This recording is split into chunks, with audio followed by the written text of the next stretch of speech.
Ladies and gentlemen, gather round your radios for a journey back in time. Step into the golden age of radio, where captivating stories and unforgettable characters come to life. Welcome to Golden Age Radio, where the magic of vintage audio dramas awaits. That's right. Prepare to be transported to an era when families huddled around the radio, eagerly awaiting their favorite shows. It's a world where imagination runs wild and storytelling reigns supreme. Get ready to experience the nostalgia and charm of old-time radio like never before. Join us as we bring you a curated lineup of 30-minute episodes that will whisk you away to a bygone era. Discover thrilling mysteries that keep you on the edge of your seat, heartwarming dramas that tug at your heartstrings, and side-splitting comedies that leave you in stitches. Picture this: dimmed lights, crackling static, and the sound of a needle dropping on a vinyl record. As the stories unfold, let your imagination paint vivid scenes in your mind's eye. From distant lands to roaring cities, let your senses come alive as you become part of the story. Lose yourself in the adventures of daring detectives, follow the triumphs and tribulations of fascinating characters, and journey through time and space with the power of sound. Each episode is a time capsule, preserving the essence of an era when radio was the heartbeat of entertainment. But it doesn't end there. Golden Age Radio is not just a stroll down memory lane, it's a chance to create new memories too. Share these timeless stories with your loved ones, introducing them to the magic that captivated generations before us. So, dust off your radio, dim the lights, and prepare for an evening of enchantment. Tune into Golden Age Radio and let your imagination take flight. Stay tuned to hear our curated selection of 30-minute episodes. Relive the nostalgia, discover the classics, and immerse yourself in a world of unparalleled entertainment. Golden Age Radio, where the past comes alive, one episode at a time. Golden Age Radio, your ticket to timeless storytelling. Subscribe for more videos.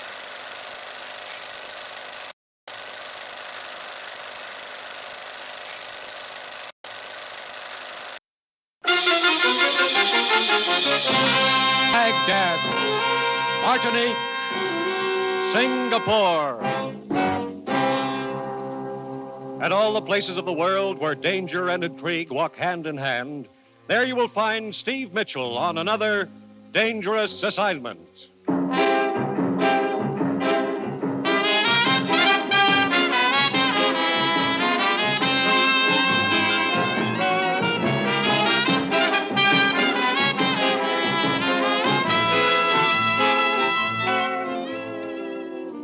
The National Broadcasting Company presents the first in an exciting new adventure series, Dangerous Assignment, starring Brian Donlevy as Steve Mitchell.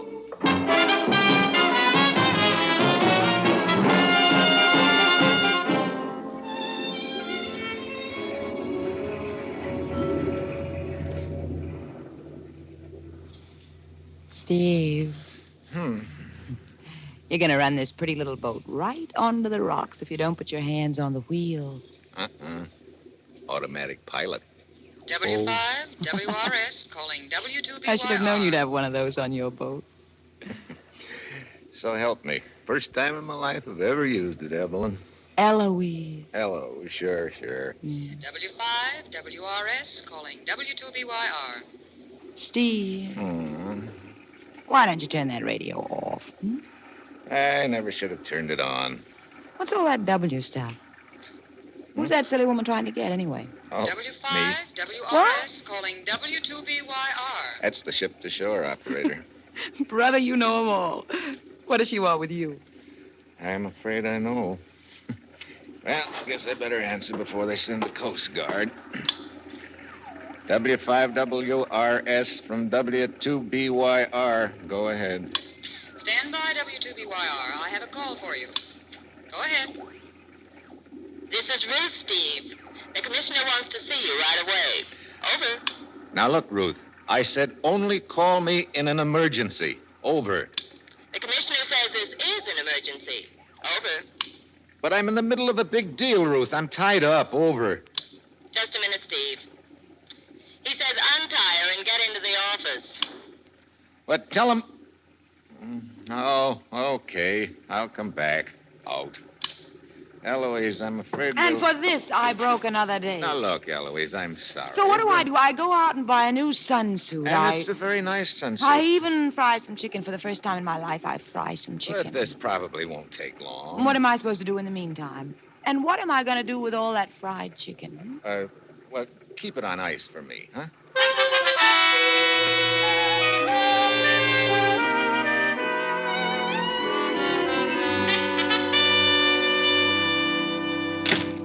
Hello, Commissioner. Steve, I trust you concluded your big deal satisfactorily. Well, Uh-huh.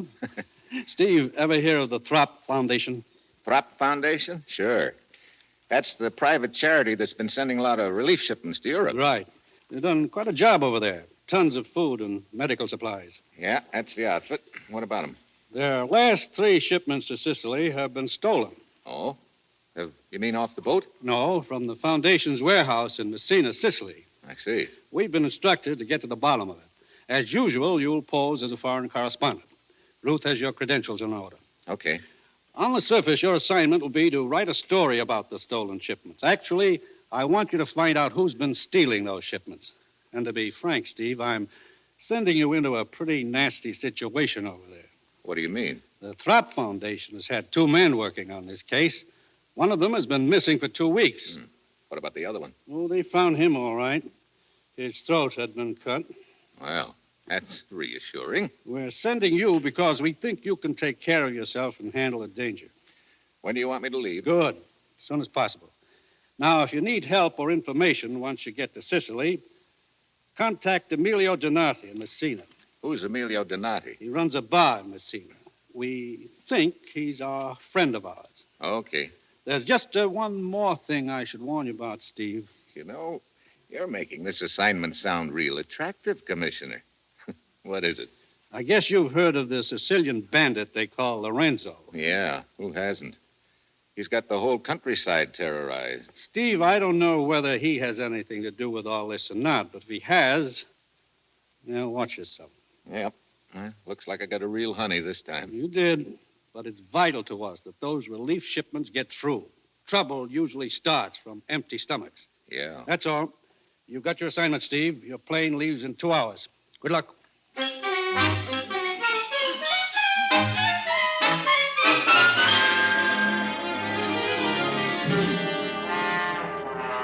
Eduardo, this is Dino speaking. The American just landed. See. Report it to the chief at once.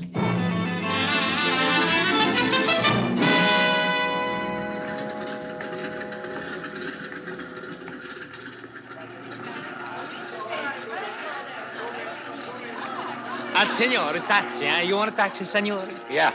Hey, look, driver, you know your way around Messina pretty well, huh? Ma, sure. I live here most of my life, signore. At the age of 3, I was brought here from Palermo. So I know every house, every street, every building, every bar. Yeah. Okay, so you know your city. Now, take me to the Throp Foundation warehouse. Again?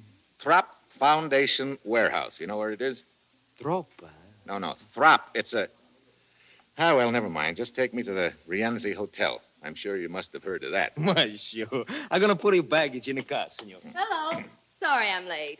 You're not late. You're just in time. I heard you inquiring for the Throp Foundation, so you must be Ralph Gillette. I'm Helen Collier. I was supposed to meet you here at the airport, and Look, I'm afraid there's been a mistake. My name's not Gillette. It's Mitchell. Steve Mitchell. I thought you were the one I was supposed to meet. I'm sorry. Believe me, I'm sorry, too. Couldn't we just pretend I was? I'm afraid Mr. Archer wouldn't understand. Already I don't like Mr. Archer. Don't even know him. Who is he? My boss. He's in charge of the Foundation's office here in Messina. Oh, wait a minute. Do you work for the Throp Foundation? Mm-hmm. Mr. Archer's been expecting a new man to fly down from Rome, Mr. Gillette. I thought you were he. Oh. I wonder if you'd tell me where the Foundation office is. I'm a foreign correspondent, and I'd like an interview with your boss. Oh, well, I could go with you and show you where it is, because it doesn't look like Mr. Gillette is on the plane anyway. Fine. I have a cab over here. You say you're a foreign correspondent. I suppose you want to do a story on the stolen relief shipments. Yep. Well, good luck. Mr. Archer doesn't want any publicity about it. Thinks it would have an adverse effect on donations from the States. Oh, well, here we are. Pardon us, gentlemen. Si, signor. Eduardo, out of the man's way. Of course, your pardon, senor. Well, I'll see if I can get some kind of a statement from him. Are there just the 2 of you in the Messina office? Yes, right now. There were three of us. Paul Wainwright was the third, but he got fired a few days ago. At the Hotel Rienzi, no? No. Trop Foundation. Troppo? Tropa? Oh, Via Delgada. Oh, si, signorina. Hey, you must have the magic touch.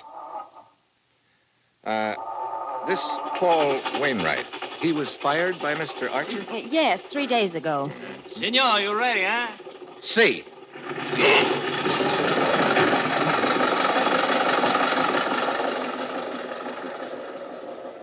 Did you hear what the signorina told the driver? Si, Eduardo. Via Delgada. That is the address of the Throp Foundation. I will report it. You follow the American.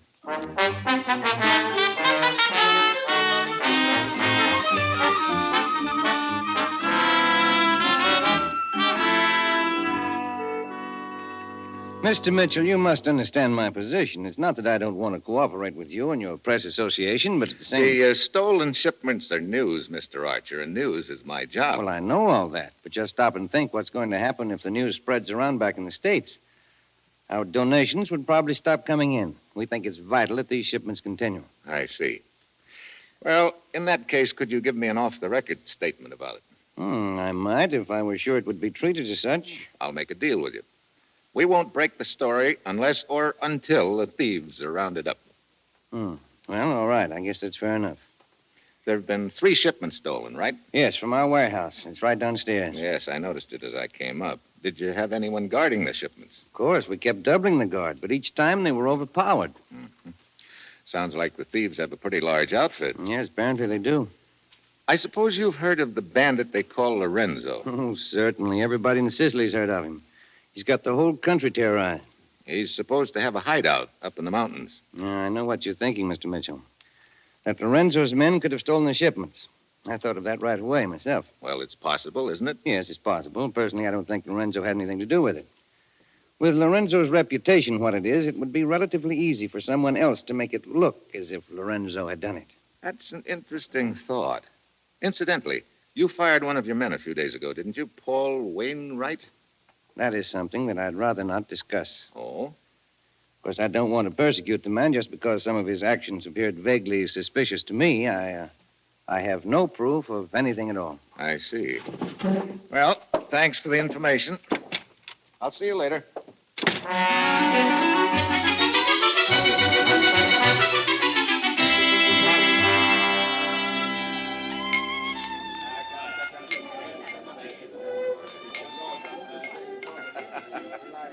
You wish a table, senor? Oh, yeah. Please. Right here. Thanks. I am Carlotta. What will you have? Beer. But it is after dark. It's time to drink wine. Emily Post may not like it, but I still want beer. Anything you wish. I will bring it. Look, is the boss in, Carlotta? Emilio Donati? See, he's here. Why? I like the scenery. I might set up a charge account. Where is he? The fat one. Over at the bar. I will tell him to come over. No, never mind. I'll go over there. See, I'm coming. Emilio Donati? So I'm called, senor. I told a friend of mine in the States I'd say hello to you. So? I know many people in the States, senor. I'm pretty sure you'll know my friend, the commissioner. Commissioner? Yeah. I think you're expecting me. I'm Steve Mitchell. A name can be used by anyone, senor. Here. You recognize the handwriting? See. You are Steve Mitchell. Mm-hmm. Well, how can I help? I'm working on the theft of the relief shipments. Yeah, I thought that would be it. That's a very bad thing, Steve. There are so many people are hungry here in Sicily. Yeah. Look, a fellow named Paul Wainwright was fired from the Throp Foundation a few days ago, and Archer acts like he thinks Wainwright's involved in the theft. Paul Wainwright. I know who he is. I'd like to talk to him. Can you arrange it? See, in an hour or two, I will send the word for him to come to the back room of my bar off the alley. We can talk to him there.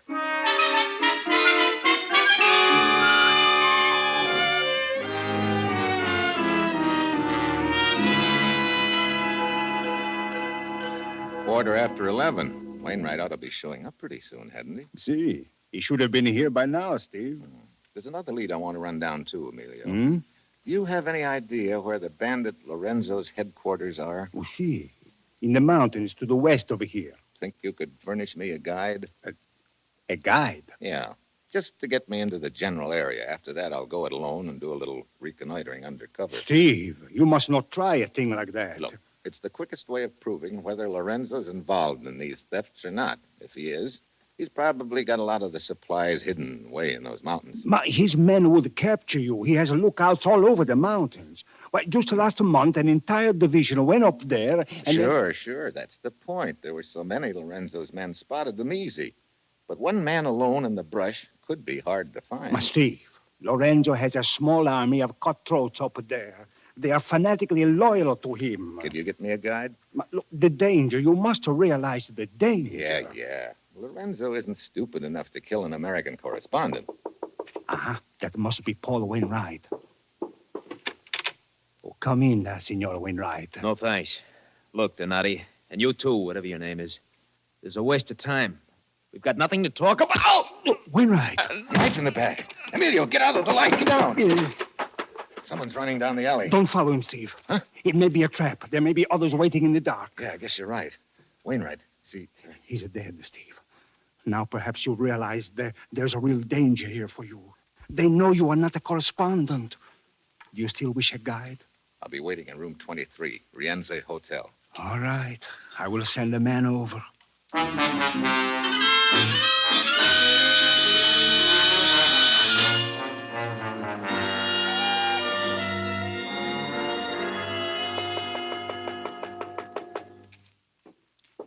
Signor Mitchell?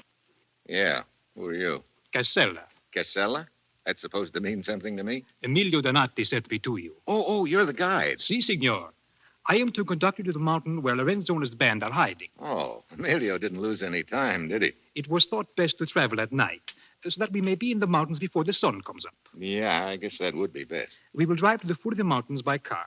Then we will use horses on the trails. It is all arranged. Good. When do you want to start? As soon as possible. Okay, let's go.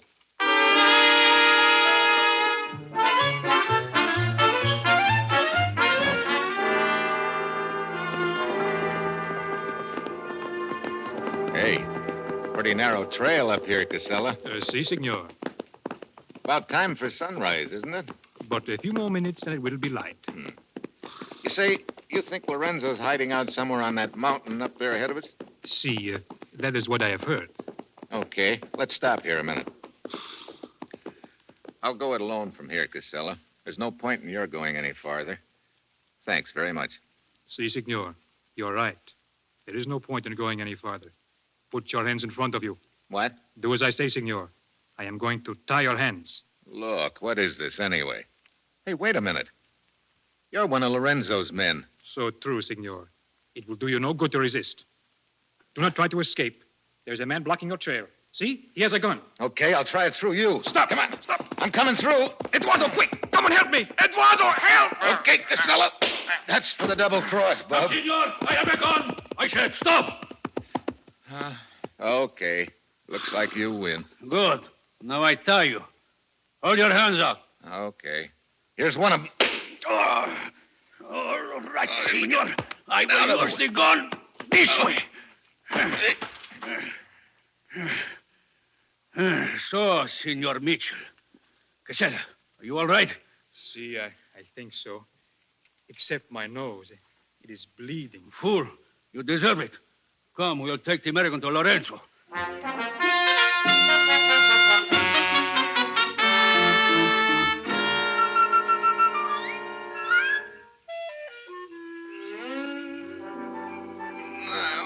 He's coming to Eduardo. Hotel Lorenzo. See? Oh. Casella. See, Casella. This is for the bloody nose you gave me, senor. Hey. Well, thanks. Looks like I got taken for the well-known ride. I thought Emilio Donato was a friend. Sometimes it is difficult to know who your friends are. You're so right. Here is Lorenzo now. Well, Senor Mitchell, You're feeling better now, huh? Not much. Welcome to my camp. Thanks. So you're Lorenzo. See, I have that honor. Honor? Of course. Where are we? Walk with me and I will show you. As you see, you're on top of a mountain. This is my headquarters. Hey, you can see 100 miles from here. See, this is why I choose this place.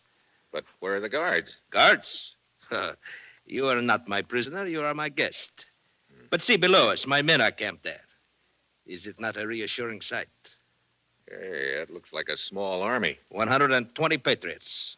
Patriots, you call them. Of course, they serve Lorenzo. Got a pretty good opinion of yourself, huh?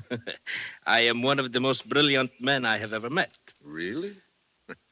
You know, you don't talk like you've spent your whole life in these mountains. Oh, I have, as you say, been around. I attended a university in Italy for 2 years. But you came back to this.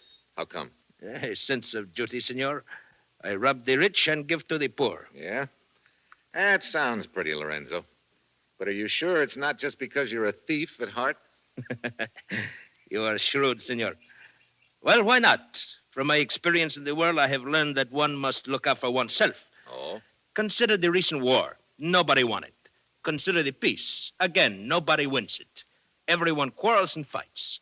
Now, is it not much more clever to take what one wants, to be concerned only with oneself? You know, your kind of thinking isn't helping things any. Perhaps not, but it is profitable to me. Senor, this conversation is pleasant, but I still do not understand why you were so anxious to spy on my camp. No? You ever hear of the Throp Foundation?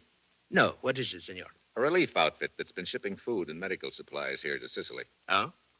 Does this concern me? That's what I'm wondering. At least 3 shipments have been stolen from a warehouse in Messina. And of course you think that I stole them. It's a pretty good bet. Well, I am sorry to disappoint you, senor, but as you see, there are no supplies here. Look around you. I have nothing to hide. No? It is my fate, senor. Whenever a crime is committed in Sicily, I am immediately accused. I suppose I should feel flattered. It has often occurred to me that the police must find me very convenient. How so? It would be most embarrassing for them if I were captured. Then they would have no one to blame for all their unsolved crimes. Well, I'm sorry you made this trip for nothing, senor. Well, if you've got nothing to hide, how come you went to so much trouble to capture me? I was told you wanted to see Lorenzo, so I thought I would make it easy. You were very rough with my men, senor. But no matter. We will be friends. And you will go back to America and tell everyone what a gracious host is Lorenzo. Oh, you want a press agent, huh? Hey, wait a minute. What? That girl coming up the trail. She looks awfully familiar. Oh, her name is Carlotta. Yeah, now I recognize her. She works at Emilio Donati's bar. See? Everything's starting to add up. I'm afraid Carlotta is not very happy with me at present. No? She has been very useful to me in the past, but she is so possessive. She is very upset to learn that there had been another woman here. There, you see how she sulks? I believe she thinks that she is punishing me. Carlotta, my dear. Speak to me, Lorenzo. Do not speak to me. You climbed up here to tell me that? I am true with you. You have not been true to me. Oh, you are not very flattering, my dear. Of course I have not been true to you. That would be to deprive others. Oh, you good for nothing, you. I think I'd better leave you here to take out your temper on the American. I have other affairs to look after. The beast. I lie for him. I steal for him. Maybe you ought to pick your friends a little more carefully. So, you're the one that put the bee on me at Donati's, huh? You had Lorenzo send that phony guide to my room. Treat me this way after all I do for him. Oh, the beast. I do not think you would treat me that way. Huh? I think if you were my friend, you would treat me nice. Now, look. Would you like to be Carlotta's friend? It's okay with me if you're trying to make Lorenzo jealous, but use somebody else. Kiss me. Hey, cut it out. Come on. Kiss me. Hey. You like it? Well, under other circumstances, maybe. Right now, no. You should not have done that, Carlotta. Lorenzo, Perhaps look. that will show you cannot treat me as you have. If you do not want me, there are others who do. You are such a child, Carlotta. I am afraid this presents a problem. Look, there's no problem. I've got no interest in Carlotta, believe me. Oh, I'm aware of that. But some of my men there below may have seen her kiss you, senor, and that is the problem. I must not allow anything to shake their confidence in me. The appearance is everything. No, it is not Carlotta I am thinking about. She is nothing. Oh, dog, that you should talk about me like that. What if I were to tell the American about... Shut up, Carlotta. Wait a minute. What did you say, Carlotta? Then you would wish you had not treated me that way. I told you to keep your mouth shut. I will tell. Carlotta! On the other side of the mountain is a cave. Lorenzo has hidden the relief shipments there. Well, Lorenzo. So you've got nothing to hide. Now, indeed, I have no choice, senor. Carlotta, give me your scarf. You're going to fight with the knives over me. Fool! To think it is you I am considering. Hey, look, let's consider me for a minute. I did not intend to kill you, senor, but as you see now, I must. Here, take this knife. Now, wait a minute. Put the end of the scarf between your teeth. Huh? There, as I do the other end. Oh, what So, now we circle slowly. Hey, look, let's cut out this foolishness, will you? Do not hold the knife that way. Huh? Use the underhand grip. Do you know nothing at all about knife fighting? As much as I want to know. Now, for the last time. I am sorry. Defend yourself. Okay, you asked for it. You twist the knife from my hand. Yeah. You may know knife fighting, but you're pretty sad on judo. Oh, Lorenzo! You've killed Lorenzo. Just a rabbit punch, lady. Won't even leave a scar. So long. Dog of a dog. Oh, caro. Carissimo. Oh. He has killed you. Oh, Lorenzo. Lorenzo. Will you stop that silly babbling? Lorenzo. You are all right. See, except the back of my neck. I will tell your men to go after him. No, this is a personal matter. They might find it hard to understand how the American escaped from me. I will go after him alone. I will go with you. You will wait here, Carlotta. I will attend to you when I return. Lorenzo. I may be gone until dark, because if I do not find the American, then there is someone in Messina I must talk to. Now get me my horse.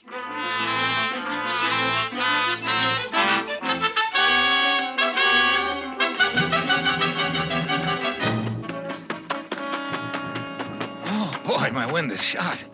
Maybe it's the altitude. Whew. Hey, a horse. Ahead of me somewhere. I better play it safe. Hey, Donati! What? Over here, Emilio.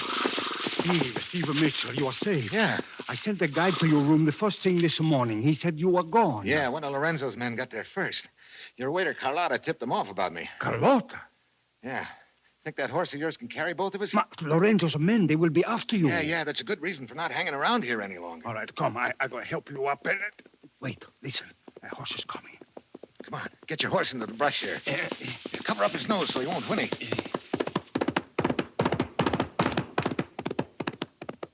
Steve, it's Lorenzo. He's alone. Yeah, heading towards Messina, too. Look, I have a gun. We can capture him. No, not yet, Emilio. Come on, we'll give him the lead, then follow him into Messina. It's possible he's got more on his mind than just finding me. If so, I want to know what it is.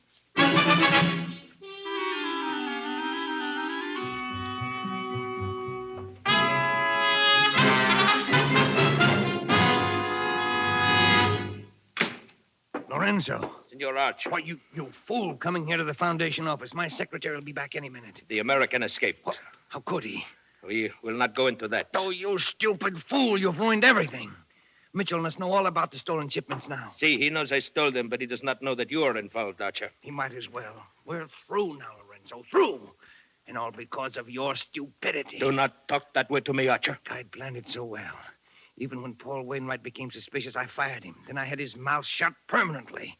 And now you ruined it, you blundering half-breed. You keep your mouth shut. This will help you. Lorenzo, I'll kill you. This gun is quicker than your knife. Well, Lorenzo and Archer. The Gold Dust twins. Mitchell. Very neat. So you two did work it together, huh?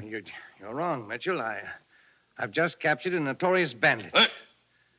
You lying dog. It was you who raised me. Get back, Mitchell. Give me that. That gun's safer with me, Archer. You've got nothing on me. You mean because Lorenzo can't talk? If you want to put it that way. There's one witness you overlooked, Archer.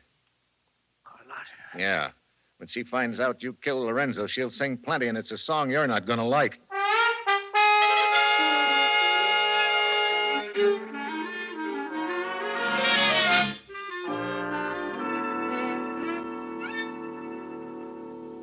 Well, did you send your report to the commissioner, Steve? Yeah, I called him. He said the Throp Foundation had sent a new man over to head up the office here. Well, and now you can relax for a few days. We're going to eat and drink and have a good time. You will have such a food as you never tasted. Scaloppini, escarole, a pizza that melts in your mouth. That sounds fine, Emilio, but I think I'll be heading back to the States. Now, what's the hurry?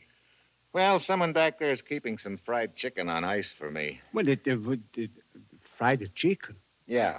It's got to be eaten on a boat, too. Steve, I don't understand. What is so special about eating fried chicken on a boat?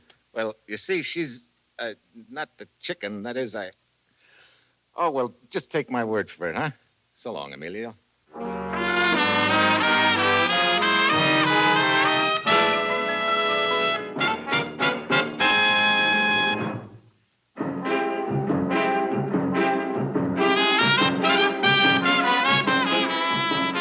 You have just heard the first in an exciting new adventure series, Dangerous Assignment, starring Brian Donlevy and written by Bob Wright. This program was directed by Bill Karn with music by Bruce Ashley. Be with us again next week at this same time when Brian Donlevy, as Steve Mitchell, embarks on another Dangerous Assignment. This is NBC, the National Broadcasting Company.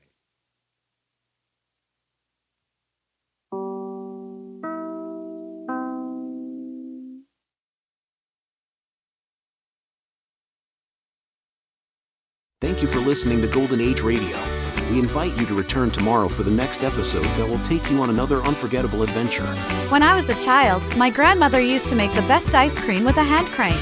Now you can find her recipe book online, el4e.com. Don't turn your dial because the next installment of timeless tales and captivating narratives is just around the corner. Stay tuned for another dose of vintage radio magic that will transport you to a bygone era of entertainment like never before.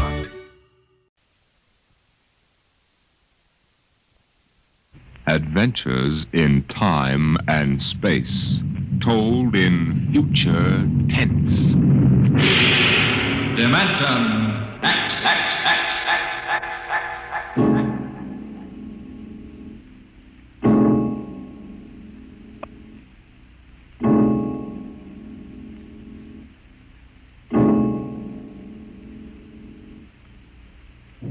When man first crossed the vast distances of outer space to land on strange worlds, he found that someone had been there before him.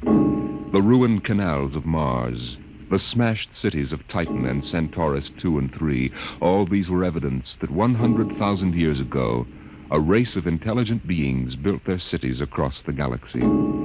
They knew space travel, atomic power, astrophysics, and engineering. And then they destroyed themselves completely, so that of all the cities on 1,000 worlds, only dust and rubble remained. Why? Why did these beings obliterate all record of themselves? That is the mystery of the lost race. The freighter Carillia, bound out of Earth for Cetus Alpha 2, came into normal flight after 103 days in overdrive. The stars were unfamiliar. The constellations known on Earth had disappeared. But there was a yellow sun off to port, and about it revolved 3 planets.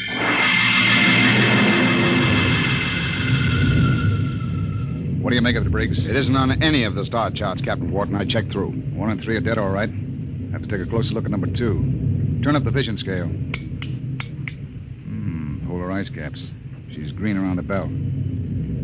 Let's take her down to a 5-mile orbit. Swing around her for a look. Alert for deceleration. Aye, sir. Throw in the manuals. Power room. Power room, aye. We're going down to have a look at something. Give us just enough power to keep her under control. All right, Briggs. Hang on to your stomach.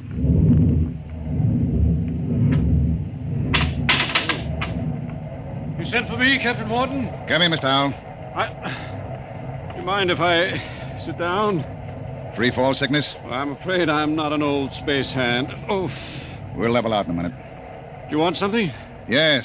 We come out of overdrive, smack in the middle of a new planetary system. Briggs says it's unreported. Well, that's rather good news, isn't it? Depends. Chris reports pretty common. But we'll stake a claim on her. case there are any mineral discoveries. Well, I meant the possibility of archaeological finds. I'm afraid I'll leave that to you, Mr. Howell. You're the expert. Coming up 5, Captain. Level off. Hang on, Howell.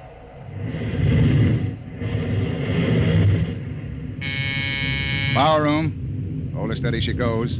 We'll orbit at slow cruising speed. All right. Clear the scope, Briggs. Aye, sir. Nice-looking piece of real estate. Well, the Space Guard requires I check up for radioactives, gold, and lost race rooms. You're landing? Landing? I've got a schedule to keep, Mr. Howell. I can't sit down on every lump of dirt I run into. We'll do a spectroscope check, and I figured you'd spot any ruins. All right.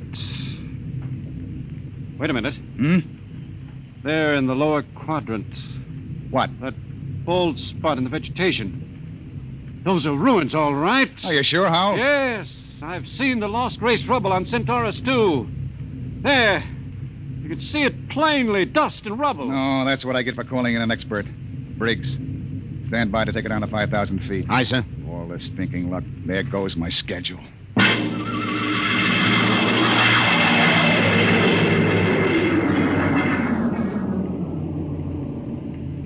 Seen enough, Howell? This is going to set me back 5 hours. Interesting. Wait a minute. What's wrong? I don't believe it. Marvelous. Incredible. Stop sputtering, Howell. What is it? Look over that rise in the ground. It's a section of the city still standing. Hey, you're right. That hill must have shielded it from the blast.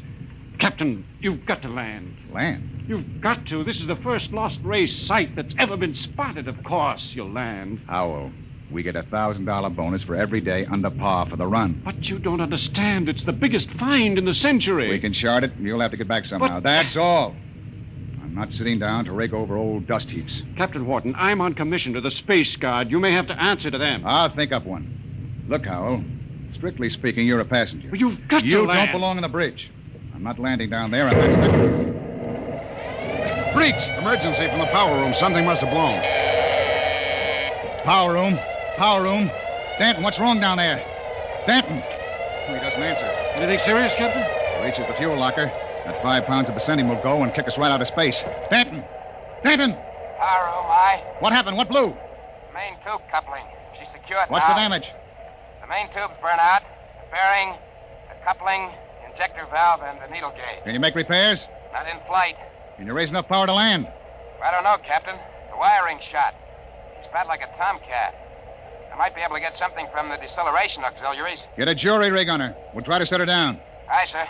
Briggs. Yes, sir. Alert for crash landing. Signal room. Signal room. Signal, aye. Langston, get off a position fix and SOS standby. Aye, sir. Well, Mr. Howell, I guess you're going to join your friends in the lost race. I just hope it's not permanently.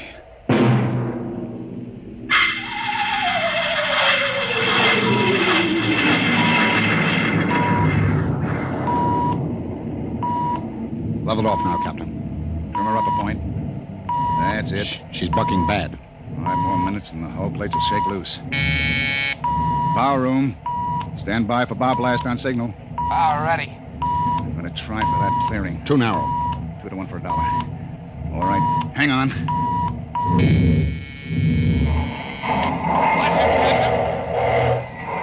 Briggs! Briggs! You all right? I hit my head on the panel. Well, I seem to be all assembled. We're down. Guess our luck hasn't run out yet. Calling power room. Power room, aye. All right down there? Yeah, I'm all right. Danton, I want a complete damage check and repair estimate. Get up here as soon as you got it for me. Briggs, you all right now? Yes, sir, I guess so. As soon as we get Danton's report, get a detail aft. Help him with repairs. Captain Wharton. What is it, Langston? My speaker line's out. Sending circuit's blew. Spare tubes? That was a pretty rough landing, Captain. They're gone. I can't replace them this side of Lunar Space Station. I see. Well, the SOS ought to do it. And the Space Guard monitor reports our position. They aren't going to, Captain. Why not? Sending circuits went out when the blast went off down there. I didn't get the SOS out. Thank you, Langston. Get back and see what you can salvage. Does that mean bad news? We were in overdrive, Mr. Howell. It would take 40 years to search the distance we've traveled in one day. Consequently, when a ship doesn't make port and doesn't transmit a position fix, they forget about it. Oh. I see. And with the radio out, we blast off on our own power. Or we don't get off. I got your damage report, Captain. Well? Here. It's on a B-23 checklist. Not bad? Worse. Stanton, how long will it take you for repairs? I don't know. An estimate. I know Gypsy fortune teller. How about the lifeboat? For deep space? What are they teaching at Sands Point now? Basket weaving? Stanton, lifeboat couldn't lift half a light year off this here mud heap. Stanton, I'll take just so much. Look, can it be converted to Bessendium drive? The converter links were mashed when we came down. How long is it going to take you to repair the main drive? Look, Captain, I got two hands. You want me to hold a lug wrench in my teeth? See here, Stanton. You see here, Captain. The whole lousy crew's been spitting all over me ever since we blasted off. Now you can all wait on me. Who do you think you are, Stanton? The only power man on this ship, that's who. If you ain't satisfied with the way I'm working, go hire yourself another boy. The woods are lousy with him. I'll take my own sweet time. What's the matter with him? Got a bug in his ear? Space fatigue, Captain. He's been locked up in the power room 4 days. Oh, we don't have enough trouble. Briggs, remind me to slug the psychotechnician when we get back. Don't tell me nobody gets into deep space who isn't emotionally stable. What are you going to do about him, Captain? Nothing. Stay off his back. Oh, but you can't. Captain's the only man who can get us out of here. We want to hit the cradle at New York Spaceport again. We've got to keep him happy. Captain Wharton, as long as we're landed and we do have to wait for the engines to be fixed, I suppose we can explore the lost race ruins. I'm particularly... Look, Mr. Howell, I can't spare the men. We are now stuck tight until Danton gets those engines fixed. And if he can't, which is entirely possible, we are stuck, period. Oh. Briggs, I want you to keep a careful eye on the men. Space fatigue is nothing compared to what we might run up against now. Captain Wharton. Captain, I've got it. Is any circuits? No, sir, but I picked up the incoming video band. Well, that's something. Can you get the mail call through? The men could use a little lift right now. Well, the scheduled one-way personals are due at 23:30 Greenwich. Good. That ought to help morale. Langston, rig the receiving booth. Aye, sir. Howell, this is a break. Seeing the folks at home may be enough to keep everybody on an even keel. I know I'll be glad to see that kid of mine.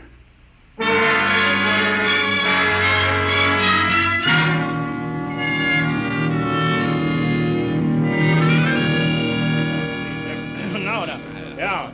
Mr. Langston, get Hanson out of the booth. You wear the glass right off the tube. Ah, take it easy, Williams. Everybody gets 3 minutes. Hey, Kelly, I bet that dame of yours burned up the circuits, huh? How'd you know it was his girl? You can't tell through the booth. Well, who else would call that ape? What'd you say, Kelly? Oh, nothing. She don't have to. She just stands in front of the pickup tube and, oh, brother. I can just see that. Hey, it's a boy. A boy. Alice said a boy. They're going to show him to me in the circuit tomorrow. Congratulations. Who's next, Mr. Langston? The last call's coming through now on ticker. It's for Williams. Well, Hey, wait a minute, Williams. well, let go of my arm. What here. happened to my call? No call today, Dan. You're a liar, Langston. Hey. My girl calls on every scheduled circuit. That must be mine. Let go, Dad. Maybe Janie was busy waiting tables at the lunchroom.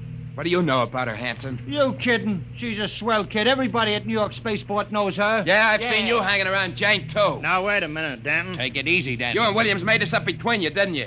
You're going to take my call, huh, Williams? You're space happy. You used to hang around with her before I cut you Now, out. listen, Danton, you were lucky enough to get her. Let well enough alone. You bet I got her all right, and you're not going to steal her back. Williams, I'm going to... You crazy. Danton, get him off me. Lion. Get him off. Hey, what's going on in here? Let him I'm going fight. to kill you, you double-crossing... Behind my back.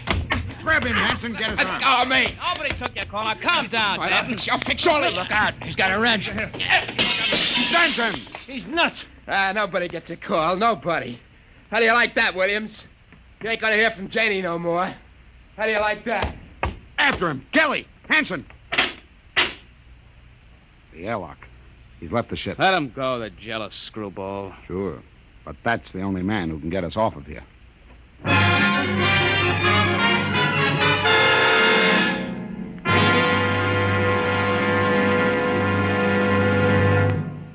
I warned you so help me, Briggs? I warned you to keep an eye on Danton. Well, I didn't think he'd go off this way. Well, it's that girl of his, sir. He's crazy jealous about her. Any reason for it, Williams? No, sir. She's a good kid. Too good for Danton. I guess he's just so afraid of losing her to some other guy, he's getting psychopathic about it. Well, we've got to get him back. I want every man equipped and ready for search parties immediately. Aye, sir. Williams, rig some portable searchlights and issue hand blasters and radiation tickers. Kelly. Aye, sir. You had the second party. If you find Danton, send up a signal flare. Aye, sir. Unless we do find him, we'll be on this planet until the next freighter stumbles on us. Maybe 10,000 years from now.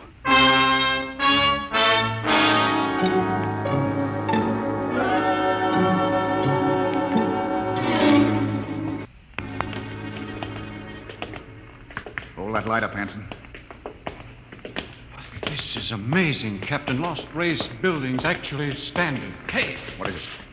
Oh, it's nothing. A shadow. This place gives me the willies. To be able to find out so much about them, their science, art, what they looked like, perhaps even why they destroyed themselves. I'm beginning to wonder about that, Hal. You sure they destroyed themselves? Maybe they lost a war to another race. The winners would have left traces. Genghis Khan, the Mongol emperor, left a pile of skulls as a monument after he destroyed his enemies, but there's been nothing like that found. No clues at all, eh? Nothing. When they decided to wipe themselves out, they did a thorough job. But why? That's what we've been asking for 50 years. They wanted to end like that. Captain, there's a rise ahead. Keep going. Anything on your side, Briggs? No, sir. Hanson, what is it? I don't know, sir. It's a funny kind of a glow. I guess I shot without thinking. No, get trigger happy. Howell. Yes? Where do you think the light is coming from? Down there. It's an amphitheater. Stone seats and a hood. It looks like a band shell. What's up, Captain? Wait a minute. Well, Howell? I don't know. That's the Lost Race sign on the hood. The what? A sort of hieroglyphic. The only thing we'd ever found before, one in each ruin. What does it mean?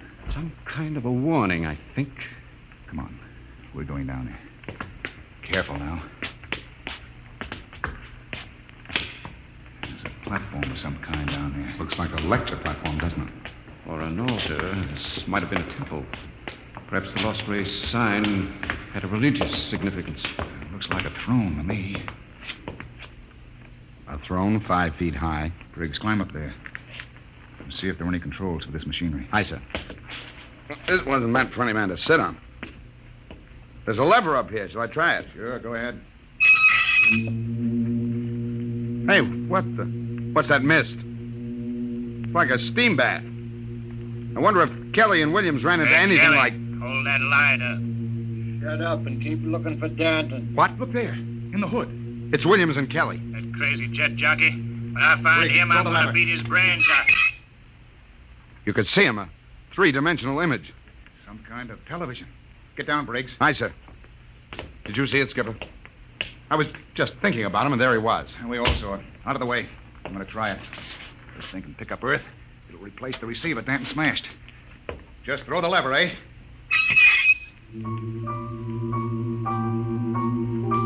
What? That's my son. I'll be darned. His music lesson. Say, it reaches Earth all right. Why, imagine. Television without a transmitter.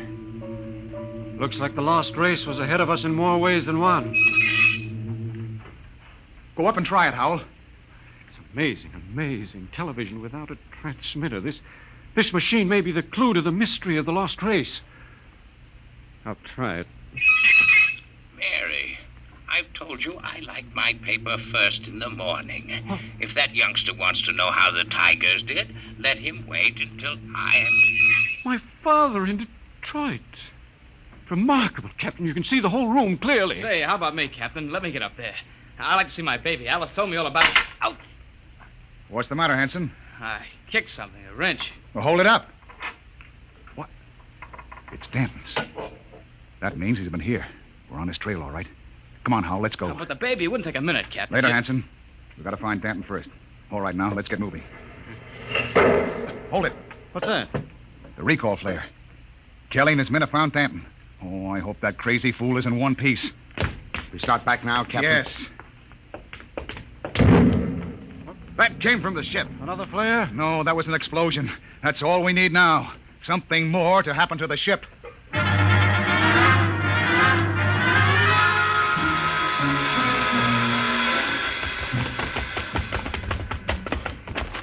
Oh, it's the main jets. Smashed flat. All the Briggs. stinking rot.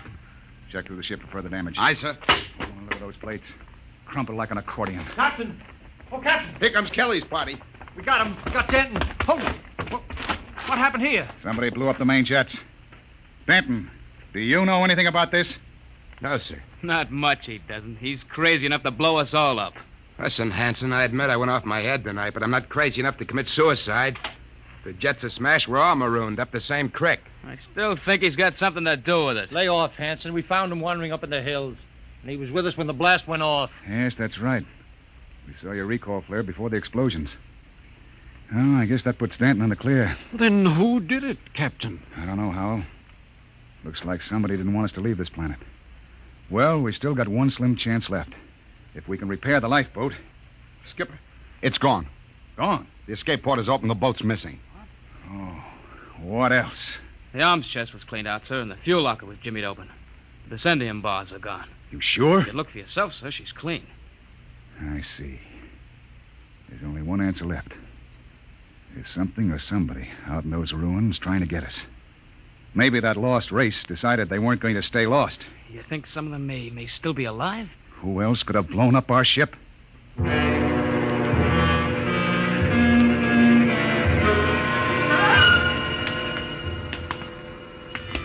Keep your blaster up, Hal. And be careful. It's a hair trigger. What are we doing back at the television machine, Captain? I thought we were looking for the lifeboat. We are. Whoever blew up the ship must be around here. Might as well try to use the machine to track them down. Yeah. Catch them with their own gadget, huh? That's right. All right, Hal, you're the expert. Get up there and try to find him. I hope it works. Well? Trying, Captain. Nothing but mist. I don't understand it. It reached all the way to Earth before. I saw my father in Detroit. Mary, my paper's all rumpled again. What the? There it is again. My father in Detroit. I've told him time and time again I don't like a messy paper. Look at that. No selector control, yet all the way to Earth. You can see the whole room, the goldfish bowl, the antimacassars on the chairs. Yet we can't pick up something less than a mile away. Knock it off, Hal. We're wasting time. Come on. That gadget won't work. We'll have to comb these rooms inch by inch. I don't understand. Neither do I. We'll cut behind the hood here and go on. Briggs, you take the lead with the radiation ticker. We might be able to pick up a reading on where the rocket fuel is hidden. Aye, sir. All right, let's go. I can't understand why that machine can pick up Earth and not... Help, Captain! Briggs, what is it? Captain, help! I'm falling! It's a cave-in. Hang on, Briggs. I'm slipping, Captain. Grab his wrist. All right. Now pull. Pull. Higher. Higher. Oh. What happened?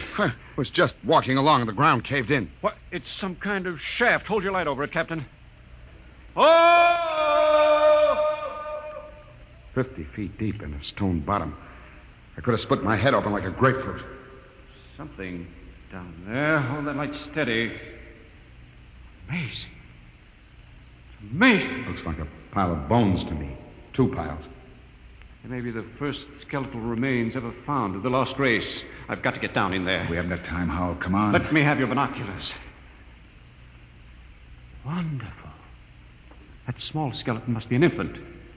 They've been laid out carefully. It's a burial chamber. The way they're lying, it's probably a mother and infant. Yeah. The tail, she's definitely anthropoid. Howell, you mean apes? Something like that. Yet they had atomic power and built cities across the galaxy.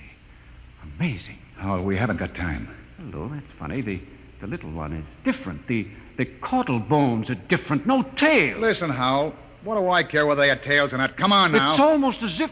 Well, they did have atomics, and radiation does funny things to heredity. They had that problem of mutations in Detroit. What? Detroit? That must be it. What? The new atomics plant at Detroit. They tore down my father's house to make room for it. Quickly, Captain. Howell, where are you going? Back to the machine. I've got a theory that may solve the whole mystery of what happened to the lost race. I don't care what happened to the dead ones, Howell. I want to find the living ones who wrecked my ship. I think this machine may give us both answers.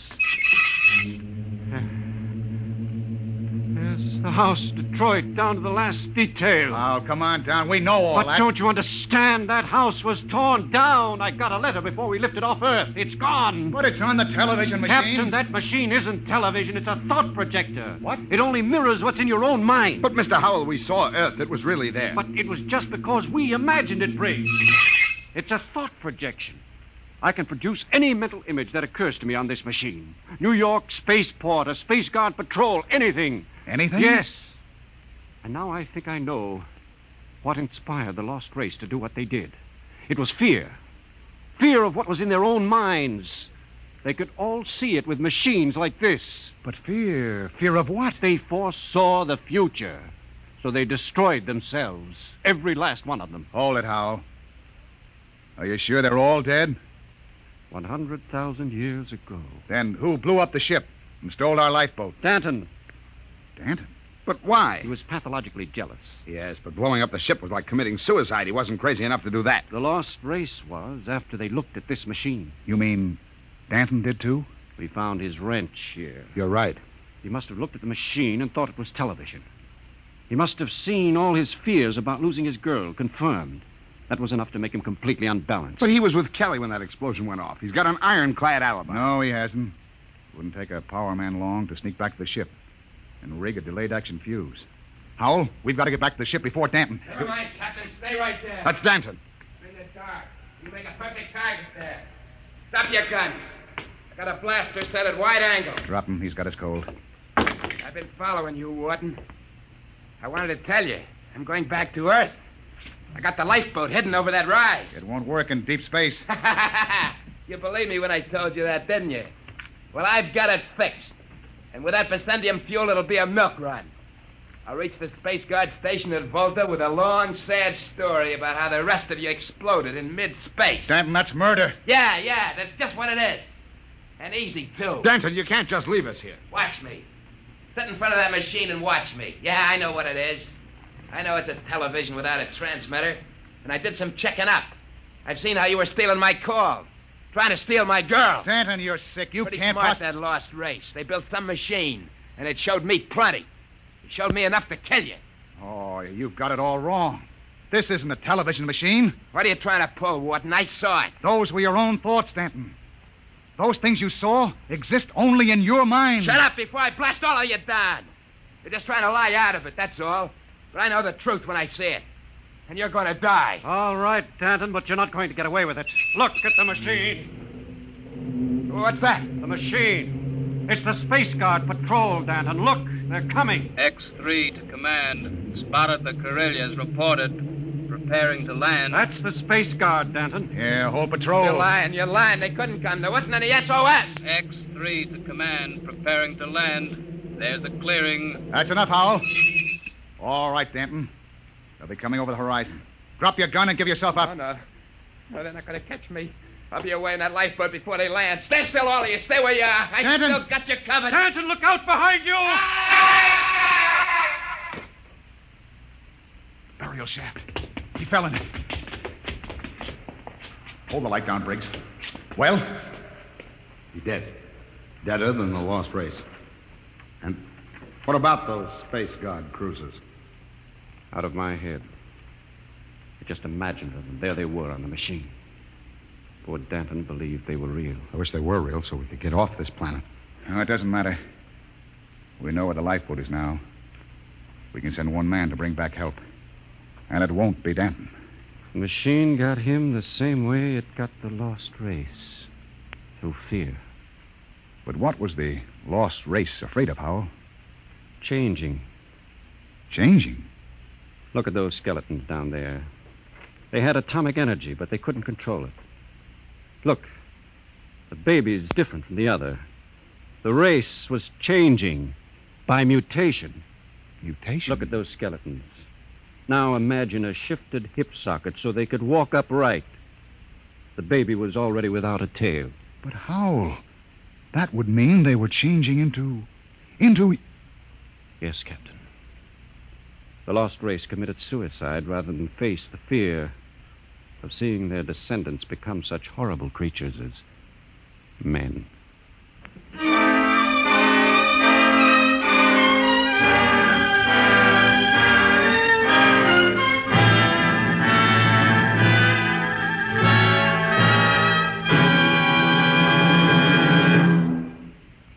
have just heard another adventure into the unknown world of the future. The world of Dimension X. And now, about next week. William Travis and his wife thought they had escaped, but they were wrong. They were being searched out by men from another world, men who wanted them to return. Where? I'll tell you next week. Tonight's drama was based on the Murray Leinster story, The Lost, and was adapted for radio by Ernest Kenoy. Featured in the cast were Matt Crowley as Captain Wharton, Roger DeKoven as Howell, and Joseph Julian as Danton. Your host was Norman Rose. Tomorrow it's Sam Spade. Now hear Truth or Consequences on NBC.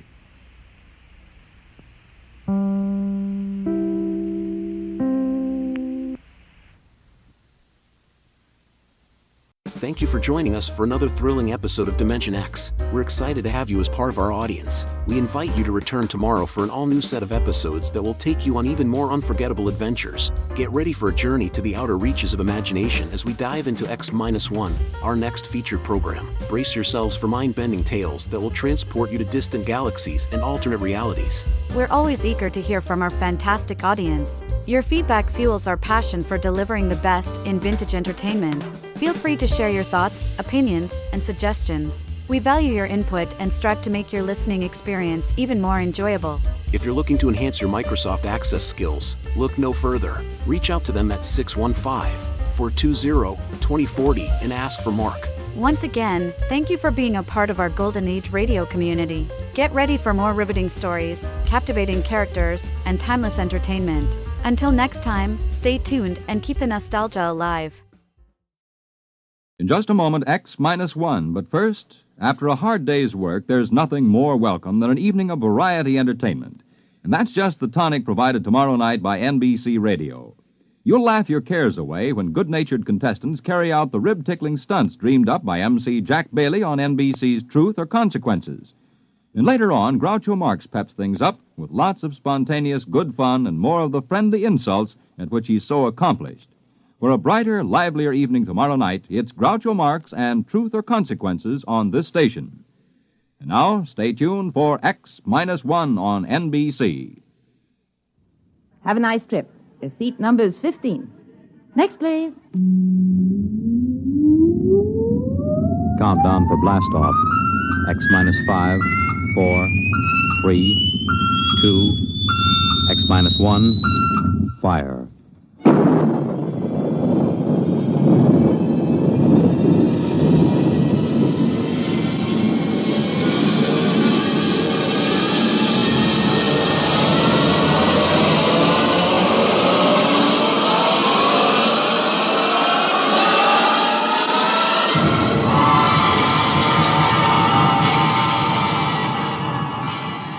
From the far horizons of the unknown come transcribed tales of new dimensions in time and space.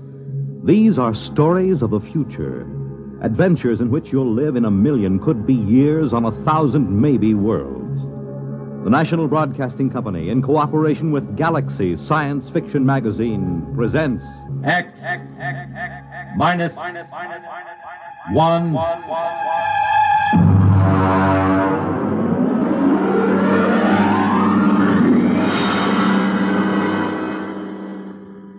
Tonight's story, Jaywalker, by Ross Rocklin.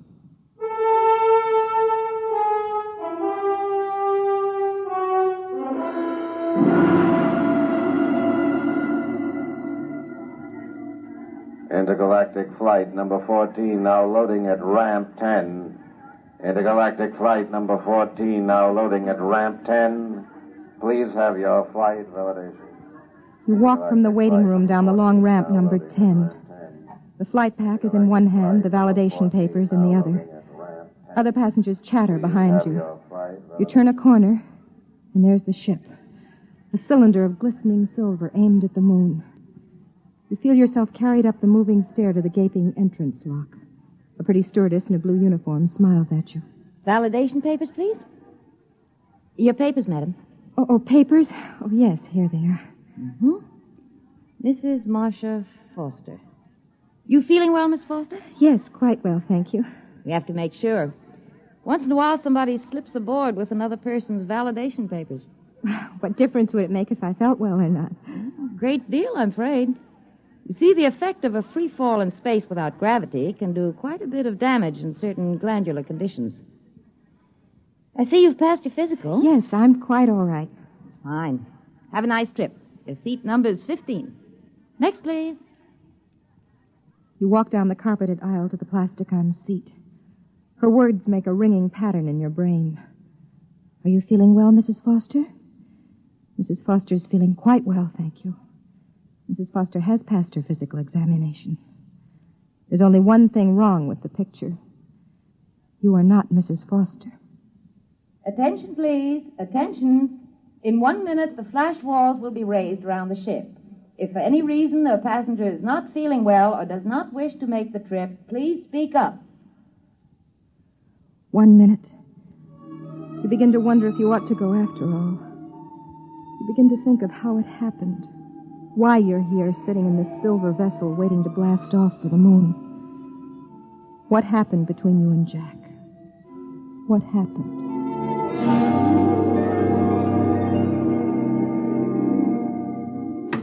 Honey, I'm back. Jack, oh, darling. Oh, You miss me? did I miss you? Oh, I brought you a little present from the moon. what is it? Open it and see. All right, I will. Try it on. Oh, it's beautiful. Took us 2 hours to pick it out. Us? Oh, me and Sue. Sue Egan. Well, who's she? Well, the stewardess on the ship. Oh? Well, how long has she been on the Earth-Moon run? Oh, I guess it's about a year now. It's funny you never mentioned her. Oh, haven't I? Well, what's the difference? It just seems odd. Hey. What? Well, you're not jealous, are you? Is she pretty? Oh, monstrous. 4 feet high and 3 feet around. And she has a big blue eye right in the middle of her forehead. Oh, you're insane. Come on, how about a kiss? No. Oh, lady, I've been away for 4 months. Sorry. I guess I'll just have to go back to Sue Egan and her 3 blue eyes. Oh, in that case. Here. Oh. I have been away a long time. Jack, I want to talk to you about that. Okay.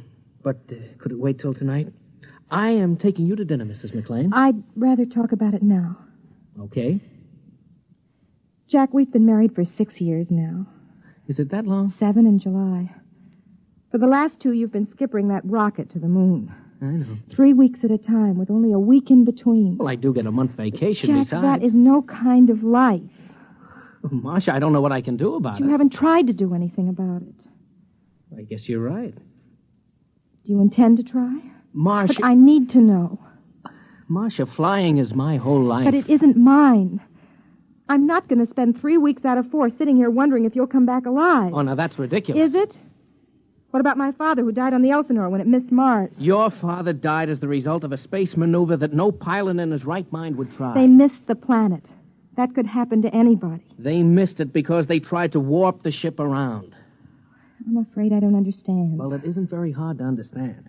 A spaceship takes off with everything calculated to the last decimal point. It has exactly enough fuel to take it to a planet if it follows an exact course, an ironclad mathematical orbit. Well? Well, there was a jaywalker aboard the Elsinore. A jaywalker? Oh, that's what we call somebody who boards a ship knowing that he has no business doing so. In this particular case, it was a senator going to a convention on the moon. He had been taking endocrine treatments and kept it secret on his validation papers. He felt he had to attend this convention to muster some votes for his campaign. He didn't consider that he was jeopardizing his life. Well, I still don't see how they missed the planet. 6 hours out, the senator began to die. The effect of the free fall on his glands was catching up with him. And the only way to reverse that effect is to reverse the spin of the ship, turn it end over end. That creates artificial gravity, reverses the stress on the glands. The pilot took a chance. He did just that. Is that why they missed the planet? They lost their trajectory. By the time they recalculated their course, they'd passed Mars. They ran out of fuel and kept going until... Well, until they fell into the gravity of the sun. And that couldn't happen today. A pilot would have to be out of his mind to try a maneuver like that. You wouldn't try it. Risk an entire ship to save the life of one fool? You wouldn't.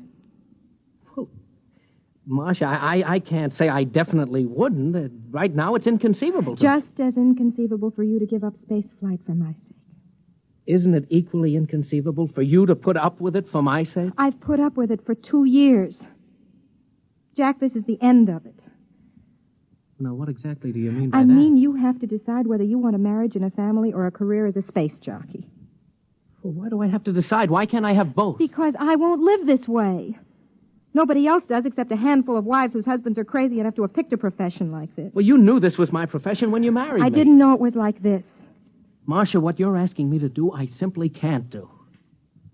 It wouldn't make you happy if I did. I'd just be walking around resenting you. Now, come on. Let's have dinner and forget this for a while. No. We're not having dinner. You'd rather stay home tonight? No. I'm going to Los Angeles to my mother's house. What? I have tickets on the 6:00 flight. Tonight? Yes. Jack, I'm quite determined. I'd made up my mind that I'd put it to you squarely, and if you refused, I was leaving. Just like that? Yes. I've had all I can take. Marsh, for heaven's sake, can't we talk this over and make some kind of a compromise? There is no compromise, Jack. It's all very exciting for you, tearing back and forth to the moon with glamorous stewardesses and all sorts of celebrities, but sitting here waiting isn't much fun for me. Well, you could get a job, you could develop some interest. That isn't why I married you. I want a home and a family and a man who comes home every night and talks to me about little, unimportant things. And I'm not that man. No. No, you're not. Okay. What are you doing? I don't like people walking out on me, so I'm leaving first. Would you mind telling me where you'll be? I don't know.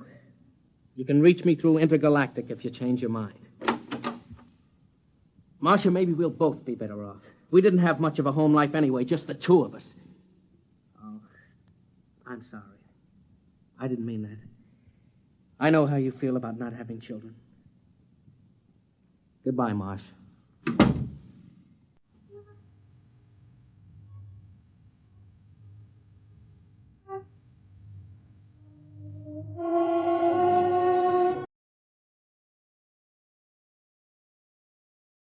There it was.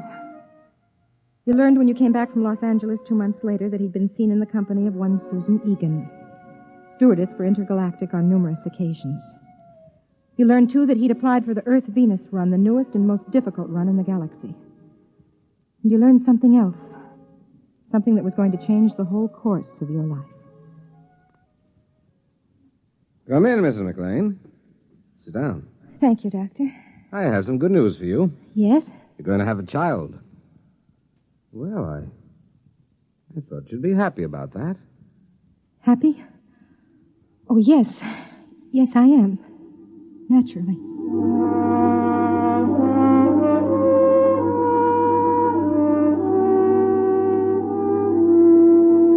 You debated for a long time, and then you called the Intergalactic office. Mr. McLean was out on the Earth-Moon run. He'd be back on the 12th, but only for an afternoon. He was taking off again immediately. They were so sorry. You were sorry yourself. It seemed as if life would not be worth living without Jack, especially now with a child on the way. You had to talk to him, to be with him. That was when you first began to formulate the idea of going to the moon with him on this run. Attention, please. Attention. We're about to count down for blast-off. Fasten your seat belts and recline back as far as possible. The next sound will be that of the first stage rockets heating up. Do not be alarmed by the vibration of the ship. From the bulkheads overhead everywhere comes the deep rumbling sound. Some of the passengers look anxious, some excited. Some leaf casually through magazines as they lie on their backs in the reclining seats. Those of you who've never been in rockets will find it an experience that will make you proud to belong to the human race. Countdown for blast-off.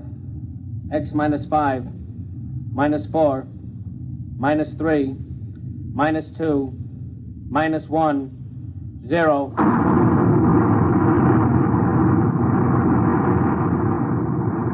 The rumble heightens. All emotion leaves you. cold, ravening fear takes over. You try to close your eyes, your ears against it, but your mind won't respond.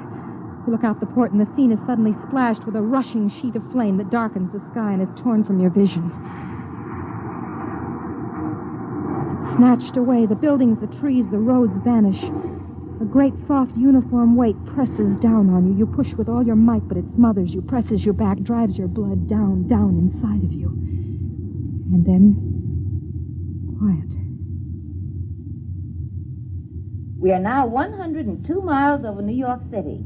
You may unfasten your safety belt. The pull of gravity will no longer trouble you.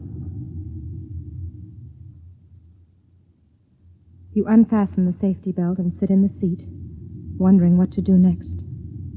Ladies and gentlemen, welcome to intergalactic flight number 14 out of New York Rocketport, destination Moon. I'm your hostess, Miss Susan Egan. Your pilot for this flight is Captain Jack McLean. Our position at the moment is approximately 550 miles above Earth, and in less than 1/2 hour, we'll be in free fall, completely without gravity. Our speed is currently 29,000 miles per hour. We should arrive at Moonport at exactly 6 p.m. tomorrow, Earth time. I wish you a pleasant voyage. If there's anything you need, Intergalactic is at your service.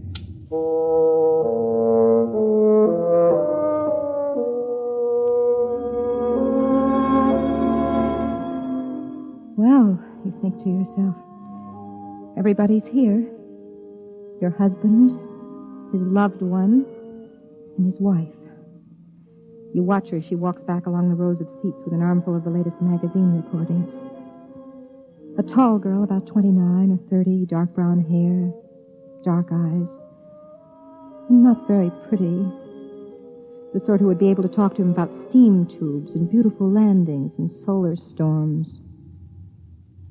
Mrs. Foster, would you like something to read? Oh, thank you, no. First time no rocket ship? Yes, could you tell? You look a little green. You feeling well? Yes, I'm quite all right. There's just a touch of space sickness. Come along to the ship's hospital and we'll fix you up in a jiffy. No, I'd rather just sit here a minute. Of course. Oh. Come on. Let me help you into the ship's hospital. That's it. Come on, take it easy. Now, come on.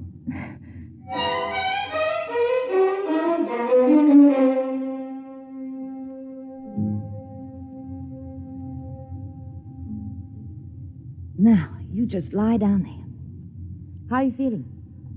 I'm scared. There's nothing to be afraid of. I think there is. What is it? I'm pregnant. What? I faked my validation papers. Do you know what you've done to yourself? I hoped it wouldn't affect me. Isn't much I can say, Mrs. Foster. I'll have to tell the captain naturally. But would it be... could I tell him myself? If you'd rather, I'll call him. Stewardess to captain. McLean, what is it, doll? Jack, there's a passenger in the ship's hospital. What's up? You'd better come down here. Well, look, Susie, I've got my course correction I think you'd better come right down. Okay. Charlie, take it, will you? I'll be right back. He'll be here in a minute or two. Here, let me put this pillow under your head. Thank you.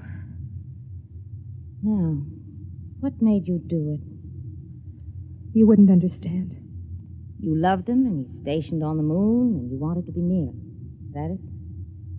Could you understand that? You mean not being able to have the man you love? Yes. I think I could understand.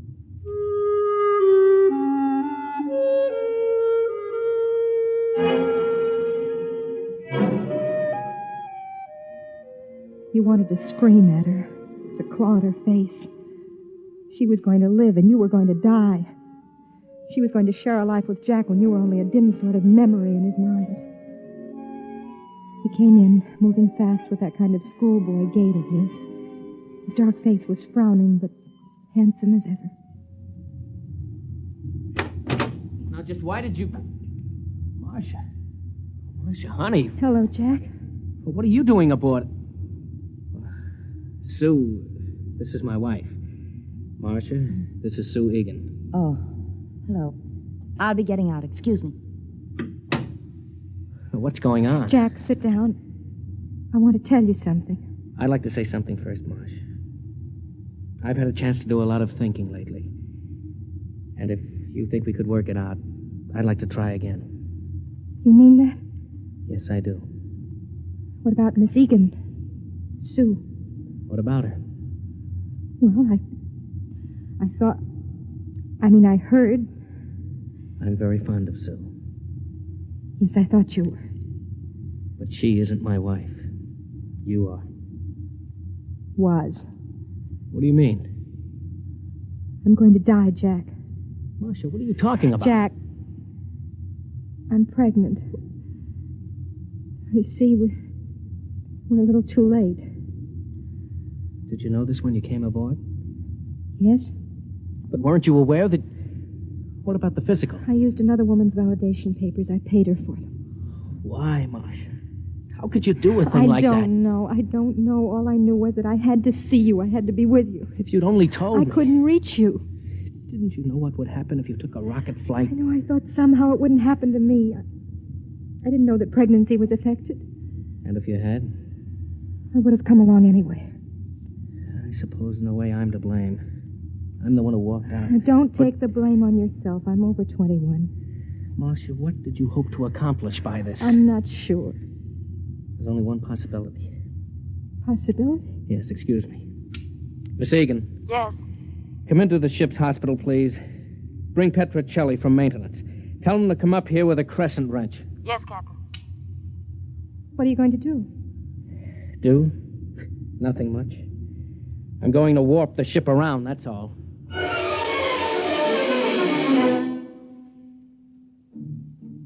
Petrocelli was a big, easygoing man. Jack left me alone with him and Miss Egan while he went back to the control room. Petrocelli started to bolt a metal bed to the side wall of the cabin.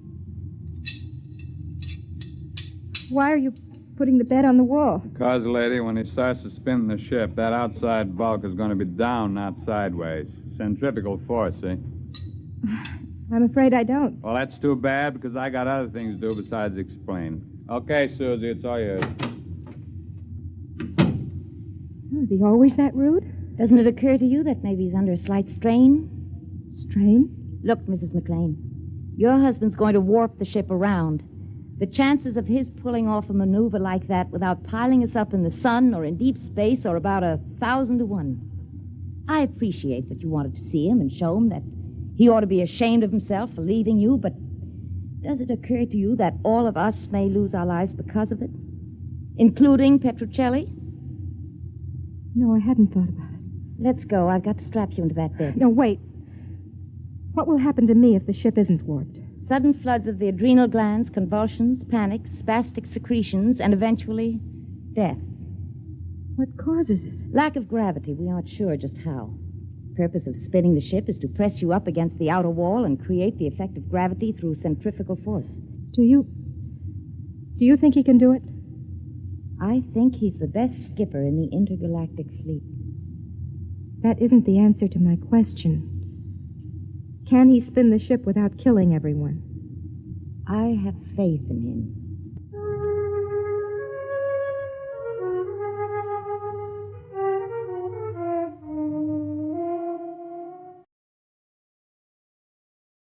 She loved him.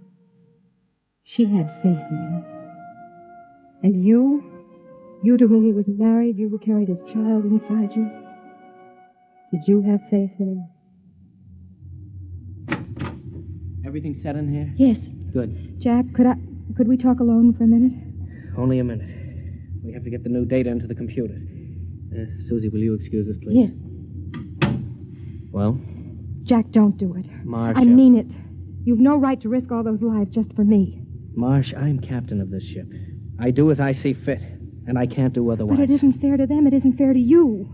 When we're born into this life, we don't make any agreement that says everything is going to be fair and equitable. I refuse to let you do it. You can't stop me. I'll take my life. I'm going to ask Sue to stay with you. What about her? Don't you love her? Well? Marcia, whether I love Sue Egan is not the point just now. I've decided to spin ship to save you and my son. Or daughter. If it means risking the lives of others, I have to take that risk. Jack. Yes? Why are you doing it? Because I love you.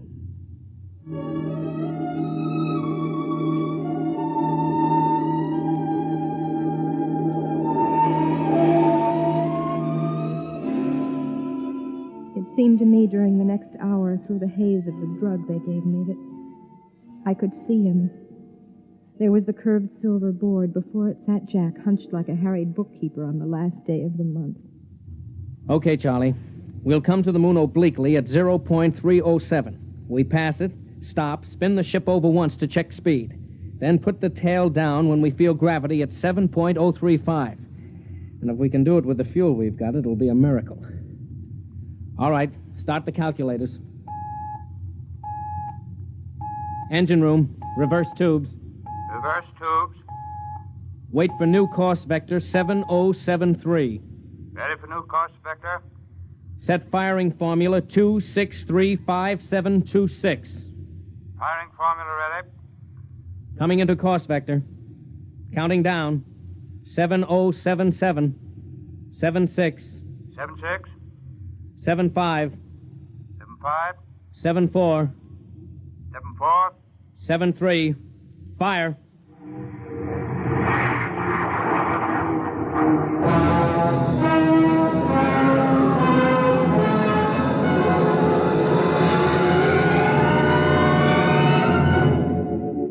You don't recall much after that.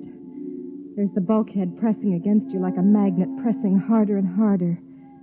Then there's the needle, and then sudden relaxation. Through it all, the stars and the moon and Jack and Sue Egan dance in a pattern of mist, and the words come back to you from long ago. The things he said to you when you were both in love many years ago.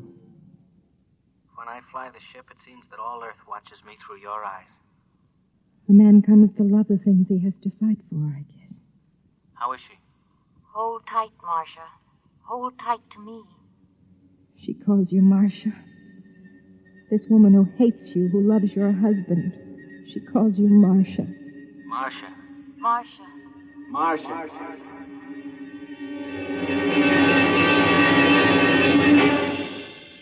Marcia. Marcia. The curved ceiling, but a new curve. And soft rose instead of chrome metal.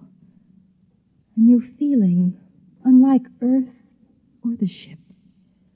Honey, wake up. Oh. Jack? It's all right, honey. We made it. We're on the moon. Moon? Yes. You're in the new Lunar City Hospital.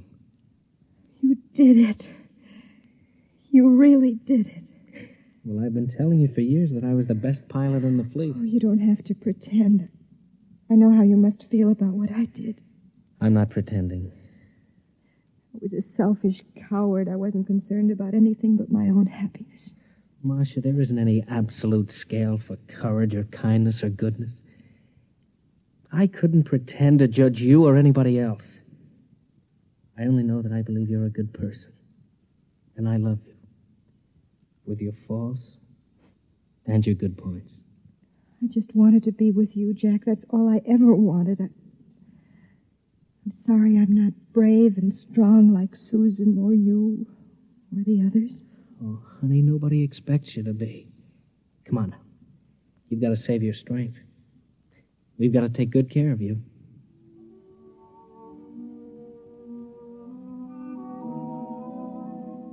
He reaches down and touches your lips with his fingers. It's like a benediction. You know that you'll never again question his right to do the things that fulfill him. To take a silver ship above the earth and guide it to new planets. Our child will be born on the moon, you whisper to him, and our grandchildren in the stars.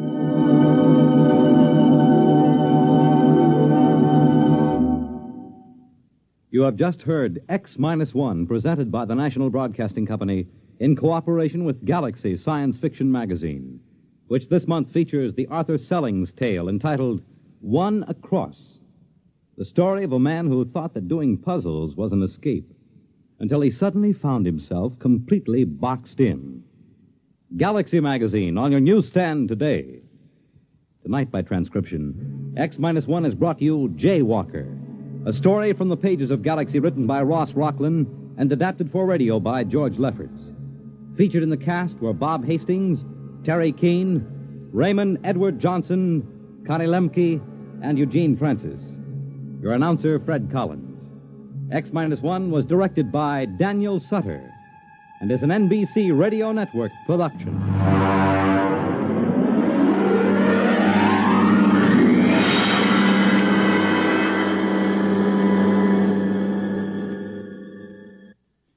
Next week, the story of the journey that had no end, of a ship that had traveled so long through space that none aboard her could remember their destination or even wonder where they were going. Listen for The Sense of Wonder next week on X-1. The big news tomorrow centers around the tiny principality of Monaco, where one of the century's most fabulous weddings will take place. And NBC Radio is on the spot to cover it for you. In the daytime, NBC's Weekday reports the civil wedding ceremony as it happens with simultaneous English translation. Thank you for joining us for another thrilling episode of X-1. We're excited to have you as part of our audience. We invite you to return tomorrow for an all-new set of episodes that will take you on even more unforgettable adventures. Get ready for a journey to the outer reaches of imagination as we dive into Space Patrol, our next featured program. Brace yourselves for a combination of sci-fi and law enforcement.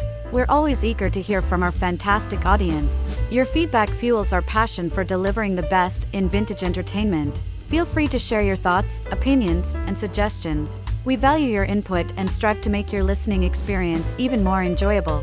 If you're looking to enhance your Microsoft Access skills, look no further. Reach out to them at 615-420-2040 and ask for Mark. Once again, thank you for being a part of our Golden Age radio community. Get ready for more riveting stories, captivating characters, and timeless entertainment. Until next time, stay tuned and keep the nostalgia alive.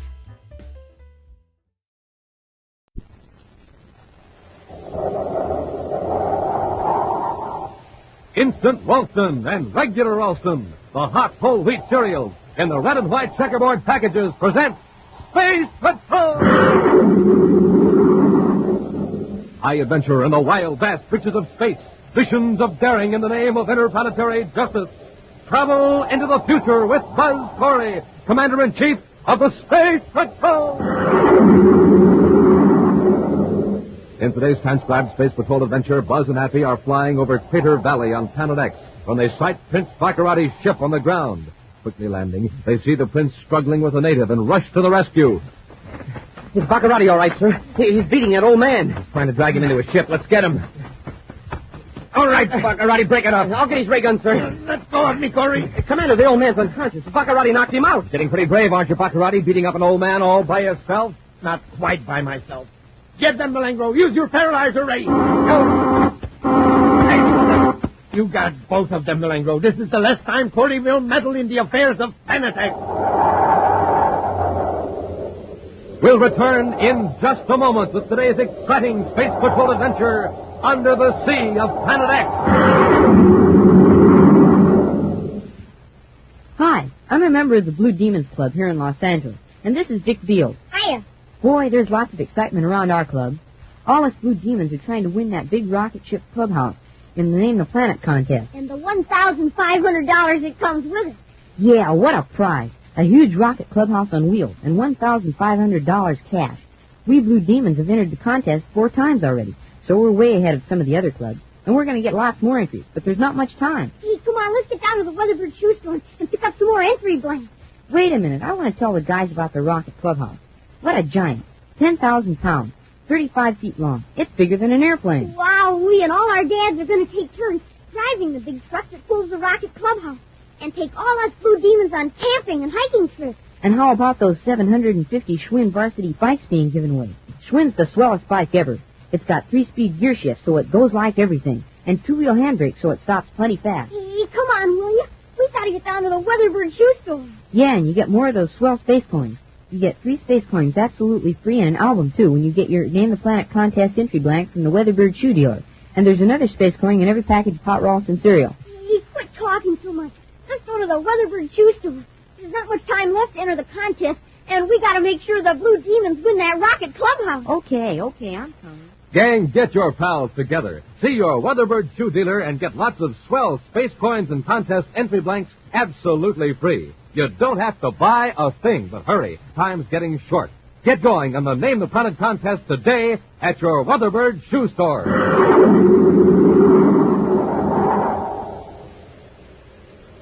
And now, today's Space Patrol adventure under the sea of Planet X. For the past 2 days, Space Patrol ships and some commercial ships have picked up a strange spaceophone signal. It registers for a few seconds and then disappears. Right now, in Commander Corey's central office on the man-made planet Terra, Buzz and Happy sit before a sensitive receiver as the cryptic signal streams in from across the vastness of space.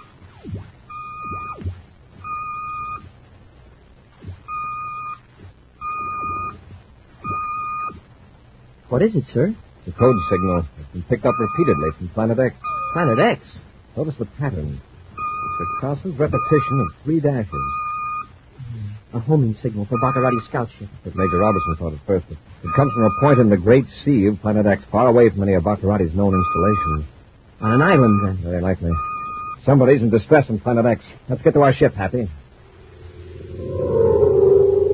Meantime, in the tower room of his castle on Planet X, Prince Baccarati reclines casually on his ornate throne, gazing admiringly at a flashing jeweled medallion. His chief counselor, Dr. Malengro, is patiently waiting to be recognized while the haughty prince fondles a cluster of jewels. Beautiful. Exquisite. Don Malengro, what is it? A report from the detachment of guards, Your Highness. They're on the trail of the escaped slaves. Oh, indeed. Have they been recaptured? Not yet, sire. But the guard captain thinks the natives are attempting to return to their home region in Crater Canyon. Yes, all right. Malengro, what do you think of this medallion? Excellency, this is magnificent. What did you get? A guard took it from one of the slaves, the one that was recaptured just after the escape. Amazing. A native with this? With jewels like this, I can hire more agents, hundreds of them. Of course, it can solve all Your Excellency's financial problems. Let's go down to the dungeon and talk to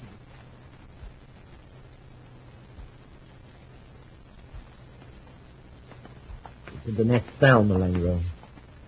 Big fellow, isn't he? Yeah. We'll leave the door locked in case he becomes violent.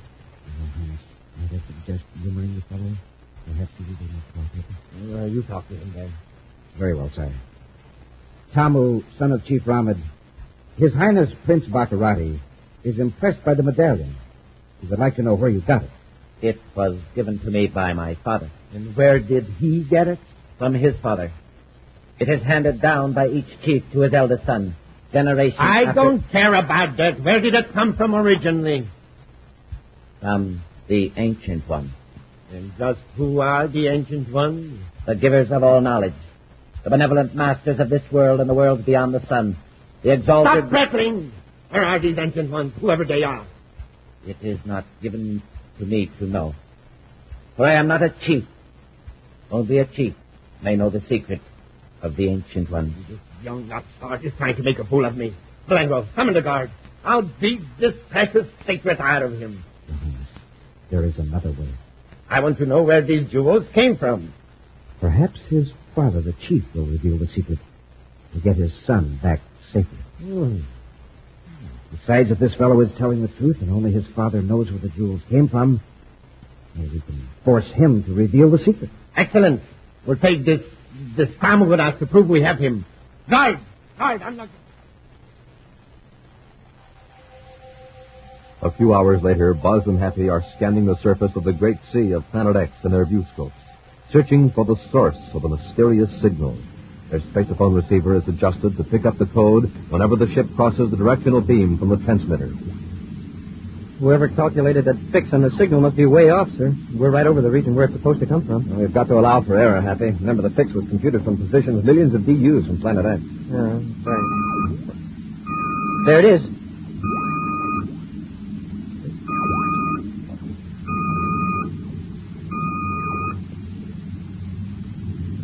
It's gone. Cross the beam. We'll circle back again. Sure must be a narrow beam if we crossed it that quick. Did you get any sort of a fix on it at all? I'll check the indicator, sir. Something's mighty strange here, Commander. The signal came from somewhere right below us on the Great Sea, but there's no island and no surface craft. Watch your viewscope carefully, Hap. Yes, sir. There it is. Look, there's nothing down here. And our viewscope is sensitive enough to pick up a very small boat. What do you make of it, sir? It must be submerged. A clever idea. lessens the chance of Baccarati's scouts ever locating it. Yes, sir, but who's sending the signal? Where are they? Probably they're hiding out close to the coast. We'll circle low and give them a chance to see our space patrol insignia. There's a valley a few miles inland, sir. The valley and the foothills are covered with farms and orchards, even inside some of those craters. That means people, Happy. Probably very intelligent natives. And farming people are usually peaceable. Then whoever escaped from Baccarati could be living with the natives, waiting for the space patrol to pick up that signal out there in the ocean. At least the natives may know if any strangers have passed through recently. We'll head for those craters, Hap. Meantime, Prince Baccarati has landed his atmosphere ship near the edge of a crater in the valley, some distance from a group of cliff dwellings. Fearful of the reaction of the natives, the prince has sent Dr. Malengro alone to the village to get the chief. A few moments later, Malengro returns with an old man whose regal bearing and fine spun cloth robe are evidence of his important position in the tribe. As he approaches Baccarati, the chief extends his arms to his sides, palms outward, in a gesture of friendship. Baccarati merely stands stiffly, a sneer on his face, as the old man speaks. I am Ramit, chief of the people of the Valley of Craters. I bid you welcome. Let's get down to business, Ahmed. Ever see this before? It belongs to my son, Tamu. He was captured by the tyrant. You have seen my son? Yes, he's in my ship. This is joyous news. Tell me your name, that my people may sing in praise of you. Malenko, didn't you tell him who I am? I thought it best to withhold that information, sire. Very well. Ramad, I'm Prince Baccarati. You are the tyrant? That is a harsh word to call a gracious prince who has brought your son back to you. I will gladly apologize when I embrace my son again. That is easily arranged. Where did this medallion come from? Why, from my father. He was chief before me. No more of that. You got more jewels like this. Where are they? Take me to them. That is impossible. Then it is impossible for me to return your son. But, Your Highness, there are no more jewels like that among my people. Don't lie to me, Ramad. If you got one medallion, you got more. Where are they? In the realm of the Ancient Ones. Where is that? In their city under the sea. What kind of a nonsense is this? You're lying, Ramad. There is no such city. I do not lie. I know there is a city under the sea. For I have been there. Then take me there or you'll never see your son again. It is forbidden for anyone but a new chief of my people to descend into the city of the Ancient Ones. I don't care a handful of space dust for your ridiculous customs. If you don't take me to the city for those gems, I'll bless this entire valley. You mean you will destroy my people? That's exactly what I mean. If you don't think... Your Highness, look, a spaceship, Commander Corey's ship. This Corey's ship. Quick, back to our ship. There is time. He's coming to the land. You're right, Malenko. Hurry. Hide before he gets close enough to see exactly what's going on down here. But where can we hide? He'll find us. You hide in that thick clump of bushes over there. I'll stay here in plain sight. While he's capturing me, you can get him with the paralyzer race. Now hurry. Yes, Your Highness. You are afraid of this man in the spaceship. It is our liberator, just as it was foretold in the chronicles of the Ancient Ones. You can't harm our liberator. I won't let you, won't I? We'll see about that. Be ready, Malenko, when Corey comes to the rescue.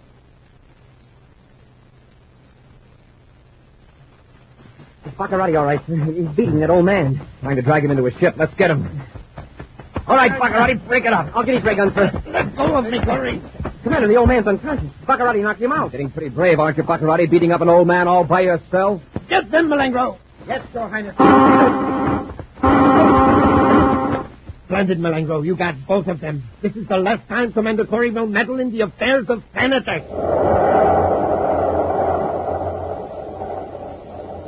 We'll return to Space Patrol in just a moment.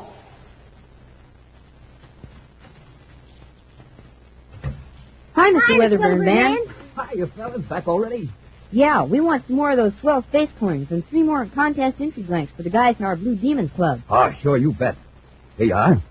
Your space coins are right there in the album, along with your contest entry blanks. And they're absolutely free. You don't have to buy anything. Thanks a lot, Mr. Weatherford, man. Now the Blue Demons will have even more chances to win the Rocket Clubhouse and the $1,500. And maybe we'll win a Schwinn bike for every guy in Demons. Sure. And don't forget about the 1,000 other prizes. 1,000 pieces of official Space Patrol equipment. And you know, You can get even more of those fine space coins free in packages of hot Ralston cereal. The hot Ralston package with a picture of Commander Corey and Cadet Happy on the front. You betcha, Mr. Weatherbird Man.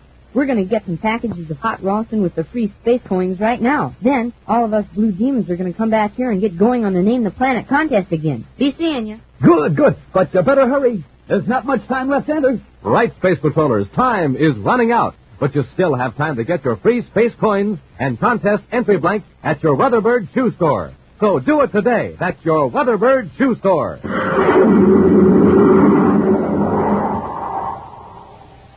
And now, back to our Space Patrol adventure under the sea of Planet X. Buzz and Happy blast off for Planet X to investigate a mysterious spaceophone signal that seems to come from the Great Sea.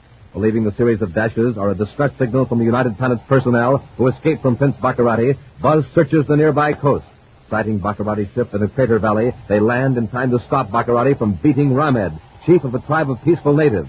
But Buzz and Happy are in turn overpowered by Dr. Malengro, who's been lurking in ambush nearby, armed with a paralyzer ray gun. Helpless from the effects of the blast, the space patrolmen look on as Baccarati and Malengro revive the native chief. He's coming around all right, Your Highness. Oh, get him to his feet. Come on, Ramed, get up. Those men lying there. What have you done to them?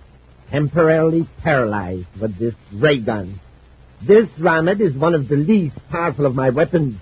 Remember that, in case your people will try to rescue you. Who are these men? From another planet, too, I suppose? Yes. This is the great Commander Corey, Commander-in-Chief of the Space Patrol of the United Planets. My most formidable enemy. And look at him now. If he is your enemy, he must be good.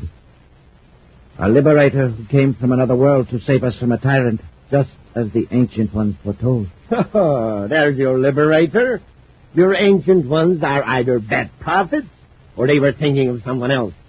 Malengro, put Corey and the cadet into my ship and tie them up. Yes, Excellency. Shall we put them in with Tamu? Nah, there isn't enough room in that compartment. Put them in the first compartment on the left, and lock them up. Yes, Your Highness. Leaving Buzz and Happy securely bound and locked in Baccarati's ship, the Prince and Malengro followed Chief Ramed around the rims of the craters and across the valley to a steep bluff. Finally, Ramed pauses before a jutting rock formation. We are at the entrance to the tunnel. Where? I don't see it. Slip in behind that large rock. You go first.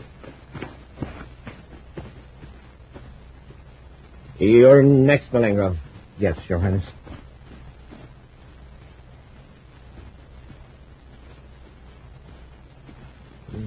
There isn't much light in here, Malengro. Have your Atamo light? Yes, Excellency. Here. Why, this is no tunnel. It's just a cave. It ends a few yards back. What are you trying to do, Ramed? The back wall is a concealed gate. I will open it. There's a hidden lever in this recess.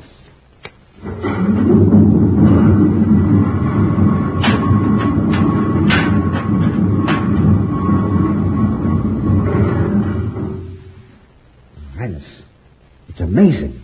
It must take tremendous power to open that gate. It is a secret force of the Ancient Ones. Probably only electricity. See, the tunnel is lighted. Yes. You will no longer need your little light. Ramed, just who were these Ancient Ones? A race of wise men and women who lived on this world thousands of years ago. Why did they live under the sea? Their science told them that this world would be struck with a storm of giant stones from the sky. Meteors. That's what caused the craters. Yes. So they built a new city to the east in another deep valley and covered the city with a dome. Then they leveled a huge mountain, and the sea rushed in and covered the city. The deep water protected them from the meteors. Yes. What became of these people, these Ancient Ones? When the great rain of stones was over, and the air was cooled, the Ancient Ones found that the world was not the beautiful one it once was. The air was foul to their sensitive lungs. So they built great ships and fled into space to seek another world. Well, it's fortunate they aren't here now to interfere with my plans. Let's get started down this tunnel. Must be a tremendous distance to the sea. It is a great distance. but you will be there very soon. Stand here if you will. That's it. When I press a lever, the very floor of the tunnel will move and carry you down to the city under the sea. Conveyor belt, a moving platform. Amazing. I suggest that you lay down.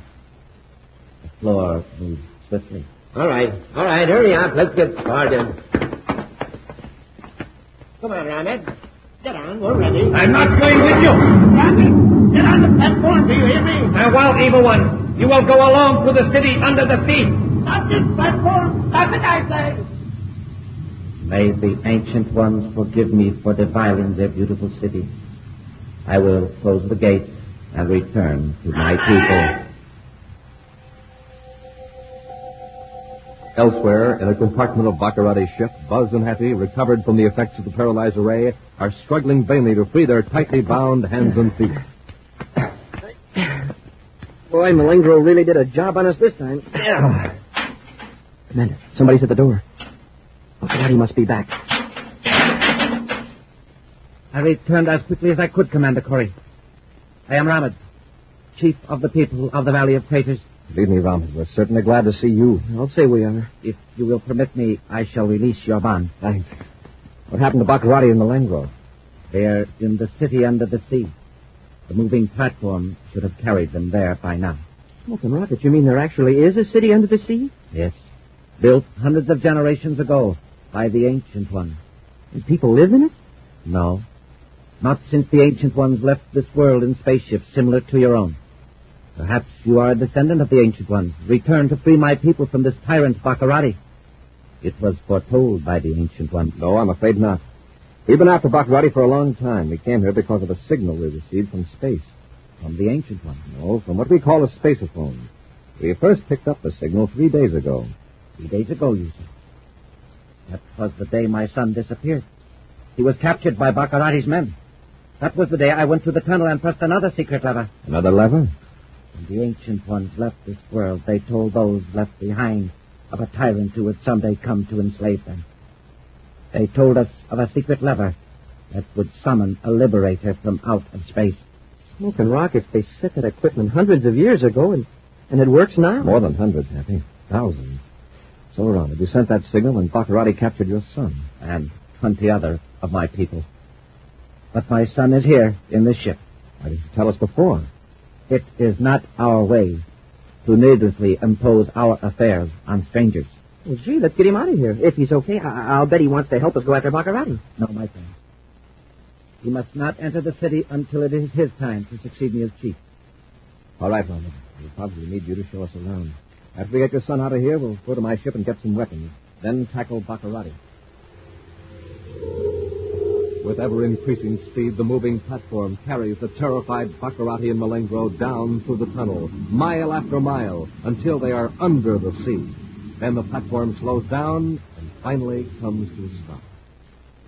Dazedly, Baccarati and Malengro get to their feet and look in amazement at a city of dazzling beauty, bathed in soft lights of many colors. High above them, a transparent dome holds back the dark blue waters of the great sea.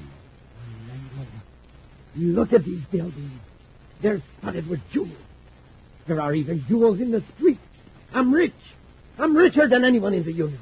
Let's chip off as many of these jewels as we can. Use the butt of your razor. As Baccarati and Malengro wander through the streets of the undersea city, roughly chipping away the largest gems from building walls and streets, Buzz, Happy, and Chief Ramed descend through the long tunnel. Then, cautiously, as the moving platform stops, they enter the city. Listen. Hear that? Yeah. What is it? I don't know. Let's find out.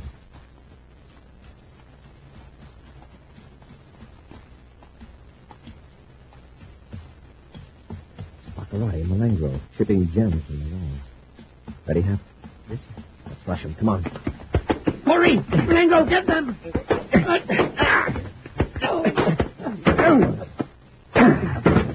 All right, Baccarati. You going to call it quits, or do you want to go back up that tunnel unconscious? You win. Get the weapons, Hap. And those gems. They must not take the jewels from the city. Yes, drop them, both of you. You won't be needing them. Smoking rockets. Baccarati's got an emerald as big as a hen's egg. I will relieve you of that emerald. Ramad. Thanks, Ramad, you old fool. There's your emerald. Commander, Baccarati's got his blast gun. Yes, and I'm going to use it. Don't try it. If you break that dome, you'll have the whole ocean in on us. Then stay right where you are. Come on, Malengo. Follow me. Yes, Your Highness. After them, Happy. Can't escape it, and they find some weapon they can use against us.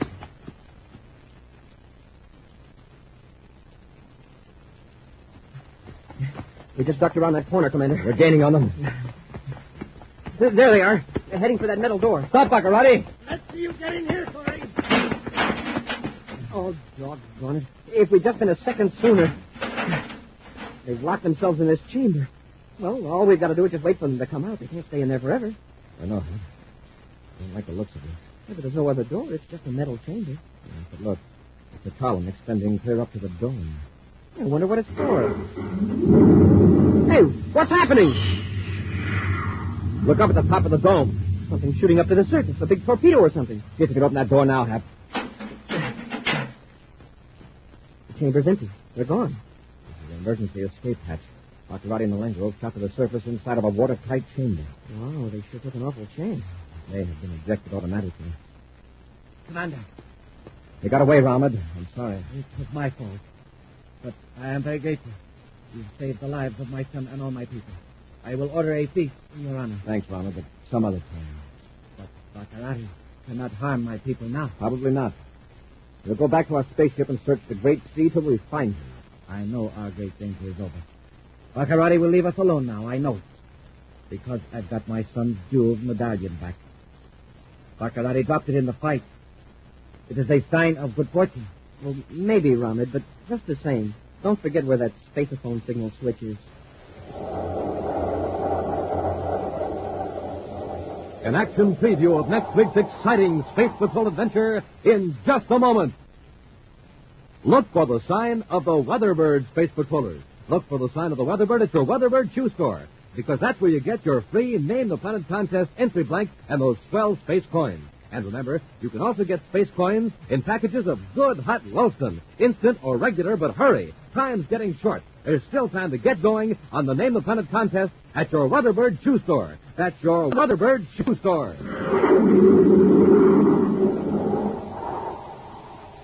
And now, a preview of next week's exciting Space Patrol adventure. Buzz and Happy are trying to drive off one of Prince Baccarati's atmosphere ships before it destroys a small submarine in the great sea of Planet X. We're driving him off, Hap. Yes, sir. He's cut on all rockets. But what happened to the sub? We'll take care of it later. After we've chased that atmosphere ship away. Commander, they're firing at us. They want to play rough, you'll cooperate. Stand by to fire space torpedoes. We're hit! We've knocked out our starboard rockets. We're out of control. Commander, we're going to crash! Be sure to join us next week for the thrilling story, The Sea Monster of Planet X, when Instant Ralston and Regular Ralston again present Space Patrol! Space Patrol, created by Mike Moser, starring Ed Kemmer as Commander Corey and Lynn Osborne as Cadet Happy, was written by Lou Houston, produced and directed by Larry Robertson, executive producer Mike Devery. Other players were Bela Kovach, Ken Mayer, Norman Jolly, Stephen Robertson, Dick Beals, and Tom McKee. Dick Tufeld speaking. Now, don't forget to tune in next Saturday and every Saturday when Instant Ralston and Regular Ralston again present Space Patrol!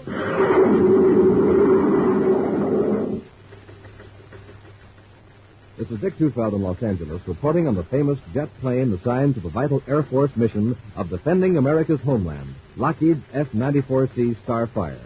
In a moment, we'll hear from Tony LaVere, the well-known record-breaking test pilot on the Starfire.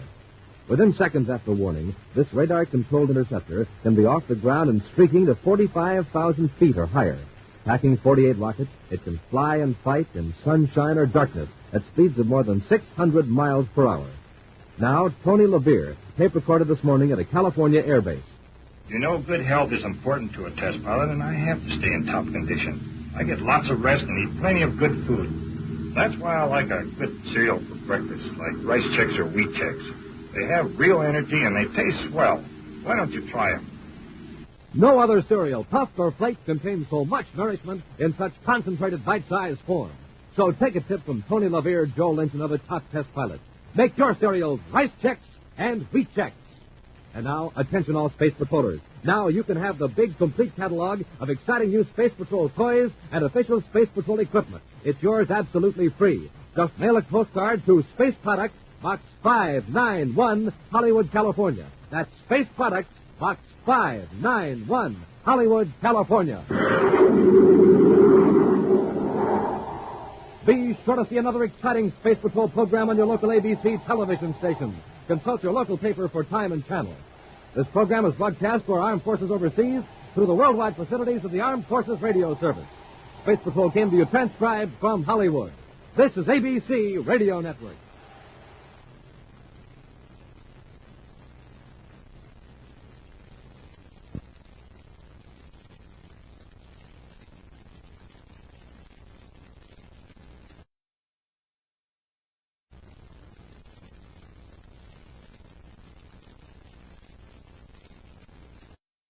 Thank you for joining us for another thrilling episode of Space Patrol. We're excited to have you as part of our audience. We invite you to return tomorrow for an all-new set of episodes that will take you on even more unforgettable adventures. Get ready for a journey to the outer reaches of imagination as we dive into Inner Sanctum, our next featured program. Get ready for chilling suspense as you delve into a tale of psychological intrigue and spine-tingling horror that keeps you on the edge of your seat.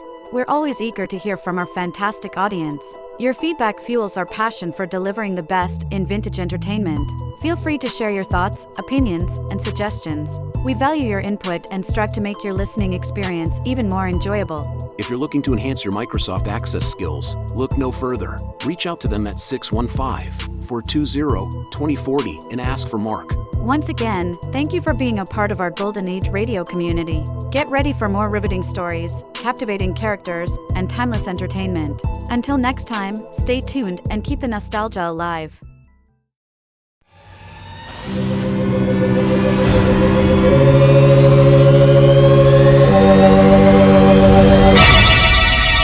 Lipton Tea and Lipton Soup present Inner Sanctum Mysteries.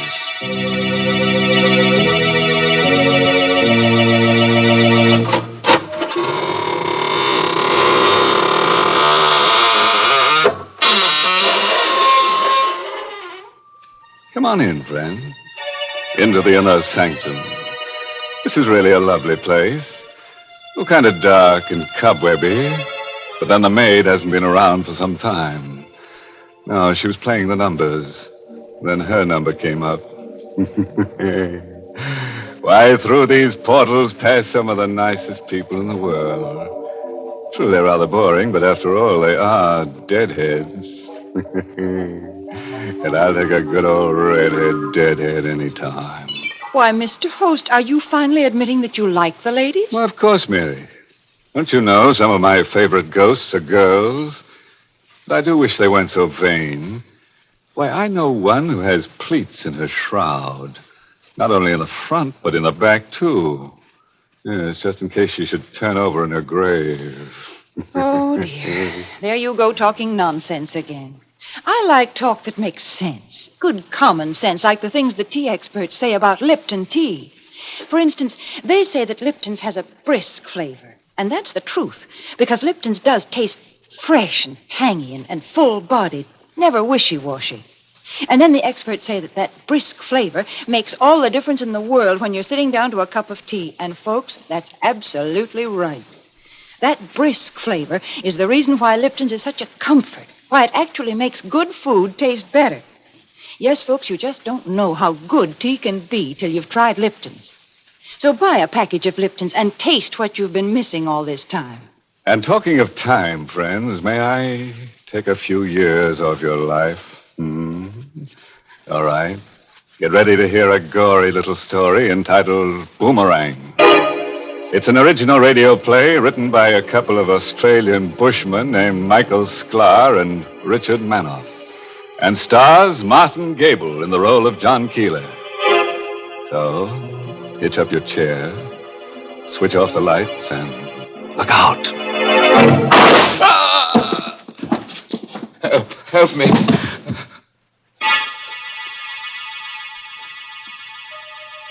No one heard me. No one came. I lay there watching the blood ooze from the wound. My chest was on fire. The flesh where the bullet had ended was torn, shredded. And in my back there was a kind of numbness. I screamed, "Ah! Help! Help!" But no one answered. I was utterly alone, helpless, watching my life dripping drop by drop to the floor. Then the blackness closed in. When I regained consciousness, 2 uniformed patrolmen were bending over me, looking frightened and puzzled. Suicide, Riley? Either that or murder. Their voices seemed to come echoing over an aching void. I wanted to tell them how it had happened. I wanted to tell them about Bill Sloan and Helen and the airplane. I was frantic. I had to tell them. He's trying to say something, Riley. Poor guy. He can't talk. He's too far gone. I couldn't talk. I'd lost too much blood. My tongue was thick like cotton. My lips moved, but that was all. It was all shut up inside me. They would never know how it had happened. Riley, it looks to me like murder. Murder, yes, it was murder. And if only I could have spoken, I would have told them. About my nervous breakdown. About the sanitarium. That's where it began, back there in that plushy prison. I was locked up behind that big wall.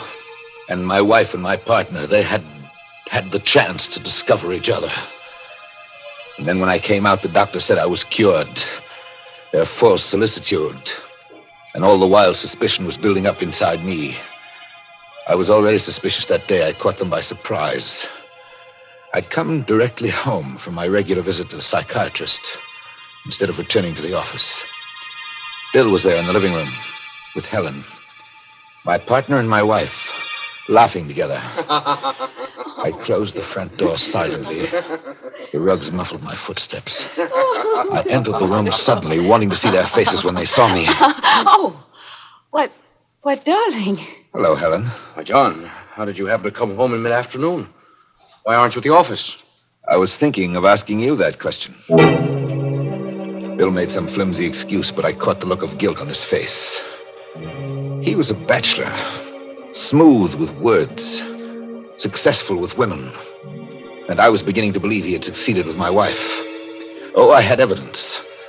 There was the time a few nights later. Helen and I were going up to bed. As we passed the umbrella stand at the foot of the stairs, I noticed something. Helen, just a moment. This umbrella, it's Bill's. Oh, is it? Yes, it is. What's it doing here? Well, he must have forgotten it when he was over the other day. Take it down to the office in the morning, will you, darling? I made no reply. We continued up the stairs and went to bed. I waited until Helen was asleep, then crept out of bed and down the stairs. There was the umbrella. I reached out my hand, afraid to touch it, but I had to. The umbrella was still wet. It had rained that afternoon. I said nothing about it the next morning. Oh, I was suspicious enough. But I told myself I had to be absolutely sure. And then, that next night, it happened. Helen went out after dinner saying she had an appointment with her hairdresser.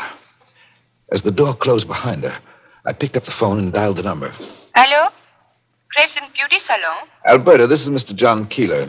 I'm calling for my wife to verify her appointment for this evening. Mrs. Keeler? But, monsieur, she has no appointment for this evening. Now, I was sure. Bill and Helen were together. I struggled to control my emotions. My head was whirling. I felt ill, weak. My heart was pounding in my chest. The room began to spin.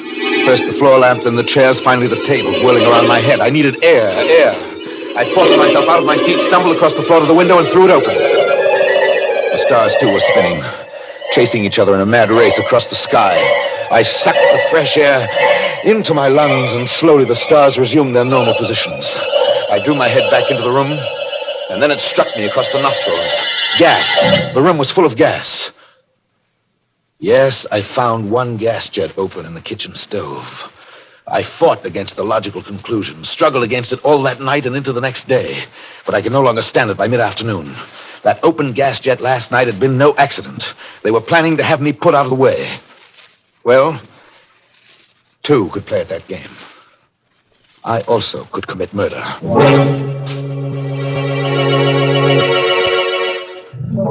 I worked out a plan. First, the business trip to Buffalo that I'd been putting off for weeks. I could use that as my alibi. I called my secretary. Yes, Mr. Keeler. Miss Jackson, I've decided to go up to Buffalo tomorrow. Could you get me a drawing room on the 5 o'clock train? I'll call the railroad station right now, Mr. Keeler.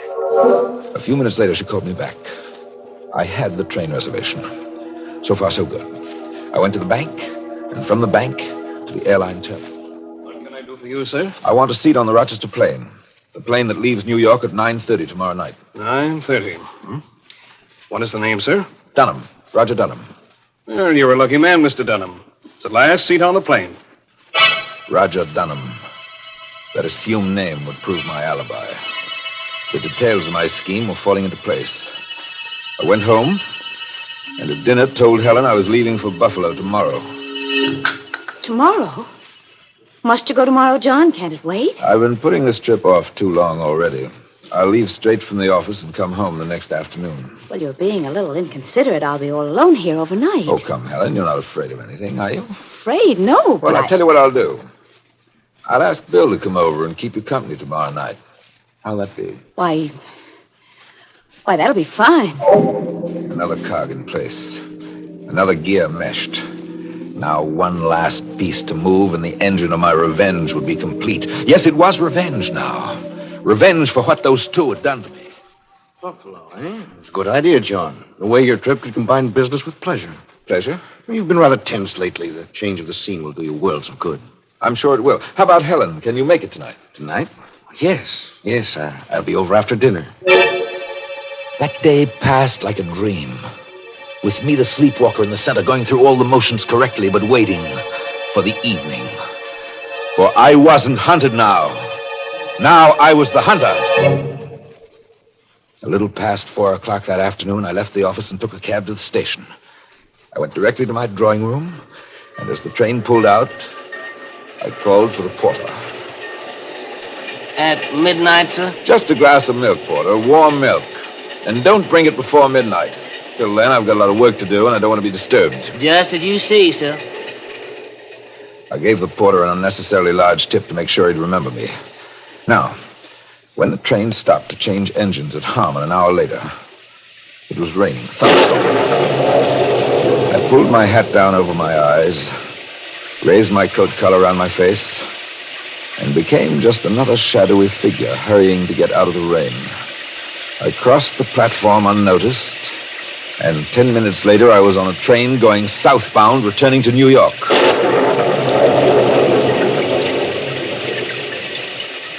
I picked up my car at the parking lot and drove out to my house on the cliff. Parking on a side road, I climbed up the hill on foot. By now the rain was coming down in sheets. Lightning split the sky and thunder crashed around me. I could see the light from my house perched at the edge of the cliff. Now Bill's car was parked on the driveway, pointed downhill. Light came from the living room. I crept through the shrubbery to a window. There they were, Bill and Helen. My partner and my wife, sitting side by side on the divan.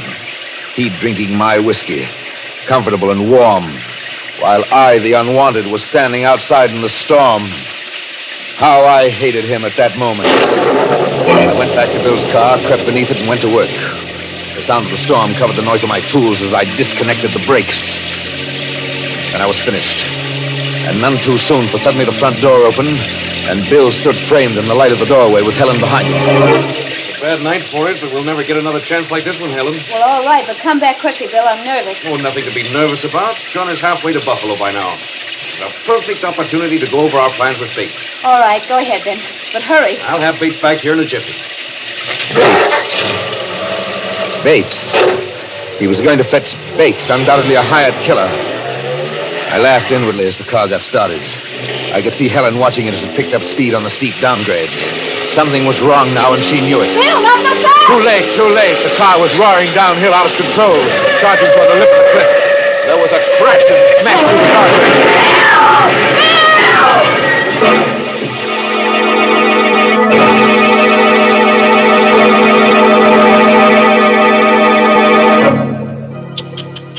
Oh, poor Bill. I always say, protect me from my friends, and I'll take care of my enemies. Such a nice guy, too. Who would have thought he'd go falling for a cliff?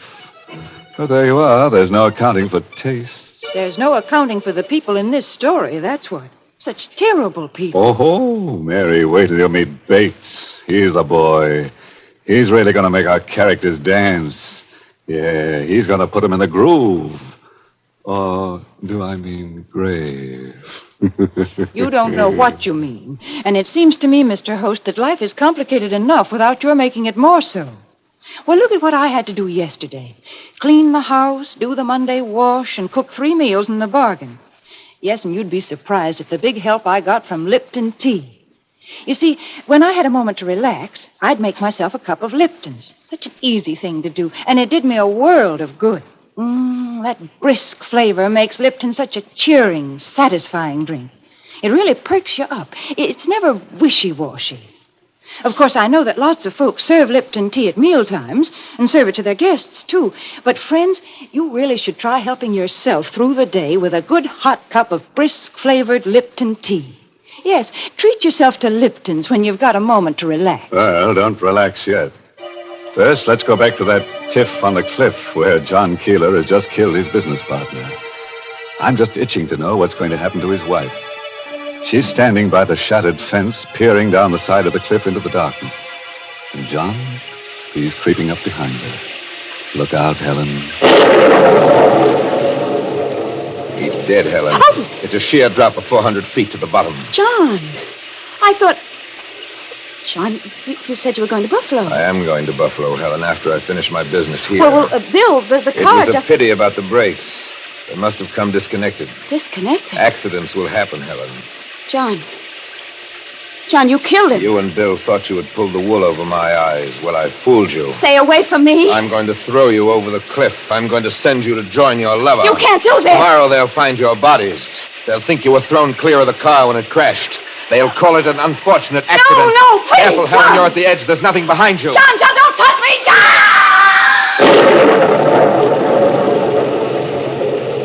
Goodbye, Helen. If I had any feeling at that moment, it was a feeling of satisfaction. I, the failure, had committed the perfect crime. My scheme was flawless. I walked down the hill to my car, changed my clothes, and drove to the airport. As Roger Dunham, I boarded the plane for Rochester at 9:30 that night.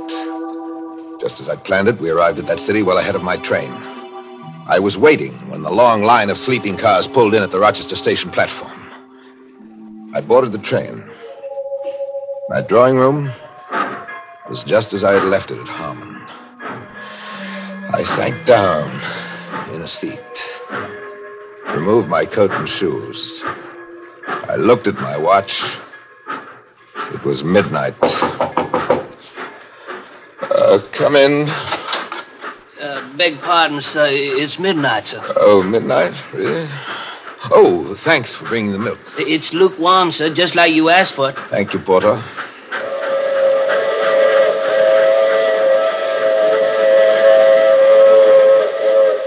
In Buffalo, I went to my usual hotel, checked in, went to sleep.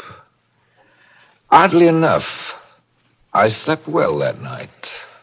A deep, dreamless sleep. In fact, I overslept. For when I wakened, it was broad daylight and the phone was ringing. I struggled out of bed, lifted the receiver. Hello. This is the long-distance operator. I have a New York City call for Mr. John Keeler. This is Mr. Keeler speaking. One moment, please. Here's your party. Mr. Keeler? Yes? This is Miss Jackson. I've just arrived at the office. Mr. Keeler, I don't know how to tell you.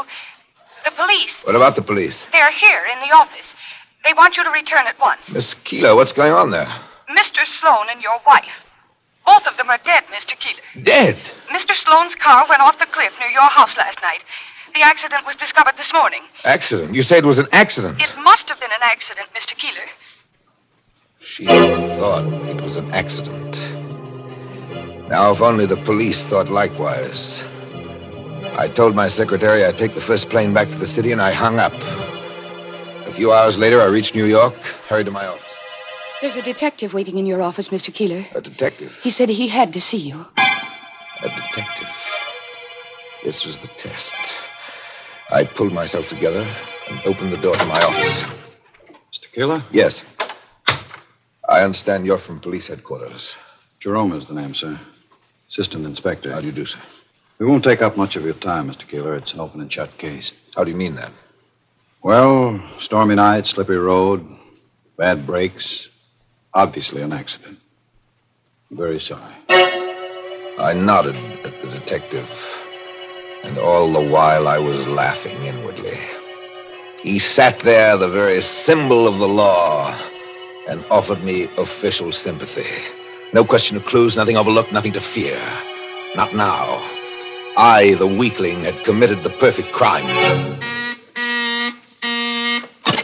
Yes, Miss Jackson? Mr. Keeler, there's a man out here to see you. Send him away. He won't go. He says you don't know him, but it's extremely important. What's his name? His name is Bates, Mr. Keeler. William Bates. Bates? The hired killer. I told my secretary I'd see him. I went into the outer office. Bates was sitting on one of the chairs with an open briefcase on his lap. He was a big man, tough-looking. I read the news in the morning paper, Mr. Keeler. Too bad. That was a tough break. Yes. Yes, was. I didn't know if I should go after you now, but... Well, after all, I'm a businessman. My time is money. I'm sure it is, but why tell me about it? You certainly don't expect me to pay you. Why not? They're your plans. My plans? Well, look at them. Here they are. Why, they've even got your name on them. I didn't know whether I could trust my ears. Whether I could believe my vision. Bates drew a roll of architectural drawings out of his briefcase and shoved them at me. Look at them. There it is in your partner's handwriting. Plans for the new Keeler house. Who are you? I told you. My name is Bates. I'm a building contractor. Your partner and your wife insisted that the whole job had to be done in secret. In secret? They said something about you having just come out of a sanitarium. They wanted the whole thing to be a big surprise. My mind was reeling. The secret meetings that led me to suspect Bill and Helen. Those meetings were to go over the plans for a house. My house and Helen's. I had killed my best friend and my wife. Inspector Jerome, I want to confess. I killed them. I killed them. Killed them? Killed who? Don't look at me like that. You know who I'm talking about. My partner and my wife. I killed them last night. Now I'm ready to take my punishment. Now, calm down, Mr. Keeler. You've had a hard time. We realize this thing has been a great shock. What are you talking about? The homicide squad doesn't jump to hasty conclusions, Mr. Keeler. We've made a thorough checkup on your background. What's my background got to do with it? Well, we know you spent 3 months in a sanatorium recuperating from a nervous collapse. Now, on top of that, this unfortunate accident. It wasn't an accident. I killed them. We checked every movement you made since you left the office yesterday. Then you must know. We know you took the 5 o'clock train to Buffalo. The porter on your Pullman had no trouble recalling you. Why, he even told us how he brought you a glass of milk at midnight. You were a good 200 miles away from New York when the accident happened. The detective went away, shaking his head. Sympathetically. My mind was in a turmoil. I had committed the perfect crime, and it had boomeranged. I went home. The house on the cliff was empty. Everywhere I looked, I saw Helen. Her photograph on my desk. Her red-tipped cigarette still in the ashtrays. 2 half-empty cocktail glasses side by side on the living room table. There was desolation in the house. Emptiness. Loneliness. And it would be like this for the rest of my life. But there was one way out. I always kept a loaded gun in the desk. I took it out of the drawer and in my hand. Here was my punishment. This time I couldn't fail. I placed the gun against my chest and pulled the trigger.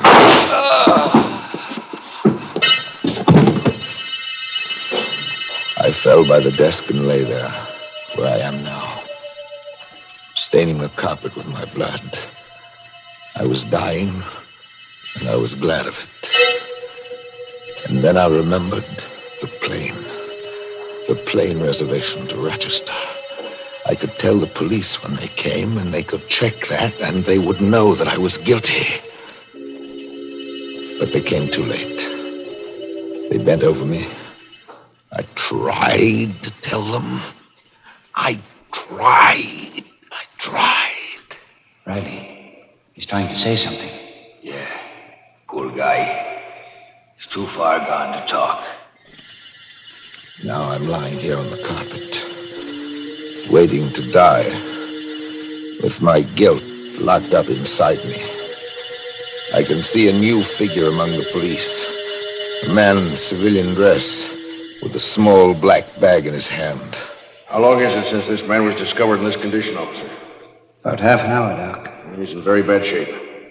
Will he live, Doc? Will he recover? Oh, yes. He may recover, but only partially. Partially? How do you mean, Doc? Notice his inability to move so much as a finger. Notice how only his lips move, trying to form words without being able to speak. The bullet must have injured his spinal cord. This man is paralyzed. Totally paralyzed. So now I know. I'm paralyzed. I'm not going to die. And yet I can see the policemen moving carefully about the room. And I hear them speaking softly as one speaks in the presence of the dead. So I've failed again. For the last time. Because I know my fate now. To live in this living death. Alone with my guilt. Forever. That is my punishment.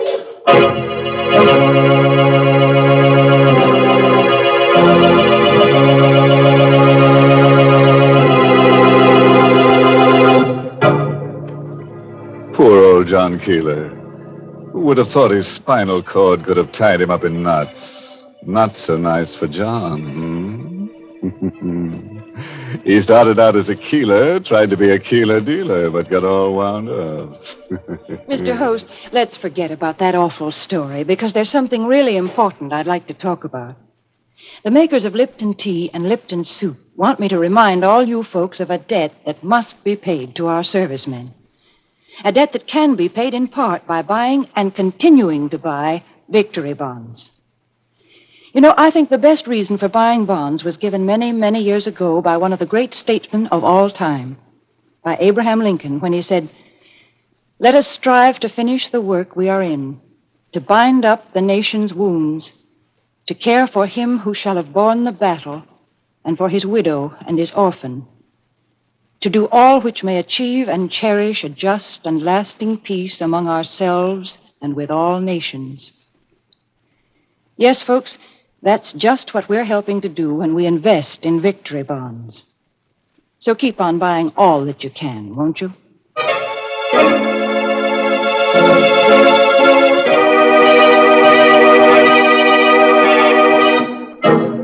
And now, friends, for those of you who like morals with your drama, here's one for tonight.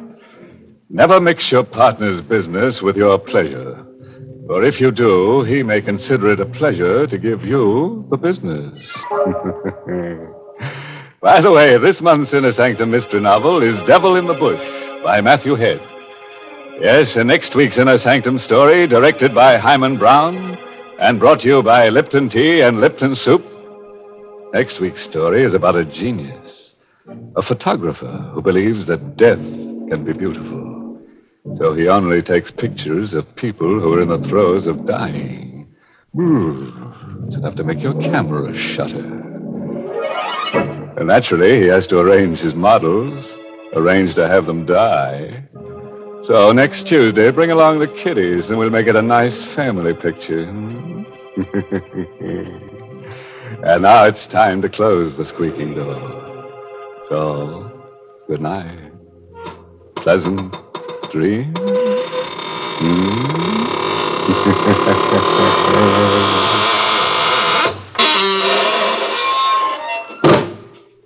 Folks, cold weather and hot soup just seem to go together. And Lipton's noodle soup is the soup of the season. Yes, Lipton's is blessed with a fine chickeny flavor, and it has real fresh cooked goodness. It tastes just like the chicken noodle soup you'd make right in your own kitchen. The only difference is that Lipton's takes almost no time at all to prepare. So if your family likes chickeny-tasting soup that's brimming with tender golden egg noodles, then don't forget to ask for Lipton's noodle soup. Yes, friends, and don't forget to tune in next week for another Inner Sanctum Mystery. This is CBS, the Columbia Broadcasting System.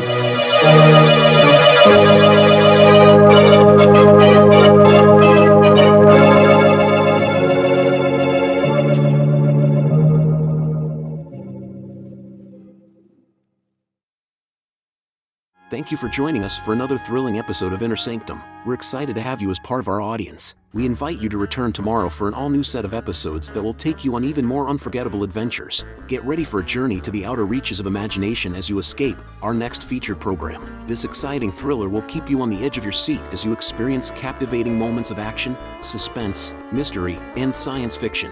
We're always eager to hear from our fantastic audience. Your feedback fuels our passion for delivering the best in vintage entertainment. Feel free to share your thoughts, opinions, and suggestions. We value your input and strive to make your listening experience even more enjoyable. If you're looking to enhance your Microsoft Access skills, look no further. Reach out to them at 615-420-2040 and ask for Mark. Once again, thank you for being a part of our Golden Age radio community. Get ready for more riveting stories, captivating characters, and timeless entertainment. Until next time, stay tuned and keep the nostalgia alive.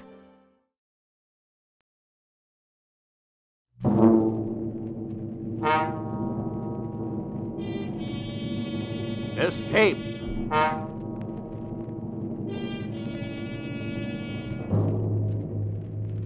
You were rushing forward through time, far into the future, trying desperately to flee the clutching fingers of a band of night creatures, a dreamlike horror from which there seems no escape.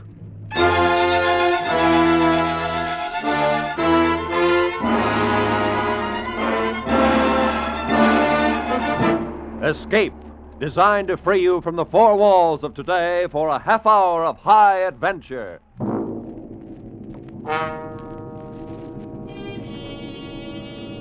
Tonight we escape to the year 100,080, and to a world where beauty and terror live side by side, as H.G. Wells described it in his immortal story, The Time Machine.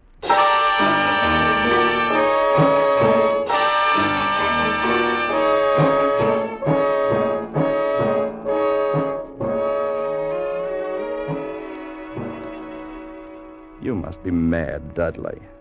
A time machine. Yes, my friend. A time machine. This thing? This very thing. Well, this contraption, this whatever it is, made of quartz and brass and ivory, with its levers and dials and its seat in the middle. This is the result of 3 years' hard work? I promise you, Fowler, that on this machine, a man can go wherever he likes in time. By working these levers, a man can choose his century, his year, his very day. Oh, that's impossible. It's out of the question. Then one of the journeys I've already taken on this little contraption. Well, I'm afraid you're having a bad dream. You mean I've developed into a liar? Very well, you shall have proof, my friend. How? Just climb on, Fowler. Sit in the seat with me. I'll take you for a little spin. You mean right now? Right now. Well, just in case it should work, aren't there any preparations we should make? No, Fowler. You won't need any luggage on this trip, not even a toothbrush. You'll be back in less than a minute. All right. I'm on. Now what? Hold tight, because it sways a good deal. I'd hate to lose you. Well, I can't be frightened, Dudley. Then you're braver than I am. Tell me, what time is it? It's just, 12 noon. Before we start, I want to adjust this control a bit. Is everything shipshape? Oh, yes. Tell me, did you notice anything just then? Only a noise, a humming noise, nothing else. And what time is it? You just asked me, old man. That's funny. What? My watch says 11 o'clock. I could have sworn it was noon a moment ago. Huh. Must be something wrong with it. There's nothing wrong with the watch.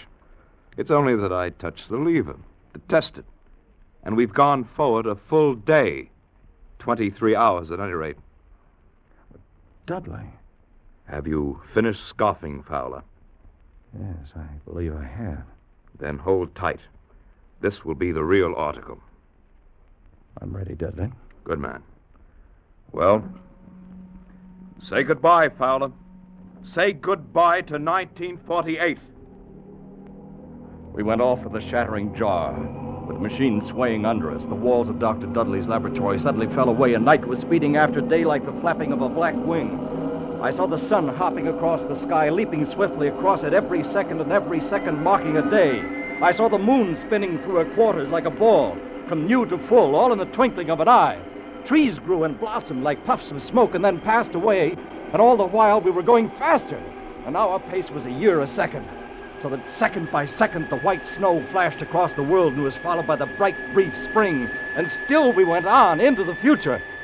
How do you feel, Fowler? Sort of weak and very dizzy. Don't let go. Don't fall off. Where are we? How far have we come? We're in 100,000 and 50 and 60 and 70. That's enough! Stop it, Dudley! I can't stand anymore! Stop it!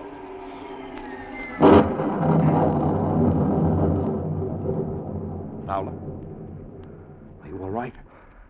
I believe so. No broken bones. What happened? I'm not sure. I must have stopped too suddenly. Where are we, Dudley? Look around for yourself. On a wide lawn, in a beautiful, vast garden. I meant geographically. Just where we were when we started. We're standing exactly on a spot where my laboratory stood 100,000 years ago. And the year? 100,080.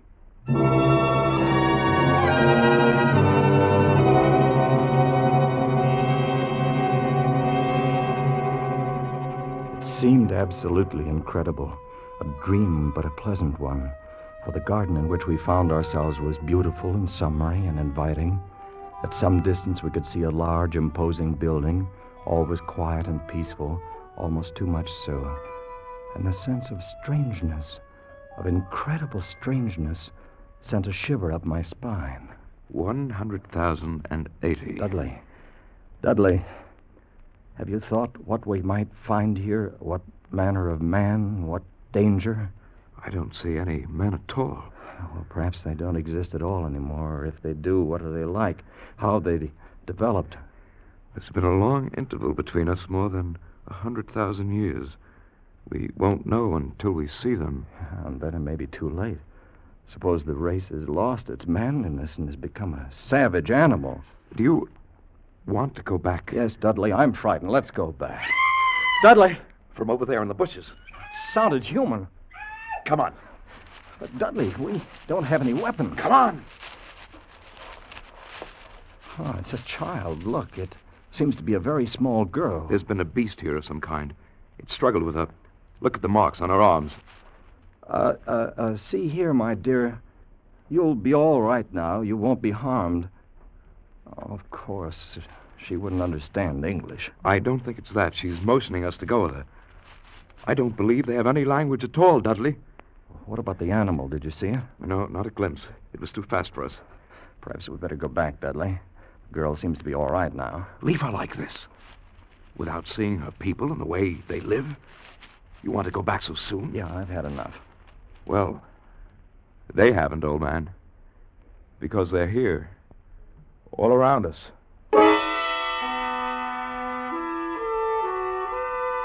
They had crept up on soundless feet to surround us, the little people of this era.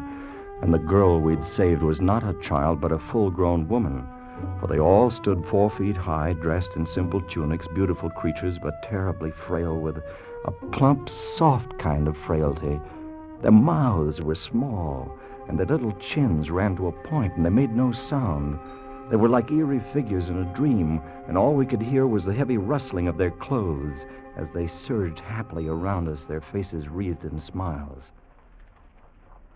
Why, they're not savage at all. They're very loving and gentle little people. Yes, but there's something terribly wrong with them. How do you mean? They seem to have the minds of 5-year-olds. This one over here has been trying to talk to me with gestures. Look at him. He seems to be asking me if I've come from the sun or a thunderstorm. How'd you expect him to be? Far ahead of us, of course. Incredibly ahead of us in knowledge and in science. And look at them. Children. Oh, they seem happy in this huge garden of theirs. That's something. I've changed my mind, Dudley. Maybe we shall enjoy spending a few days with our little friends. The little people led us home into their valley. They lived in colossal buildings, sleeping all together in one huge hall, eating in another, playing and frolicking together in the sunshine, and Dudley and I lived with them for days in utter contentment.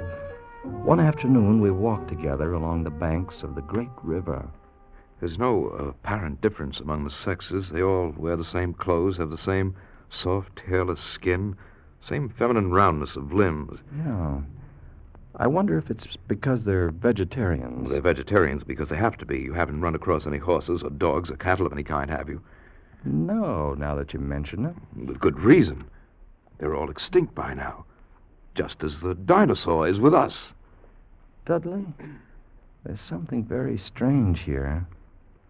Something hidden away and silent. You may be right. Anyway, I've taken the precaution of removing the controls from the machine. I don't much fancy the idea of someone riding away with it into another century and leaving us here for the rest of our lives. Dudley, do you recognize this bit of ground? Why, yes, this is where we landed. I thought so. I wasn't sure. Why do you ask? Can't you see? Look around. It's empty. What's happened to the machine? They've taken it away. They've stolen it. Where, Dudley? Where? Look. See the tracks where they've dragged it? Over here. Come along. Right here. By this monument, the end of the trail. Those are brass doors in the base, and they're locked. The machine, it must be in there inside. We must get it. Break down the doors. Oh, how? How can we? Here, we use the levers. Oh, it's no good, Dudley. They're solid. We'll never break through. Never? Never? Do you mean stay here for all our lives? Do you mean never go home again?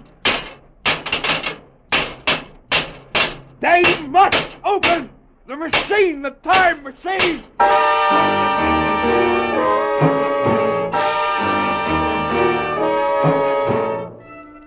The time machine was gone. The brass doors of the monument held. Our retreat was cut off, the thin line by which we could make our way back home, back to our own time and our own people. But there seemed nothing we could do. We had no way of communicating with the little people, of asking what they had done with the machine and why and how to get it back. They merely stood around and watched our vain efforts. There was nothing hostile in their attitude. They were more like simple, wondering children. Only one, the young woman, Weena, whose life we had saved on our first day, had become really friendly. She went with us wherever we walked and brought us presents of garlands of flowers, slept near us at night in the hall, and we in turn had taught her a few words of English. Now, we redoubled our efforts, like men racing against a clock, so that we might speak to her and discover the secret of our immense loss. No, not these, Dudley. No. How can you be so sure that your people didn't steal the machine? Aren't there any thieves among them? Are they all perfect? That's a lot, Dudley. You'll waken them. Besides, she doesn't understand. But the thief must be sleeping somewhere in this hall. Weena, they take machine. No, Dudley. No. Who then? Who? We are friends. Yes, friends. We must have machine. Yes, Dudley. Yes. Who took machine? Are there other people?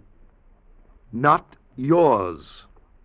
Others? What about those doors, Weena? Doors. Open. No. Oh, no. Weena, machine in there must open. No, not open. All right, my dear. Go to sleep. Get some rest. Yes, Dudley. Sleep. You too, fella. Try anyway. Yeah, I've tried. It's no good. What's to become of us, Val? Are we caught here in this century?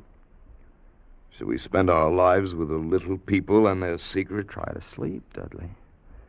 We'll go back to the monument tomorrow. We'll find a way of breaking in. Dudley. Yes? Did you just... There it is again. What? Something on my face, cold and fuzzy to the touch. On my face and in my hair, cold as death. Dudley! You're right, my boy. There's something in here with us. I smell of the grave. What was it? I don't know. But look at them. The little people are all awake. It's as though they've been stampeded. Let's get out of here. I want some fresh air. We went quickly through the hall and outside, away from the frantic rustling of the little people and into silence. The moon was full just overhead, and it was close to dawning. There was a faint sound speeding close behind us, and we turned, our nerves ragged and our muscles tensed. But it was only Weena coming swiftly to join us. Weena, come closer, my girl. Dudley? Tell us, what do your people fear? What makes them afraid? Afraid? Darkness. And there is something. What do you mean, darkness? Dark things.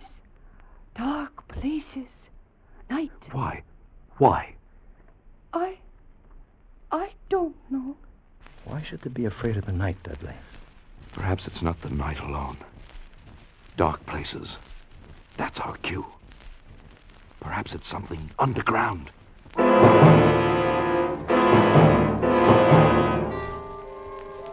By now it was light, another day.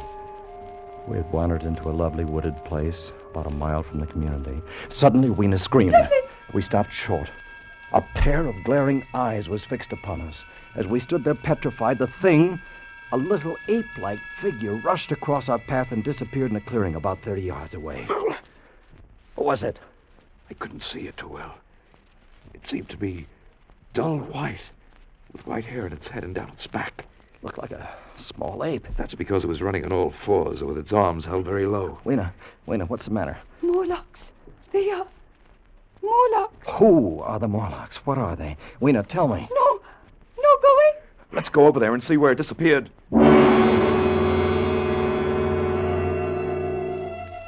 In the clearing, we found a round, well-like opening. I leaned over and looked down a deep shaft, and as I did so, I saw a small white creature retreating down a ladder in the well. Something like a human spider. Its large, bright eyes watching me as it went swiftly down, and then it disappeared in the shaft. Paula, did you see it? Like an ape? Yeah, but like a man.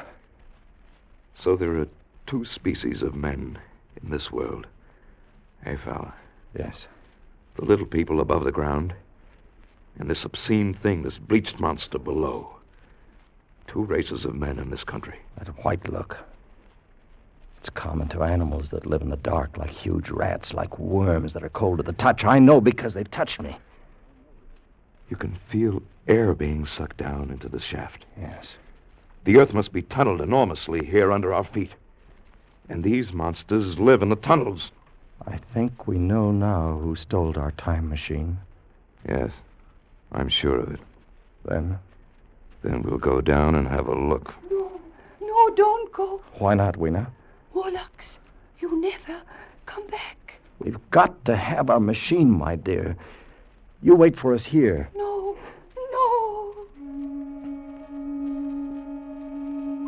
But we went down, our heels ringing on the small metallic bars that were meant for creatures so much smaller than we. Down we climbed, down, ever in darkness.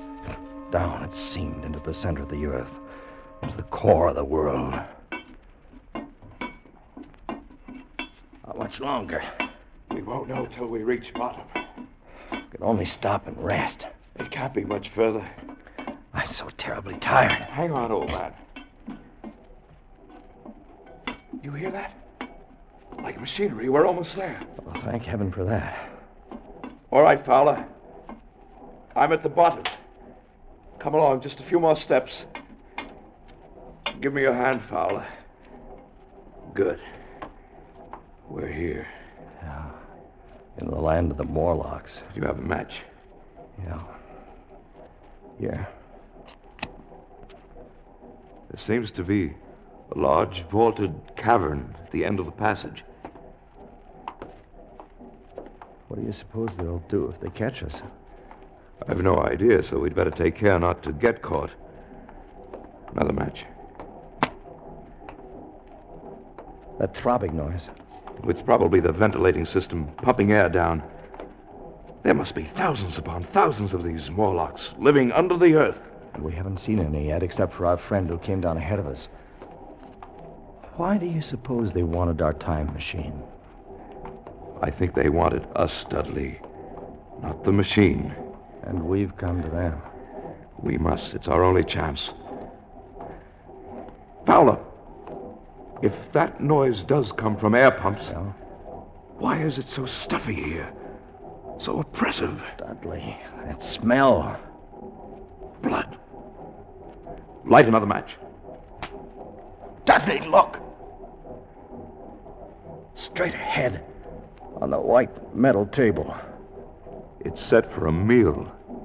Yes, with a big chunk of bloody meat. And we know that cattle are extinct.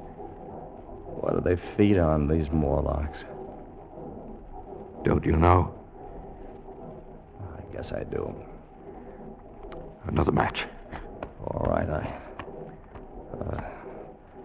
Dudley? Dudley? I haven't got any more. We've used our last match. All right, we'll have to go back there then. We know the secret now, anyway. The Morlocks living here underground are the masters of this age. And our friends up above. Fatted cattle, fed by the Morlocks, clothed and supplied and housed until the day when they're cut out from the herd and brought underground as food. This is the future you're looking at. This is what we men of the 20th century shall come to. Dudley, what is it? I felt hands, cold hands. Take one of these levers. Use it as a weapon. Lash out. Against the wall. Fowler, here beside me. Dudley, what do we do? Do! Fight them! Kill! Use your lever man like this! Dudley, they're all around us. This way, Fowler! This way! Back this way! We went back in that evil darkness, fighting every step as we went. Back to those projecting bars, kicking and clawing ourselves loose from their pallid, grasping hands and climbing up again toward daylight and freedom, away from their stench and the eagerness of their icy hands. And they didn't follow, for daylight was their enemy and their great fear. And we lived among the lush gardens of the gentle little people like prisoners, like men without reprieve, like men who are dead, while they still walk the earth. For the time machine was locked away behind great brass doors, and we knew we could never force them open. Then, one day, Weena told us of an old building, an ancient, staggering structure that had survived through many ages and was filled with many curious objects. A museum. That's what it must be, a museum, Fowler. Perhaps from some earlier time. Oh, I'm in no mood to go looking at a museum. But don't you see? Specimens are hermetically sealed in museums. Perhaps there were things, weapons, machinery, something we could use. Oh, sure. If we could find some dynamite or gunpowder or something. We could blast those doors. We could get in. Where is this place, Weena? This old building that no one ever goes near? I take you, Fowler. It's not far. A chance, old man. A slim chance, but a chance nonetheless. All day we wandered through the great ruined halls. The building had been deserted and in disuse for perhaps a century. The childlike men of that time had long since ceased to care about anything but their own personal comforts. It was late afternoon and growing dark when we came upon the chemical section. We'd found nothing useful to us until then. And now came the worst disappointment of all. And it's dust. All of it. It's been dust for centuries. Another dead end. It's hopeless. We were out of our heads to hope that nitrates would retain their form for 100,000 years. We better go if nothing here. Wait just a moment. There's something in this case. You can break it with your lever. Stand back a little. Hallelujah. A box of matches hermetically sealed. Yes, they're perfect. They're not even damp. And what shall we do with them? Burn down those brass doors? Better keep them anyway. At least we can smoke again. And you can't tell. Fowler. Yeah? On the floor. See them? Small, narrow footprints leading away into the darkness at the end of the gallery. Dudley. We'd better go. Pick Ween up and carry him. We'll have to run for it. Don't be frightened, my dear. It'll be all right. Go on, run!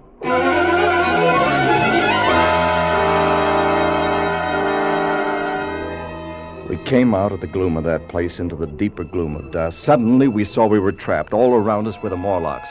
They were there by the thousand, surrounding us and coming closer, a long, even line of deathly white, their eyes blinking in the half-light, and their tiny mouths alive with appetite. The matches, Dudley. Light a fire. Here, the forest is dry. Good. We'll have an inferno here in a minute, and our little friends don't like light or heat. The fire leaped high to the heavens, and the countryside was ablaze. The Morlocks turned in fear, blinded by the glare. Some of them burned into the middle of the raging flames, and the rest faded away like a fog. Dudley had left a narrow passageway for our retreat, and we fled down a long corridor of leaping flames and blistering heat. We fled to safety.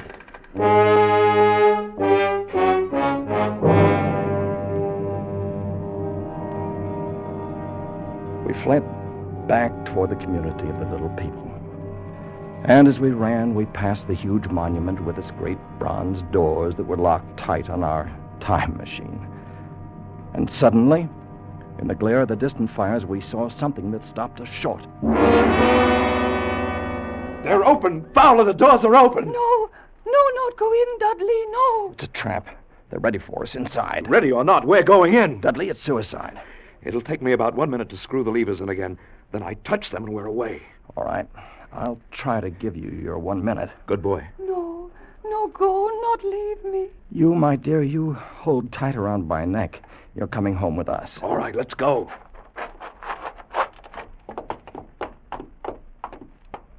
We're in. Look! The machine, they haven't harmed it. I don't see them. Yet. Come on, quickly. Give me that other lever. The doors, Dudley, they're closed. Get in the seat. I'll be ready in a minute. I waited for the hum that would signal our departure, and there in the darkness, the Morlocks were finally upon us. Cold, persistent fingers swarmed over my body, tugging at me, sucking me away from the machine, but I held tight to Weena as a man holds fast to life, and tried to kick them away with my feet. Hurry, Dudley! Hurry! I can't seem to get these levers. Quick, or we're done! Just another turn, and it's... There, Fowler. We're away. We're gone. Yeah, we made it. You all right? I'm all right. Good. And Weena? Weena isn't with us. What happened? They tore her from my hands at the last minute. They got her. I tried to save her. I couldn't. I know, old man. I still got a piece of her tunic here in my fist. A little piece of her tunic, Dudley. But nothing else.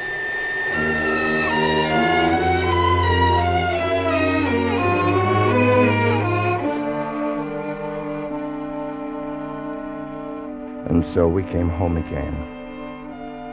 Back into the very minute from which we had left. Back into 12 noon, May 9th, 1948. We were in Dudley's laboratory again, motionless, sitting on the ridiculous contraption which he called a time machine. Was it all a dream? A mad and feverish dream? Did any of it happen? Could any of it happen? No, of course not. How stupid. But then, what's this? What of this jagged piece of thick green silk I hold in my hand? What does that mean?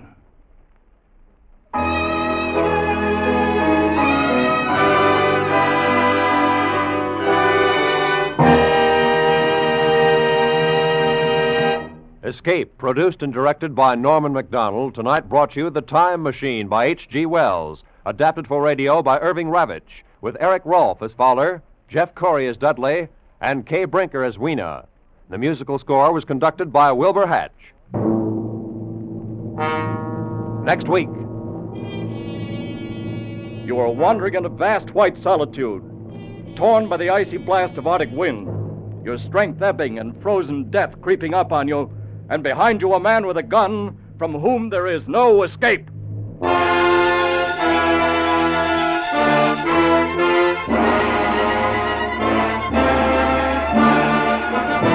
Next week, we escape with another great story of high adventure by one of the world's best-known authors.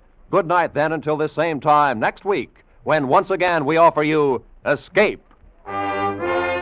This is CBS, where 99 million people gather every week, the Columbia Broadcasting System.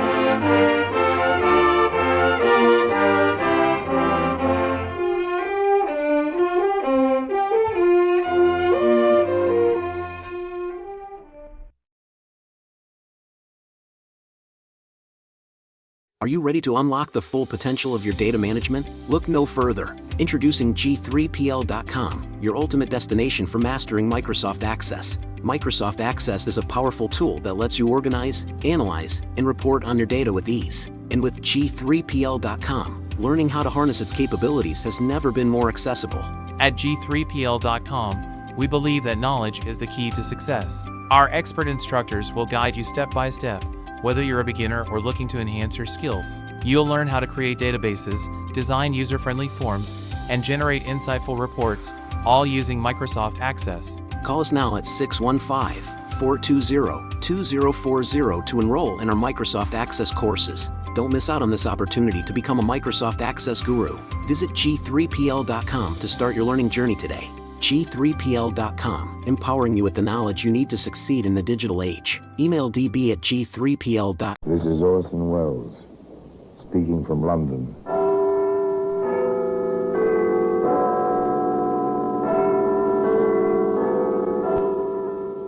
The Black Museum.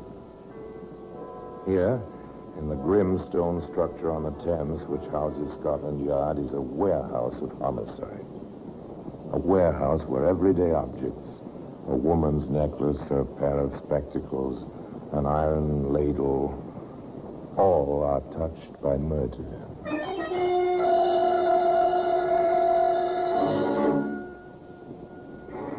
These small white boxes are familiar objects.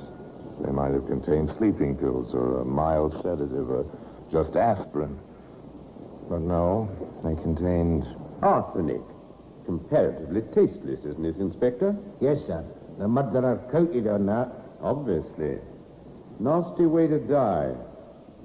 And the boxes, they look so, well, innocent. Today, those white boxes can be seen in a place of special honor in the Black Museum.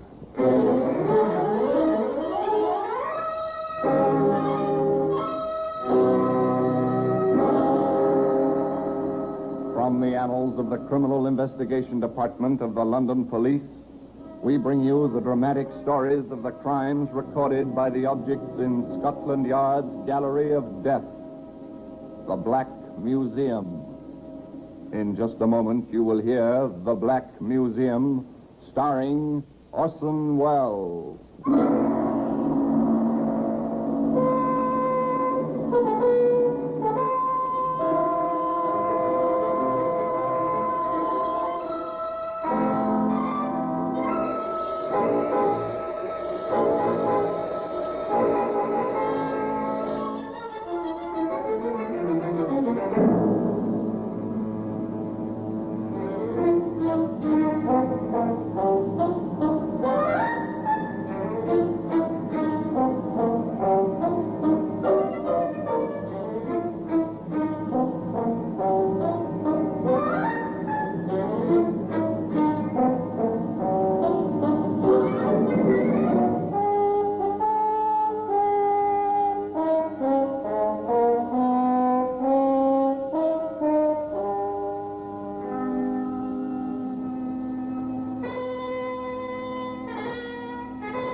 Black Museum, starring Orson Welles.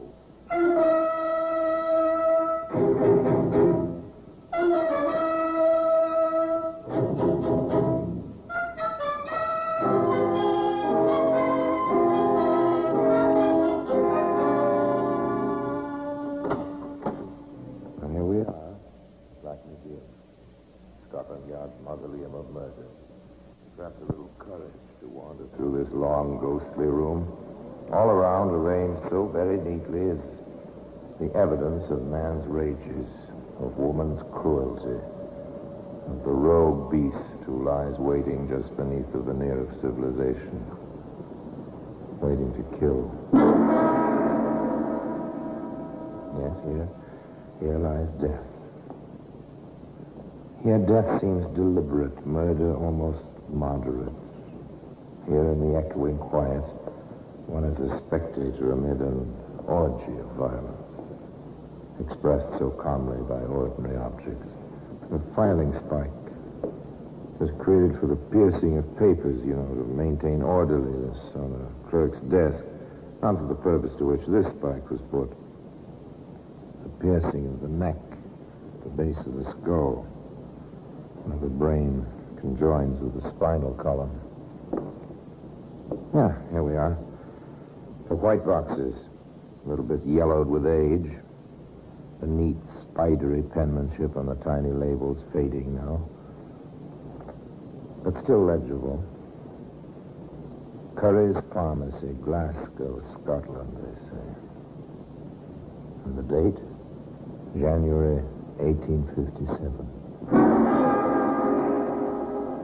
They were certain they had a case. The prosecutor for the Crown. Procurator Fiscal, they call it. The quiet man in charge of homicide, Inspector Webster. The prosecutor was quite definite about it. We'll have no trouble at all. It'll be a hanging. There seems to be plenty of evidence. You sound doubtful, Inspector. Juries can be emotional, you know. When that happens, the evidence goes out of the window. Juries haven't changed much. Almost 100 years, have they? But rather, in the old tradition, let the guilty go free occasionally than have one innocent perish. They presented their case. In proper order, each fact, large or small, in sequence, was paraded before the 12 good Scotsmen who sat in the jury box there in Glasgow almost 100 years ago. First there was the landlady, Émile Dangeret's landlady. She told of that summer evening in 1856. Why, Mr. Dangelier, you are dressed up this evening. A reason, a very lovely reason. Do you like my waistcoat, madame? Quite striking. You ought to catch the lady's eye. I trust it will. Do just that, madame. How do you do it? Dress the fashionable on your salary, Mr. Dangelier. Ah, that is something I have learned from the frugal Scots, madame. I have indeed. You will excuse me. I must catch the steamer to Rowling and the garden by moonlight.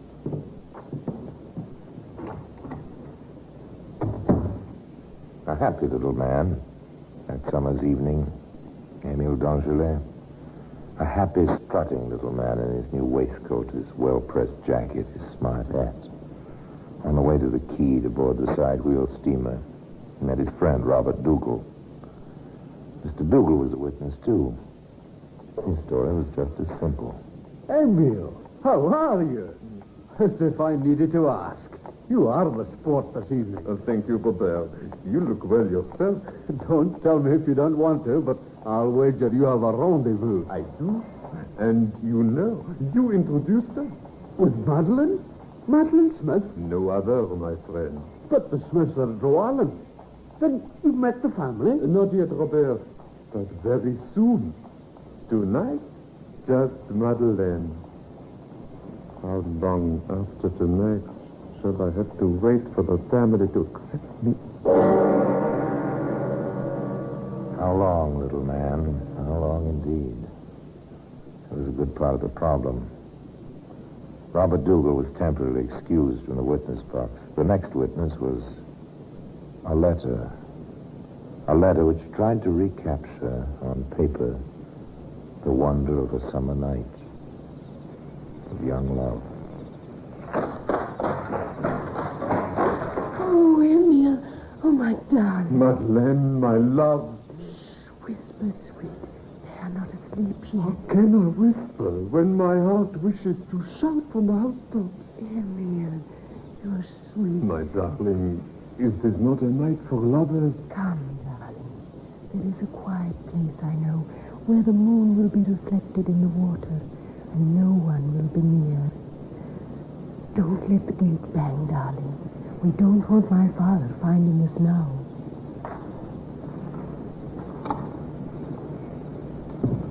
A garden gate shut softly, and footsteps, a man and a woman, fade away into the sounds of the night. It would be nice if we could leave the story here, but we can't, nor could the prosecutor. There were more letters, many, many more, written by both young people. Letters which detailed the progress of the summer and of a love affair. Madeleine, your return will coincide with the opening of a social season. You will go to all the dances, all the parties, but without me at your side. I cannot stand to picture this, even to myself. Madeleine, let me be your husband in truth. I cannot stand. Have faith in me. Have I not proven my love?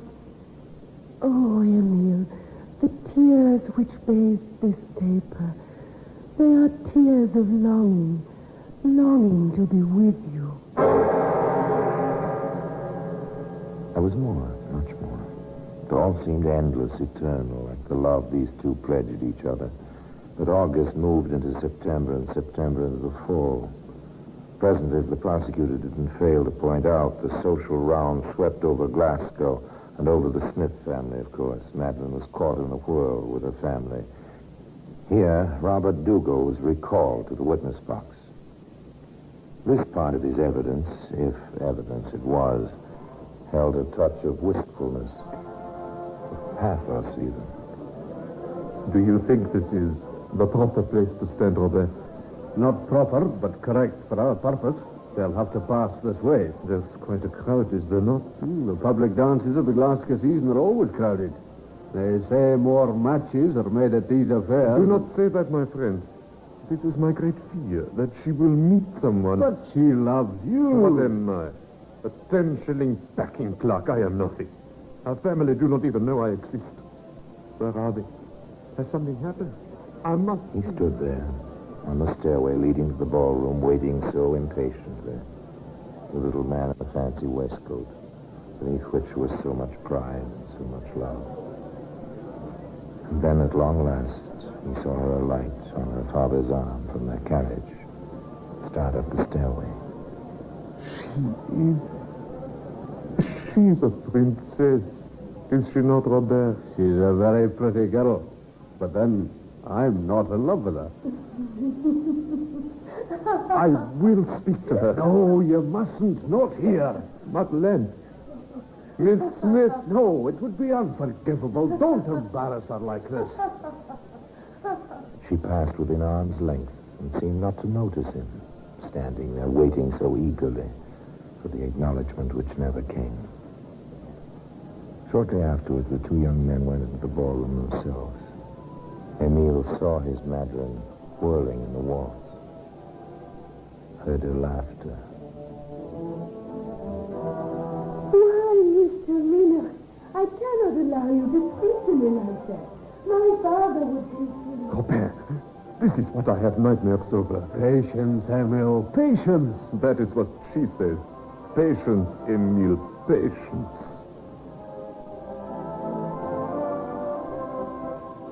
She's going into the conservatory. Quick, Emil. Do I dare? What, didn't you see? She looked at you, pointed with her fan. Wait for me, Robert. With pleasure, my friend.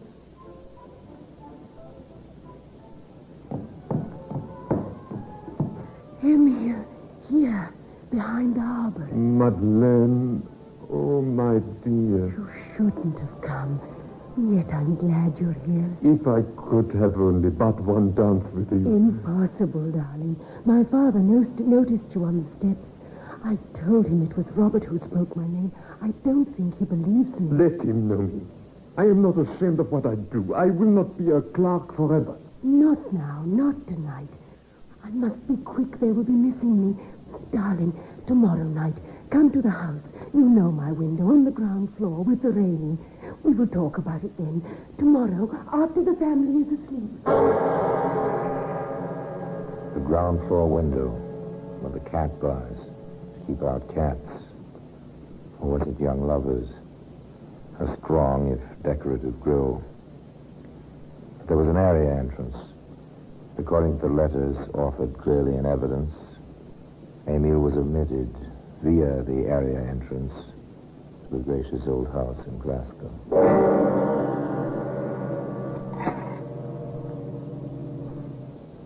Madeleine. Oh, Madeleine. Quickly, darling. In here, my sitting room. Here we are. We must be very quiet. My elder sister is just above, and my father sleeps very lightly. Madeleine, when? I must await the proper moment. And in the meantime, must I come to the area entrance in the dark of night, sneaking like a thief? I did not steal your love. You gave it, darling. You gave it. What I gave, I can take back. No, you cannot. Oh, of course not, dear. And we must not quarrel either. Our summer was too lovely for us to spoil it now.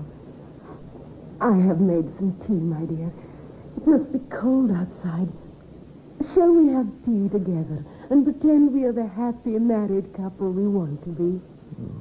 Oh, of course, darling. Of course, whatever you say. Only let us be It happy was a together. domestic scene. How the letters reveled in it. Charming, delightful. Two young people pretending marriage in staid middle age.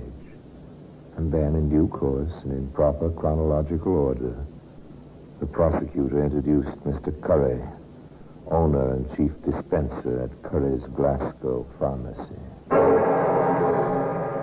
Yes, the defendant. It was the defendant there in the prisoner's box who bought the arsenic from me. I was told it was for the destruction of weeds and rats. The destruction of weeds and rats.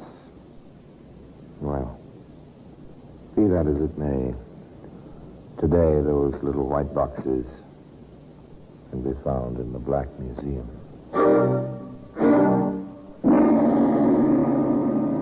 In just a moment, we will continue with The Black Museum, starring Orson Welles.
And now we continue with The Black Museum, starring Orson Welles.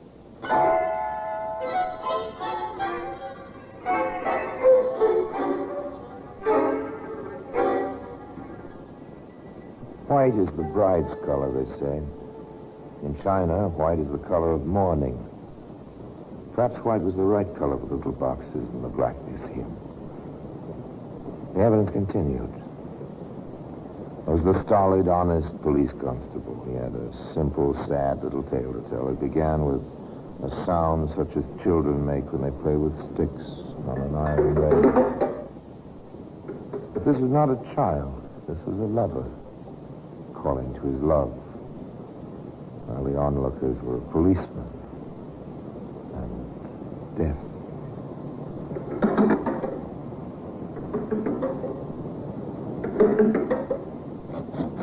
Emily, for heaven's sake, you wake the family. I had to see you, darling. I had to. I told you, Emil, I could not see you tonight. What? Was he here again? Was who here again? You know whom I mean. Let me knock. Since you mentioned it, yes, he was. So you could not see me. We must be discreet, darling. It's perfect camouflage. Father likes Mr. Miller. As long as Father thinks I pay attention to Mr. Miller, he will not suspect that I am in love with anyone else. Are you in love with me, Madeleine? Emil, how can you ask that? Forgive me. Forgive me, my darling. At the time, I do not know what I am doing or saying. Here it is November. The summer seems so far away. Yes, the summer. Emil, go home. I cannot let you in tonight. Madeleine, to stand here, talking through bars. Oh, you'll catch your death of cold. Glasgow in November. Damp, almost bitter. Oh, please go home, Emil, where you'll be warm and safe. I'm chilly standing here. No, not until I have held you in my arms once more. Emil, stop it. It's so late, so cold. Yes, cold and almost bitter. Good night, Emil. Madeleine! Madeleine! You can't! You mustn't! Madeleine! I'll find a way.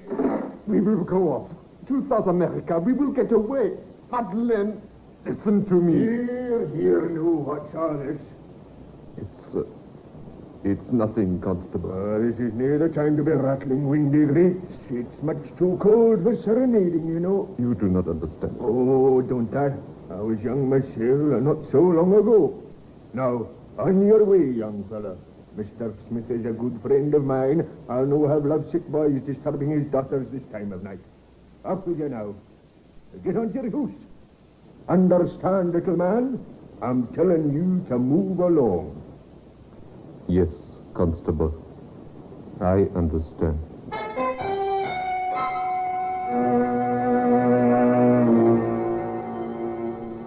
But did he understand? Did Émile Dargelet understand that this was the beginning of the end? That the summer was over and forever? Perhaps. Perhaps not. Perhaps he wouldn't let himself understand. However, this is all conjecture. The prosecutor was concerned with facts in their proper order. And so his next piece of evidence was a letter. In view of what appears to be the termination of our affair of the heart, will you be gentleman enough to return my letters to me at once, together with my portrait? I flatter myself you have not destroyed either my picture or the missives I sent you while we felt more tenderly towards each other. There was no answer. Adeline tried another approach. Once we meant something to each other. I trust those moments are not unhappy memories. If they are happy at all, will you honor their memory by returning my letters and the miniature I gave you? Still, no answer. Emile brooded in his room, on his job. And then suddenly there was a change. The prosecutor brought this to the attention of the jury by recalling Emile's landlady to the witness box. She told an interesting story. Well, Mr. D'Angelier, you haven't stopped at my pier glass in a long time. I have had no reason to until tonight. Oh, a lady? Yes, a lady. With a warm heart and your smile. With a warmer heart than she has shown in some time. I see. You're a faithful person, aren't you? I have always hoped I could be. You're not looking very well. I expect to see you improve in health, Mr. D'Angelier, as you improve the problems of your heart. Thank you, madame. Thank you from the bottom of my heart. If you will excuse me, I must not be late tonight. I must not be late tonight, he said. Yes, tonight of all nights. He must not be late.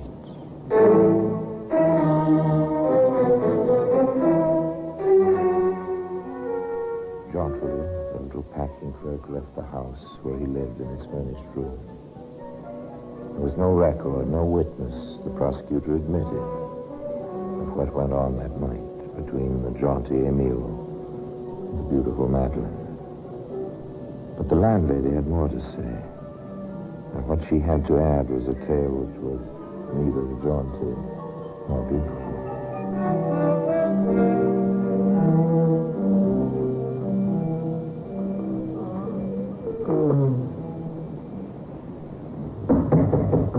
Mr. Dongelier, are you ill?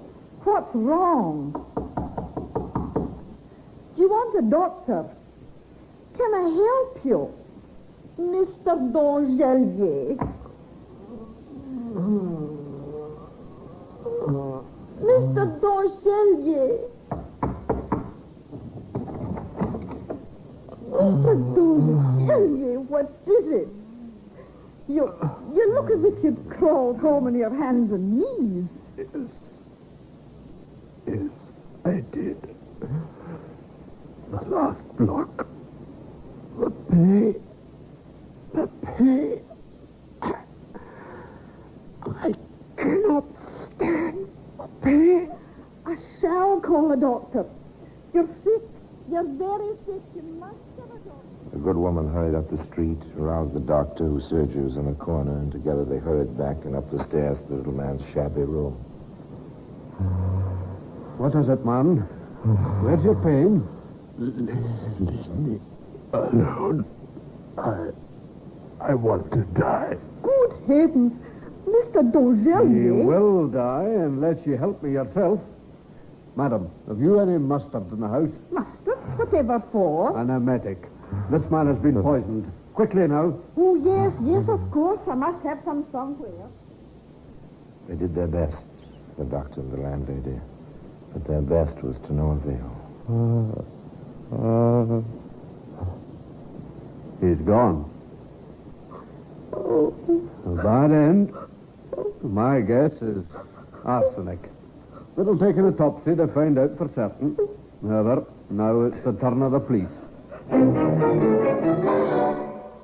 police, in the person of Inspector Webster, gave testimony at the trial. Inspector, tell the jury what the medical stated. Death caused by a large quantity of arsenic taken by mouth, probably in tea. And what did you find in a small wooden chest in the victim's room, Inspector? A packet of letters in perfect chronological order from the prisoner to the deceased. Thank you, Inspector. One thing more. Did you arrest the prisoner? I did. Did you warn her that anything she might say could be used in evidence against her? I did. And what did she say? Too bad. He was a nice little man. If he hadn't been so persistent, I might have liked him better. Thank you again, Inspector. There was more, a little more. Mr. Curry, the pharmacist, was called back to the witness box. How many times did the defendant come to your shop, sir? 3 times. Each time she bought 6 pennyworth of arsenic. And what reasons did she give for these purchases? First, it was killing weeds in the back garden. Then it was rats at the Smith's country place. And finally, rats at their city house. Did anyone else connected with the defendant ever stop in your shop? A servant. One of the men servants from the Smith's house. He asked for prussic acid to whiten the defendant's hands, he said. I told him nice young ladies shouldn't have poison like that around. I refused to sell it to him. She came for the arsenic herself about 2 weeks later. The defense made 2 points. The sweetness and the excellent background of the prisoner. The fact that no one found any evidence that the poison had been administered by the prisoner. No one saw her do it, was the claim. The judge made the usual charge. The jury retired. He returned to a tense courtroom. Madam Smith rose at the court's command and faced the jury. The foreman spoke briefly and to the point. We find the case for the Crown not proven. Our verdict is not guilty.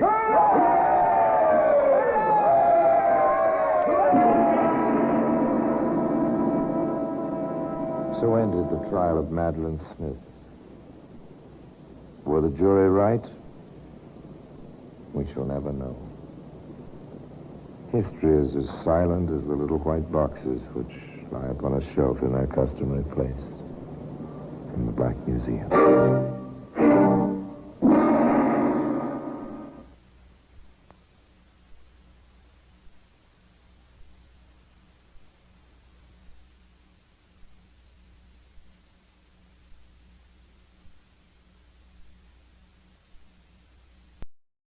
Are you ready to unlock the full potential of your data management? Look no further. Introducing G3PL.com, your ultimate destination for mastering Microsoft Access. Microsoft Access is a powerful tool that lets you organize, analyze, and report on your data with ease. And with G3PL.com, learning how to harness its capabilities has never been more accessible.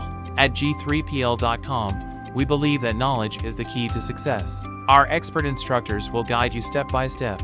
Whether you're a beginner or looking to enhance your skills, you'll learn how to create databases, design user-friendly forms, and generate insightful reports, all using Microsoft Access. Call us now at 615-420-2040 to enroll in our Microsoft Access courses. Don't miss out on this opportunity to become a Microsoft Access guru. Visit G3PL.com to start your learning journey today. G3PL.com, empowering you with the knowledge you need to succeed in the digital age. Email db@g3pl.net now.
How do you do? This is Clive Brooke. You remember the story of the little boy who was carrying an even smaller boy up a hill? Someone stopped him and asked whether the burden was not too much for him. "This isn't a burden," he replied. "It's my brother." That was the sort of reply that Patrick Staunton might have given had anyone ever asked whether the weight of his brother's responsibilities was not sometimes too heavy for him to bear. The love that Patrick Staunton bore his younger brother Louis was something quite out of the ordinary, and it involved them both in a case that was also quite out of the ordinary. I want to tell you about it today. Few people can find anything good to say about a murderer, and yet most criminals have some virtue. It's just that it can't be seen for surrounding vices. For instance, there was a charm about Neville Heath. There was gentleness in Dr. Crippen. There was a sense of humor in Charlie Peace. There was a great deal of brotherly love in Patrick and Louis Staunton. It was the one quality which was constant in their approach to any person or any problem. It remained constant throughout their dealings in one of the most horrifying cases of the last century, the case of the brothers Staunton.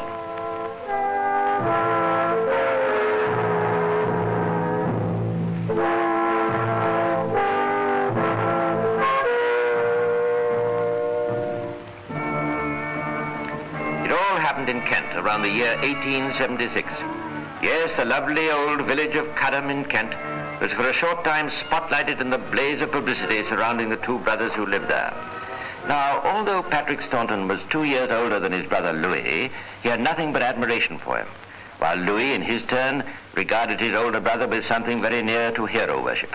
Both extremely good-looking lads, they'd been inseparable throughout their school days. The fact that Patrick became an artist, while Louis preferred the life of an auctioneer's clerk, did nothing to separate these two. Nor did their bonds of affection slacken in the slightest when Patrick, now 26, decided to get married to a girl named Elizabeth Rhodes. You know, Louis, I've always thought that one of the nicest things about my going around with Elizabeth was that you were going around with her sister. Yes, Pat, we make a good foursome. Two brothers in love with two sisters. I'll never be able to thank you enough for introducing me to Alice. You are in love with her, aren't you? Well, I certainly like her a great deal. I wouldn't say that I was head over heels in love, as you are with Liz. Then I haven't such a fiery temperament, have I? Otherwise, I might have been a painter as well. Louis, I'm going to marry Liz. Pat, why didn't you say so immediately? Congratulations, my dear old boy. Where is she? This is something to celebrate. Now, just a minute, eh? There's something I'd like to talk to you about first. I know what it is. This house, eh? Well, of course, you must have it, Pat. There certainly isn't room here for the three of us. I tell you what, Pat. What do you think of this for an idea? I'll go and live in Cherry Cottage. Then I'll only be 100 yards away from you. That's a grand idea. Wait a bit, though. We've got enough money. They're asking quite a lot for it, you know. Well, we have between us.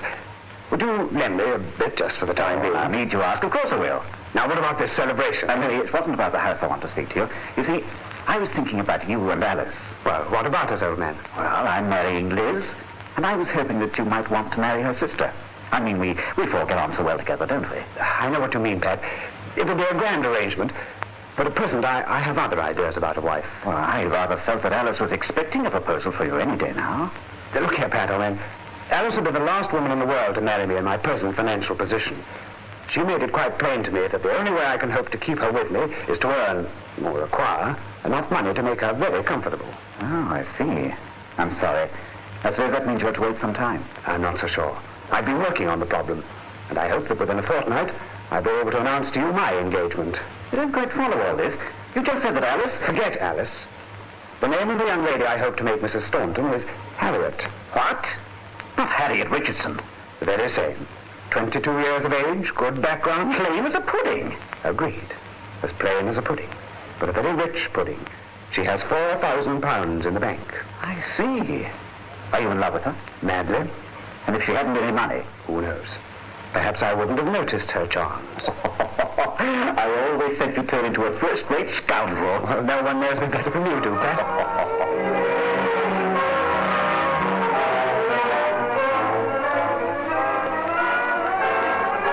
Patrick Staunton's wedding went ahead without a hitch, but young Louis's engagement did not go quite so smoothly. The young lady in question, Harriet Richardson, was indeed extremely plain, nor did she make up for her physical deficiencies with any outstanding mental qualities.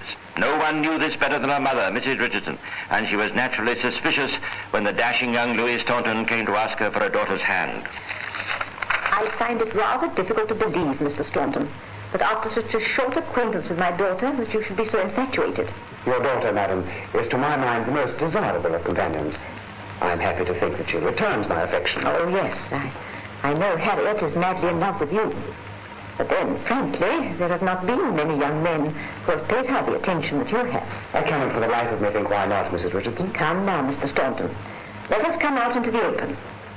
We are both aware that Harriet is, well, not pretty. Physical attraction has never meant very much to me. I wouldn't say that Harriet was particularly bright, either. There I would venture to disagree. In fact, the only real attraction she would seem to offer a good-looking young man such as yourself is her money. Money, Mrs. Richardson? You didn't know about her money, I suppose. I believe Harriet did mention a small amount in the bank, but I hope you're not suggesting... I am suggesting, Mr. Staunton, and I warn you that I shall do everything in my power to stop you marrying my daughter. Just because I realize her defects doesn't mean that I don't love her, you know. Her welfare is the most important thing in the world to me.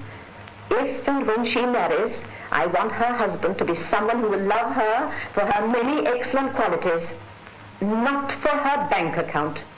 Good day, Mr. Staunton.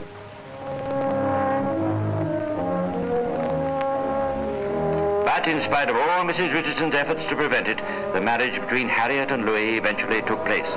The bride's mother did not attend. For now, the two brothers were both married. And although Louis no longer lived in Patrick's house, he was not far away, and the two couples saw much of each other. It was about 6 months after Louis's wedding that he took to coming to his brother's house almost every evening, without Harriet. And it wasn't entirely coincidence that his former sweetheart, Alice Rhodes, was staying with her sister, Mrs. Patrick Staunton. Ah, come in, Louis. We're expecting you. Harriet not with you? No, I left her at the cottage. Whew, there must be all of 6 inches of snow on the ground. Now, go in by the fire. I'll hang your coat up. There's someone inside who'd be glad to see you. It's the best part of the day when I can come over here and see you all. Listen, I don't fool ourselves, but it's us you come to visit. Does Harriet know about you and Alice? Well, I've told her that I knew her before I married. What are you doing out there, Pat? Bring Louis in here by the fire. He must be frozen. Coming, my dear. Good evening, Liz. Hello, Alice. Hello, Louis. Come over here by the fire, Louis. Unless you'd like to sit there with Alice. Yes, thanks. I think I'll sit here. Harriet stayed back at the cottage, I suppose. Yes, she had a bit of a headache. She wanted to be left alone, and to tell you the truth, I was quite happy to leave her. She's rather trying when she's not well. Poor Louis. I shouldn't think she's the most considerate of wives. I wish I'd never married her. You didn't exactly hope for companionship from her, did you, Louis? Of course I didn't, but I never realized she'd be as maddening as this. Poor Louis. You should have married me, after all. I think we ought to leave these two together, don't you, Pat? Yes, perhaps it would be a good idea. I want to turn in early. Anyway, I'll see you tomorrow, Louis. Look, I don't want to disturb you like this. Nonsense. You haven't much chance of seeing Alice nowadays, and I know she'd like a good talk with you. Good night, both of you. Coming, Pat? Right, my dear. I'm glad they've left us alone, Louis. Alice, I wish we could be together more often. It's so stupid. All I married Harriet for was the money that could make you happy. And now we can't be together to share it. Oh, I nearly forgot. I bought this for you. It's a gold watch. Oh, Louis, you darling. Oh, what a beautiful thing it is. With my name on the back as well. Oh, thank you. Thank you so much. Alice, I'm going over to Bromley tomorrow for the day. Harriet won't be coming. Will you come with me? Louis, I'd love to. Will you buy me some clothes? I'll buy you whatever you want. What else is money for?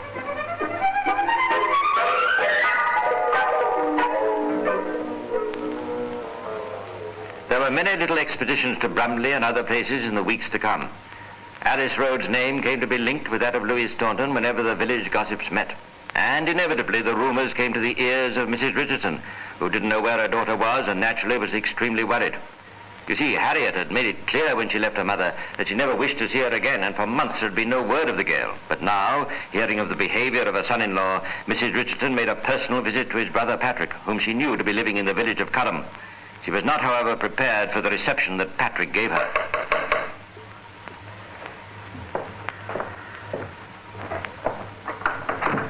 Yes? Mr. Patrick Staunton? That's right. What is it you want, please? I'm right in the middle of a painting. I don't like being disturbed. I wanted to have a talk with you about your brother, who is married to my youngest daughter, Harriet. Oh, you are Mrs. Richardson? Yes. Could you tell me something about them? I've had no word for over 7 months. I don't even know where they live. Why should you want to know about them after the way you treated them at the time of the marriage? Perhaps I was a bit hasty. Nevertheless, I'm very concerned about Harriet. Very concerned indeed. When all you've done is to try to cause her misery. Let me tell you, madam, that your daughter has made a very good marriage. My brother Louis has made her far happier than she was from living at your home. And while I stand up, you'll not be allowed to come between them again. You're being most insolent, Mr. Staunton. I have just assured you that I am anxious only for Harriet's welfare. Surely you can't refuse her mother her address. I surely can, madam. I surely do. Goodbye. But Mrs. Richardson was not to be put off so easily. Thoroughly concerned about her daughter, she renewed her inquiries in the village of Curram and finally discovered that Harriet and Louis were living in Cherry Cottage, not 100 yards from the house she had just visited. To Cherry Cottage she went without delay, only to find when the door opened to her knock that Patrick Staunton had preceded her. This time he was even more offensive than before and threatened her with bodily harm if she ever dared to interfere again. Mrs. Richardson, now convinced that some serious mischief was afoot, went to the police. And so, officer, I came straight to you. I'm sure something is going on in that house, and that whatever it is harming my daughter. And just what is it you think may have happened, Mrs. Richmond? Richardson is the name. I don't know what is going on, as As I told you, Mr. Patrick Staunton refused to let me either enter his house or his brother's. Why should he do that unless he wanted to hide something from me? Tell me, madam, did you get on very well with your son-in-law? Louis Staunton? No, I did not. And I think you said your daughter wrote that she did not want to see you anymore. Yes, she did. But that was some time ago. Well, now, wouldn't you say now, Mrs. Robertson? Richardson. So sorry, Richardson. Wouldn't you say that in the circumstances it would be quite natural for them to refuse you admittance to their house? Officer, Inspector, whatever you are, my instinct is never wrong about these things. And I know instinctively that my daughter is in trouble. Well, the best I can do then, madam, is to promise to keep an eye on the Staunton family and let you know should anything come up that's out of the usual. I'm sorry, but that's all I can do. And now, if you'll excuse me... If I'd ever known the police in this village were so inefficient, I should never have bothered you. Good day. Good day, Mrs. Richardson. Yes. Unfortunately, village police are so used to dealing with village gossips that when a sincere person such as Mrs. Richardson comes along with a rather unlikely story, they're apt to treat her and her accusations with skepticism. It will surprise both the police and Mrs. Richardson to know that at the moment when this unsuccessful interview was taking place, Harriet Staunton was a prisoner, a starving prisoner in Cherry Cottage.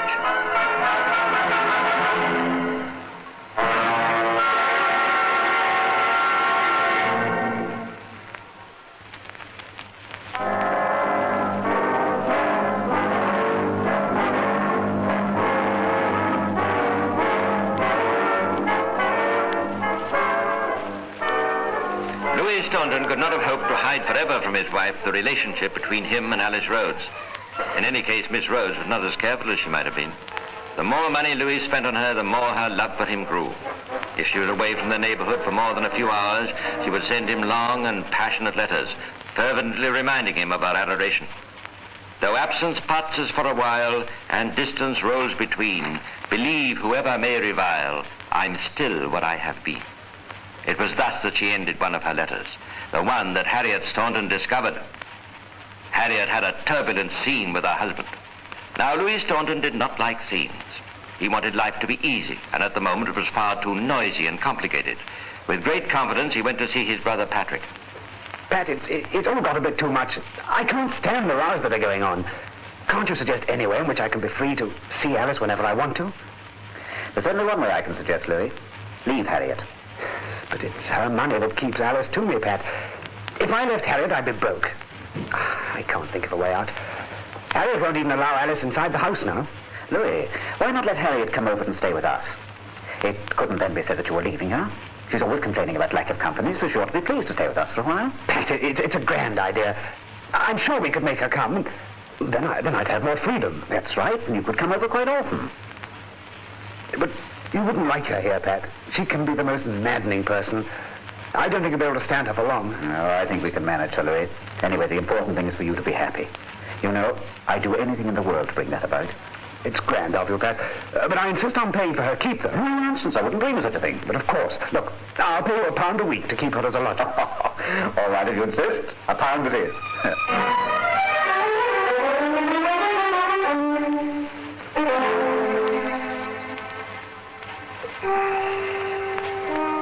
So Patrick took in his brother's wife as a lodger for £1 a week. This curious arrangement did not work very well. For one thing, Harriet was continually trying to leave the house to go in search of her husband. Now, Patrick didn't want his brother worried, so he had to keep doors and windows locked in whatever room Harriet was using at the moment. But still, she made a nuisance of herself. Like so many painters, Patrick found it quite impossible to work without complete silence around him. And while Harriet was in the house, he seemed destined to have only noise.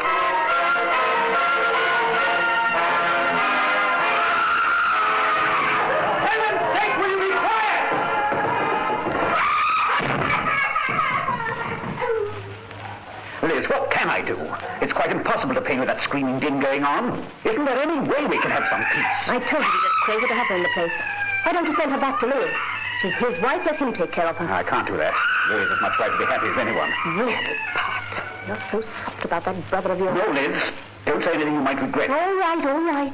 Let's do something about Harriet. What about the attic? I could shove a mattress up there. No, she'd just go on screaming. I've thrashed her 3 times today, and still she goes on. We'll put her in the attic anyway. There's no way of escape from there, so at least we won't have to look around locking the doors and windows all day. And I will think of a way to keep her quiet. She must be pretty strong to bang and shout like that all the time. Perhaps her lungs wouldn't be quite so lusty if she had her food cut down.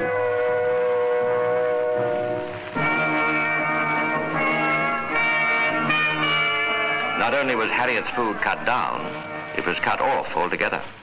She was kept in a filthy room in the attic with very little air. It was not long before her strength failed completely. She was obviously very near death. None of the local doctors had seen Harriet, and Patrick was worried lest a death certificate should be hard to come by.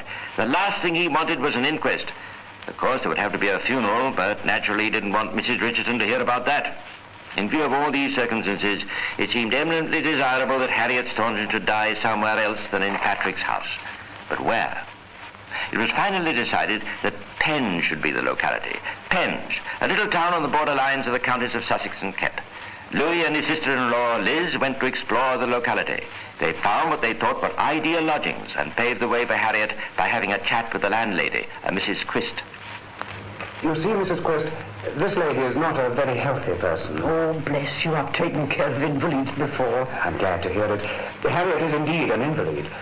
As relations, we feel very anxious to do all in our power to make her last days as comfortable as possible. And you see, Mrs. Christ, the doctor that's been looking after her hasn't got our full confidence.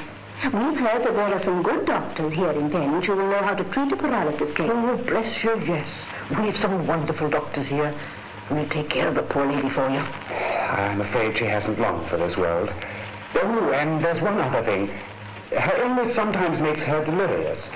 She says things against the very people who love her most. I thought I ought to warn you, so that you wouldn't pay any attention. Oh, the poor soul. Don't worry, sir. I'll take good care of her. And so Harriet was moved to the lodging house in Penge. Even the landlady, prepared as she had been by Louis' description of the patient, was shocked at Harriet's appearance.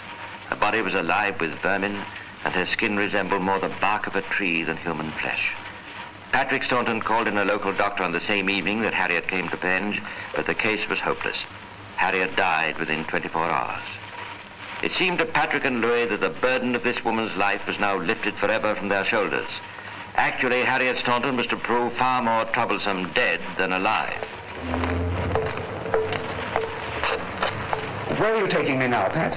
I've come across a bit of a difficulty, Louis. We must make some inquiries. Well, what's the trouble? The fool of a doctor's given us a certificate. Did you read what he put on it? He says Harriet died from cerebral disease and apoplexy. Sounds terrible, doesn't it? The certificate's all right. It's just what we wanted. But it has to be handed into a registrar. Well, isn't there any register in Penge? That's the trouble. There are 2. I don't know which to go to. Well, let's toss a coin for it. No, you don't understand, Louis. You see, the lodging house where Harriet died was almost exactly on the borderline between Sussex and Kent. There are 2 registers in Penge. One for the Sussex side and the other for the Kent side. Now we have to find out which one to go to. I thought we'd ask at the chemist over there. Well, that's no difficulty. Nothing wrong in asking a question. Here we are, then. Do you want to go on the road? No, there's someone in there at the moment. We'd better wait until he comes out. Oh, nonsense. What are you so nervous about? There's no harm in what we're going to ask. Come on. Good evening, sir. Lovely day, isn't it? What can I do for you? This other gentleman was before us. Doesn't he want to be served first? No, it's quite all right. This gentleman's waiting for a prescription to be made up. Oh, I see. Well, I wanted to ask you about the handling of a death certificate. I don't quite know which register to go to. The lady was staying practically on the borderline of the counties. I see. Well, it should be quite simple. Was she a resident in Penge? No, she only came recently from home, in Cobham, Kent. Well, then I'm pretty sure the right registrar for you will be Mr. Bain. Who knows? Perhaps if the village of Cudham had not been mentioned by Louis, no trouble would have occurred. But by one of those coincidences that would outrage the reader of a novel, but of which life is full, the customer waiting in the chemist shop happened to know someone who lived in Cudham. In fact, his sister-in-law, Harriet Staunton. Yes, this gentleman had married Mrs. Richardson's elder daughter, and he knew all about the trouble with the Stauntons. His mother-in-law had often expressed her fears for Harriet, and when he heard the name, he pricked up his ears. He went further. He got the name of the doctor who had given the death certificate and went to see him. As a result of his interference, the thing the Stauntons feared most was brought about. There was an inquest. The inspector in charge of investigations, Inspector Thomas, was not quite sure of his ground. He talked it over with his superior. You see, sir, the doctors haven't found any organic disease sufficient to account for death. There was a small tubercular deposit in one lung, but they say it was of no importance. We've had an expert from London down here, and he states there is no trace of poison in any of the organs. And yet I'm still convinced that she was murdered. But how do you think it was done, Thomas? Well, that's just what I don't know, sir. I've never seen a body so emaciated as hers was. If it didn't sound so incredible, I'd say she'd been starved to death. But the maid at Mr. Patrick Staunton's house, where the deceased lived before coming to Penge, says that she was treated as an honoured guest. Did you search the house? No, sir, I didn't think it was necessary. That'd be worthwhile, Thomas. Have a look at the room she was using. She might have left some diary or letters behind, and try to find some people in Cadham who saw Harriet Staunton before she was brought to Penge. They might have noticed something on the ordinary. Righto, sir. Thank you very much. Inspector Thomas didn't find any diary or letters. The Stauntons had made quite sure that all Harriet's belongings were burnt. But what he did see made such documents unnecessary. One glance at the attic room in which Harriet had starved made it quite clear that whatever her position in the family, she had not been treated as an honored guest. A filthy mattress lay on the floor, the window was boarded up, and the door had been fitted with a bolt on the outside. These facts carried great weight with the jury at the inquest, and a verdict of willful murder was returned against Patrick and Elizabeth Staunton, Louise Staunton and Alice Rhodes, 2 brothers and 2 sisters. Such was the popular feeling in the district that the trial was moved to London and took place at the Old Bailey in September 1877. The defending counsel, Mr. Edward Clark, presented his case in a very unemotional manner. Members of the jury, I want you to divorce from your minds for the present any feelings of indignation that the prosecution might have inspired in you. For the task on which I am about to embark is, I say it myself, an extremely difficult and extremely technical one. The defense is that Harriet Staunton died from tubercular meningitis. Now, members of the jury, you've probably never heard of this disease. Indeed, it is one almost unknown to the ordinary member even of the medical profession. But I am going to attempt to present all the known facts about it to you. For I am certain that the death of Harriet Staunton was due not to poison, not to starvation, but to this relatively unknown disease. Now, first of all, I would like to make a few general observations. Mr. Edward Clark's speech to the jury was long, technical, and brilliant. It was generally thought that had he been alone with the jury, he'd have succeeded in convincing them. But the judge, Sir Henry Hawkins, gave one of the most deadly summings up ever known in the Old Bailey. Indeed, his speech might better have come from the lips of the prosecuting counsel, and its effects were inevitable. All 4 prisoners were sentenced to death. It was then that the letters began to pour into the Home Secretary's office.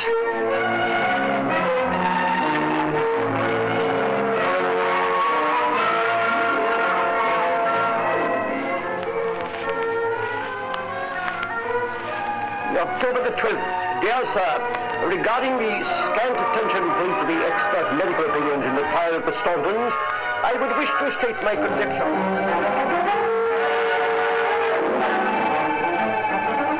This memorial, signed by 700 medical experts, with Sir William Jenner at their head, to the effect that the facts as stated at the post-mortem point clearly to death having been caused by cerebral...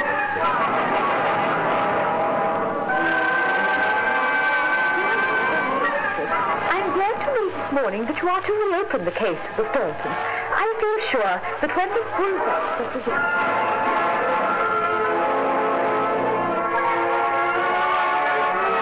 The result of the new inquiry was that the sentences of Louis and Patrick Staunton and Patrick's wife Elizabeth were commuted to penal servitude for life, while Alice Rhodes, who stood to profit most from Harriet's murder, was granted a free pardon and immediately released. It seems that from the purely legal point of view, the paying of £1 a week to Patrick and his wife for the care of Harriet placed them under a special obligation to prevent her from starving. Consequently, their guilt was, in the eyes of the law, greater than Louis' or his young lady. And so, the case of the 2 inseparable brothers came to an end. Callous, yes. Brutal and ruthless, yes. But there remains their outstanding love for each other. Patrick and Louis, who, when the sentence of death was being passed on them, forgot their womenfolk entirely and clasped each other's hands for mutual encouragement. thinking only of the great love which ironically made their savage crime possible.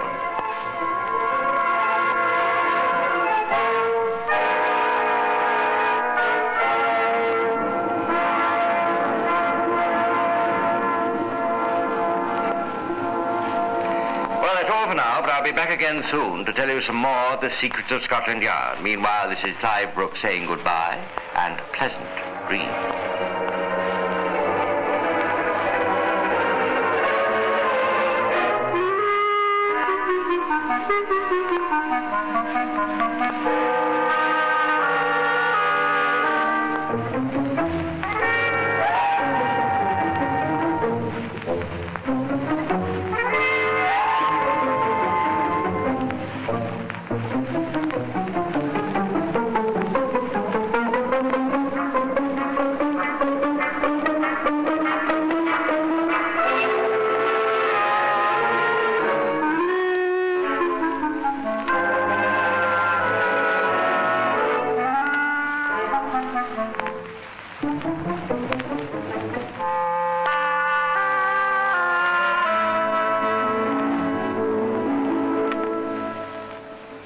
Thank you for joining us for another thrilling episode of Secrets of Scotland Yard. We're excited to have you as part of our audience. We invite you to return tomorrow for an all-new set of episodes that will take you on even more unforgettable adventures. Get ready for a journey to Los Angeles. For our next featured program, Dragnet. The stories you are about to hear are true.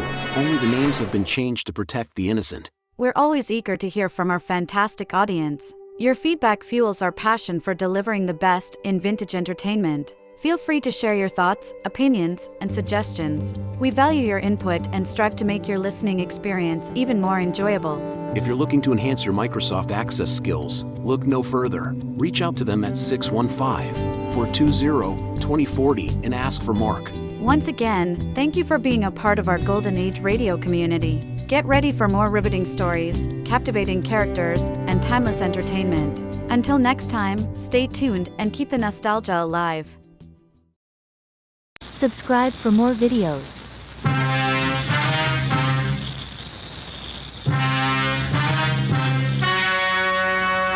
The story you are about to hear is true. Only the names have been changed to protect the innocent. Fatima Cigarettes, best of all long cigarettes, brings you Dragnet.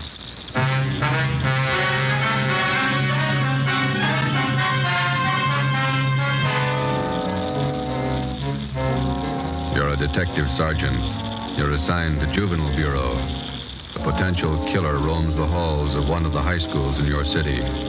Girl students have been brutally slashed by the criminal. Your job, stop him. If you want a long cigarette, smoke the best of all long cigarettes. Smoke extra mild Fatima. Yes, Fatima is the king-size cigarette which contains the finest Turkish and domestic tobaccos superbly blended to make it extra mild, to give Fatima a much different, much better flavor and aroma than any other long cigarette. That's why Fatima has more than doubled its smokers coast to coast. Enjoy extra mild Fatima yourself. Best of all long cigarettes. It's wise to smoke extra mild Fatima. It's wise to smoke extra mild Fatima.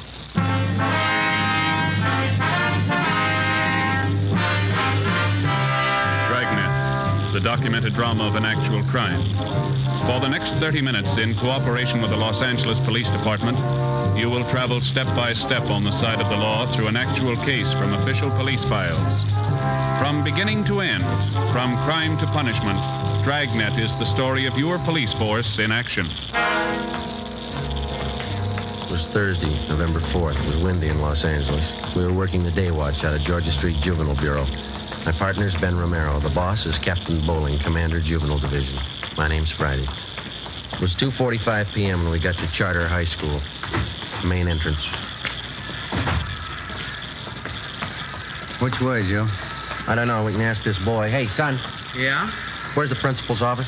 Straight down the hall. Last door on the left. Thank you. What's all the noise about? Football rally. We're playing Piedmont today. Probably lose. Can't beat confidence like that. Kids are sure funny nowadays. Yeah. Check that sign. Mm-hmm. Junior prom. $1.25 for couple. Makes you feel old, doesn't it? I never did go to those high school dances. How come? Couldn't dance. Wife says I still can.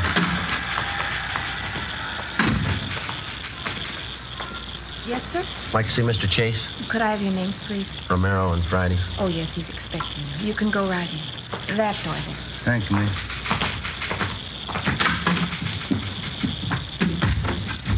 Mr. Chase? Yes? My name's Friday. I talked to you on the phone. Oh, yes, certainly, Sergeant. Have a chair. Thank you. This is my partner, Ben Romero. How do you do, sir? How are you, Mr. Chase? Sit down, sit down. Certainly glad to see you, gentlemen. I'm at the end of my rope. Would you mind briefing us, Mr. Chase? How did all this trouble start? I don't know how it started. I don't know why. But here's the result, Sergeant. This dress, bloodstains on it. Mm-hmm. What's the story? A woman stormed in here and said her daughter came home from school yesterday wearing this dress.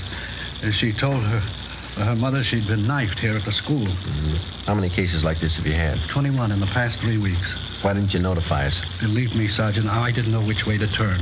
When I first learned about these knifings, I wanted to call in the police, but some of the girls who'd been cut, the parents didn't want it reported. The publicity, the notoriety, they didn't want it. Hope you realize, Mr. Chase, that it's a pretty serious business. Believe me, I did realize. What could I do? The knifings had to be stopped. The parents didn't want them reported. I've tried everything humanly possible to find out who's responsible. What have you tried, Mr. Chase? Well, I called on some of the older students from the Boys' Council. I placed them all over the grounds of the buildings and told them to keep an eye out. No results, huh? The knifings have gone right on. This past week, they've even gotten worse. Oh, that reminds me. Just a moment, please. Yes, Mr. Chase? Doris, would you get Jim Travers, please? Have him come to my office right away. Yes, Mr. Chase. Travers is head of the Boys' Council. He helped organize the system of guards. He might be able to give you some information. You said a minute ago that the situation has been worse this past week. You mean the knifings have gotten more frequent? More frequent and more serious. One girl was cut very badly this morning. She had to be sent home. Are most of these girls cut in pretty much the same manner? The school nurse treated some of them. She says it looked to her as though the girls had been slashed with a very sharp knife, probably a razor. Is there any definite time pattern to these knifings? All of them happen between periods, when the students change classes. The corridors are pretty well crowded, and that's why it's so difficult to pin it down to any one person. I see. How about the victims themselves, Mr. Chase? Is there any set pattern there? That's what has me frightened. How do you mean? Most of the victims are rather pretty girls. Whoever's doing this seems to have a preference for them. It's frightening when you think of what kind of mind the person must have. It's a little more than frightening, Mr. Chase. Huh? The person with a knife must be a mental case, probably a dangerous one. I don't think he's going to be satisfied with just knifing the girls. Killing? Possible if we let it go much longer. You wanted to see me, Mr. Chase? Come in, Jim. I would have come sooner. I was tied up with a rally committee. Jim, this is Sergeant Friday and Sergeant Romero, police officers. Right, Jim. They're here to investigate the knifings. I thought maybe you'd be able to help out with some information. Well, I still have the fellows on the council watching the corridors. We haven't seen anything yet. Well, do you have any time after the rally, Jim? We'd like to have you show us around. Okay, Sergeant. Is the school nurse still in her office? I'd like to talk to her, too. I think so. Jim, when does Miss Wesley go home? 3:30 on Thursday, Mr. Chase. I'll tell her to stay on a few minutes. That's fine. We'll meet you outside the office here, huh? Okay, I'll see you later then. Right. The school out for the day? Yes, it is. Guess we'll have to wait till morning to interview the victims. The first class is at 8 o'clock. I'll have the girls assemble in the classroom next to my office. All right, Mr. Chase. Thank you. I'll be right back, Doris. Yes, See you gentlemen out. Looks like the rally's just breaking up, huh? 3 o'clock now. The game's at 3:30. The kids certainly jam up the corridor. Come on, come on. Let us through here. Let us through, please. All right. The rest of you go about your business. Go on now. What's the matter, young lady? What's the trouble? Patty, Mr. Chase, Patty Larson, she's fainted. What's the matter with her? Look at her dress. It's covered with blood. An ambulance was called, and the injured girl was taken to Georgia Street Receiving Hospital, where she was treated for a cut on her right forearm and a deep slash across her hips. She was not in serious condition. It was the doctor's opinion that the wounds had been inflicted either by a very sharp knife or more probably a razor. A detail of plainclothesmen were dispatched to Charter High School to keep the grounds and quarters under strict surveillance until further notice. At 7:30 the next morning, policewoman Lorraine Jensen, Ben and I met at the high school with Principal Chase and Jim Travers, the head of the Boys' Council. By 9 a.m., all of the 21 knifing victims were assembled in one of the empty classrooms. Policewoman Jensen outlined our plan of questioning. May I have your attention, please? This isn't going to take very long, girls, but I will have to ask you to cooperate with us. Try to remember every detail of the time and the place that the knifings occurred. Do you all have a report form to write out? Yeah, they're all set. We'd like to have you write 3 things. First, exactly where you were when you were injured. After that, write the date and the time. Make that just as close as you can remember. I don't remember. Do you know? I don't know what to write. At the bottom of the page, write the name of the person you suspect might have cut you. Your answer will be kept confidential. Please don't compare notes with the girl next to you. We want your version, not your neighbor's. Sergeant. Yeah, Travis? 5-minute warning bell. Yeah, okay. All right. Yeah, Joe. There's a recess coming up. We want to check the quarters. Can you make out alone for a little while? Sure, you two go ahead. We can check the slips when you get back. Right. Let's go, Ben. Yeah.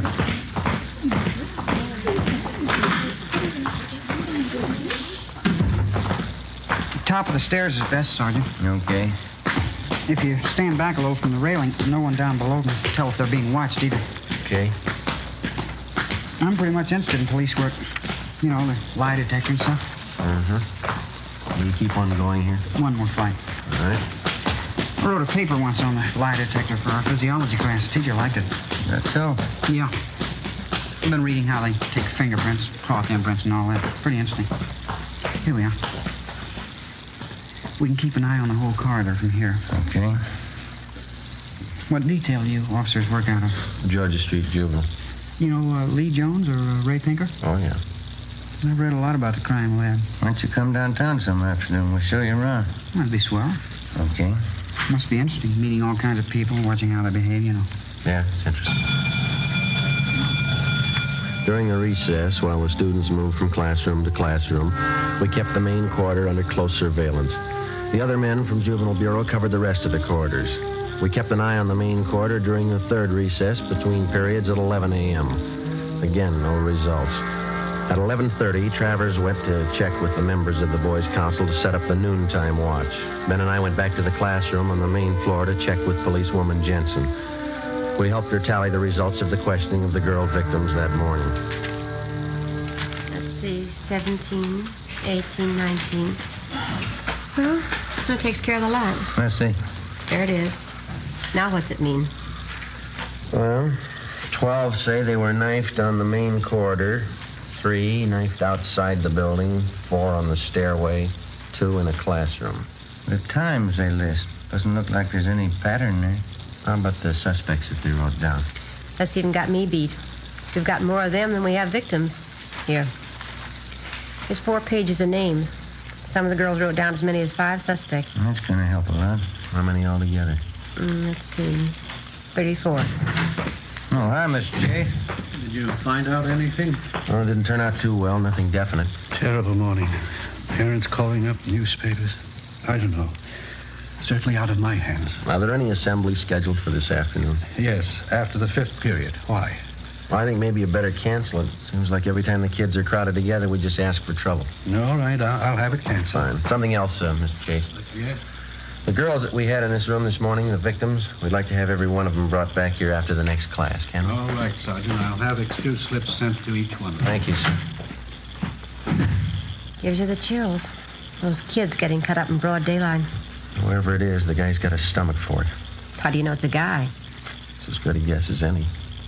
How about the school employees, the janitors, and the rest of them? Checked them all out this morning. When we get the girls back here, we'll go through the same routine. And one thing we missed the last time we talked to them. Yeah? We asked them to pick suspects. We might have more luck if we have a bigger choice. Well, how do you mean? Well, instead of asking them to pick out somebody, we'll tell them to list the names of every person who was around them or near them when they were cut.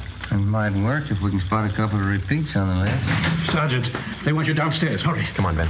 What's the matter? It's terrible, terrible. I found her. You found who? Betty Price. Where? Downstairs, unconscious. I'm afraid. What do you mean you're afraid? I'm not sure she's alive. We located the unconscious girl in a corner of the basement near the rear entrance to the girls' locker room. She'd been cut severely about the face and arms. At Georgia Street Receiving Hospital, she was given an immediate blood transfusion. In addition to her wounds, she was also treated for shock. We questioned the victim. She stated that she did not see the person who attacked her. Later that afternoon, she was removed to her own home upon the advice of her family physician. 1:35 p.m. Ben and I got back to the high school and checked in with policewoman Lorraine Jensen. How'd the last station turn out, Lorraine? Hey, a lot better. It was a good idea, Joe. Yeah? How'd we come out? Pretty good. Yeah, the list they made out. 21 of them. Uh-huh. Each girl listed an average of 8 persons around her at the time she was knifed. Yeah? There's one name that occurs on 19 of these 21 lists. Here, Joe. Jim Travers.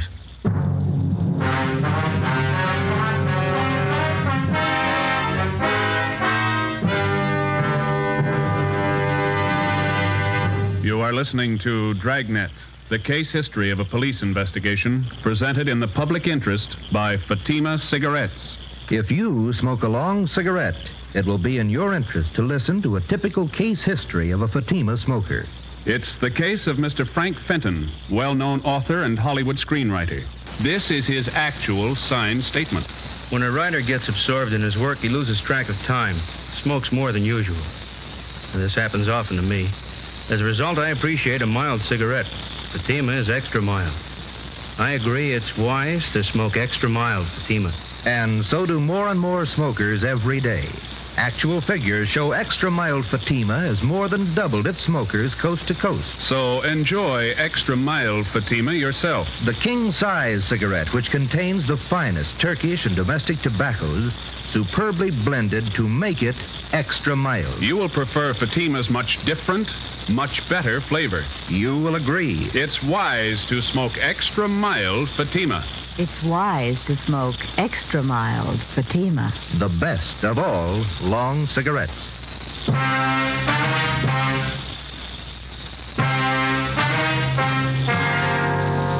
Friday, November 5th, 1:45 p.m. Ben and I started checking on Jim Travers. In the registrar's files, he was listed as James Kirkland Travers, 17 years old. He was a well-known, popular student. He was a fine athlete. He was from a well-to-do family. His father was the head of an engineering firm. His mother was from one of the oldest families in the city. During his 3.5 years at Charter High, Jim Travers had maintained close to an A average in his studies. He'd been president of his class since freshman year, and he'd held numerous other class offices. We interviewed his teachers. They had nothing but praise for Travers. They tabbed him as a brilliant young man with an excellent future. We asked about Travers' friends, who he palled around with. We picked up a small lead. We were told that he had very few, if any, close personal friends among the students, but he did have one girl at the high school he was especially fond of. Her name was Barbara Ferris, a tall, dark-haired girl, exceptionally pretty. Her scholastic record was almost as high as Travers. 2 p.m. Policewoman Lorraine Jensen and I interviewed the girl in a small room off the principal's office. We're not singling you out, Barbara. We're interviewing most of the girls in the upper classes. You mean about what's been happening around school? Yes, that's right. Well, I don't know much about it. I was talking to Jim Travers last night. He's a friend of mine. He told me why you were here. How long have you known Jim Travers, Barbara? Oh, since freshman year, I guess. Mm-hmm. You go steady with him? Well, we don't like to call it that, but I guess so. We go to the dances together. Sometimes we go to the show on weekends. Do you go out with him very often? No, not very often. Jim's usually pretty busy. He studies a lot. Does he go out with other girls, do you know? Well, no, I don't. Once he went out with Betty Fisher. He said he didn't like her much. Betty's kind of a party girl. Jim likes to talk about things. You know, physiology, books, stuff like that. Do you get along with him pretty well? We get along fine. Sometimes he's moody, but I guess I am too. Could you tell us a little more about Jim? What's he like? Well, what do you want to know that for? Is there anything wrong? No, it's just routine questioning, Barbara. We have to check on everybody. Oh, I see. Well, Jim's certainly all right. He's like the rest of the fellas at school, I guess. Only he's smarter than most of them. Well, is there anything maybe that's odd about him that you noticed? Anything very different? No, not that I've noticed. He's always been pretty bashful, up until this last year anyway. He's still that way sometimes when we go out on dates. How do you mean? How is he bashful? You know, about girls and things. He's always nice, though. He's not always thinking about necking and stuff like most of them. You mean he's not the romantic type? Well, he can be romantic when he wants to. Once we parked outside my house after a dance. He's always nice. There was just this one time. What was that? Well, he kissed me, and then he twisted my arm behind my back. He kept twisting it for no reason. Yeah? I told him it hurt me, but he wouldn't let go. He kept twisting my arm. What did he say? That's what was so funny. He said, I like you better than any girl I know. Yeah? Then he said, that's why I'm hurting you. After talking with Barbara Ferris, we had a pretty good idea that Jim Travers was the suspect we wanted.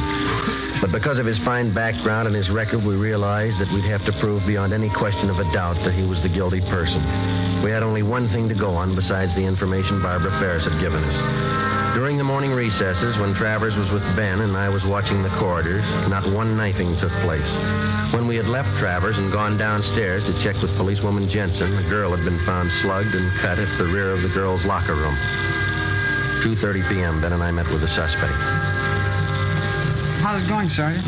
Any luck? Not much, Jim. What's that, another rally? No, a band practice.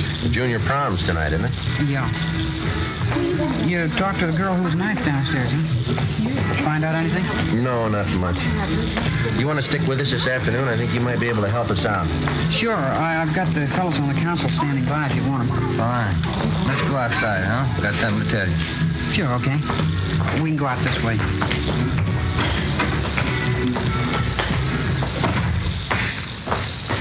I certainly appreciate your letting me tag along. Hope I can help you. I think you can, Jim. So when we talked to those girls this morning, we drew up a new list of possible suspects. Yeah?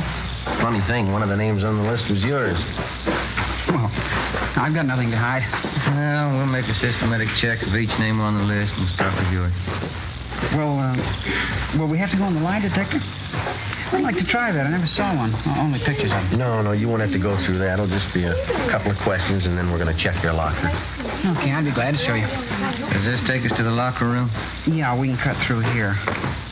Say, when we were questioning those girls this morning, some of them said that they saw you in different parts of the building when the knifings took place. What do you mean? Well, your location didn't exactly jibe with your classroom schedule. In other words, your class was on the 3rd floor, but you were seen down in the main corridor. Now, how do you account for that? Well, you see, I usually take walks between periods. Sitting in classrooms makes me nervous sometimes, you know. Uh-huh. Here, I'll get the door. Any other questions I can answer, Sergeant? No, that's all.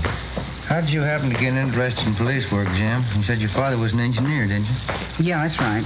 I don't know how I got interested. I just took to it, I guess. I always liked to watch people's reactions and their behavior. Fascinating. The locker room's down this way. Okay. What are you planning on doing when you graduate? College? Yeah, I guess so. Dad wants to send me to MIT. It's a good school. Yeah. Say, if you ever have the time, I'd sure like to see some of the ballistics equipment down at the police crime lab. I've read up on ballistics quite a bit, too. Oh, is that so? Yeah. The polygraph lie detector. That's my favorite, though. Wonderful machine. Mm-hmm. Imagine charting positive and negative reactions like that. It's marvelous. Yeah, it is. Say, have either one of you ever read Dawson's treatise? I think it's called The Psychology of the Criminal Mind. You ever read it? I think we had that in training, didn't we, Ben? Something like that, yeah. How about criminal behavior and its basis? Maxwell's book. Did you ever read that one? No, I don't think I did. It's a great book. I got quite a few textbooks on crime. There's one on sex crimes I just got. It's very good. Mm-hmm. This locker room? Yeah, I almost went past it. My locker's down this way. How do you shave, Jim? You use an electric razor or a safety razor? Me? Electric razor. They're the best. Yeah, they're a lot easier to use. Here it is. I'll open it for you. All right. Ben, you got those envelopes? Oh, yeah. Yeah, they are.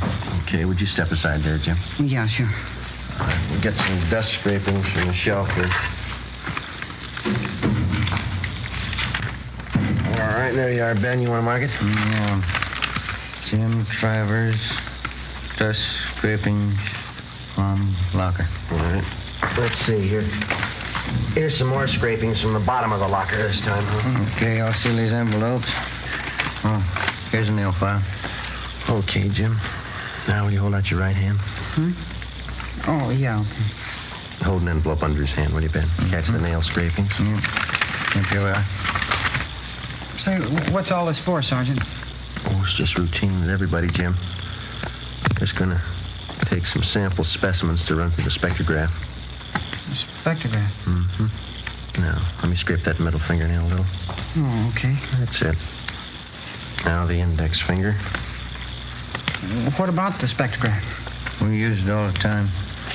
Well, it won't work in a case like this, will it? All right, that's all for the right hand, Ben. Don't forget to mark the envelope. Yep. Let's see, Jim, Travers, scrapings from fingernails of right hand. There we go. All right, now the left hand, Jim. Yeah. No, we don't know if this is going to work or not. It's worth a try. We'll know this afternoon. This afternoon? Yeah. We'll have to run you through on the machine. Hold the envelope a little closer, Ben. Yeah. Well, how's it going to help you? It might tell us what you had for breakfast a week ago. It might tell us what kind of clothes you wore 3 days ago. The kind of objects you came in contact with. Oh. Well, what kind of principle does it operate on? Oh, I don't know. We can ask Lee Jones. Here, let me get the scrapings from your thumb. All right, there it is. Now seal it and mark it, Ben. What? You want to call the office and tell them we're on our way in? Yeah, I'll be in that room right next to the principal's office. Okay. You can close your locker, Jim. That's all. Yeah, all right. We'll check the things in your pockets when we get to the crime lab. Let's go. That spectrograph must be a marvelous machine. Well, it's worked for us a lot of times. We've got evidence on a suspect that either convicts him or clears him. You'll probably get a kick out of it. I'd like to see it. You say it tells you everything a person's come in contact with, huh? Yeah, that's right. Could it tell you how I shave? Well, how do you mean? I mean, with an electric razor or a safety razor. Oh, yeah, sure. That's one of the primary things. I don't know exactly how it works, but it does the job. We'll get Lee Jones to explain it to us. Out this door. We can cut across the courtyard. Oh, these are sure nice grounds. Will they keep me long downtown, Sergeant? What do you think, Jim? You know, the strange part about these knifings out here. What's that? Whoever's responsible probably doesn't even realize what he's doing. Yeah. Mentally, he's sick. He's very sick. Best thing for him would be a doctor. Mm-hmm. Just like any other sickness, it's not going to get better by itself. Yeah. The only trouble is he's just getting his appetite up with these knifings. Now, if he goes much longer. How about that spectrograph, Sergeant? Say, for instance, well, if I happen to hold a knife in my hand or maybe a razor. Oh, yeah. That'd show on the machine. We go in here? Yeah. It's a terrible thing. Whoever it is. Terrible thing. Yes, it is. In here, Jim.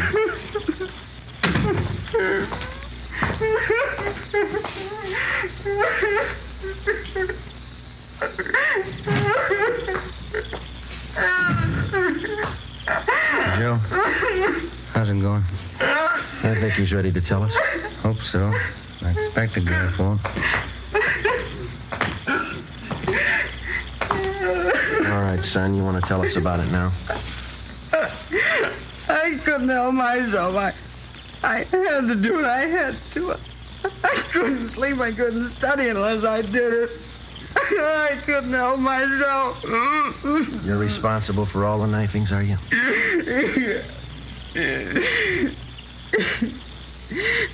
You knew, didn't you? Who told you? You told us, Jim. I'm glad you caught me. It was getting worse. Might have been too late. I'm glad you caught me. Why? Barbara. After the prom tonight. Yeah. I was going to kill her.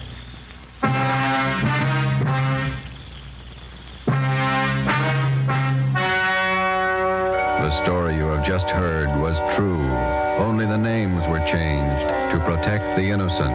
On December 15th, the hearing was held in Juvenile Court, Department 38, City and County of Los Angeles, State of California. In a moment, the results of that trial. It's amazing how many long cigarette smokers are changing to extra mild Fatima. Here is the actual report. From coast to coast, Extra Mild Fatima has more than doubled its smokers. Yes, more and more smokers every day are discovering that Fatima is the king-size cigarette that is extra mild. Extra mild because it contains the finest Turkish and domestic tobaccos superbly blended to make it extra mild, to give it a much different, much better flavor and aroma. Enjoy extra mild Fatima yourself.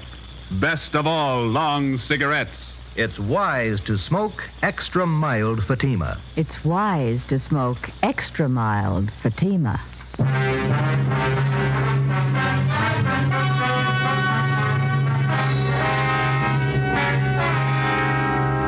17-year-old James Travers was examined by court psychiatrists who found him to be one of the most dangerous mental cases they had ever examined. The boy's parents, who cooperated to the fullest with the police officers and with the court, made only one request, that the boy be committed to a private sanitarium. James Travers is now under confinement at that sanitarium for an indefinite period of time. You have just heard Dragnet, a series of authentic cases from official files. Technical advice for Dragnet comes from the Office of Chief of Police W.A. Wharton, Los Angeles Police Department. Fatima Cigarettes, the best of all long cigarettes, has brought you Dragnet from Los Angeles. Screen Directors Playhouse presents a Damon Runyon story tomorrow on NBC.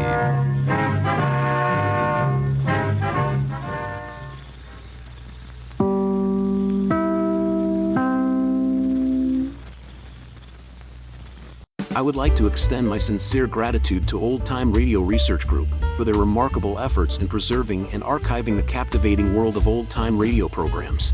Their dedication to safeguarding these precious audio gems ensures that future generations can relish the enchanting stories, music, and entertainment of the past. Their invaluable contribution allows us to step back in time and experience the magic of radio history firsthand. Their link is in the description below.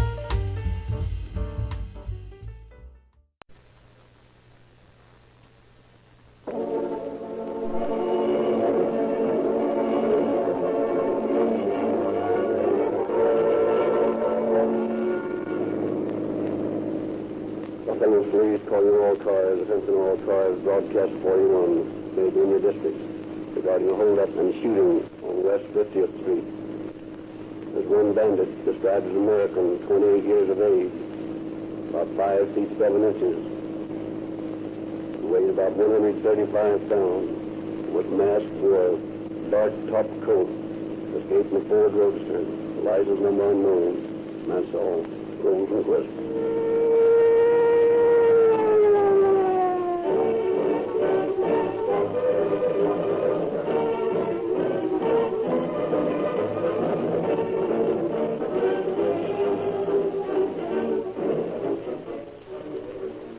Ladies and gentlemen, everyone wants good mileage from his gasoline. Here's the way to get it. Use one brand of gasoline regularly and make that brand Rio Grande Cracked. Rio Grande Cracked will give your car the same dependable police performance demanded by the police and fire departments of the great Southwest. Smart purchasing agents demand the gasoline that delivers good mileage. They know to a fraction of a cent per mile what it costs to operate automotive equipment. Rio Grande Cracked will give you as many miles for your money as any gasoline you may buy. Fill your tank tomorrow at your Rio Grande dealers for sparkling performance and dependable mileage. Crack will settle your gasoline problems for good, for its quality never varies.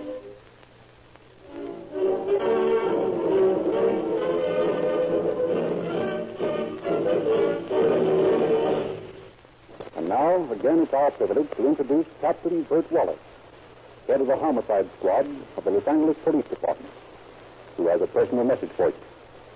Good evening, Captain Wallace. Good evening, friends.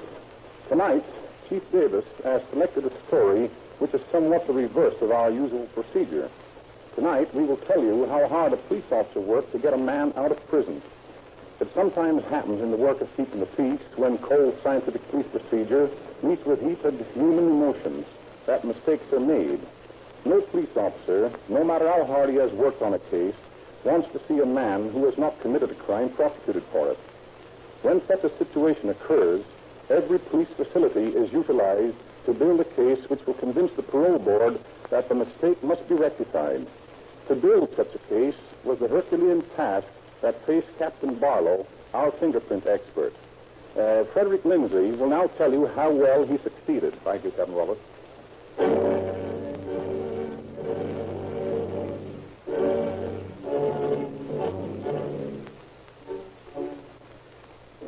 It is a cool autumn evening several years ago. In her living room on a quiet residential street, Mrs. Stella Watson sits alone, playing the piano.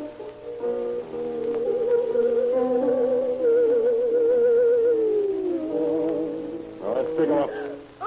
I said stick him up. What do you want? Give me the silver. Well, I haven't any. Come on, kick in with that ring. Come on, hurry up, will you? Here you are. All right. And the others? What others? You know what others. The diamonds in your jewel case. Where are they? I don't remember where I put them. Come on, quit stalling. I'm liable to get impatient and pull this trigger. Please put the gun down. I'll try to find them. Make it snappy and be quiet. One peep out of you and it'll be your last. Oh, give me time to think. Let's see. I remember seeing them last.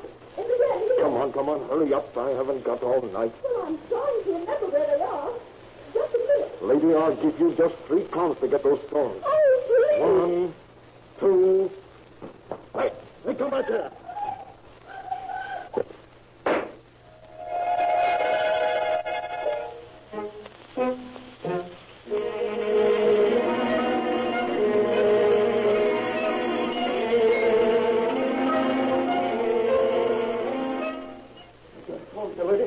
Why, yes. Gonna use it? Why, yes, here it is, just inside the door. Is anything the matter up the street? Yeah, woman was just found. I'll go and ambulance. Hello. Operator, get me to the police department. Hello? There's a little woman shot out here on 30th Street. Yes, nice avenue. Yeah, you better send the ambulance off. Well, how did it happen, young man? I don't know. I just saw her run out screaming. Oh, what's that sticking out of your pocket? What? Well, Henry, it's a gun. Henry, he Shut up, you fool. I'll plug you too.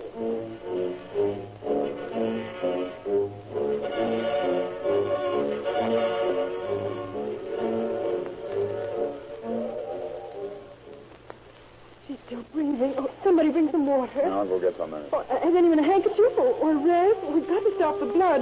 Get some there. Oh, thank God.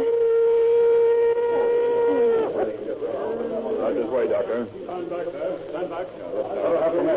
Samuel. Yes, sir. Keep these people back. Yes, sir. Now you'll have to get back, folks. Come on, move right back. Oh, I did what I could for her, Doctor. Oh, poor Mrs. Watson. Yes, thank you. Let's see now. Looks like the bullet pierced the lung. Very serious. Very serious. She was such a good neighbor. Evans, we better get her in the hospital in a hurry. Yes, sir. I'll stay here until the homicide men arrive, Doctor. Very well, Camel. Now, what do you people know about this? Here, wait a minute. Just a minute. One at a time. One at a time. You first, ma'am. Well, it was about 7:30, and I... Just a minute. What's your name? Why, Mrs. Reynolds. Mrs. Edward Reynolds. Mrs. Edward Reynolds. Where do you live? Why, next door to Mrs. Watson. Mrs. Watson. Yeah, that was the victim's name, eh? Yes. Widow, or is her husband living? Oh, he's living. So where is he? I don't know. I think this is his lodge night. I see. Well, what do you know about this? Well, just as I was saying, I was putting Junior to bed about 7:30 and listening to Mrs. Watson playing the piano. She plays so beautifully. And since that tube went by about on our radio, why, it's the only music I get. And, oh, I do love music. Yes. So do I. But what happened? Oh, yes. Well, I was listening to Mrs. Watson playing Liebesdrum when all of a sudden she stopped. And she never stopped in the middle of a piece. Why, I remember the day Heineman's butcher shop caught fire, and she went right on playing. Let's stick to the story, lady. What did you hear after she stopped? Oh, yes. Well, then I heard a man's voice speaking in a low tone, and, well, naturally, I tried to listen for it wasn't Mr. Watson's voice. So I put Junior down and went right over to the window, but there was no light in the dining room, and I couldn't see very much. Well, what did you hear? Well, I couldn't make out anything until I heard Mrs. Watson getting excited. And then she screamed for help, and there was a shot, and someone ran out of the house. What did he look like? Well, I didn't get a good look at him. Is that all you know? Yes, I guess that's about all. Well, I know a lot more about this than Mrs. Reynolds. And I didn't have to peek into anyone's dining room to find out. Now, look here, Mrs. Stanley. What are you making any remarks? Ladies, we're trying to settle some trouble, not start any. Your name, Mrs. Stanley? Yes, Mrs. Letitia Stanley. And this is my husband. Pleased to make your acquaintance, officer. Huh? Oh, yeah. What do you know about this thing, Mrs. Stanley? Well, just after I heard the shot, I called Mr. Stanley out on the porch. Of course, he said it was a backfire. But I've learned not to depend upon what he says. What was it? Well, it was a shot, all right.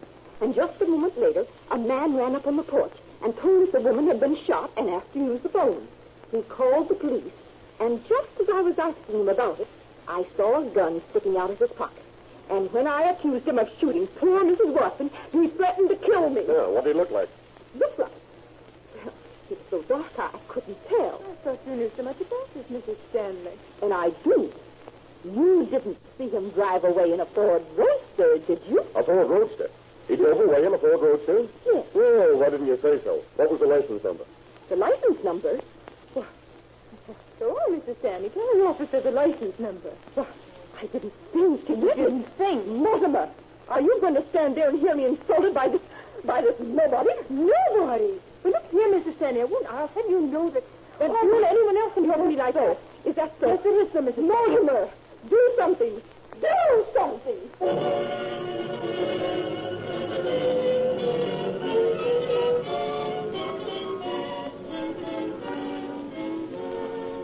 Peace finally restored, and meager information gleaned from such witnesses as there are, the investigation is turned over to Howard Barlow, who closely examines Mrs. Watson's house for fingerprints. Well, apparently he entered the house through this window here. Yeah, the screen's been taken out. By the look of this deep shoe print under the window, he left the house the same way. Now, let's take a look at this screen. Not bad. I think we can get a couple of fair prints off this thing. Might as well take it into Central and photograph it there, Eddie. Okay, Howard.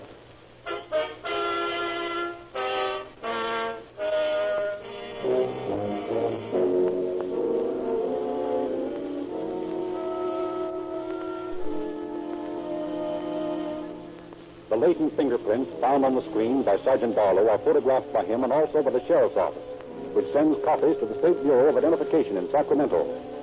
A search of the files in the police department fails to link these latent fingerprints with any on record.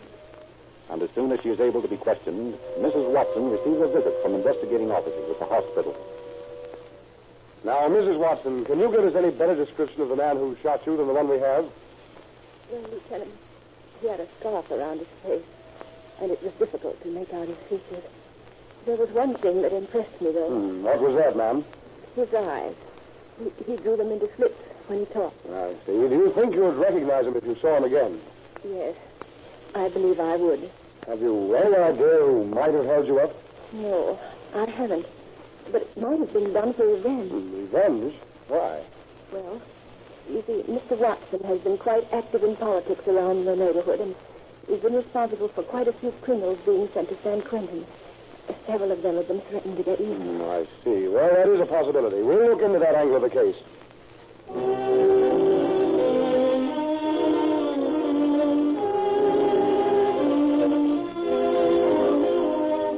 But several days go by, and police are unable to connect the crime with any of Mr. Watson's potential enemies or with any of the records on file. Then in a rooming house on South Pope Street occurs an incident which is destined to have great bearing on the case. I tell you, Mrs. Guinness, this has got to stop, or I'm moving out. Sure, and what is it now, Mr. Fitz? Now, it's my pants. Sure, Mr. Ernst be praised. What's the matter with your pants? Do you want them patched, baby? No, I don't want them patched. I haven't got them to be patched. Well, now, where are they, Mr. Fitz? They've been stolen. Stolen, is it? Yes, stolen, and I know who did it. And who? I think I know. It's that Preston fellow in room 105. And what makes you think he took them? Because I saw him wearing them this morning. The devil you say. Yeah. Well, I won't have goings on like that in my house. Now, you come along with me, and we'll see about it. What you going to do? Well, we're going to talk to Mr. Preston about your time. Come along now.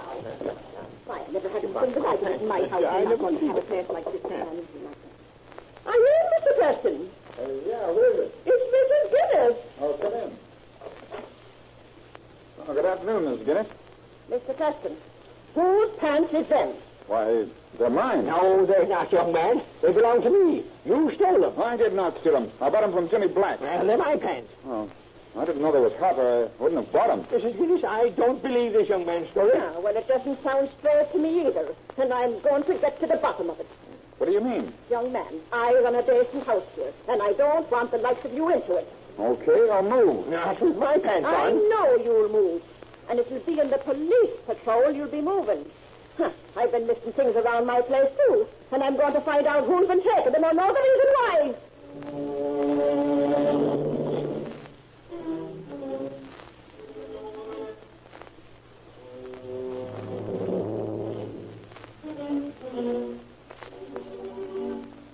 And so Jimmy Preston is arrested and lodged in the county jail on suspicion of robbery. His fingerprints are sent to Sacramento, and police are elated to receive a reply from the State Bureau of Identification that they bear a general similarity to the prints found on the screen at Mrs. Watson's house. Sergeant Barlow immediately checks the prints and discusses his findings with a brother officer. Why, it's ridiculous. There's no point of identity between the latents we found and this man's prints. Yeah, but he might be the same man, mightn't he? Not a chance. Well, just the same, I'm going to take him over to the hospital and see if Mrs. Watson can identify him. And you're just wasting your time. Yeah, maybe, but it's worth a try.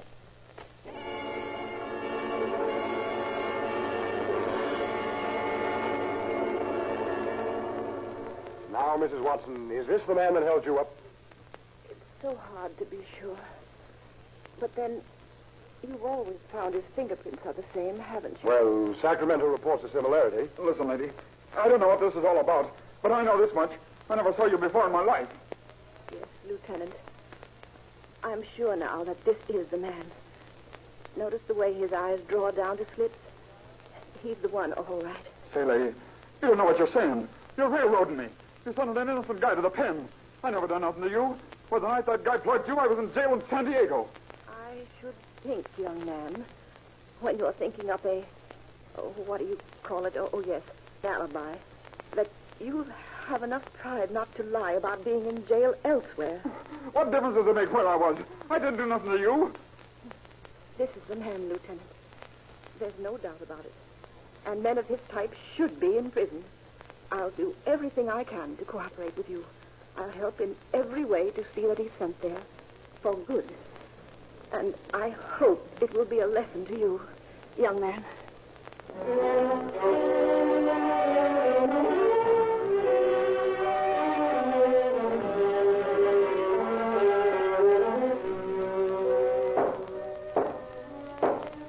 James Preston, stand and face the court. You have been found guilty of burglary, of robbery, and of assault with a deadly weapon with intent to kill. Therefore, James Preston, I hereby sentence you to serve from 11 years to life in San Quentin Prison.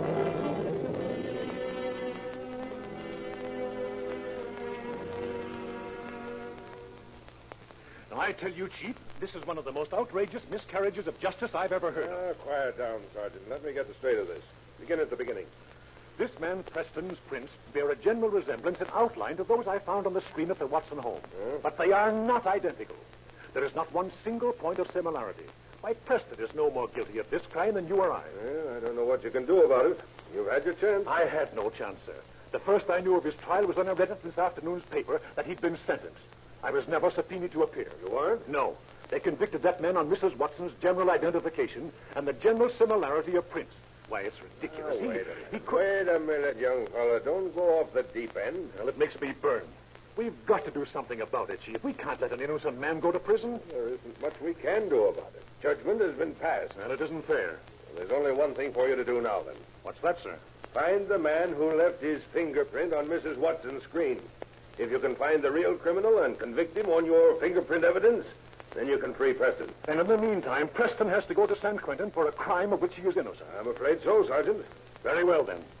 I'm going to find the real criminal if I have to go over every single one of the 300,000 prints in our files.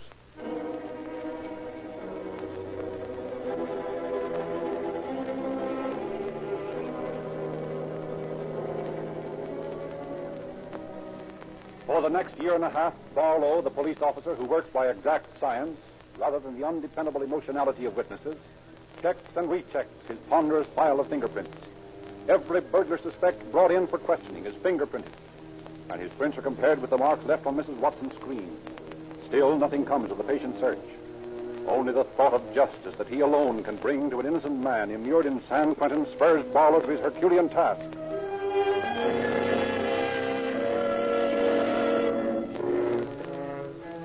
Then in 1926, nearly 2 years after Mrs. Watson was shot, an apparently unrelated incident occurs. Several burglary jobs have been pulled by a man who operates in a Ford coupe, license number 125380. The police bulletin describes the car and orders all officers to be on the lookout for it. On April 18th, a squad car is cruising through the sparsely settled southwest section of town. Say, partner, slow down a bit. I want to give this Ford the once-over. Yeah, might be stolen, huh? Yeah, you never can tell. The car parked by a vacant lot out in this godforsaken neighborhood's parked there for no good. License 125380. Got that on the hot sheet? Yeah, just a minute until I see. Yes, by gosh, here it is. That's the car wanted in connection with those burglary jobs. Yeah? Say, if we knock this baby over, maybe they'll put us in plain clothes. You never can tell. You'd better pull up there ahead of him. Okay. There. How's this? Fine. We can keep our eye on him through the rear vision mirror. Now, when he gets in the Ford, let him drive by us and then force him into the curb. Okay. What if he starts shooting? That's all I want. If he starts shooting, I let him have it. And the taxpayers are spared the expense of trying him. Yeah, what a vigilante you are. Rope in justice, huh? Sure, why not? Policing rats like these guys cost the people too much dough. Okay. Stole the frontier ideas. Here comes our guy. Swell. He's getting into the car now. He's rolling. Let's go.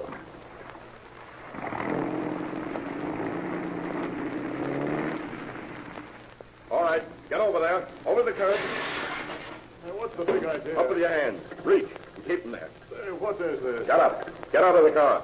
Get out. Hey, keep your hands up. I'll open the door. All right, frisk him, partner, while I keep him covered. Okay. Uh-huh. Here's a 45 in his pocket. Uh-oh. Well, a nice, shiny 45 in a leg holster. Look here, you guys. I can explain this. Yeah, I know. You were using these to hunt goldfish. Sure. Well, save your breath for headquarters. You'll have plenty of explaining to do down there.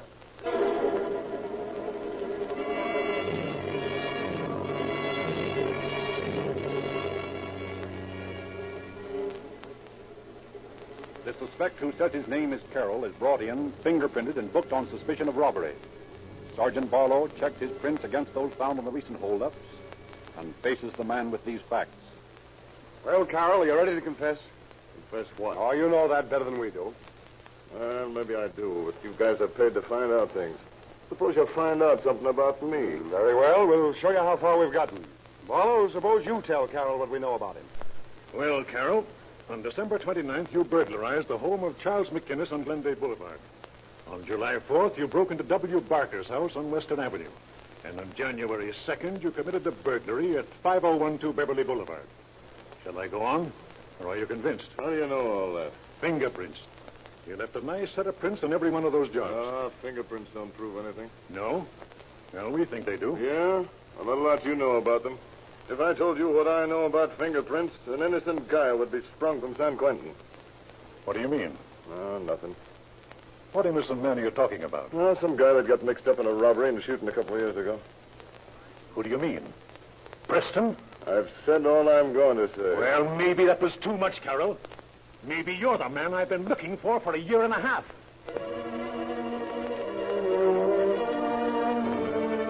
Barlow, the end of his long search in sight, rushes back to his office to compare those window screen prints for perhaps the last time.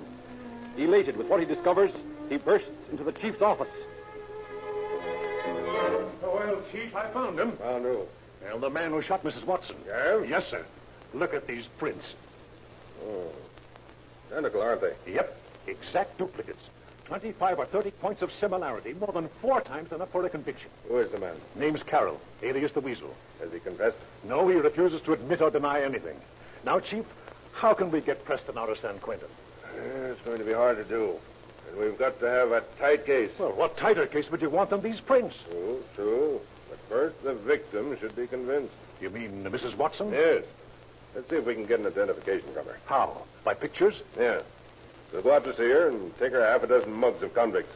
Ask her to pick out the one that looks like the man who shot her. Then see if she picks out Carol's picture. Okay, Chief. Let's go out right now, huh?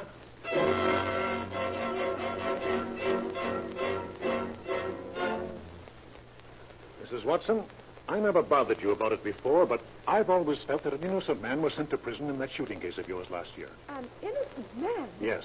I was never satisfied that Preston's fingerprints were the same as the ones on your screen. Oh, but Mr. Barlow, that couldn't be. Why, I read in the paper that his fingerprints were the same. And naturally, when I saw him, Oh, well, maybe I was influenced by the story in the paper. Well, the story in the paper was incorrect. Now, we think that we have the criminal in custody, and we want you to help us. Why, of course, I'd be glad to help you in any way I can. Very well. Now, here are 10 pictures of criminals from our mug books.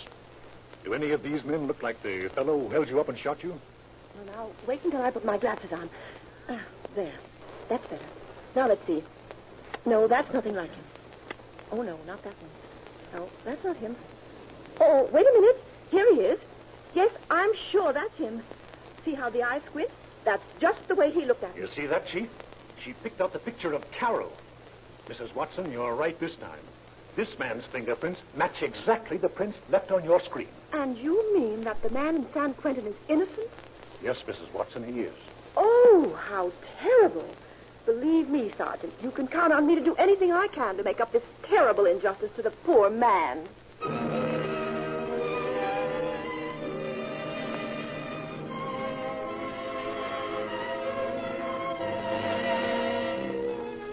The superintendent of the State Bureau of Identification at Sacramento is asked to express an opinion on the Carroll prints and replies to Barlow that he is convinced that Carroll and not Preston is guilty of the attack upon Mrs. Watson.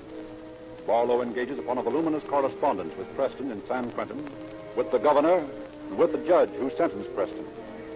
The machinery set in motion for Preston's parole, Barlow appears in the office of the district attorney.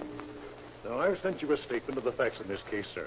And now I'm prepared to ask you for a complaint charging Carroll with burglary, robbery, and assault with a deadly weapon with intent to kill. You think you have a case? Yes, sir. I've identified Carroll with 6 jobs, including the Watson job. The bullet taken from Mrs. Watson's body was shot from the same type of gun as found on Carroll. What does Carroll say? Well, he refuses to talk, and he's in the general hospital now for sanity observation. The doctors believe that he may be a victim of dementia precox, but I think he's just faking to try to beat the rap for a stretch at Patton. Now, I know this man is guilty. I have all the proof necessary to convict him, and I want you to prosecute him. Until Preston is freed from San Quentin and Carroll takes his place, we can't claim to have any justice in this state. Well, from what you've reported to me, Sergeant, I believe Carroll's guilty, all right. Then you'll issue the complaint? Yes, I will. And I'll prosecute the case myself.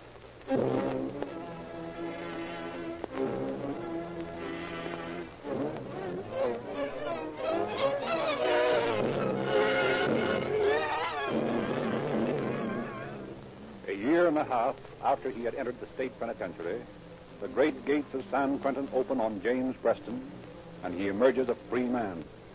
He hastens to Los Angeles to meet personally the man who has worked with such untiring effort in his behalf.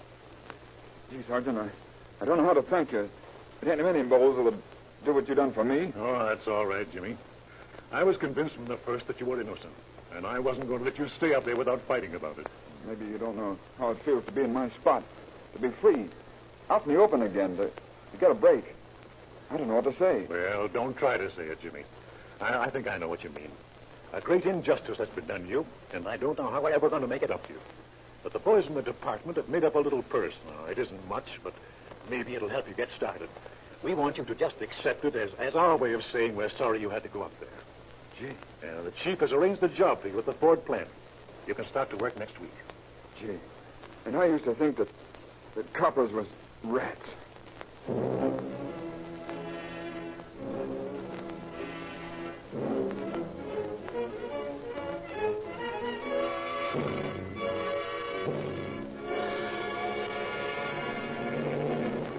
So did the police try to make some sort of retribution to Jimmy Preston.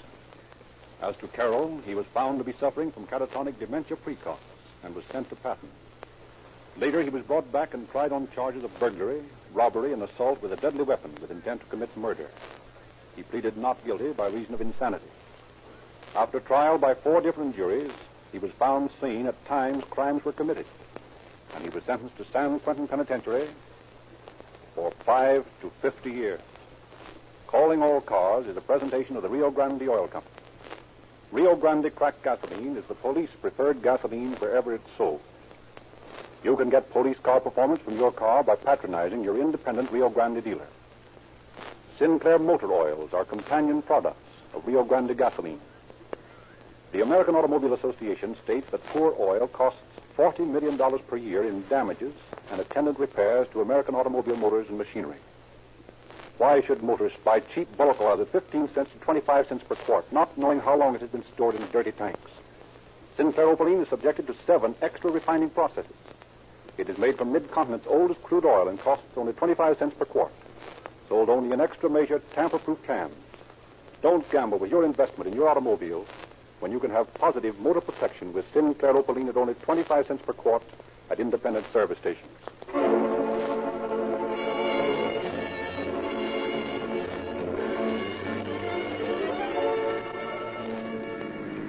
Los Angeles Police calling all cars, attention all cars, cancellation broadcast 41 regarding a holdup. That's all for Olson Cliff.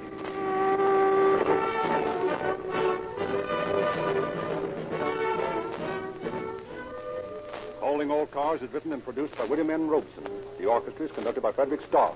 And this is Frederick Lindsley saying good night for the Rio Grande Oil Company.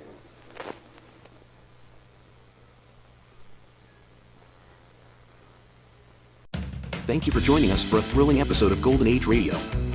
We're excited to have you as part of our audience. We invite you to return tomorrow for an all-new set of episodes that will take you on even more unforgettable adventures. Don't touch that dial, because the next installment of timeless tales and captivating narratives is just around the corner. Stay tuned for another dose of vintage radio magic that will transport you to a bygone era of entertainment like never before. We're always eager to hear from our fantastic audience. Your feedback fuels our passion for delivering the best in vintage entertainment. Feel free to share your thoughts, opinions, and suggestions. We value your input and strive to make your listening experience even more enjoyable. If you're looking to enhance your Microsoft Access skills, look no further. Reach out to them at 615-420-2040 and ask for Mark. Once again, thank you for being a part of our Golden Age radio community. Get ready for more riveting stories, captivating characters, and timeless entertainment. Until next time, stay tuned and keep the nostalgia alive.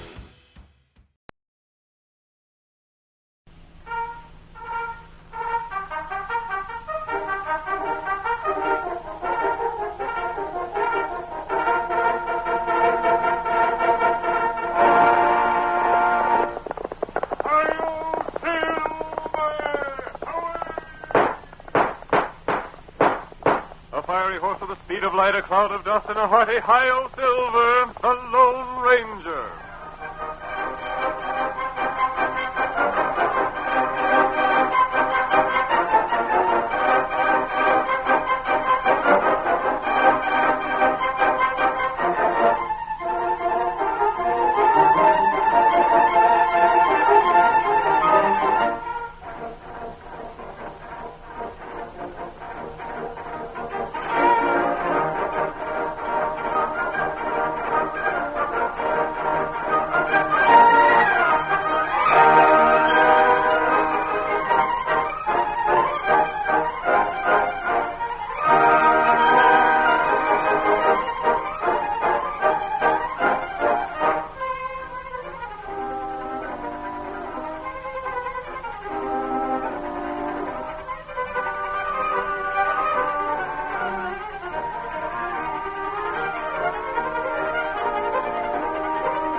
brought back to us today as the famous Lone Ranger, mystery rider of the plains, urges the great horse Silver down the danger trails of long ago.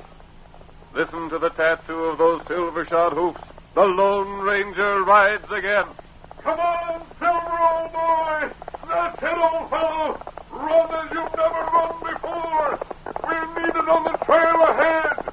Hi-yo, Silver!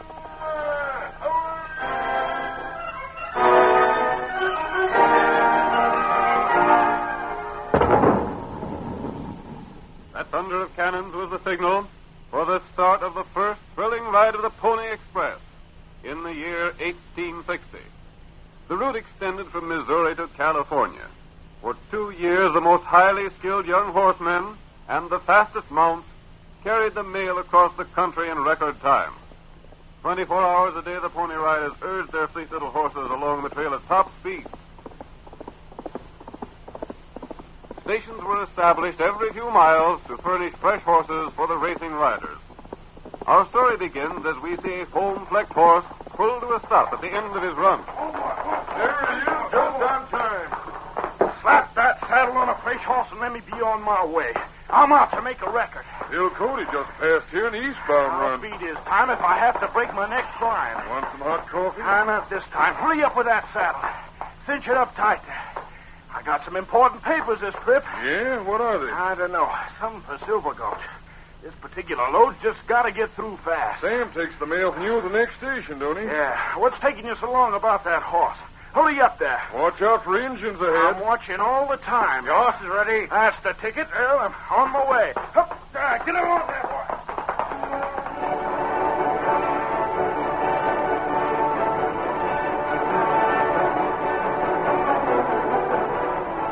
The Pony Express rider was on his way again with important papers to be delivered to Silver Gulch.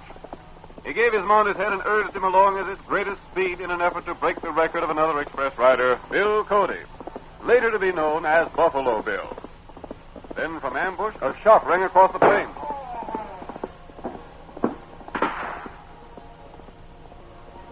The Pony Express rider fell headlong from his horse while the animal continued down the trail alone. In the meantime, the Lone Ranger and his faithful Indian companion, Tonto, had made their camp along the route at a point several miles beyond the spot where the express rider had been ambushed. As the riderless horse flashed past them, they ran out on the trail looking for some explanation. That Pony Rider horse. But where's the rider?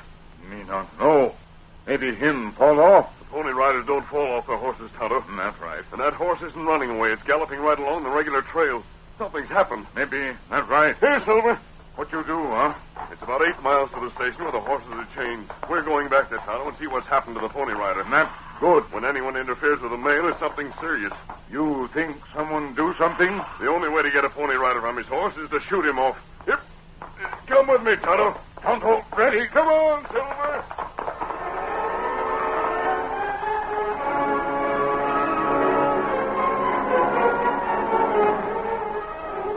While the Lone Ranger and Tonto rode back to the spot where the express rider had been shot, our scene changes to the town of Silver Gulch. Like so many other towns of the surrounding country, Silver Gulch was situated at the bottom of a steep hill. On the hill itself were 2 homes, crudely built of logs. In one of the places lived Jim Flood and his wife. Our story continues as Jim says, I can't tell what to do, Ruth. It's the darndest thing I ever seen. Here I am with a fortune in gold right outside a house, and I can't get it. Jim, we waited long enough for that Eastern Company to buy out your claim.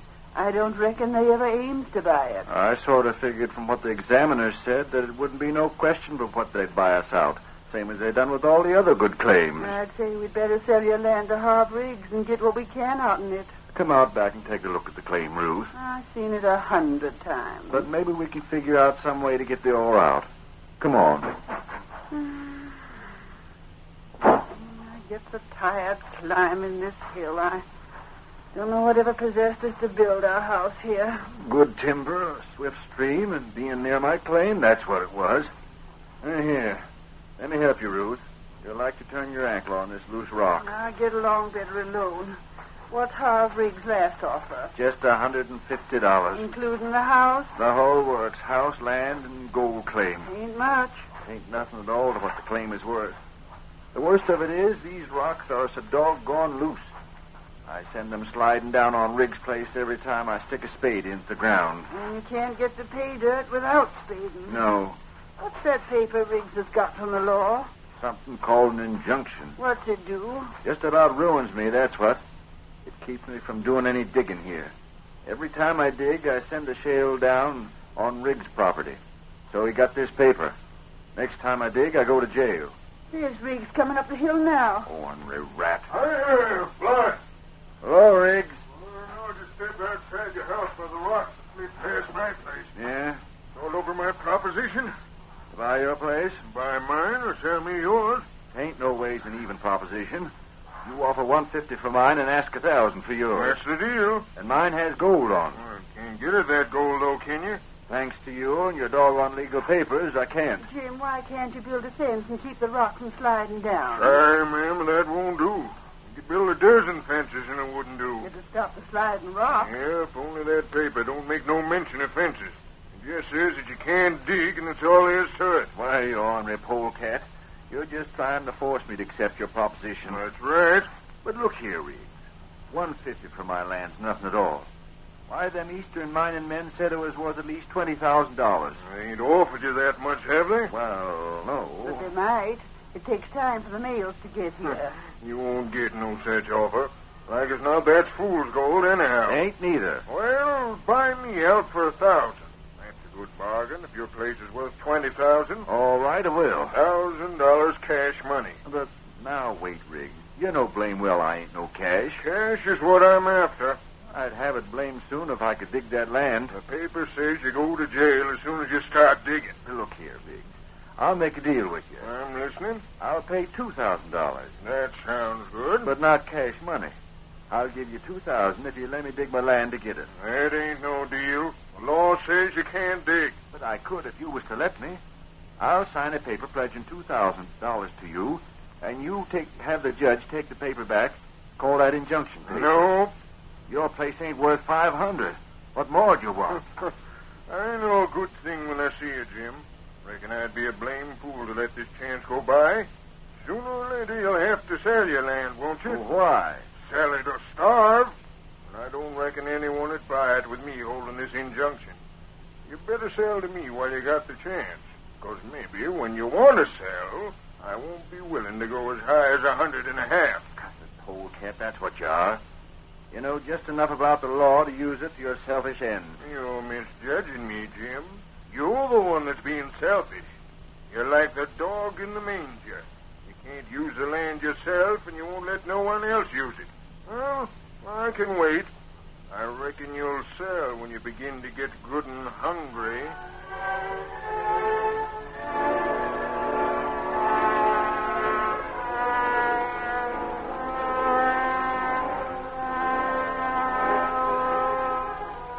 Several days went by.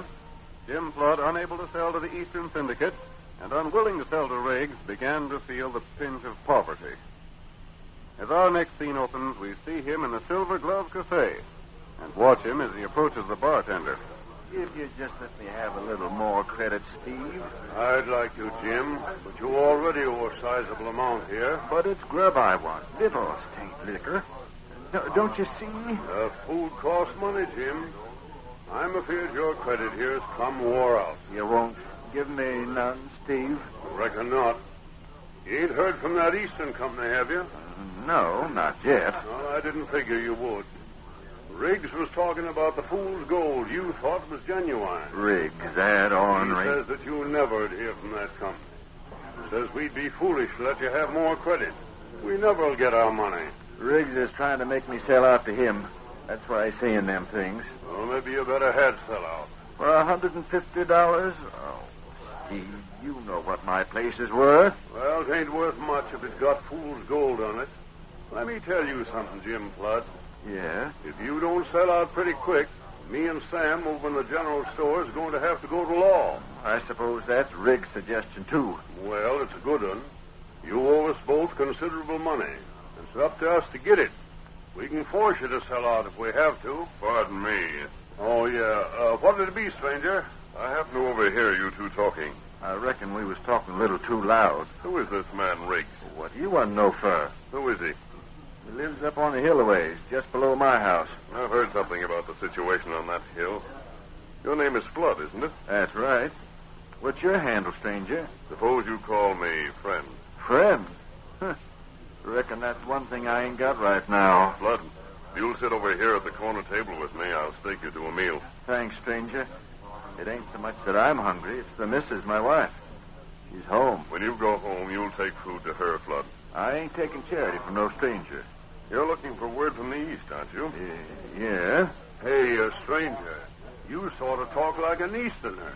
Is that where you're from? Fix up some food for Flood to take home when he goes. You'll be paid for it. Are you from the Eastern Mine Syndicate? Suppose we sit over here at this corner table and talk.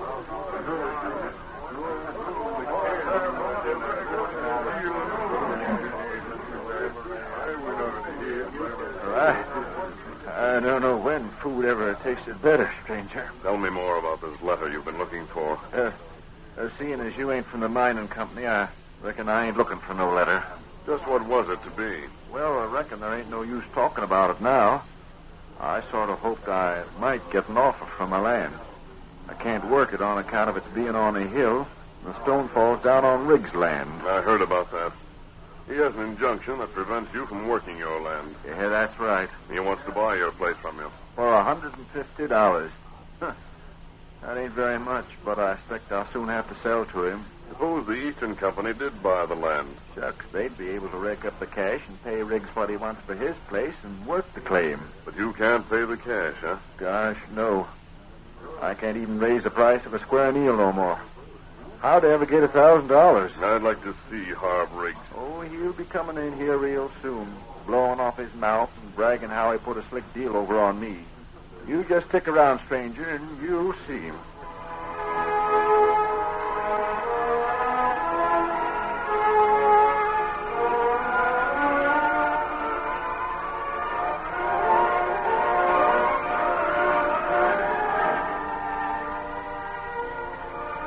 The Lone Ranger gave food to Jim Flood and loaned him money. Then, covering his disguised face with his mask, he left town and rode to the small, well-concealed camp where Tonto waited for him. Oh, there, fella. You fine feller? Yes, Tonto. I found Jim Flood in the cafe. Oh. What him like? He's all right, Tonto. He's up against hard luck, mighty hard. Oh? I also saw Harv Riggs. Not good. He came in before I left. Him feller you want? Yes, Tonto. He's the fellow the Pony Rider described to us. Him feller who shoot Pony Rider? Tonto, Harv Riggs is our man. How you prove that? With the Pony Rider dead, I don't see how we can prove that Harv Riggs is the one who stole the mail. Unless we succeed in the plan I have in mind. What? That? The Pony Rider told us Riggs stole one letter from the mailbag. Then him leave Pony Rider. He left the rest of the mail as it was, strapped to the back of the rider. It looked like Indians had done the killing. I think the paper Riggs stole was an offer from the East to buy Jim Flood's claim. What we do? Unless Flood has that paper, he'll sell out for practically nothing. Then Riggs will sell to the Eastern Corporation. I want to find that paper, Tonto. Must be someplace in Harv Riggs' house. You'll have to go there tonight and search the place. Me do. We'll watch. You go in when Riggs leaves. Then when we've got the paper, Tonto, we're going to stake a claim of our own. We'll stake it on that same hill, higher up than Jiggin Flood's place.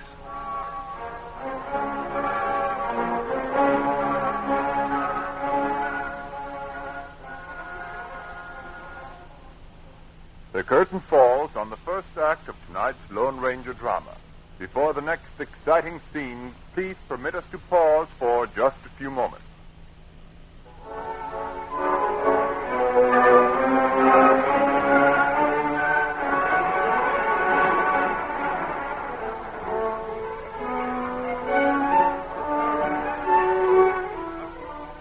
Now to continue our story.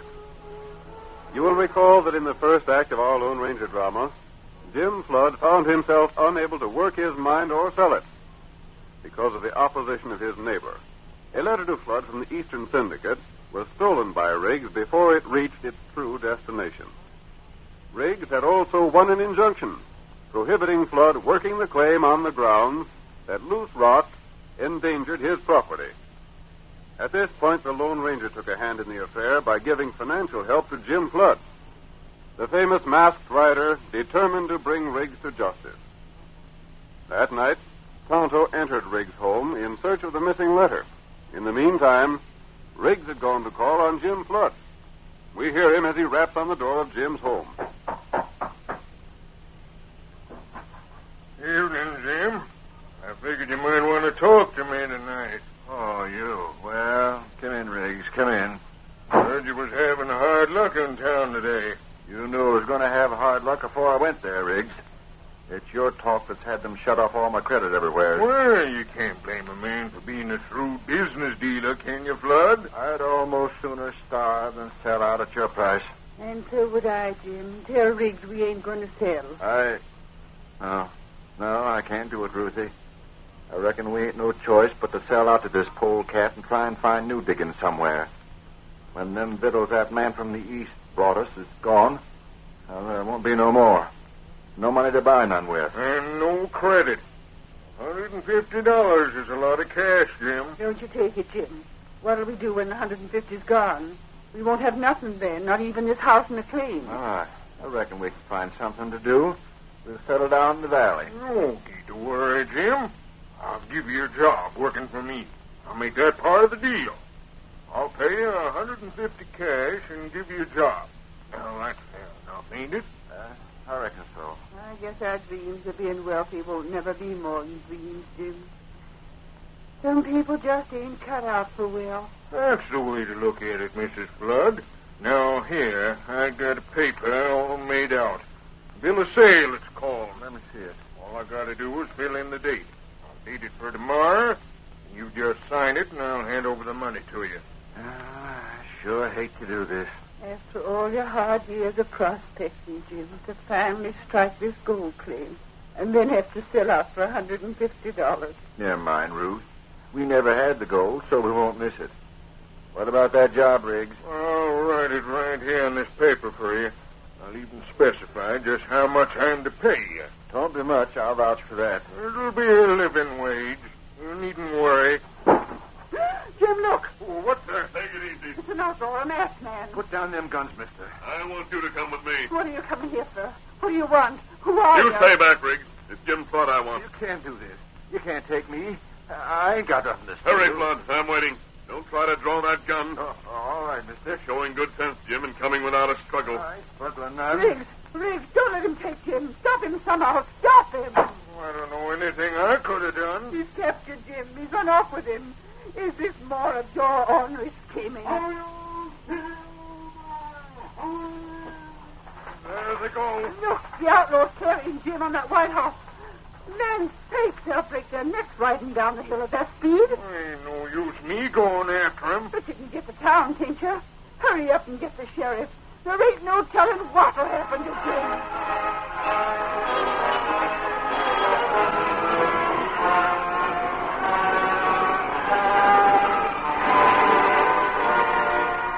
The Lone Ranger made Jim a captive, but he took him only far enough from his home to explain a daring plan to the miner. He gave Flood careful instructions before releasing him, then rejoined Tonto. Tonto, did you find the letter Harv Riggs stole? Tonto, look in the house. Not find letter. He wouldn't destroy the letter, Kemosabe, because he'd want to sell the mine to the company when he gets it from Jim. Must be hidden somewhere in his house. Tonto, not find. You searched the house? Me not have much time. Search only part of house. He may have the letter in his pocket. We'll go ahead with our plans anyway. I think he'll produce the letter when the time comes. Not good. I told Jim Flood just what he's to do, and he's agreed to do it. He's on his way to talk to his wife right now. And in a few minutes, I think we'll see them leaving the house.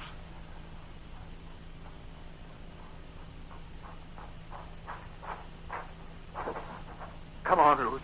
We got to get. And I, where you been? Oh, I was that much afraid. What did that masked man want for... Riggs gone? Yeah, a long time ago, but you, where you been? Ain't no time for talking. I can't explain things now. We got to travel downhill fast. Don't ask no questions. Just take things to where and come on. Why? Landslide, that's why. I've been hearing rumblings on the hill. I ain't heard nothing. Your ears ain't sharp enough then. Now, come on, Ruth, and get some things together. It's too risky to stay here tonight. Jim Flood, have you took leave of your senses? No, Here, take these things. Where are we going? We're going to put up for the night at the hotel in town. You have gone loco. First that masked man runs off with you.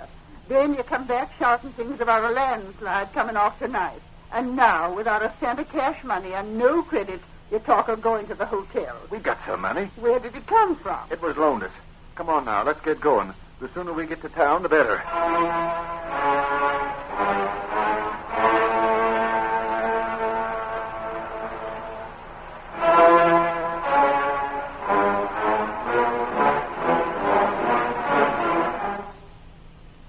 The Lone Ranger and Tonto were outside Jim's home, waiting in the darkness, until the sound of falling stones told them of the departure of Flood and his wife. Then the masked man spoke. They're on their way downhill now, Tonto. That's good. I was afraid Jim wouldn't carry out his part of the plans. Him do it all right. Yes. Here they come. Get back to the side of the trail. We don't want Mrs. Flood to see us and ask a lot of questions. Maybe now. Tonto start uphill, huh? No, not just yet.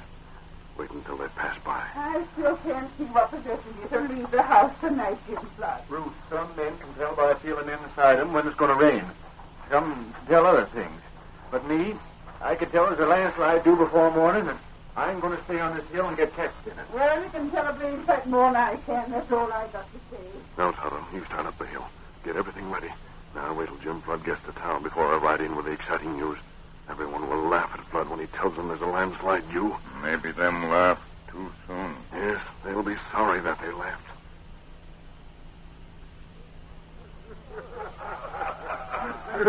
Where do you feel the landslide? In your bones, Jim? All right, Dad. That's a lot of you.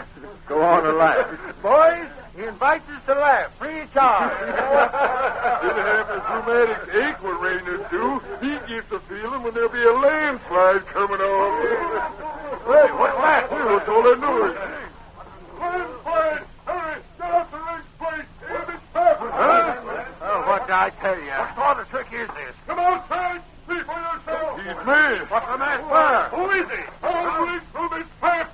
Come on, Phil! We better go and have a look anyhow. Slide is bad, it might wreck the town. I tell you, boys, it'll ruin the town if it's a bad one. It's the trouble with having a town where this one is. Wonder why Riggs don't know about it. He didn't have the feeling of it like I did. You might have warned him, Jim. You laughed like the same all you men did. Silver, that is! The masked man was right. Why'd he go there? Boys, we gotta rescue Harv Riggs. We gotta get to him somehow. Get your horses! Come on.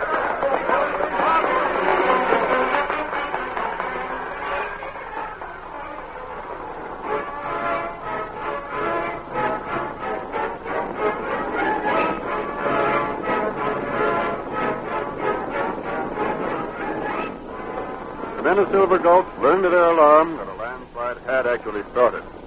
Jim Flood and his wife were safe, but it was feared that Riggs would be destroyed in his cabin. And so while rock and shale thundered into the valley, men fought their way upward to rescue him. His door faces the top of the hill, boys. Likely it's been jammed with rock so you can't get out. Come on, boys. Keep your footing. Riggs is in his house. Come on and help me. There's that masked man. There he is. We're coming, stranger. We're coming. Is Riggs in there? Yes, he can't get out. Rocks are piled against the house. Toss them rocks aside, boys. Help! Let me out. Let me out of here. We're here, Riggs. We'll get you out. Hurry. All the house doors in and get those rocks away from the door. That's right. We're stopping up now. You're going to be all right, Riggs. Keep them rocks aside. It won't be long now. I guess the worst of the slide is done with. Sounded to me like a blast that started it. Hurry with those rocks. Let me out, boys. In the name of goodness, hurry. Get me out of here. This is downright curious. These rocks don't look like shale that have been broken off. They look like they've been piled here by someone. Never mind thinking too much. Get them to the side. Now we can get out. Oh, thank goodness you come, boys. Couldn't get through the windows, eh? No. I guess the slide is over now anyhow. But your work, men, has just begun. What's Who are you anyhow, stranger? You stand right where you are. I imagine when you thought you'd lose your house with a slide, you hid the most valuable of your possessions on your person. I hope so. Don't make a move. Hey, the stranger's holding a gun on Riggs. What's the big idea, stranger? Listen to me, men. Someone killed the Pony Rider and stole a certain letter from him. What? The rider lived just long enough to letter was addressed to Jim Flood, and the killer he described was Harv Riggs. He lied. He ain't got no proof. The description of the murderer fits you, Riggs. Since I came here, I found out that you'd have reason to want that letter. I wouldn't. That ain't true. Keep your hands where they are. See here, stranger. You can't talk Listen to me till I finish. The letter to Jim Flood was one he was expecting from an Eastern mining syndicate. I thought I'd get an offer to buy my place, you see, gents. Well, Riggs knowed that, and he didn't want me to get that offer.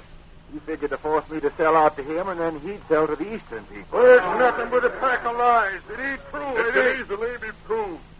Riggs, if you didn't steal that letter, you wouldn't have it now. I ain't. Stand still, Riggs.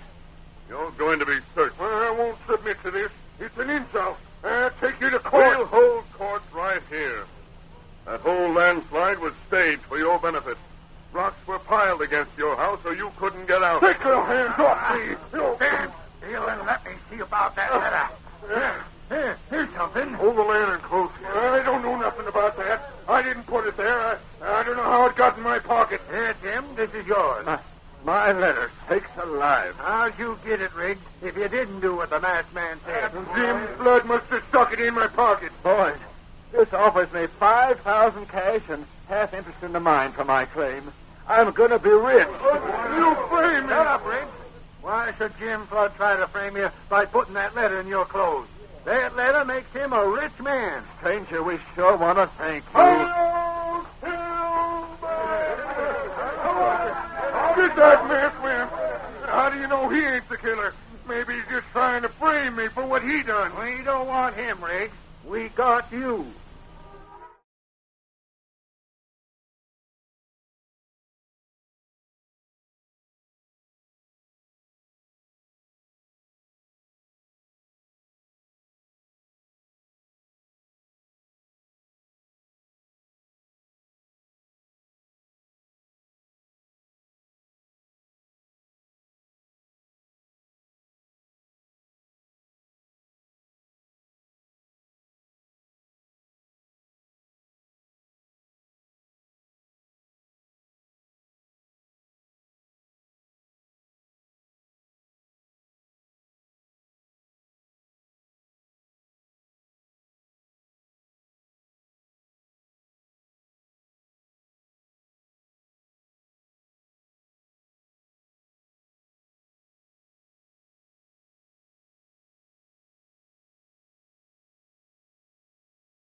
The National Broadcasting Company presents Joel McCrea in Tales of the Texas Rangers.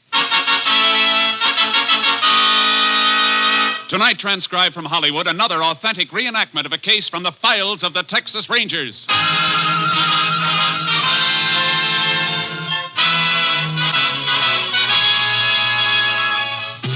Tales of the Texas Rangers, starring Joel McCrea as Ranger Jace Pearson.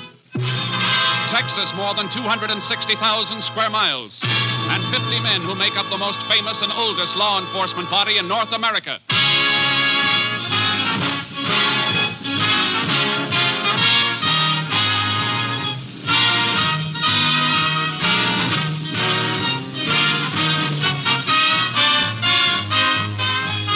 Now, from the files of the Texas Rangers come these stories based on fact. Only names, dates, and places are fictitious for obvious reasons. The events themselves are a matter of record.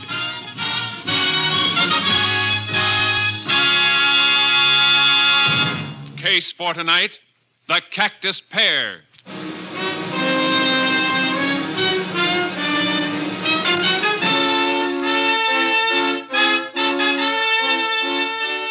It is 4 p.m., the afternoon of March 28, 1947. Robert Coots, a new hand on the Triangle Ranch, is repairing a fence on the southeast range. He stops as a rider approaches. Oh, boy. Oh. Howdy, Breck. Oh, howdy me, Coots. Well, I see you finally got my job. I got a job because there was one open. If you left it open, that's your worry, I reckon, not mine. You've been making up to the old man trying to get me fired ever since you came into this country. That ain't so, and you know it. I've been looking for work, yeah. But you didn't get fired on my account. You got sacked because you can't leave a bottle alone. Sounds like you're calling me a liar. I ain't calling you anything. I'm just telling you. Now, how about clearing off? You telling me to clear off this range? All right, I'll get. But before I do, I'm going to whip your tail, Coots. You better not try it, Breck, because you ain't about to whip my tail. Oh, wait, I... No. Hey, you ain't. Yo. Now, clear off, like I told you. Don't come back. Ain't going to be no need for me to come back. Put that shotgun down. Get away from me. Get away. Here's the other barrel for good measure. All right, boy. Come on, get up. Get up.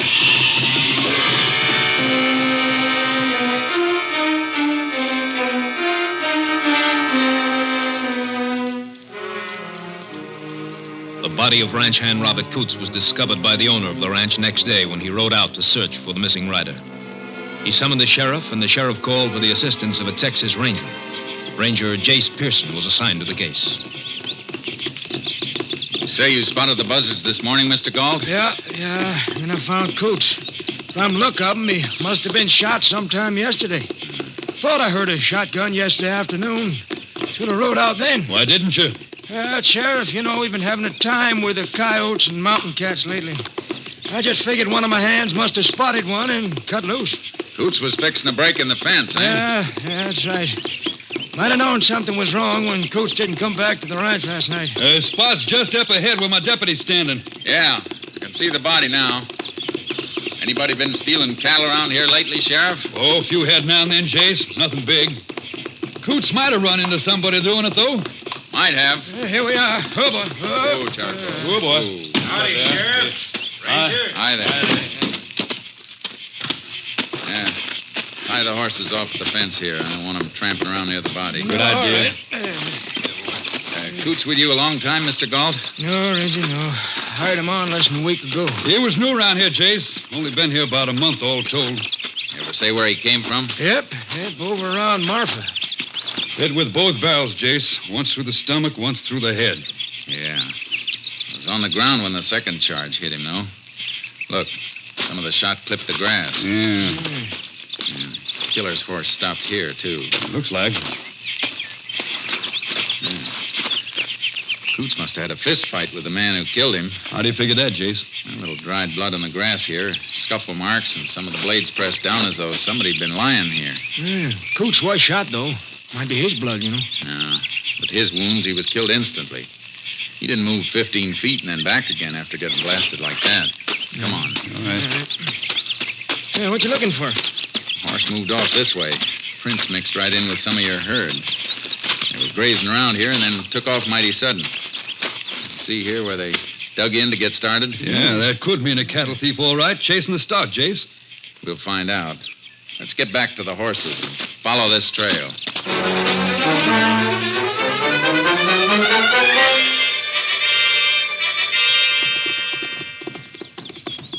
All right. This is far enough. Ooh, Charcoal. Hold up. Whoever it was, he wasn't trying to steal cattle. He was following the herd tracks so the trail of his horse wouldn't stand out clear. I don't see how you can tell that. Herd moved uprange toward the mesa. Anybody stealing them would have been driving them to the south fence where the state road is. Have to get them to a truck to get them away. Yeah, but what made them run then, Jace? A shotgun must have stampeded them. If they'd been driven, someone would have left marks where they cut out to get away from the rider. And the rider would have left tracks cutting after him. I see what you mean. But shouldn't we keep on trailing them, though? Yeah, but not this way. He was headed for rocky ground near the mesa, trying to lose anybody who might follow him. He's smart. I don't get your plan. Well, he was careful leaving here after he killed a man. He mightn't have been so careful riding in before he killed. We'll backtrack the trail he took getting here. It might tell us where he came from. That makes sense, Jace. Let's go. Hey, up, boy. Ranger, can I have the body picked up by the funeral house now? Yeah, and even an autopsy isn't going to tell us much. Oh? I thought you could tell a lot from the shot that killed somebody. That ballistic stuff, Not so much with a shotgun. Barrels are smooth bore. Don't leave rifle marks, but... Hey, hold it. What'd you find, Ranger? These. Empty 16-gauge shotgun shells. Killer might have ejected him here to reload his shotgun in case he ran into trouble. Well, can you tell anything with those? If we find the gun they came from, we might be able to match the way the hammer hits the shell. Yeah, if we find the shotgun. Every rancher and cowpoke in the county must have one.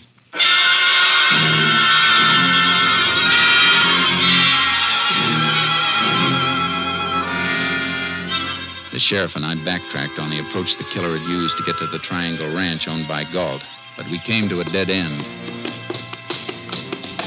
Well, Jace, guess this is as far as we go. Can't follow him on pavement or the gravel road shoulder. I rode out from town. It's too bad. I was hoping he'd come from a ranch someplace. Would have narrowed us down to one spot. Not much we can do now, except go around examining shotguns. One other thing first. A couple of deep tracks in that ditch off the road. Must have had rain here recently. Yeah, day before yesterday. That's why he left such a clear print there yesterday, then. I want to get a kit from my radio car and drive back here. What for? Take a couple of photographs of that print. Make a plaster impression of it. Help us to identify the horse, if we find him.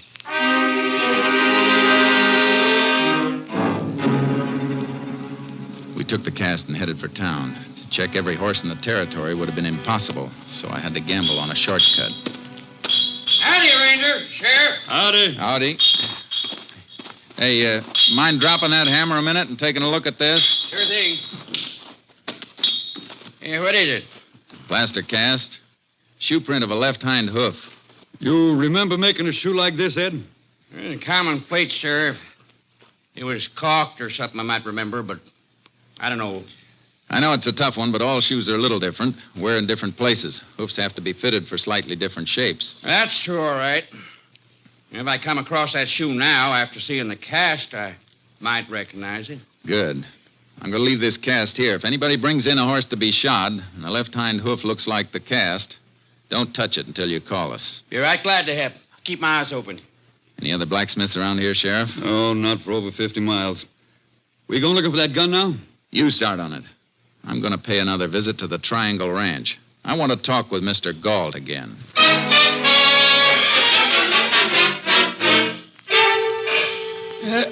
Finish here in a minute, Ranger.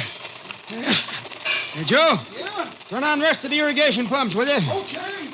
That's fine. Good. What was it you wanted to know? I asked you if Coots seemed nervous. Like he'd been running away from something, or somebody he was afraid might catch up with him. No, I can't say he did. All he was anxious about was finding a job. Seemed like good workers, so when I had an opening, I took him on regular. Oh, one of your hands leave?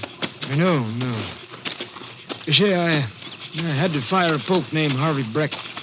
Fired him, huh? Why? Drinking, making trouble in the bunkhouse, not doing his work. Did this Breck know Coots? Just been seeing him around. How did Breck take it when you told him he was fired? He was kind of drunk. Cussed me out a little. Is that all? Yep.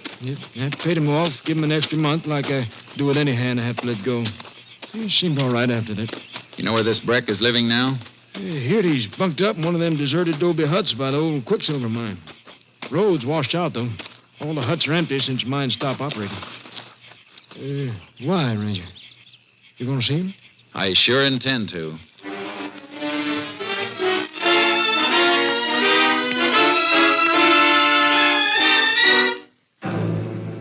I went back through town and picked up the sheriff, and we rode our horses out to the abandoned mine. I've checked 100 guns today, Jace. Every tough and near tough I could think of. No good, though, huh? No hammer marks like the one we're looking for. You fire the guns to get a test shell for comparison? Sure. But I'd swear none of them was the gun we want. I kept the most likely ones and labeled them for you, though. Good. You can add one more when we test Breck's gun. And here are the shacks now. Oh, boy. Ooh, charcoal. Ooh. Must be that one. Little smoke's coming up the chimney. There's Breck. Heard us coming. You fellas looking for... Oh. Howdy, Sheriff. Howdy, Breck. Ranger wants a few words with you. Okay. Mind if we come inside? All right. I reckon you know that somebody killed the man who took your place over at the Triangle Ranch. Yeah, so I heard. Happened Tuesday afternoon. Where were you? I was right here. Anybody who says I wasn't is a liar. Nobody said anything yet. Where's your shotgun? I don't have a gun. You don't, huh? And where's the gun you cleaned not long ago? I didn't clean... Don't tell me you didn't. This oily rag in the corner says you did. This rag was used for cleaning a gun and nothing else. Better get the gun, Breck. We want to see it. It's under the bunk.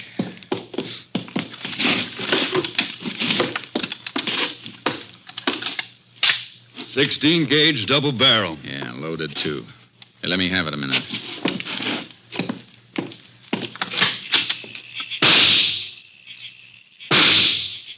Let's match these with the shells you've been carrying, Sheriff. Wait a minute. Shut up, Rick! Twins, all right, Sheriff. No doubt about these matching. Breck, we found these shells on the Triangle Ranch. Hammer marks match yours, and Coots was killed with a shotgun. Not that gun. Sure, you found shells from it on the Triangle Ranch because I worked on the Triangle Ranch, remember? You get laughed out of court with evidence like that. I fired 100 shots out there. At coyotes.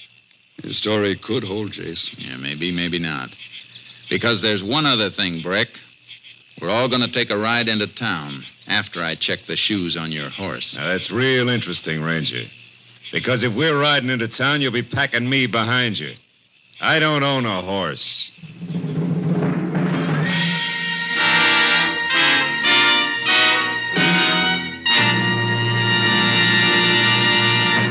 You are listening to Tales of the Texas Rangers, starring Joel McRae as Ranger Jace Pearson.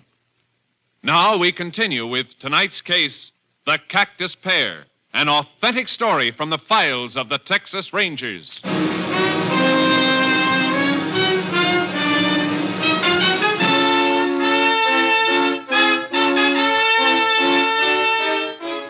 Breck had us stopped, and he knew it.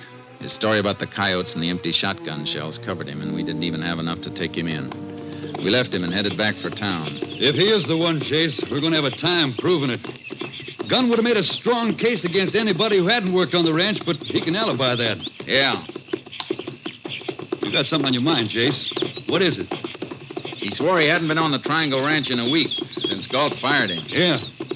We can't prove otherwise. I don't know. If he did shoot at a coyote, it must have been before Galt fired him. That means those empty shells would have been lying out in the ground when it rained 2 days ago. Cardboard portion of the shells don't look like they'd been wet. The sun could have dried them out after the rain, Chase. Yeah, there's some metal on the shell, too. I'm going to send those shells through to the lab at Austin. You think they'll be able to tell if they've been out in the rain or not? Metal gets wet. There's got to be some oxidation. Lab will know whether there is or not. And if there isn't, it'll mean the shells were fired in the past 2 days. Yeah, but he'd still stick to his story, Chase. You know how a jury is with scientific evidence. A little leery of it sometimes. I know we'll need more. I wasn't thinking of the shells as jury evidence. I was thinking of them as a time saver for us. Oh. If he's telling the truth, we'll have to start all over. But if he's lying, we'll have to trip him up.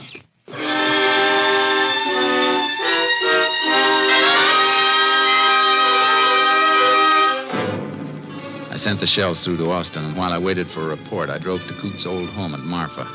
He'd been well liked there. No reason for anybody to follow him and kill him.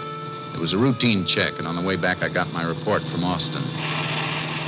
KTXA to Unit 10. Unit 10 to KTXA. Go ahead. Have report from Austin Lab on exhibits submitted by Unit 10 for examination. Ready for it. Lab reports slight oxidation, probably caused by brief exposure to normal night moisture.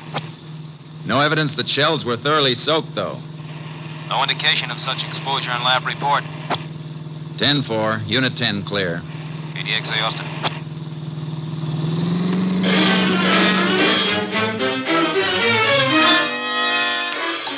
I drove back south as hard as I could. When I got near the Quicksilver mine, I took charcoal out of the trailer and rode onto the shack Breck had been using to make sure he was still around. Oh, boy. Oh, charcoal.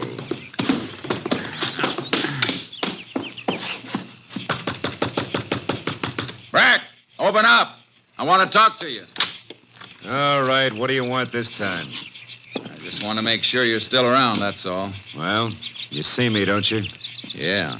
I see something else, too. Looks like you've been packing a few things in there. That's my business, not yours. I'll make it my business if you try to leave this county. Now, look, Ranger, you got nothing on me, or you'd have taken me in before. If I want to move out of here, I reckon I can move. You try it. You'll hit the county jail so fast it won't even give your spurs time to rattle. Yeah, you're talking big, but you ain't got a charge to hold me on. There ain't no law against shooting coyotes.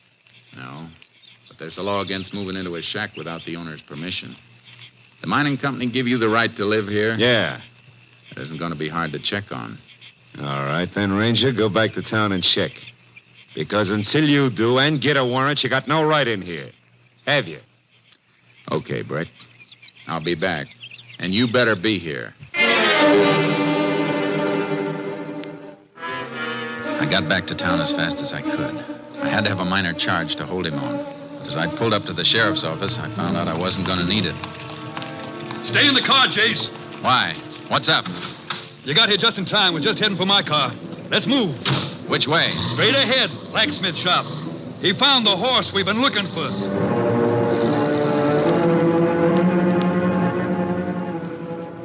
Oh, boy. Oh, there. Oh. Yeah. Here, Ranger, look. Just like the cast. Oh, boy. You see this nick in the left hind shoe? This nail bent a little? Same as the impression on the cast. That's it, all right. Who owns him? Ranger, you're probably going to eat me out for this, but he's mine. Yours? You mean to say you couldn't recognize a shoe you fitted to one of your own horses? Well, that's the trouble, Ranger. I didn't shoe him. I only bought him a month ago, and I was just going to put new plates on him for the first time now. That's how come I just spotted the shoe. What were you doing out on the Triangle Ranch when Coots was killed? But, Ranger, I wasn't out there. Your horse was, last Tuesday. But I wasn't riding him. I loaned him out. You better tell us who you loaned him to. Well, I let Harvey Breck use him. What? Breck? Well, my wife can tell you. I'll call her. You don't have to call her. Come on, Sheriff. Let's go.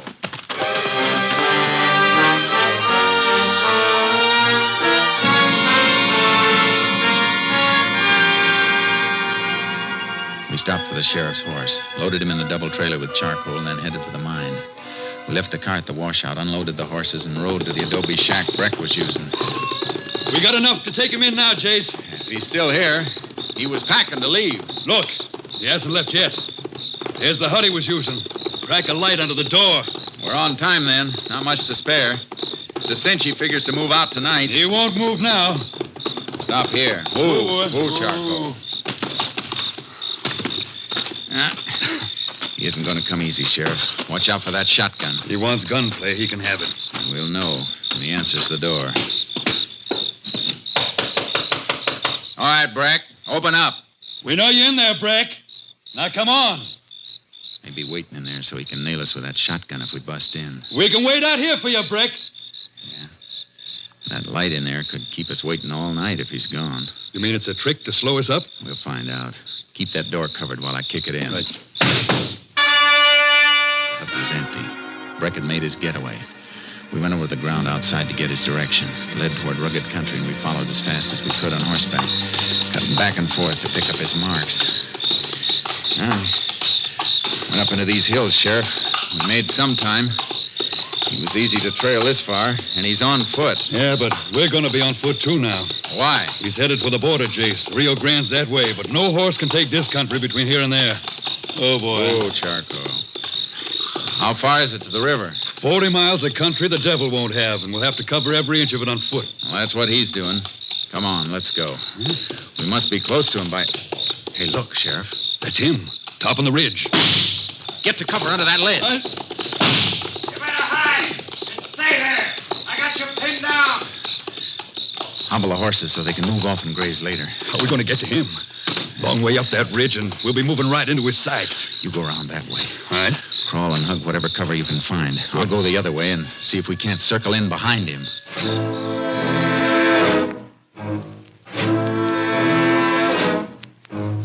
We moved slowly, inches at a time, up the side of the treacherous slope. Took almost an hour, and it was just what Breck wanted. All right, don't move. That you, Jace? Yeah, Sheriff.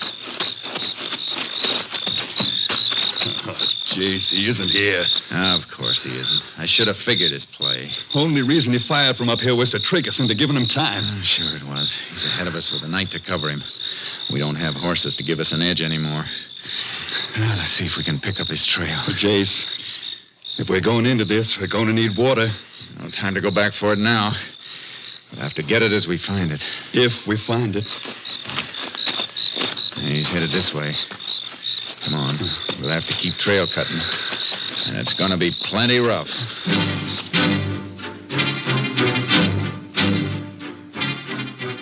It's like the sheriff said. Country the devil wouldn't have. Breck was piling up a lead with every hour of the night. We have to cover 2 miles to his 1, Jace. Every time we lose the trail, he gains ground. Can't be helped. We get to the top of this ridge, and it may be the wrong one again, like the last 2 we climbed. It'll be daylight in a couple of hours. We'll be able to spot his tracks better then, and we can move faster. Maybe we better rest until then. Can't. I'm counting on him having to rest. That's the only time we can make up on him. I reckon you're right, Jace. But it'll be another day and night of this without a wink, and no guarantee we catch him at that. He may go any direction to make us cross him. You want to rest a few hours while I go on ahead? If you're going, I'm going. Good. Come on. If we only knew which... Hold it, Sheriff. What? Scrub between the rocks. Here, throw your light on it. All right. Look. Barely grown in the earth between the rocks. Roots ripped out a little and exposed. Yeah. Fresh, too. Grabbed the scrub to pull himself up. Good. Means we aren't climbing this one for nothing this time. No. We better keep on climbing.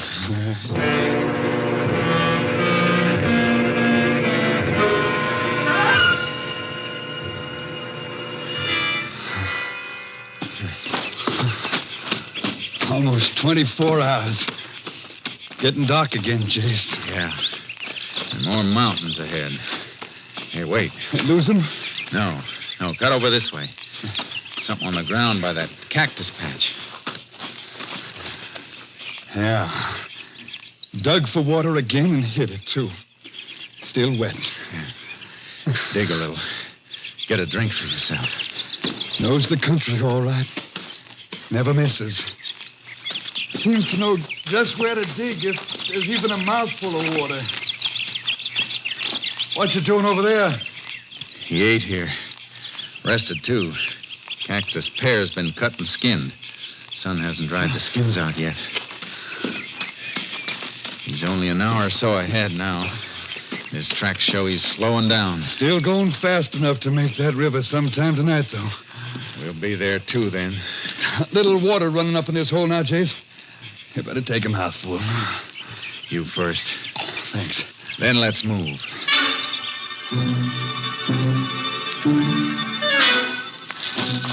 We pressed as hard as we could, but he was getting closer to the river. Going toward Santa Elena Canyon, Jace. River's narrow there. How far? Less than half a mile away. Gotta run then, Sheriff. Can you make it? Try. Look. His shotgun. Couldn't haul it any further. Lightening up to make his last run. I think I heard something ahead. Keep going.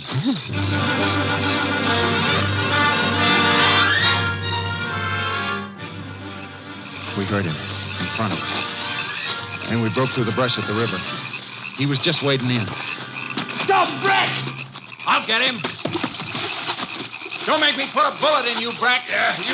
You ain't taking me. Oh, yes, I am. Let go. Let go. I'm over the border. That's why you're still in the river. Let go, I said. Get him. Yeah. But you're going to have to help me. Drag him to shore. A few more feet, he'd have made it. He needed just a few more seconds. Just about as long as it took to eat a cactus pear.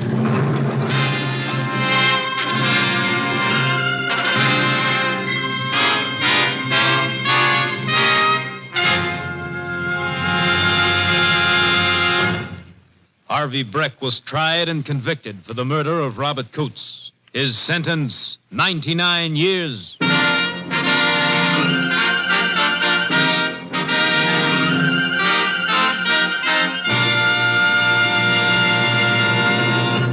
And now, here again is the star of our show, Joel McCrea.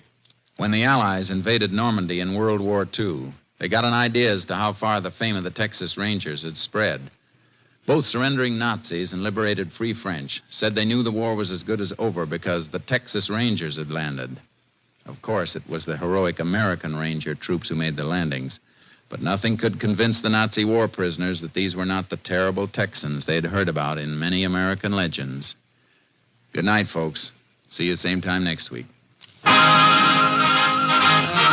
Next week, Joel McCrea in another authentic reenactment of a case from the files of the Texas Rangers.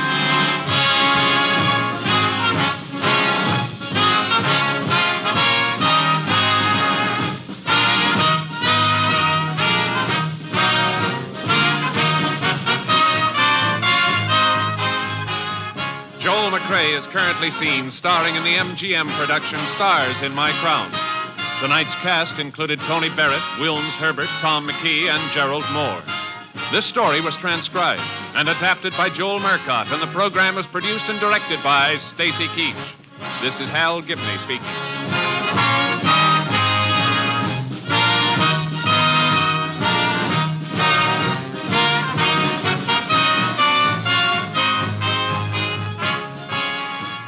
Three chimes mean good times on NBC.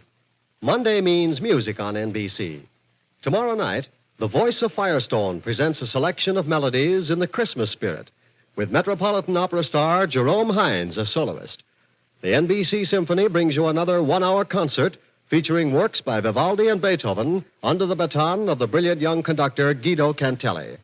Stay tuned for the $64 question with more good times on NBC.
Now we present Herbert Marshall as The Man Called X, the Saturday night feature on NBC's five-show festival of comedy, music, mystery, and drama, brought to you by your local Ford dealer, who is now displaying the new 1951 Ford, the car that's built for the years ahead.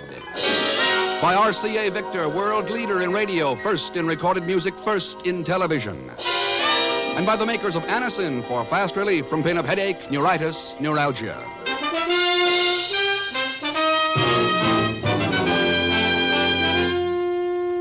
Herbert Marshall as The Man Called X. Wherever there is mystery, intrigue, romance, in all the strange and dangerous places of the world, there you will find The Man Called X.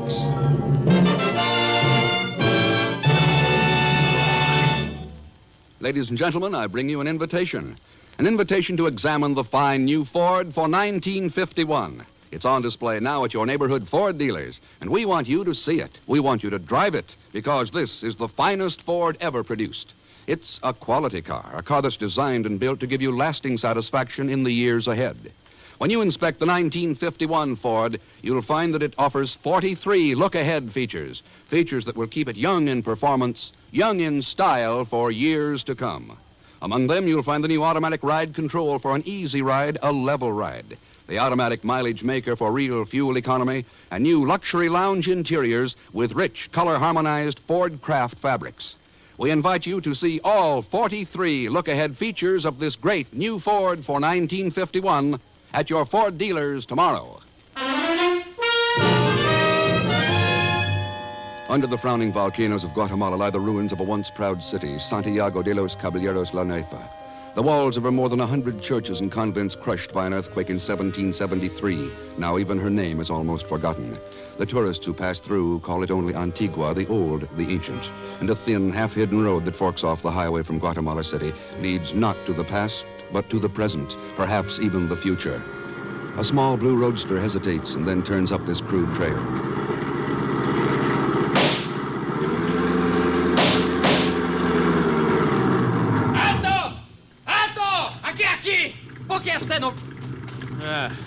Americano. That's right. The senor has taken the wrong road. Oh? You'll return to the highway at once. This isn't the road to Dr. Alvarez's laboratory? Laboratory? I do not know what you mean. Who are you? My name's Ken Thurston. Thurston? Oh, si, of course. Dr. Alvarez is expecting you. I am Capitan Jose Toboso, chief of the guards assigned to the doctor. Huh? You may drive on. I will ride on the running board. That won't be necessary, Captain. I can find my own way. On the contrary, Senor Thurston. The guards ahead have orders to kill any intruder. If you are ready.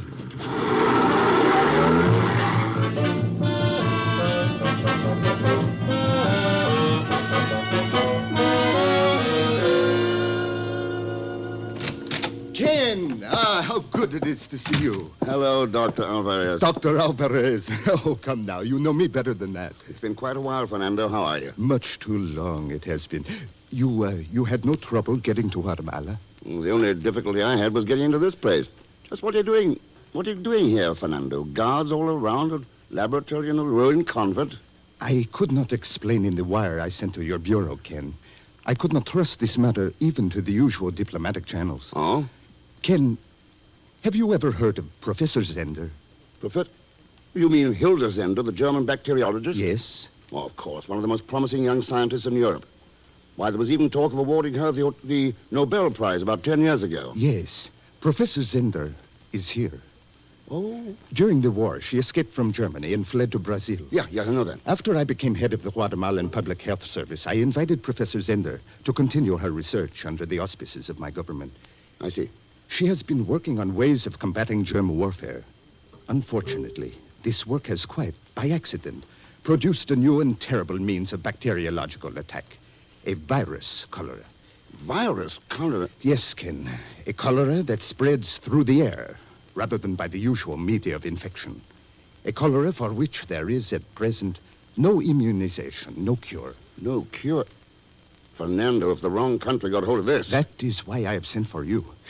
You must take the virus culture back to the United States. Perhaps your scientists will be able to develop a preventive or a cure. At least, it will be safer there. There have already been 2 attempts to break into my laboratory. Why not destroy the culture? Because, fantastic as it may sound, this cholera virus is apparently indestructible. All right, Fernando. I'll get a plane out in the morning. Good. Dr. Alvarez, I've just discovered that the test...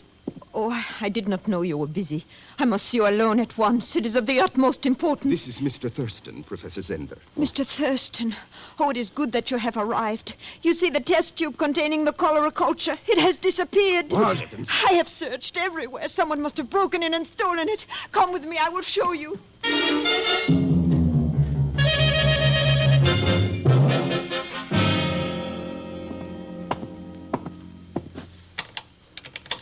Look here, Fernando. This window latch has been forced. See, yes. Wonder how whoever did it managed to sneak past your guards. Professor Zender, where was the test tube of cholera virus kept? In this rack at the end. Uh-huh. Anything else missing? No, I do not think so. I have not had time to check thoroughly. I thought it more important to notify you and Dr. Alvarez at once. Yes, of course. The test tube is sealed. Certainly, Mr. Thurston. Labeled? Why, yes, in my handwriting, like all the others in the racks. In German. Who else knew about this cholera discovery? No one, only the doctor and I. Pedro? Why, yes, I had forgotten him. Pedro? My secretary, Ken, Pedro Martinez. But no, he knows nothing about science, which is why I employed him. I even have to spell out the scientific terms for him. Is he around? He has been away all week on a vacation at Lake Atitlan. Could be a very convenient vacation, couldn't it? Mr. Thurston, this is such a serious matter that I must be completely frank. Roger Sibley was here with me last night. Sibley? He is my fiancé. He drove me out here from my home in Guatemala City so that I could check on an experiment. Could he have seen the tube of virus cholera? Yes. Yes, he did see it. I had to warn him against picking it up. I am acquainted with Mr. Sibley, Ken. He is a young Englishman and a very fine person. There would be no reason to suspect him. Obviously, then, Mr. Thurston, it must have been someone we do not know, someone from the outside. If whoever has this test tube does not realize exactly what it is, does not understand. Yes. There could be a cholera plague down here inside of 3 days. I'll check with you later at your office in Guatemala City. So long, Fernando. Professor Zender.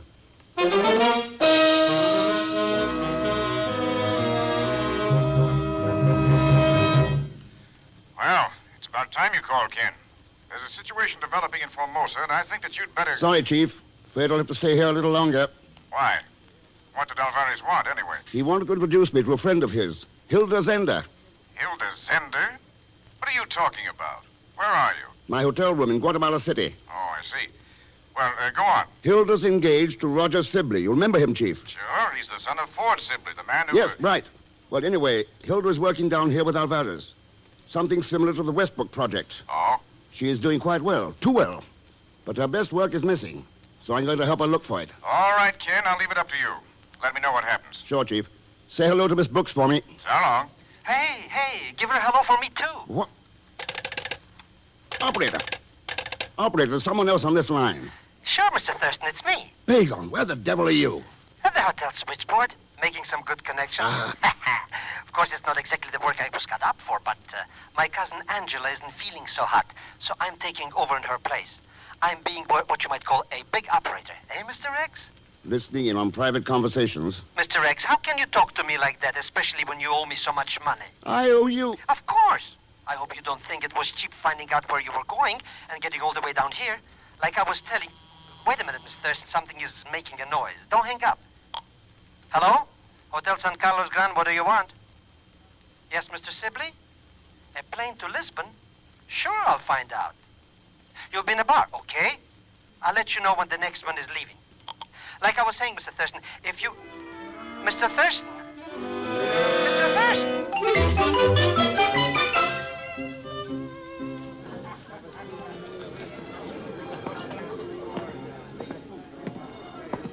If you'll pardon my saying so, when a man drinks this early in the afternoon, it's usually because of a woman. Eh? Afraid I wouldn't know.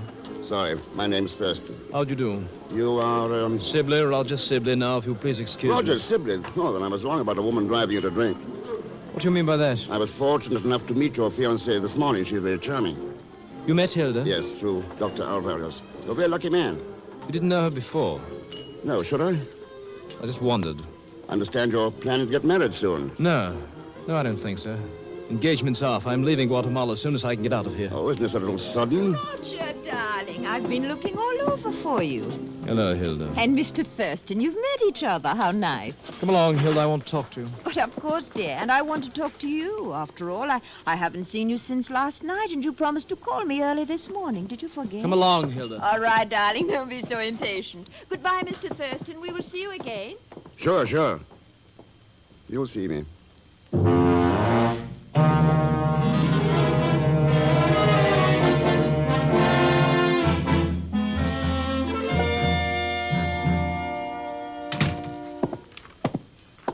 I'd like to talk to Dr. Alvarez. Name's Thurston. Oh, yes, Mr. Thurston. The doctor left word. He has been called to a conference at the presidential palace. He will be back later this afternoon. If there is a message... Oh, nothing important. You're his secretary? Yes, sir. I understood you were on a vacation. I came back quite suddenly this morning. Uh-huh. Yes, the weather at Lake Atilan suddenly changed. It became most unpleasant. Oh. You are enjoying your stay in Guatemala, Mr. Thurston? Afraid I haven't been here long enough yet to draw any conclusions. If I may give a word of advice. Why not? The weather here may change quite suddenly, too, and become most unhealthy. If I were you, I would leave before that happens, Mr. Thurston.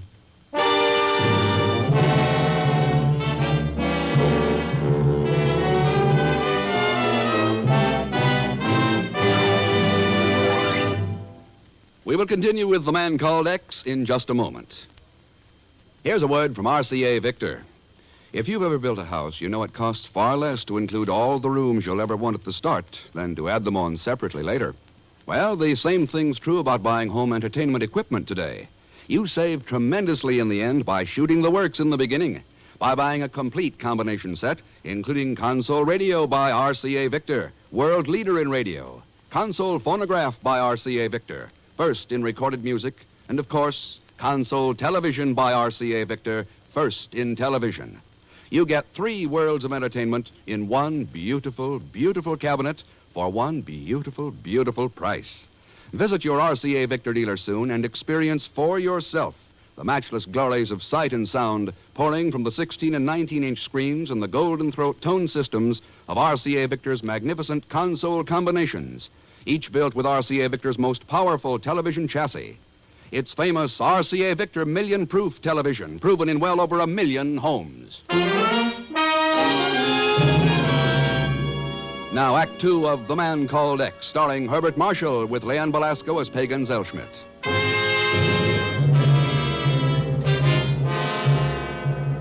A test tube of virus cholera, dangerous enough to threaten whole peoples with the dread Asiatic plague, has been stolen from a laboratory in Guatemala. Ken Thurston, searching desperately for the missing disease culture, receives a thinly veiled warning at the Department of Public Health.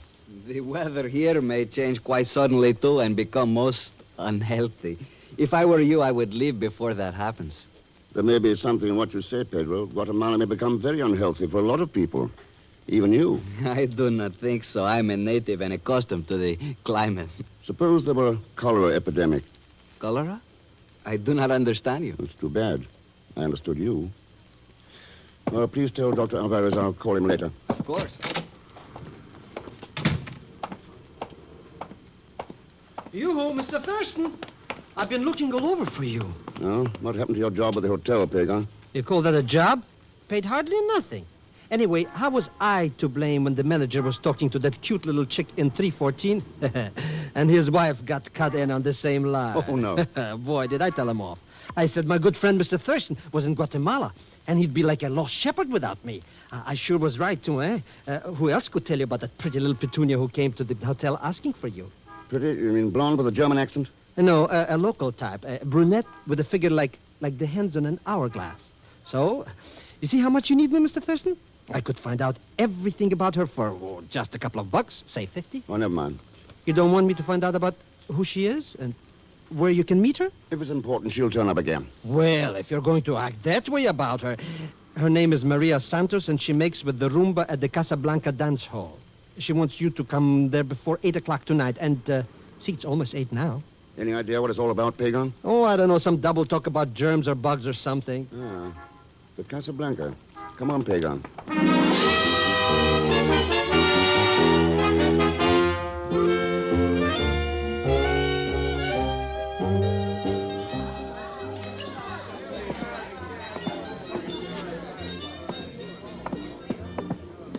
There she is, Mr. X, that fancy little flower sitting at the table in the corner. Wait here, Pagan. Good evening. Do I know you, senor? Do you? There's so many men who come to the Casablanca, it's hard to remember them all. But I don't think I would have forgotten you. Thanks. May I? Oh, sit down.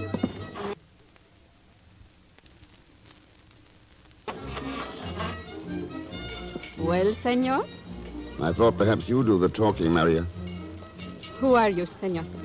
My name is Thurston. Why did you not say so before? I look all over for you. It's most important. You must leave here and go to a place... Ah, Mr. Thurston, we meet again. How pleasant. Oh, Professor Zender, Mr. Sibley. I see you're still with us. Yes, a bit of difficulty with plane reservations. May we join you and your, friend? Sorry, I was just about to leave. So early? Well, perhaps we will run into you later. Auf Wiedersehen. Auf Wiedersehen, Professor. Listen, Senor Thurston. A small house in Antigua, across from the monastery ruins by the main square. Bring Dr. Alvarez there at midnight. Oh, wait a minute. What's all this about? Jose Toboso will explain. Since you're leaving, Thurston, I thought I might ask the young lady for a dance. If Professor Zender doesn't object. As a matter of fact, it was her idea. I should be most happy to dance with you. Buenas noches, Senor Thurston.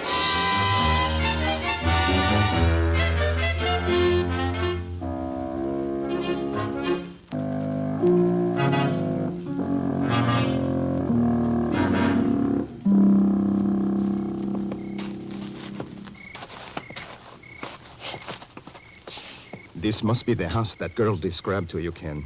It is the only habitable building near the main square. Nobody around. Let's get out of here, Mr. Thurston. All these ruins around here, it gives me the creeps. Try the door, Pagan. Why bother? It's sure to be locked. Nobody goes off and leaves. How do you like that?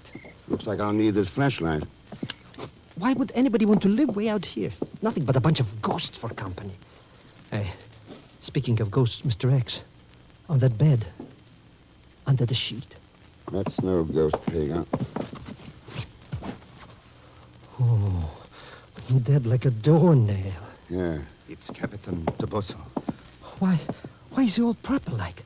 What happened to him? Cholera, isn't it, Fernando? Yes, Ken. Cholera.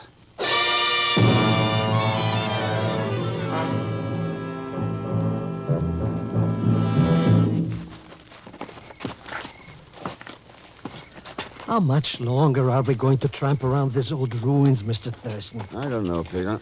All this fuss for a little test tube. What difference does it make? You saw Captain Toboso's body. Well, sure, but you mean that's what killed him? The test tube? Why don't we come back in the morning? It'd be easier to find it then. If we haven't found it before morning, this whole area will have to be quarantined. Us along with it. Ken, over here, quickly. Maybe he's got a test tube, huh? Maybe. No, not the virus culture, but this. Roger Sibley. See. Don't tell me this character got the colic, too. No, he was luckier than Captain Toboso. A bullet through his brain. Well, if you ask me, there's enough ghosts around this joint already. There will be more. What's that? Look out, Mr. Thurston! Give me that gun, No, Mary. I kill you just as you killed Jose. I said give it to me. You murderers, all of you. You deserve to die. Yeah, that's better. I got the gun, Mr. Thurston. You kill him. You kill my Jose. No, Maria. He's dead. I just came from his He house. was dead when we got there, I too. don't believe you. Would you believe Dr. Alvarez? Mr. Thurston is speaking the truth. Captain Toboso died of the cholera. I hope you did not touch him. Cholera? The plague? Yeah. But how did this happen? That's what we're trying to find out. When did you last see Jose alive? About noon. He came to my room and asked me to find you. Where had he been before that? I don't know. I can't remember. Jose, I love him so much. I understand. You don't understand. I was his wife. I would not let him tell anyone. An army officer married to a girl from the Casablanca. He would have been laughed at. And now, Try and remember, Maria. Where had he been this morning? I'm not sure. He says something about Pedro Martinez. Pedro. What does it matter now? It won't bring him back to me. Where does Pedro live, Fernando? Guatemala City, 13 Avenida Norte. Come on, Pagan. But, Mr. Thurston, you're just letting this little black-eyed Susan go loose. Maybe she shot this other character with this. Sibley. Not with that gun. It's too small a caliber. Huh? Whoever murdered him used a .38. Come on, Pagan.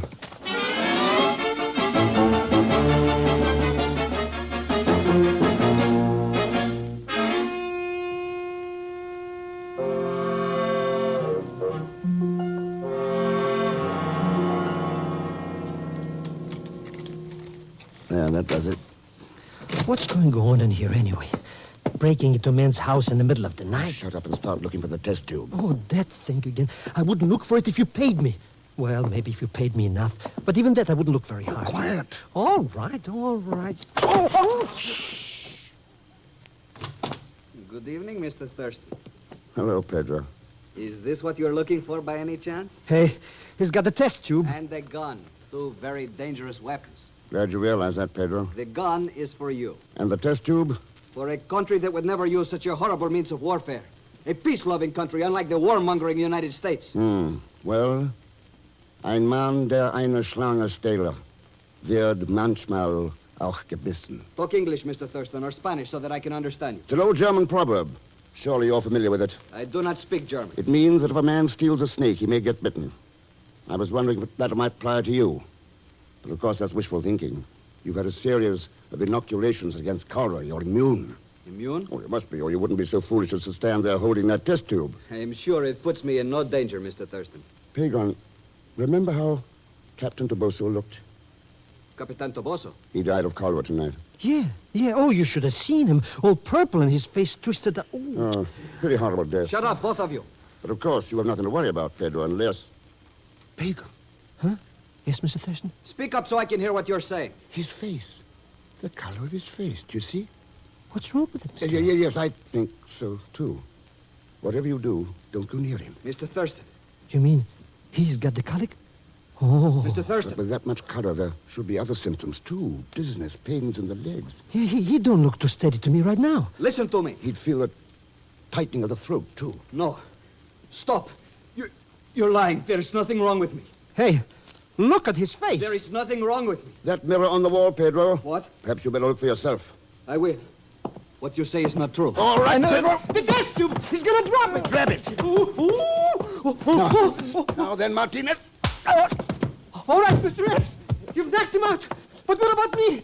I'll be catching the colic, Mr. X. As long as that tube is sealed, you haven't a thing to worry about. But you told him. You said I thought. Oh, hey. Oh, I get it. Mr. X, you were just stringing him along? Oh, but wait a minute. That captain fellow, he really had something wrong with him. Toboso saw the test tube here. He must have opened it. Then when he realized it was from the lab, he sealed it up again and tried to get in touch with me. He was too late. Oh, sure, Mr. X. You're absolutely right. That's just the way I figured it happened. Oh, sure.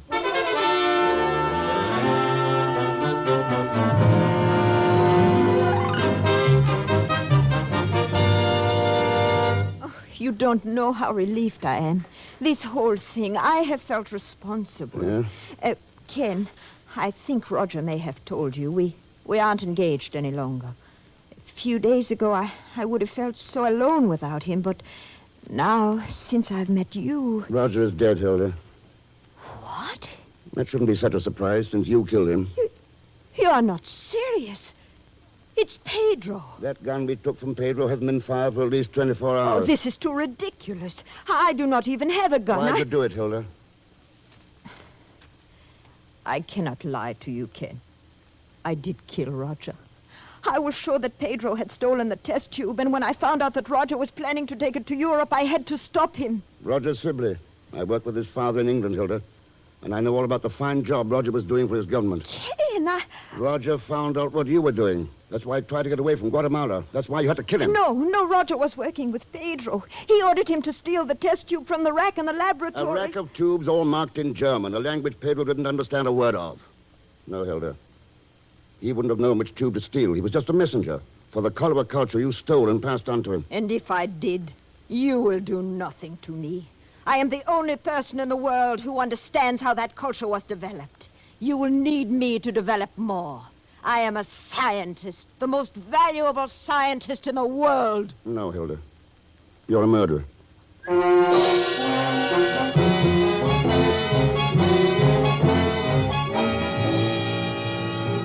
I just can't believe it, Mr. X. Such a pretty Petunia and with all her brains to do a thing like that. Boy, did she look sick when Dr. Alvarez and the cops took her off to the clinic. Sicker even than that friend of hers who thought he had the colic. She was sick, Pagan. What? Not with cholera. There are other diseases more terrible and more deadly than those that attack the body. Sicknesses of the soul and spirit. But at long last, we are learning how these diseases can be treated and cured with large doses of truth and justice and freedom.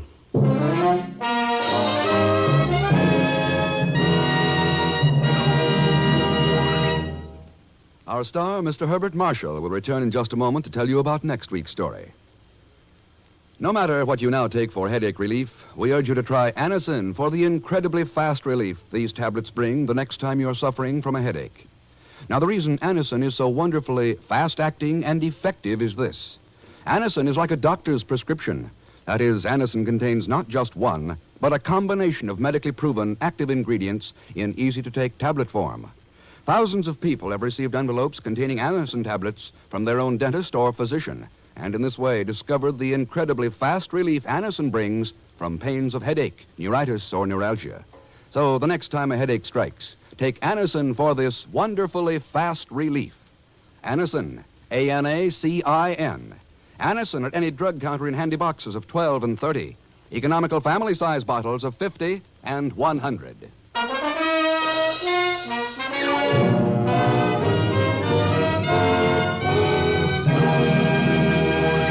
Now, here again is our star, Mr. Herbert Marshall.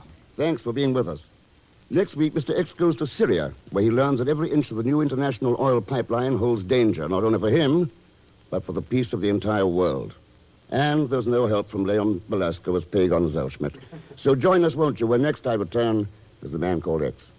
It's the Saturday night feature on NBC's 5-show festival of comedy, music, mystery, and drama, brought to you by our local Ford dealer, who is now displaying the new 1951 Ford, the car that's built for years ahead. And by RCA Victor, world leader in radio, first in recorded music, first in television. And by Whitehall Pharmacal Company, makers of Anacin, Colinos, Bisodol, and other fine drug products. Good night.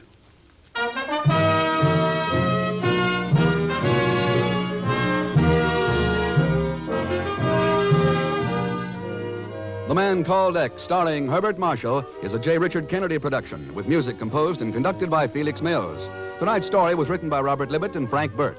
All characters and incidents on this program are fictitious, and any resemblance to actual characters or incidents is purely coincidental.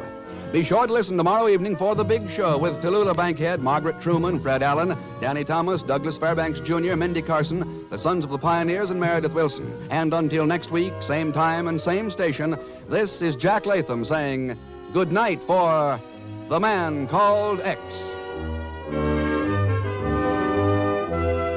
Remember, Margaret Truman visits Tallulah Bankhead and The Big Show Sunday on NBC.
Subscribe for more videos.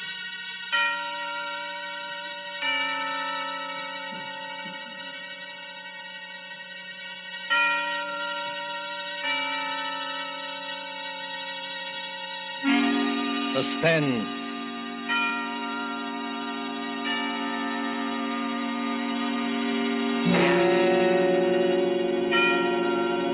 This is the Man in Black, here again to introduce Columbia's program, Suspense. Heading our starring Hollywood cast this evening is Mr. Richard Dix, who appears as a United States naval officer who found himself in a remarkable predicament on what should have been an uneventful flight from New York to Philadelphia. As fellow passengers aboard the airliner are Miss Gail Page as a girl named Monica, and Mr. Montague Love, who plays that aged and domineering millionaire Silas Naylor. A story by John Dixon Carr called Death Flies Blind is tonight's tale of suspense. If you have been with us on these Tuesday nights, you will know that suspense is compounded of mystery and suspicion, dangerous adventure. In this series are tales calculated to intrigue you, to stir your nerves, to offer you a precarious situation and then withhold the solution until the last possible moment. And so it is with Death Flies Blind and the performances of Richard Dix, Gail Page, Montague Love, and our other players, we again hope to keep you in suspense.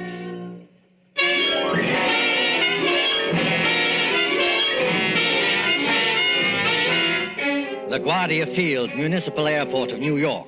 LaGuardia Field, vast behind its white buildings. On a gray spring afternoon when rain splashes across the runways, dims the sky, and spatters on the wings of a great silver-painted airliner waiting beyond. Already as the limousine bus from the New York terminus slowly draws up to the waiting shed, you can hear the loudspeaker. 72, New York to Los Angeles. The big limousine bus, besides its driver, contains only two persons. One is a tall young man in United States naval uniform, with the stripes of a lieutenant commander around his sleeve. The other is a tall and dark-haired girl, her face a little frightened in the gloom. Flight 72, New York to Los Angeles. Plane ready to take off at gate number 6. Have your tickets ready, please. Fred, that can't mean us. Now, take it easy, Monica. We're not too late. They won't go without us. No, I mean it says New York to Los Angeles. That's right, Monica. We're only going to Philadelphia. You're still right, my dear. I arranged for a special stop at Philadelphia.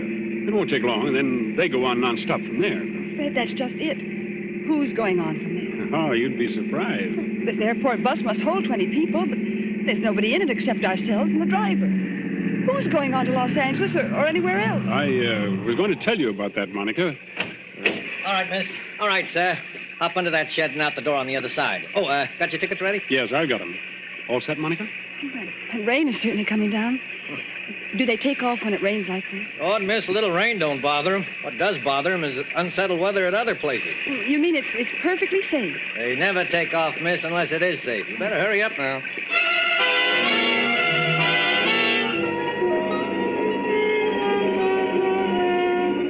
There's the plane, Monica.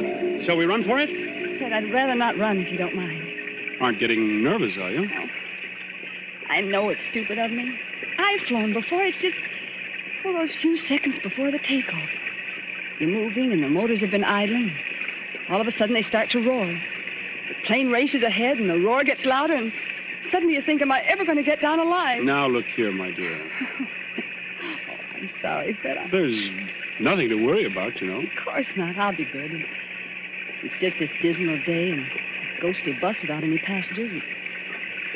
Fred, look. Where? At the plane. They've got all the windows covered inside with little gray curtains. Oh, that's all right, Monica. It's only a wartime measure. Wartime measure? Yes. You must keep those curtains closed for some minutes after taking off and before landing. So no one can make maps or take pictures of our airports. Anything could happen up there, Colonel. No. And what's more, if you're worried about your fellow passengers, look over your shoulder. Well, there are some people coming through the gate. Yes, you see the little gray-haired man with the big fellow on each side of him? The secretary dashing around them like a destroyer in a convoy? You know, I've seen that gray-haired man somewhere before. You've seen his picture. That's Silas Naylor, the third richest man in the world. Those two big fellows are his bodyguard. Does he need a bodyguard? Well, not more than most of us, I imagine. Fred, I don't like it. Oh, nonsense, my dear. Come on now, up the steps of the plane. Give your name to the air hostess at the door. That's it. Good afternoon, miss. May I have your name, please? I'm Monica Vale. You're the air hostess? That's right, Miss Vale. Take any seat you like. And you, sir? Onslow, Lieutenant Commander Fred Onslow. Oh, yes, Commander. We've had instructions about you. Happy to have you with us, even if it's only as far as Philadelphia. Thank you. May I take your overcoat or your briefcase? Only the overcoat, please. I'll keep the briefcase. Fred, look there. What is it now? That man you called Mr. Naylor's secretary. Light-haired man, rather good-looking. He's sprinting towards this plane as fast as he can run. Well, you'd better be careful on that slippery surface. He certainly has. Look out, man. Look out, man. Watch your step. Look out. Well, are you all right? Here, let me help you up. I'm all right, thanks. Perfectly all right. Air hostess. Yes, sir. My name is Michael Shepard. I'm Mr. Naylor's secretary, and I think there must be some mistake here. Mistake, sir? Yes. When Mr. Naylor travels, he's in the habit of booking every seat in the plane to ensure privacy. Yet we seem to have 2 extra passengers. Well, I'm afraid that's my fault, Mr. Shepard. Indeed, sir. Then would you and the young lady be good enough to take some later plane? Oh, I'm sorry. I'm afraid I can't do that. No, and why not? Maybe I ought to explain, Mr. Shepard, that Commander Onslow had last-minute orders to join his ship. He and Miss Vale have priority as far as Philadelphia. Philadelphia? Must we stop there? Only for a few minutes, Mr. Shepard. This is outrageous. Mr. Naylor is traveling, in a sense, on government business. Well, so am I, old man. The Navy often does. That doesn't alter the principle of the thing. I don't want to seem ungracious, you understand. Mr. Naylor is always glad to help our brave soldiers and sailors. For the love of Mike. Now, choir will now sing hymn number 242. Now the gorgeous But this time you've gone too far. I shall appeal to Mr. Naylor himself. Mr. Naylor. Mr. Naylor. Yes, Mr. Shepard, I can hear you. What is it? This naval officer, sir, and the young lady. Oh, I know, Shepard, I know. Isn't the plane big enough for all of us? I was only following your orders, Mr. Naylor. You asked for privacy. All right, Shepard. What I'm asking for now is less noise. The lieutenant commander in the Navy, eh? That's right, Mr. Naylor. Off on another fishing trip, I suppose. That's just exactly right, sir. Ever have dyspepsia? No, never. Well, I have. 20,000 a year I pay doctors. And what do they give me? This stump. I'm not surprised you got priority, Commander, but I am a little surprised about the girl. She's my fiancée. Mr. Naylor, Miss Vale. Meet the rest of my family. These two bruisers here, including the one with the mouth organ, are my bodyguard, Mr. Cohen. I'm pleased to meet you, Commander. How do you do? This is Mr. O'Reilly. Glad to know you, Commander. How are things going? Hey, Cohen, Kent, don't you ever get tired of playing that mouth organ? Stand away from the door. They want to close it. Will everyone please take your seats and fasten the seatbelts? Are we ready to take off? Yes, in just a moment. Shepard. O'Reilly. Cohen. Come along to the front of the plane. Yes, sir. Oh, we'll sit in the back here, won't we, Fred? Yes, of course. Fred, is anything wrong? No, of course not. Why, what could be wrong? Then you'd better sit down. We're starting to move. That's good advice, Commander Onslow. But I must ask you, Miss Vale, not to touch the curtain on the window. Oh, how soon before we can open the curtain? As soon as we're well away from New York. You see that illuminated sign, no smoking, fasten seatbelts? Yes. What about it? When the lights in the sign go out, you can open the curtains and smoke as much as you like. Now, if you'll excuse me. Certainly. You needn't try to fool me, Fred Onslow. I saw you. You saw what? I saw you pick up that scrap of paper one of those men dropped. Why, that wasn't anything, Monica. May I see the paper? No. Why not? Well, because I'd rather you didn't see it, that's all. There is something wrong, isn't there? Look, Monica, let me repeat over and over, what could be wrong? Why, there's Silas Naylor, an internationally famous figure, with a group of trusted attendants. Here's an ACA plane as safe and dependable as the old gray mare. All the same, All the same what? I wish I hadn't brought you along. I wish there was some kind of an emergency cord, like a train, so that you could stop this plane whenever you... We're on our way.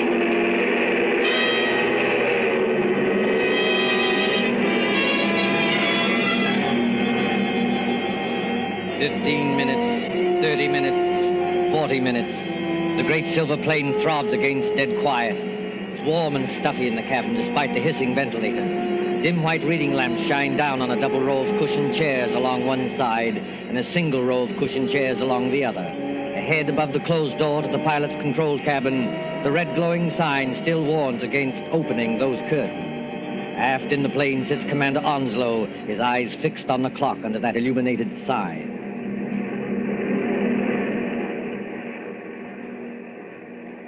Monica. Yes? What? It's not exactly all right. Fred, why do you say that? Because we should have been in Philadelphia 5 minutes ago. At least we should have been circling over the field. And we're not? No. Well, we're still 10 or 12,000 feet up if the pressure on my eardrums count for anything. And traveling like a bat out of Hades. Weather's delaying us, I guess, huh? Maybe it is. It's awfully bumpy, isn't it? Yes, a little. Makes you gasp for breath and your stomach turns. That was a bad one. Not getting airsick, are you? I don't think so. I wish I had some of that chewing gum they give you. Well, ring for the air hostess. She'll bring you some. I did ring the bell, Fred, and there's no answer. Oh, she's busy in the pantry back there, that's all. She didn't hear you. Here, I'll get you some gum. No, wait, I'll go. Sure you're all right? I want to powder my nose anyway. Besides, you're going to have company. Mr. Shepard is weaving along this aisle as though he didn't like air pockets either. Well, thank the Lord, one of that party's awake up there. I thought they were all dead. Don't say that. Say what? Dead. A spooky plane with everything so quiet and dead itself. Remember how the pilot walked through a while ago and looked around and walked right back to the control cabin again? No, I didn't notice him. Oh, that's what I mean. It was like a ghost. I'll be right back. Say, Commander Onslow. Yes, Mr. Shepard? Mind if I sit down? Not at all. Go ahead. Fact is, Commander, I want to apologize. Oh, that's all right. Forget it. I'm not such an ill-mannered guy as I must have sounded. It's no joke, you know, taking care of the chief. I've got to go ahead like a cyclone so that everything would be quiet when he gets there. And it's a great responsibility, too. I can imagine. I go on these long trips. There's the chief half asleep and O'Reilly reading detective magazines and Cohen with his mouth organ. Doesn't that mouth organ bother the old boy? No, he likes it. Especially when Cohen plays the old square dances. Chief's a great man in his way. I was just wondering about that. Wondering what? Is it true? Stop me if I'm talking out of turn. Go ahead. We can trust the Navy. Is it true he's offered to design and build, at his own expense, a fleet of underwater cargo boats, submersible freighters, up to 5,000 or 6,000 tons? To do away with the submarine menace altogether? Where did you hear that? Oh, just rumor. Is it true? Yes, it's true enough. You see, Mr. Shepard, I'm one of the few people who believe that plan is practical. But there must be a lot of people who would like to see Mr. Naylor put out of the way. There are, Commander. Only they can't get at him. You're quite sure of that? Dead sure. Hitler himself isn't better guarded. Why, you could no more shoot or stab or poison the chief than you could... What was that? What happened? Monica? Is anything wrong? Back there? Well, it's all right, sir. It's only a noise in the pantry. We'll see to it. Monica, pull yourself together. What's wrong? It's that air hostess, Miss Lee. Well, what about her? She's lying back in the pantry among the broken dishes with her head all over blood. Somebody beat her over the head and left her there to die. Somebody? Yes. But nobody's gone back to the pantry. Nobody's gone past us except... Except the pilot or co-pilot of this plane, remember? Excuse me, Mr. Shepard. I'm going to open the curtains on that window. Do you think it's wise, Commander? We were told not to. Well, we were told a lot of things. I'll just take the responsibility of... Good Lord. There, Monica. Mr. Naylor. Yes, son? What's up? Draw the curtain on your window and take a look down. If O'Reilly and Cohen have got guns, they better keep them handy. Is that so now? Why? Because we're not flying west. We're over the Atlantic Ocean now and headed straight out to sea.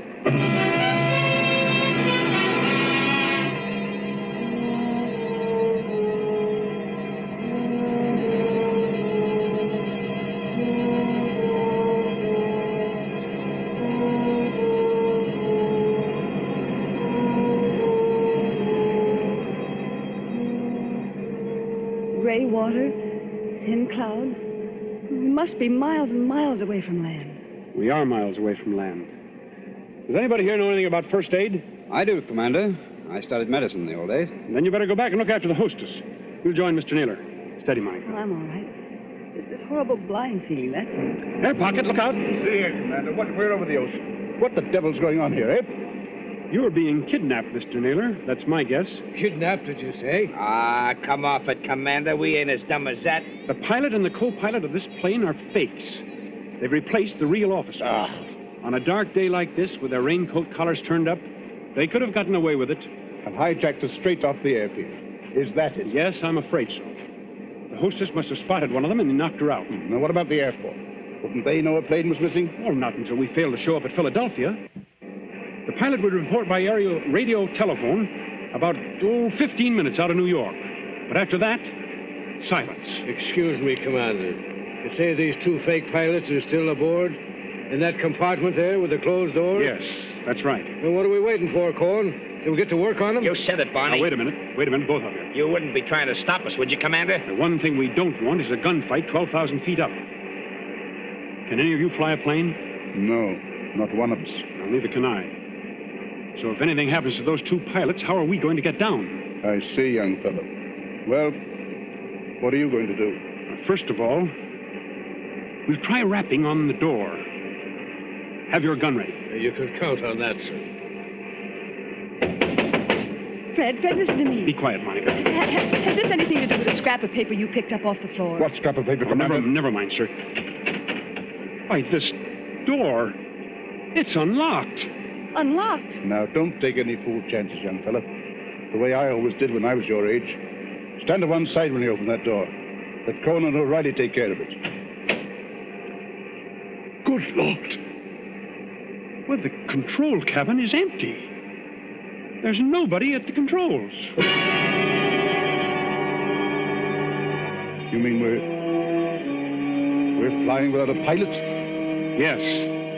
See that stick move back and forth? As though a ghost had hold of it? those crooks do? They set the automatic controls. It's a gyroscope attachment that keeps her steady. And then they must have bailed out. And what's going to happen to us? You see, Monica, the fact is... Go on, Fred. Tell me the truth. I'll know if you don't. Well, we'll go on until our gas runs out or until a storm hits us. Then we'll dive into the sea. It's as good a way of killing Mr. Naylor as any. I see, son. Have we got any chance at all? Frankly, I don't know. Wait till I get a look inside of that control cabin. Holy Mother, that's done. Cohen, stop it. Stop it! Yeah, Mr. Naylor? Stop playing that infernal mouth organ. Or if you must play it, play something cheerful.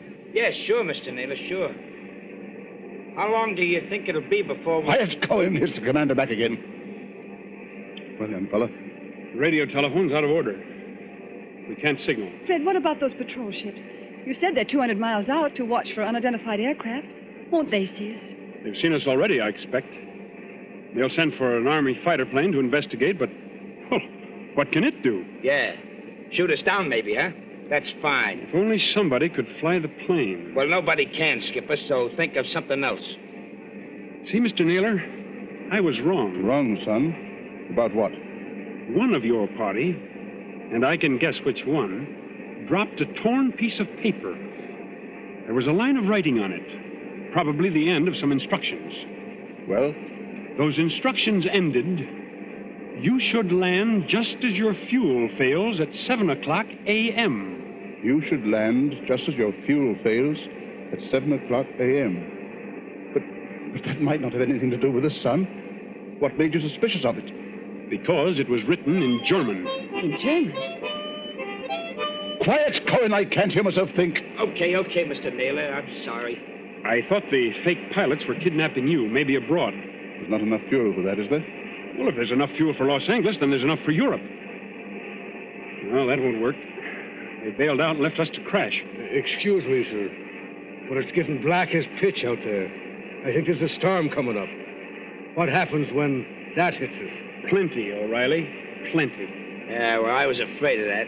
If only somebody could fly this plane, I could navigate it. Navigate it? Yes. You have to learn aerial navigation in my business. With enough figuring, I might even set a new course and try the automatic controls on it. No, I don't dare handle the ship. Wait a minute. I know a way out of this. Well, then speak up, miss. There's a 90-mile wind going to hit us any minute. The air hostess, of course. Miss Lee, what about her? I remember reading somewhere that most air hostesses get flying instructions when they've been with a company for a given length of time. You know, Miss Vale, that's true. There was a girl of Inter Airways who told me the same thing. And if this one can even make a try at landing a plane, we may get back to New York yet. I thought you said she'd been knocked out. Well, she isn't badly hurt, but there's just a chance that maybe she's... There's Shepard, coming back from the pantry. Anybody got a drink? Wasn't very pleasant back there. How is she? You know, we were just wondering whether Miss Lee might be in any shape to pilot the plane. Pilot the plane? Why in blazes should she pilot the plane? There's no time to explain now, Shepard. But we're bound for Davy Jones unless something's done. Could she do it? No. Not even if we revived her? Not if all the doctors on Earth stood at her side. Why, but I don't think you understand, sir. Miss Lee has just died.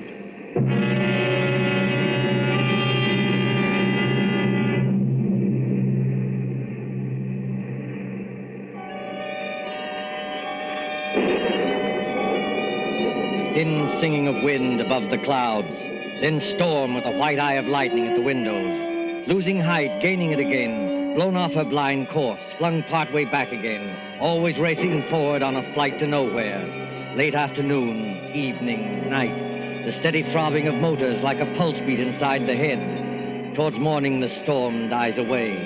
In that dim cabin, there is exhaustion of nerves. The hands of the clock stand at 1:45 in the morning.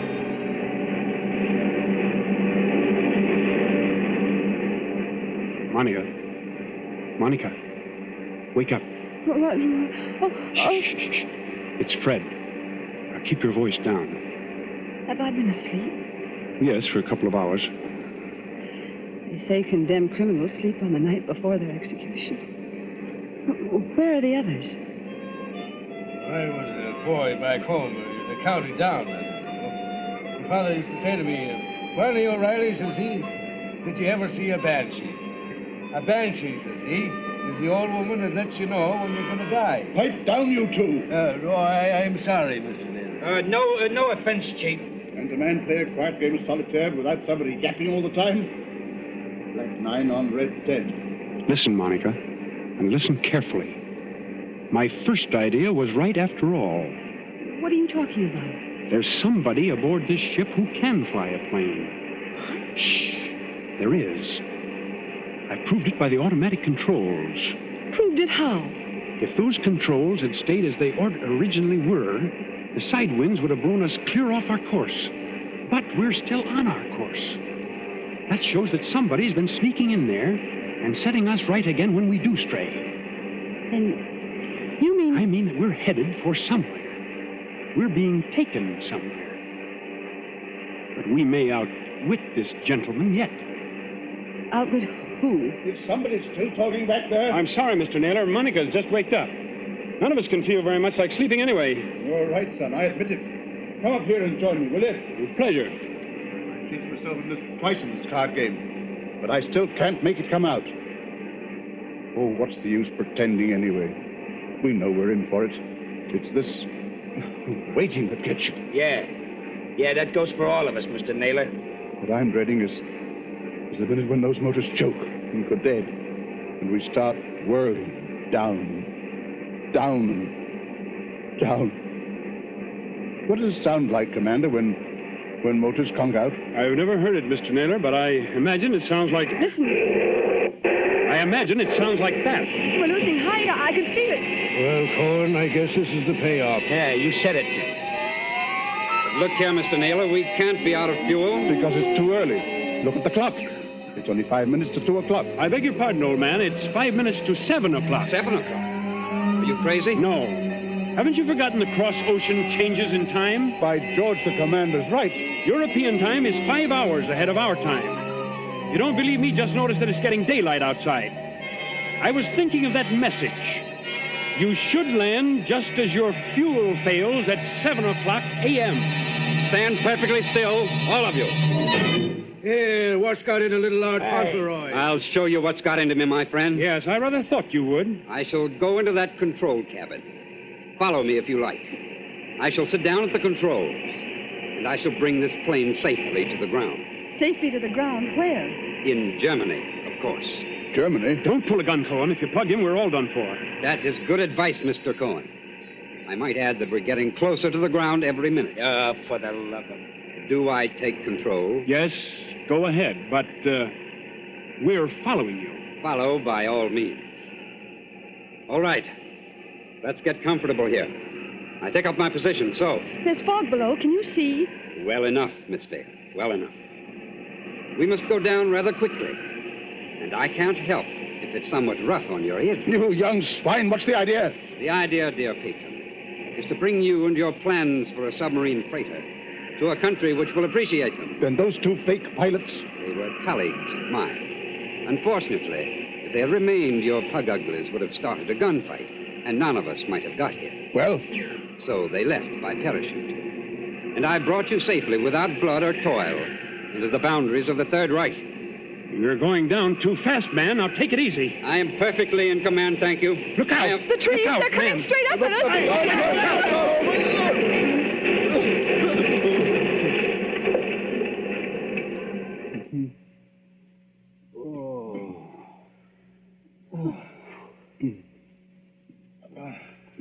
Are you all right, Monica? Are you all right? Yes. Oh, only a bit shaken up. We're all okay here, Skipper. Shall I give this guy the works now before they come to get us? No, don't shoot. Let him alone. That also is good advice. And now, my friends, my mission is ended.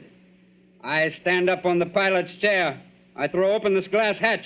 And to all Germany, to all the world, I cry. Dies ist das gestohlene Flugzeug im Begriff zu landen auf Feld Nummer 21. Heil Hitler!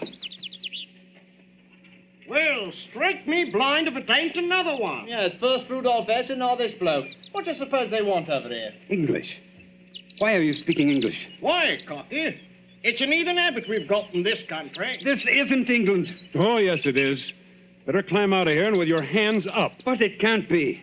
I followed the course laid down on those instruments. Unfortunately, old man, I altered our course last night. Keep back, Shepard, or you may get a bullet in the head yet. Your instructions were all right, but they didn't tell you about the 5 hours difference in time. When we got to the right navigation point, I let the fuel out of the tanks and made you think we were landing in Germany. You know, there's nothing like having a good Nazi for a taxi driver, is there?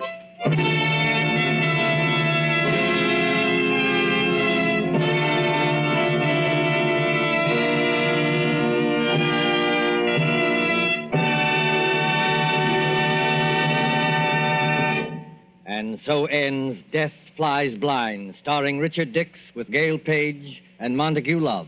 Tonight's tale of suspense. This is your narrator, the Man in Black, who conveys to you Columbia's invitation to spend this half hour in suspense with us again next Tuesday, same time, when Mr. Paul Lucas will star in the suspense play called Mr. Markham, Antique Dealer. Ladies and gentlemen, on the following Tuesday, May 18th, Mr. Charles Lawton and Miss Elsa Lanchester will be with us in one of the most famous of Agatha Christie's thrillers, The ABC Murders. William Spear, the producer, Ted Bliss, director, Lud Gluskin and Lucian Mahowick, the conductor and composer, and John Dixon Carr, the author, collaborated on tonight's Suspense.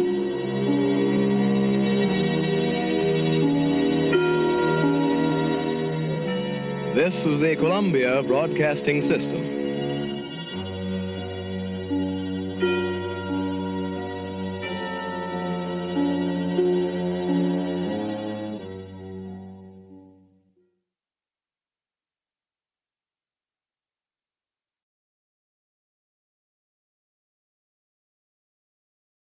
Are you ready to unlock the full potential of your data management? Look no further. Introducing G3PL.com, your ultimate destination for mastering Microsoft Access. Microsoft Access is a powerful tool that lets you organize, analyze, and report on your data with ease. And with G3PL.com, learning how to harness its capabilities has never been more accessible.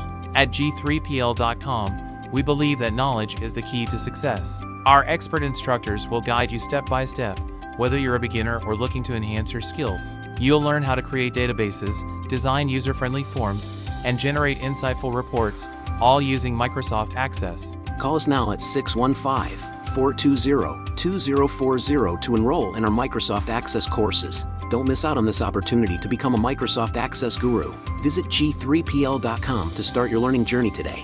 G3PL.com, empowering you with the knowledge you need to succeed in the digital age. Email db@g3pl.net now. Subscribe for more videos.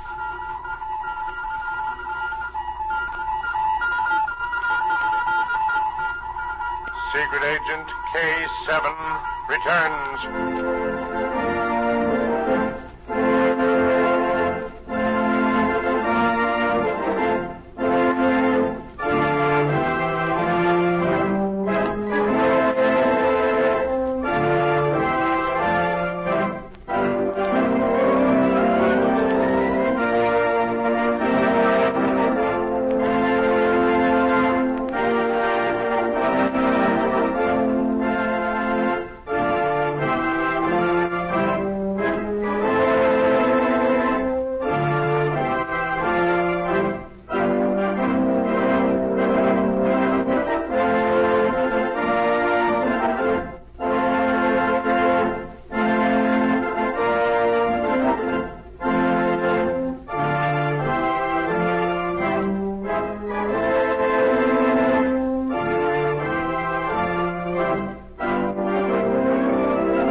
America's #1 adventurer, K7, former United States secret agent who operated in 22 countries, on land, on sea, and in the air, brings you a story of today.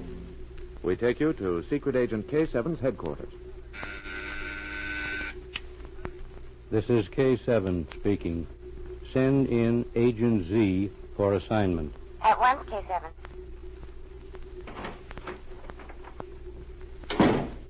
Special Agent Z reporting for duty. Agent Z, I have received information from certain friends in the intelligence service that a known spy, Carl Frankenberg, has been making regular trips between this city and the capital of another country. He has been carefully searched every time he crossed the border, yet nothing incriminating has been found. Nevertheless, we are convinced that somehow he is carrying information. I want you to investigate his activities. Keep me informed.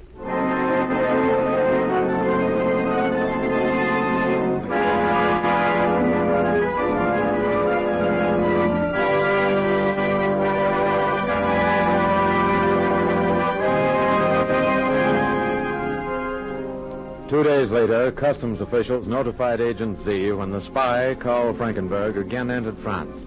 After crossing the border, Frankenberg went directly to the Paris Hotel, at which he always lived while in the city. The next morning, by arrangement with the hotel's manager, a new switchboard operator reported for duty. Hotel Paris, good morning. Just a moment, please. Hotel Paris, good morning. I'll call him at once. Hold the line, please. Hotel Paris, good morning. Z. Z, is that you?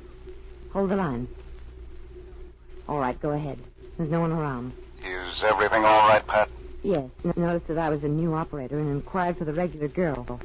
I told him she was on a short vacation. Has Frankenberg made any calls? No, he's still in his rooms. I'll call and let you know as soon as he goes out. Hold the line, I've got another call. Hotel Paris, good morning. Yes, Mr. Frankenberg. Yes. You expect a guest? Mr. Paul Wexberg. I'll send him up as soon as he comes. Thank you. Hello, Z. Frankenberg just called from his room. He's expecting a guest whose name is Paul Wexberg. He wants him sent to his rooms as soon as he arrives. Good. Pat, I'm coming to the hotel immediately. L6 will install the dictaphone later. Keep your eyes open until I get there.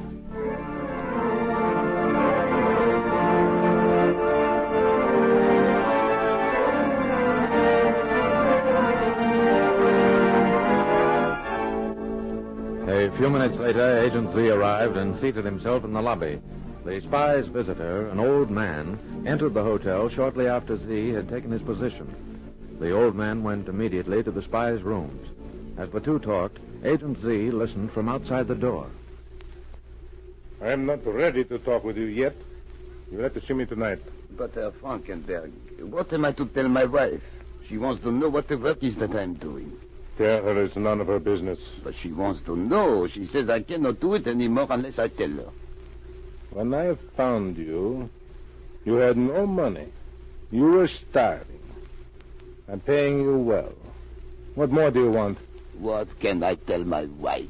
Tell her that your work is confidential, and that if you tell anyone, even her, what you are doing, you'll lose your job.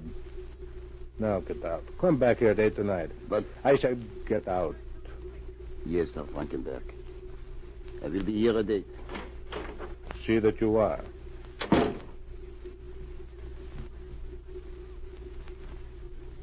The old man left the hotel. Agent Z followed him and found that he lived with his wife in a poorer section of Paris.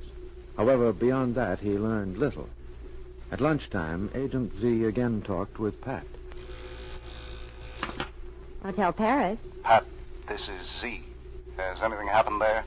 Frankenberg hasn't left his room, Z. However, someone else visited him, a man about 40 years old. Yes, I've already had a report on the second man, Pat. He was a messenger who delivered some secret papers. The messenger has been questioned. We know where he got the papers and what's in them. We can arrest Frankenberg and his whole organization, but we're holding off until we know how Frankenberg operates. That's all the information I have, Z. Well, perhaps you'll pick up something more this afternoon. I'll call you again later in the afternoon.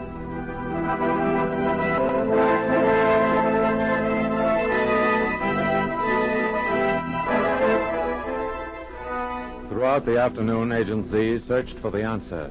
Somehow the spy, Frankenberg, was taking valuable information out of the country. But how? Z was convinced that the old man held the key to the problem. That night, Z was in the lobby when the old man entered. I would like to see Frankenberg. He's expecting me. Oh, yes. Your name is? Wexberg. Professor Wexberg. Won't you sit down for a moment? Herr Frankenberg's line is busy. I'll call you as soon as he tells me to send you up. But I usually go up at once. Yes, I know, but we have orders to announce all guests tonight. If you will, just sit down for a moment. All right. I will wait. I will be sitting right over here. Oh, Professor Wexberg, I heard you give your name at the desk. It's been a good many years since I've seen you. You remember me? Yes, and yet it's funny, Professor. I remember your face and your name, and yet I can't recall where we met. It is quite possible that you never met me, my friend. Well? And it is people used to come up to me on the street thinking they knew me. None of them did. Well, how do you explain that? They saw me on the stage, in the music hall. Oh, of course, you're a musician. No. I am Professor Wexberg, the great memory expert. You remember I used to add up long columns of figures, all in my head. Oh, of course. Well, it's good to see you again. Thank you for remembering me. But go, I am expected upstairs. Okay. Goodbye. Goodbye, Professor. Did you find out anything, Z? Yes, Pat. I think I know the answer. Wait. As soon as the old man is out of sight, we'll follow it. Z, Yes, what is it? What did you see? I'm not sure, but I think Frankenberg has been watching us. Yeah? There was a man in that chair behind you, and when you turned toward me, he got up and ran up the stairs. I only saw him out of the corner of my eye. Well, if it was Frankenberg, he'll guess that I know his game. Come on. We've got to get upstairs fast.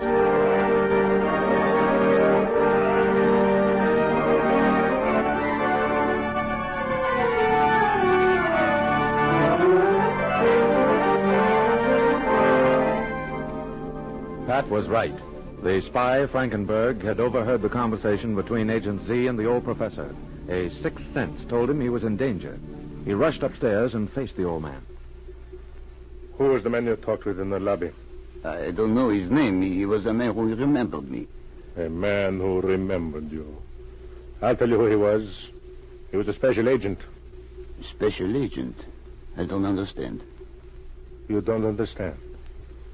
Do you know what you have been doing for months? I have been working for you. You've been working as a spy. I have been a spy? What are you saying? All I did was memorize figures you gave me and then travel over into your country and recite them. You said it was part of a scientific experiment to see how much information the human brain could remember. Those figures you memorized were the number of troops under arms, the number of guns ready for anti-aircraft defense, the number of field pieces. You've been spying against your own country for months. Now, because you talked, you'll face the firing squad unless you do as I tell you. You have tricked me. You'll die. They'll put you against a wall and shoot you at sunrise unless you do as I tell you. But my wife, she is old. I am not a spy. Here. Take this gun and do as I tell you. Take it. But now listen to me. You've carried every figure I ever gave you in your mind. You've never had the paper in your hand. They can't prove anything against you unless they capture me. Do you understand what I'm saying? Yes, I understand. If they don't capture you, I am safe. I can see I don't remember. That's it. The special agent you talked with will be here in a minute. When he comes, I want you to hold him up with this gun. Keep him here until I get away. Then you'll be safe. He's here already. I'm going down the fire escape. Open up, Frankenberg. Remember, keep him covered with the gun until I get away. No, I can't do it. But if I have betrayed my beloved France, you are to blame. Why? You are the one to die. Don't point that gun at me, you fool. I have been a fool, but I am not one now. Open this door or I'll shoot the lock off. Wait, Mr. Special Agent. First, I must do something for my country. First, I must do something for my country. Herr Frankenberg, I have never killed a man before. Don't. Wait.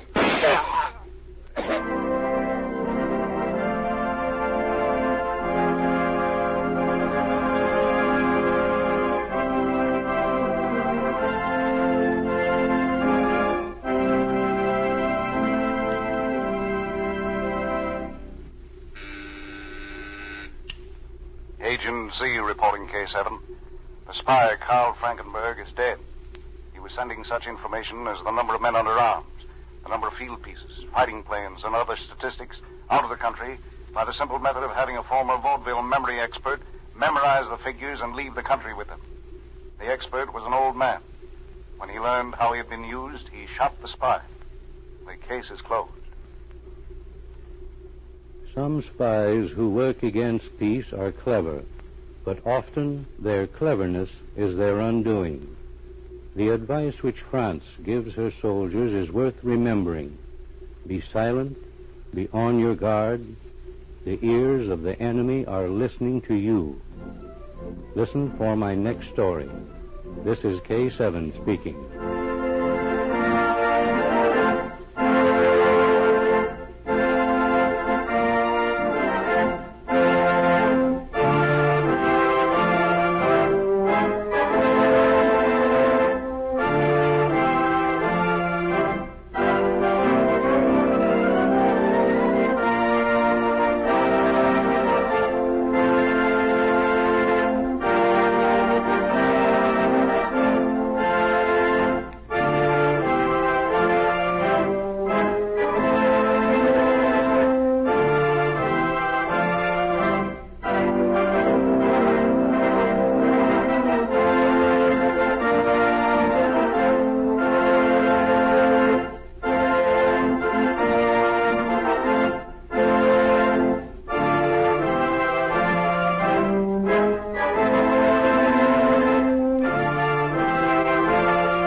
Here's Dick Powell as Richard Diamond, private detective.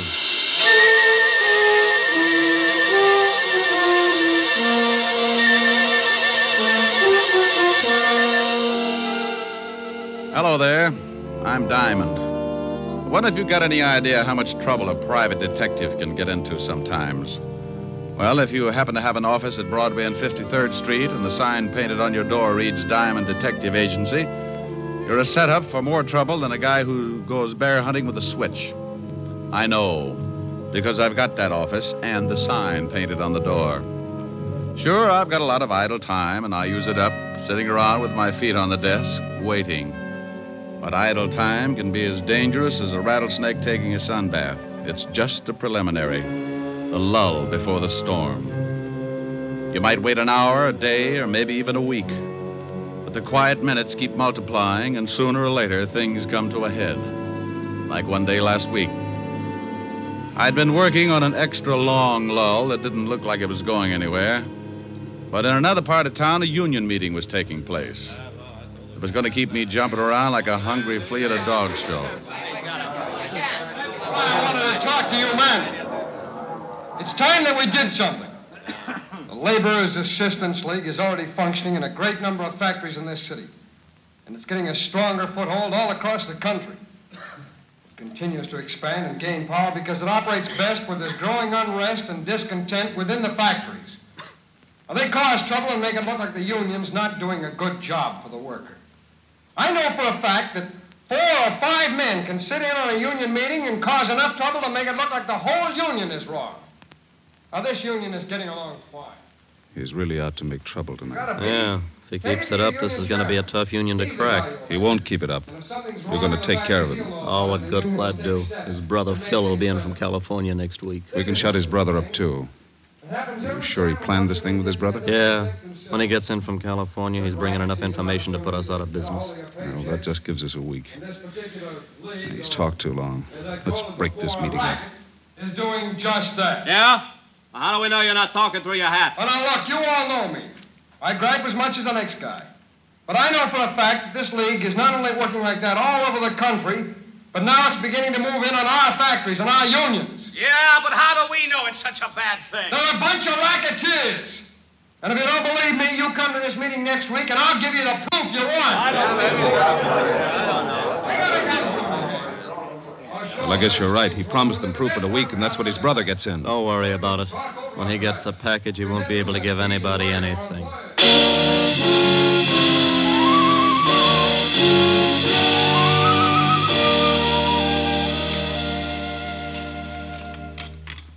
Tom, bring in the rest of the dinner dishes, will you? Oh, sure, honey. Here, Mama, let me wash them. You talk to Tom for a minute. He's going to another meeting tonight. Oh, meetings. Always meetings. Oh, Tom, you're working too hard. Don't worry, Mama. Phil will be home tomorrow. He'll help me. Oh, this is not a good business, Tom. The phone call, the threats. Come on, Tom. Tell Mama. No, I can't, Mama. It'll all be over soon. Now, come on. We'll help Marge. I told you to go sit down and relax. You sound like I was getting to be an old lady. You take the dish towel, and we'll both do them, huh? Yeah, honey. Your wife thinks I'm getting too old to wash dishes. Just you wait until she has a daughter-in-law. I think Mama's hinting. Oh. Mama, shame on you. You give us the time to get the son first, then there's plenty of time for a daughter-in-law. Well, I had you and Phil by the time I was 18. Marge is 22, and you've been married over a year now. Mama, if you're so set on me raising a family, why don't you talk it over with Marge? Maybe you two can think up something. We'll let you know. Well, you do that, will you? You better hurry up, Tom. You'll be late for the meeting. All right, Mama. Oh, I'll get it. No. You say goodbye to your lovely wife. Why, thank you, Mama. You know, before your father died, I only had time to raise 2 screaming roughnecks. But now I plan to be the grandmother of at least 5 more. How about it, honey? Think we ought to make Mama happy? This is a conspiracy. Who do you think's going to get left with all the work? Maybe just 3 then, huh? Silly. I love big families. Oh, I thought so. Smooching when you ought to be on your way to the meeting. Can't a guy even smooch with his own wife? Who was at the door, Mama? Oh, the mailman. He left our special delivery package for you, Tom. It's in the living room. For me? Yeah. Must be from Philip. It's from California. Oh, he must be sending some stuff on ahead. Well, why don't you open it, Mama? Maybe it's something for you, too. Oh, the women have dishes to wash. It's addressed to you.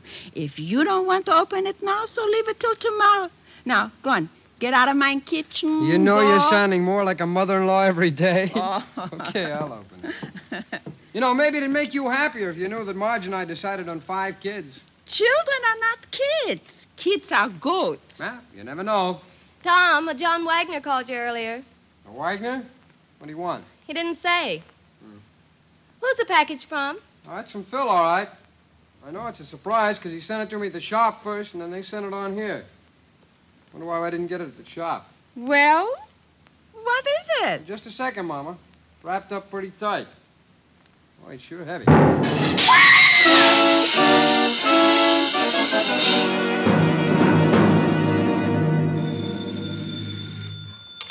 Diamond Detective Agency, murder solved cheap. We eliminate the middleman. Oh, by George, that was a good one. Is this Lieutenant Levinson, the homicide kingpin? Yeah. Rick, get down here, will you?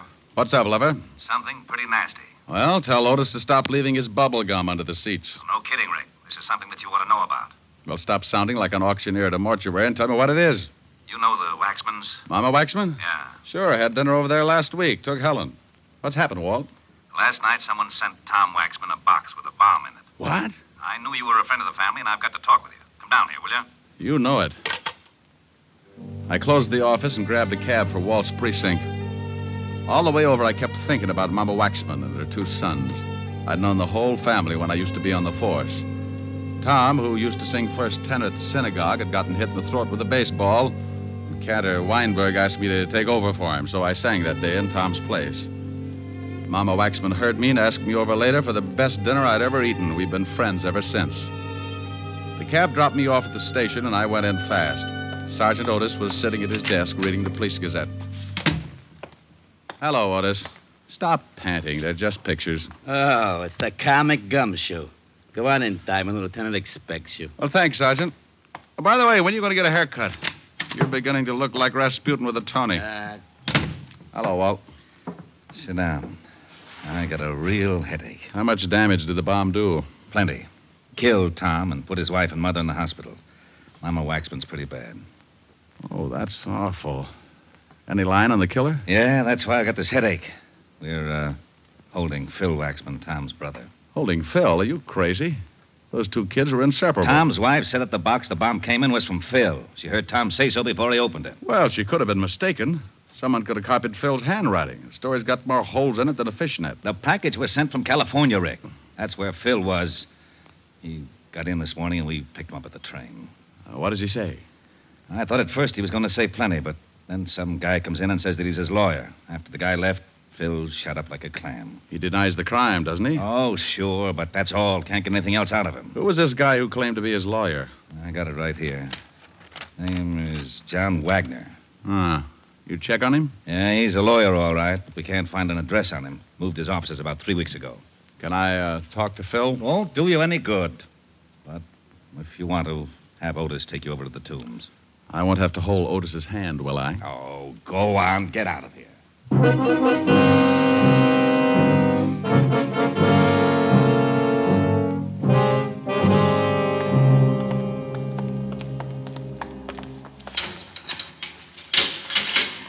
There's somebody to see you, Waxman. All right, Diamond. You got 5 minutes. How are you going to keep track, Otis? On my fingers. Well, that'll only get you up to 13. I'll scream if I need you. How are you, Phil? You're in on a tough rap. Yeah. You want to tell me about it? I've told the police everything I'm going to. Who was the lawyer who came in to see you? Just a lawyer. John Wagner? Just a lawyer. Look, what were you doing in California? Now, Phil, I know you didn't send that bomb. Why don't you open up and get yourself free? I've said all I'm going to say. Now, get out of here, Diamond. Oh, it's like that, huh? Yeah, it's like that. Oh, come on. Go on, get out. Okay. But don't forget your mother. You don't want to let her down. I'm going over to the hospital and see her now. Hey, Otis, let me out of here.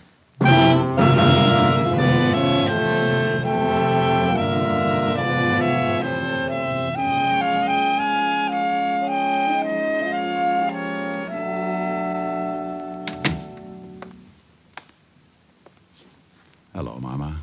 What? Who? Oh, Richard. How's my big policeman? Fine, Mama. Did you know that one of my wonderful sons is dead? Did you know that, Richard? Yes, Mama. Now, you take it easy, or the doctor won't let me stay. They killed my Tom because what he said was the truth. And that's why they are bad. Because they don't let people tell the truth. Who, Mama? My boy Phil knows. He will tell everything about them, and then they will be arrested. Sure, Mama, but who does Phil know about? I just saw him, and he won't tell me. Mama. I feel so sleepy. I'm tired. Mama.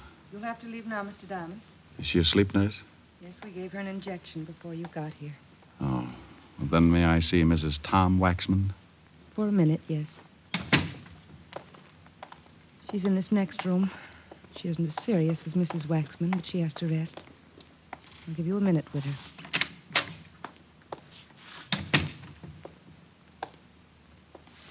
Marge? Yes? Who is it? Rick. Oh. Oh, now, come Come on, you got to help me out. I'm the guy that's supposed to make people laugh. I'm the cornball with the bad line of chatter, remember? Can't help it.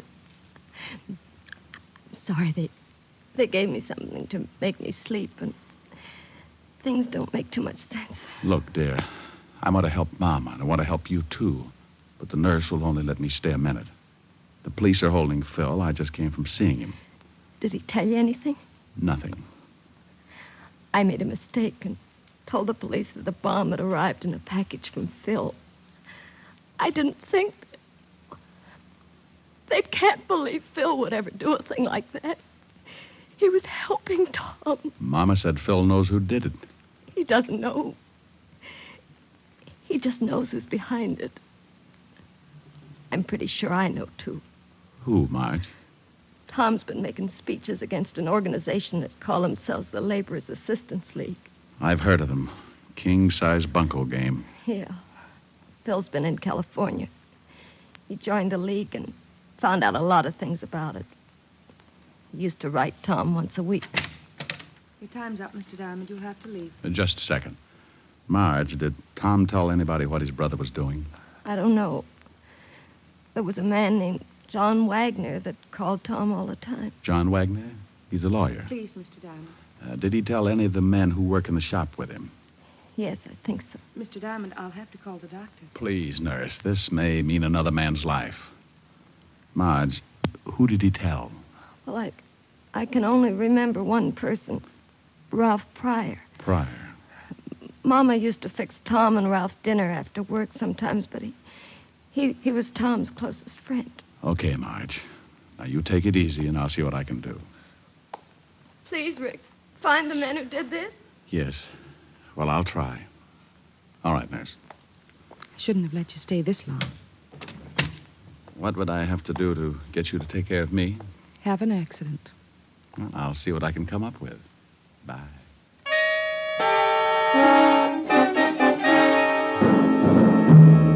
I left the hospital and walked out on the street. One of those sidewalk photographers snapped my picture and handed me a card in case I wanted to send him 2 bits for the print. I threw the card away and headed for the factory where Tom had been working. The superintendent took me down and introduced me to the new foreman of the shop. Yeah, pretty rough about Tom. That's an understatement. Tell me, when did you take over Tom's job as foreman? This morning. How long have you worked for this shop? About 3 years. Why, are you a cop? I might be. You know a guy named Ralph Pryor? Sure, that's him, right over there about that there turtle lathe. Want me to call him over? No, I think I can make it under my own power. Hey, you Ralph Pryor? Yeah. You knew Tom Waxman pretty well, didn't you? Yeah. Well, don't cry on the machinery. It'll rust. Who are you? What do you want? Name's Diamond. Let's say I'm a friend of the family. Well, good for you. What are you snooping for? I've got an erector set. I just love machinery. Well, don't get too close to this machine or it'll take your arm off. As long as it's not the one I count my money with. How long have you worked here? None of your business. Where were you during the war? Same answer. Well, thanks, Mr. Pryor. You've been grand. Hey, Foreman. Yeah. Did you talk to Pryor? Yeah, he's the quiet type. Say, how does the mail come in here? From the mail room. Ask a silly question. No, I mean, who brings it in? No special one. Foreman usually sends someone after it. Do you remember a package coming here for Tom yesterday or the day before? No, if there'd been one, Tom would have seen it. He was the foreman then. Where can I find the mail room? Up the hall to head the stairs. Thanks. Sure is too bad about Tom. You said that. Say, didn't I know you all back in Little Rock, Arkansas? No. I'm from Malvern. I just thought I'd ask.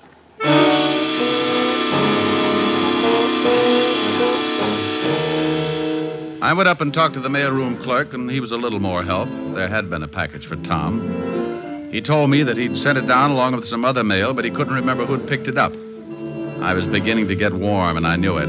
So I slipped into a phone booth and put in a fast call to Lieutenant Levinson. Homicide, Sergeant Otis. Otis, let me talk to the lieutenant. Oh, it's you, Diamond. Why don't you stop playing like a detective? Why don't you buy the lieutenant a necktie for his birthday, a fuzzy green one? You think he'd like that? Sure, and if the clerk hasn't ever seen a fuzzy green one before, just show him your tongue. Now put the lieutenant on. Lieutenant Levinson. What? Did you find out anything about that bomb? Oh, yeah, Rick. It was dynamite. Highest grade. But don't see how it could come all the way from California through the mails without the caps blowing the whole thing up. Neither do I. Do me a favor, will you? Pick up a Ralph Pryor. He works at the same shop that Tom Waxman did. What can I hold him on? Just pick him up for questioning. Since when do you need an excuse? Now, you wait a minute. If you know something about this I've case, just got a hunch. Pick the guy up, and I'll be down in a little while and tell you all about it.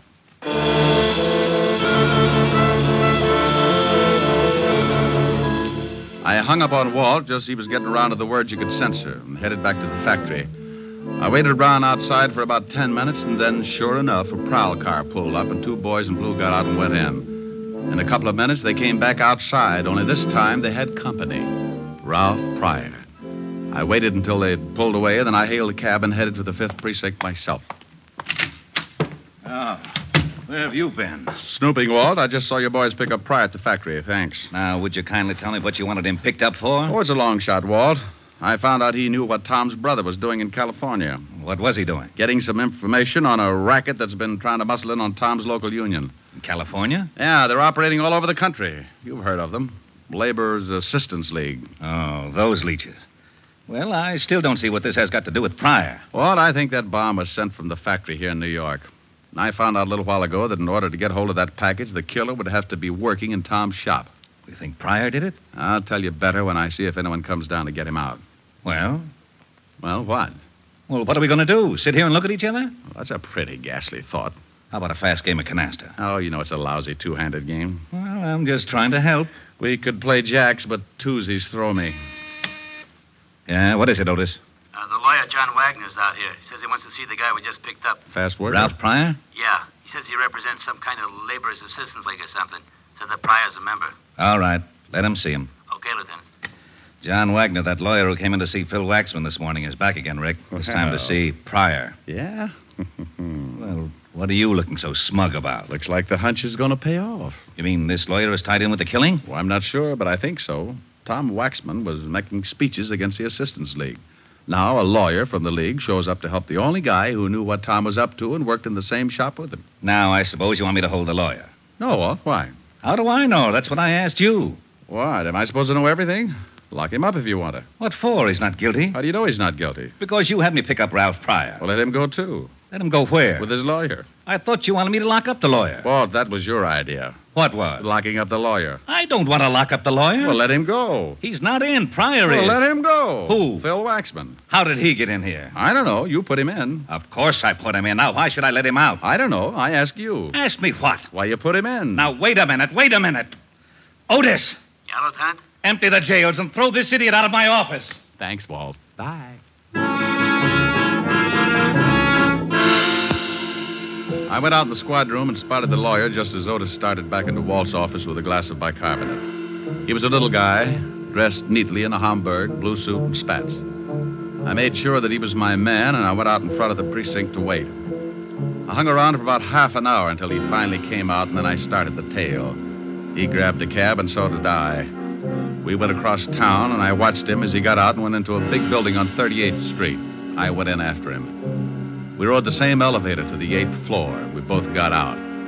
I made like I was looking for a room number, and he went in the door with a sign on it reading Continental Shipping, offices in New York, California, and London. I got close to the door and could hear a phone being dialed.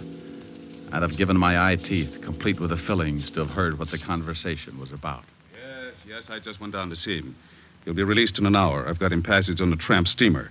When they release him, he'll meet me at a place I picked, and I'll give him the ticket. I'll tell him the police are up to something, and he'll have to get out of the country. Now, don't worry about that. He'll never get there. The captain of the ship is being paid to see that he doesn't. All right. Yes, everything is going as well as can be expected. Oh, one more thing. A friend of Waxman's, a private detective, is following me. One of our men took his picture coming out of the hospital after seeing Waxman's mother. Yes, well, don't worry about it. I can take care of him when the time comes. All right, goodbye. I waited until he came out of the building and the hunt was on again. I grabbed another cab, and it took my last $3 chasing him to a little waterfront dive on Canal Street. I followed him in and watched him sit down in a booth at the back of the room. I made like an unhealthy patron and took a table near the door where I could watch.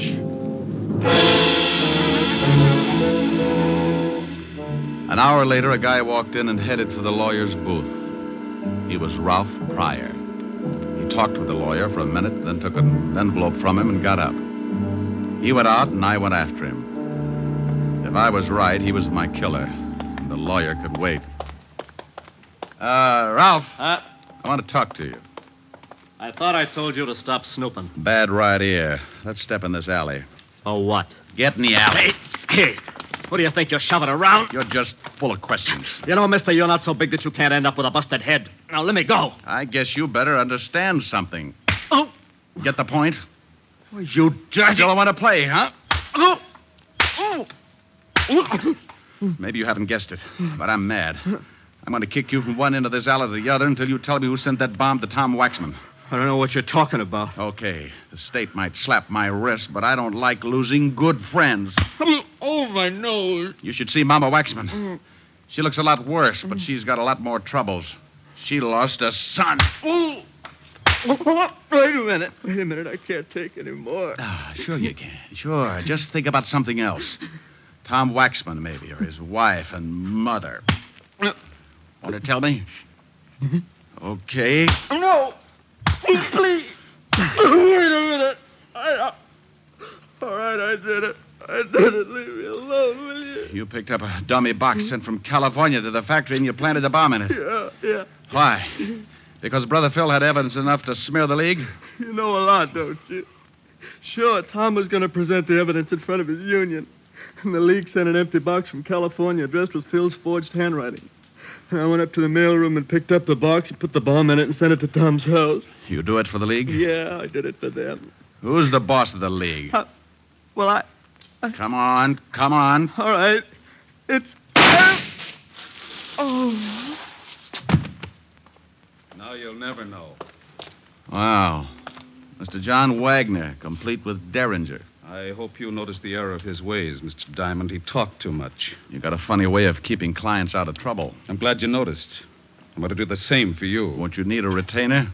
No, this one's on the house, so to speak. I think you're going to get one anyway. That cop at the end of the alley with a riot gun doesn't look like he's hunting gophers. That is a very stale attempt at throwing me off guard. Anyone that would be stupid enough to try a worn-out stunt like that deserves to die. You'll make it easy for me. Okay, suit yourself. Fire when ready, Gridley. What do you think? Thanks, Walt. You arrived in the nick. Nick Pick, a big gazunt. Why can't you get mixed up with a wife beating or something? The taxpayers are getting tired of seeing their streets cluttered up with a lot of bodies. Now, don't you yell at me. How did you find me? I knew something was up, so when Ralph Pryor was released, I tailed him. I saw you tailing Pryor. I saw the lawyer tailing you, so I tailed the lawyer. Well, if you'd had an 8-piece band, you'd have had a parade. Oh, nuts. Oh, what's the matter, Walt? You'd have had to shoot him. He was going to kill me. Oh, I'm not worried about that. Well, what is it? I forgot to bring my bicarbonate along. Oh.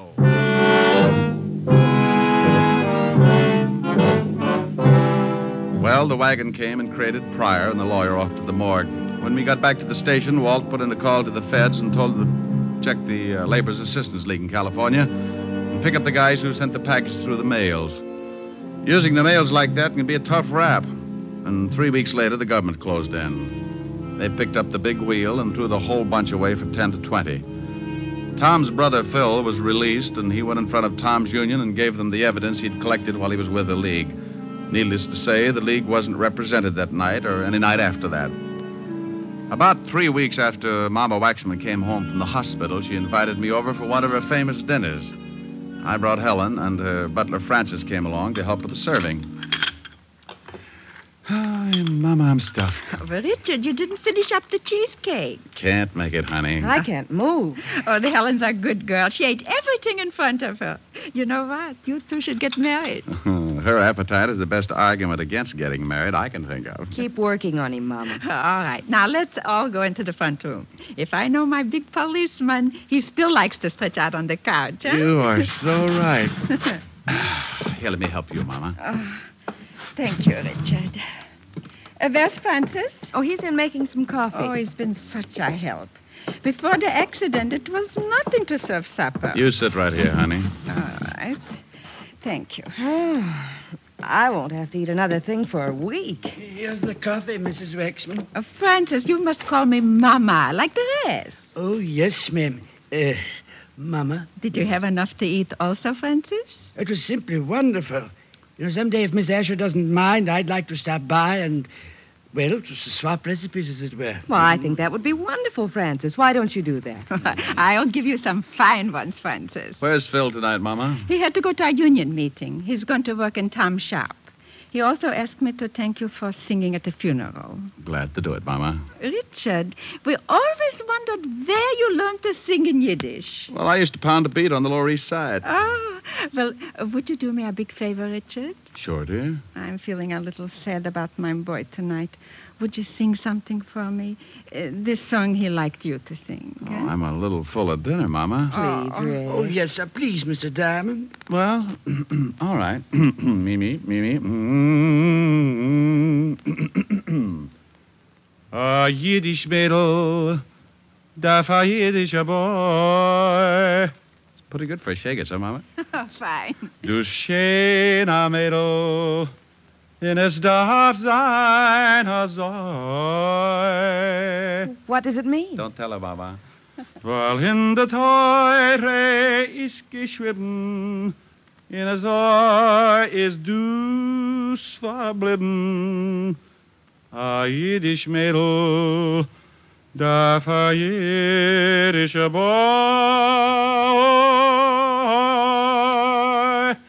Hi, Hosenkalle, Mazel tov. Oh, that was wonderful, Richard. You know you would make a fine cantor. Well, thank you, Mama. How did you like it, Francis? Ha!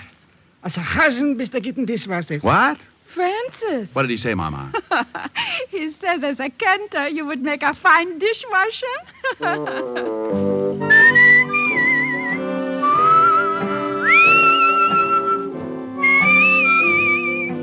You have just heard Richard Diamond, Private Detective, starring Dick Powell. Hey, Eddie, you mind if I butt in for a minute? Not at all, Dick. Thanks. I just wanted to tell the people that next week our show is going to be on at a different time and a different day. The day will be Saturdays instead of Sundays. And would you please look in your newspapers for the time? Thanks, Dick. Yes, ladies and gentlemen, Richard Diamond will come to you next Saturday at a new time. Be sure to check your newspaper for the hour. This program has come to you from Hollywood. This is NBC, the national broadcasting company.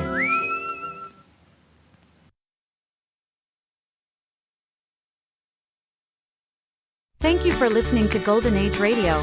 We invite you to return tomorrow for an all-new set of episodes that will take you on even more unforgettable adventures. My grandmother used to make the best ice cream. Now you can find her recipes online. That's el4e.com. Don't turn your dial, because the next installment of timeless tales and captivating narratives is just around the corner.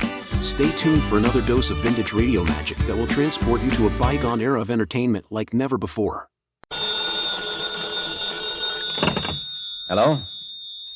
Yes, this is the Falcon speaking. Oh, Nina. I'm glad you called. Now, you'll have to count me out tonight, Angel. I'm in the middle of a hot deal. Some boys I know are interested in the big money, and they figure if we put all our capital in a gun, we ought to make a killing.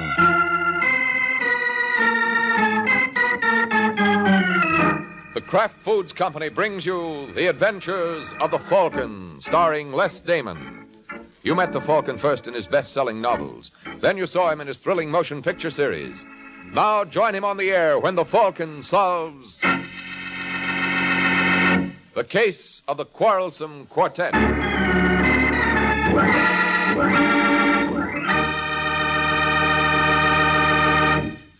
Before the Falcon starts on tonight's case, I'd like to say just a word about something extra delicious.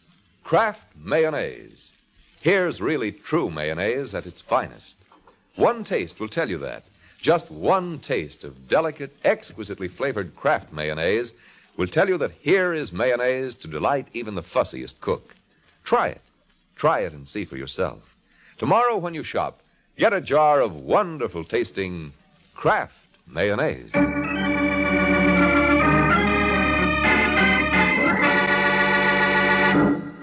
And now, the case of the Quarrelsome Quartet.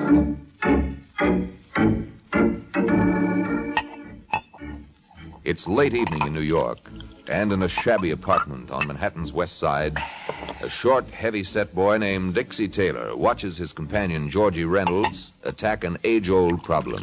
How to dispose of an empty bottle. But George is equal to the occasion, for spying the fireplace, he comes up with a practical solution. Well, I guess that's one way to get rid of your empties. Anybody ask you, Taylor? No. All right, then shut your face. Hazel? Hazel! You want me, George? No, I was just rehearsing. I'm going in for hard calling. Oh, I'm sorry, sweetie. I was busy. Well, I hope I wasn't interrupting anything important. No, honey. Get me another bottle. Well, darling, don't you Didn't think... I tell you something? All right, George. There's one in my bedroom closet. Well, what are you staring at, Dixie?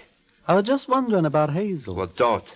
If you're going to do any wondering, think about Martinez. Although he'll be here. Yeah, when? He was due an hour ago. Or maybe he had some trouble finding Saunders. Oh, that's just ducky. What goes on with you guys anyway? Do I have to Well, tell you? that's probably Martinez and Saunders now. Hazel, Yes, George? didn't you hear that? Well, I was trying to get Never down... mind the alibis. Answer it. Yeah, just a second. Hello, Hazel.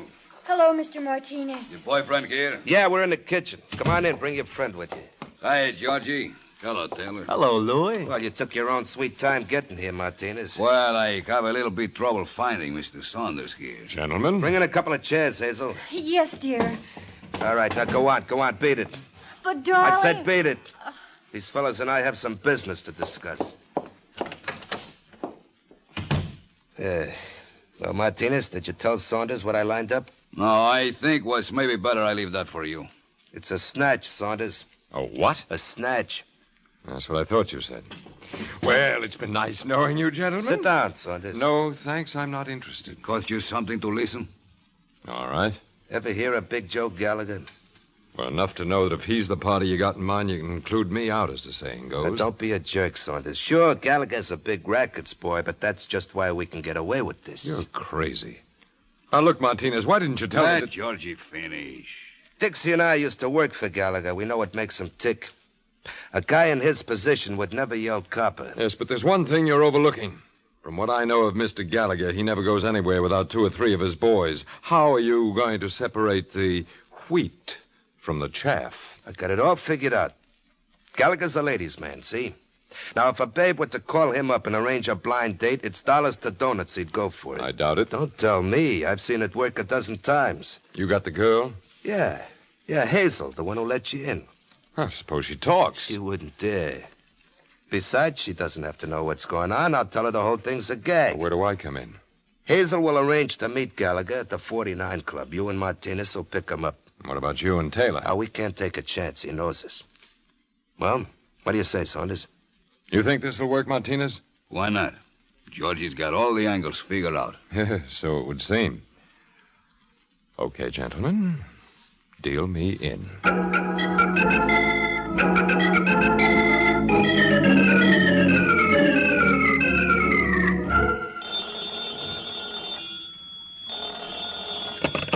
Yeah? I'd like to speak to Mr. Gallagher, please. Who wants him? Well, he wouldn't know me, but you can tell him I'm a friend of Gloria Wilson. I never heard of her. Are you Mr. Gallagher? Yeah, that's right. Well, Gloria made me promise to look you up when I got to New York. I'm sorry, sister. I don't know anybody by that handle. She was a chorus girl at Pirandello's. Hey, wait a minute, baby.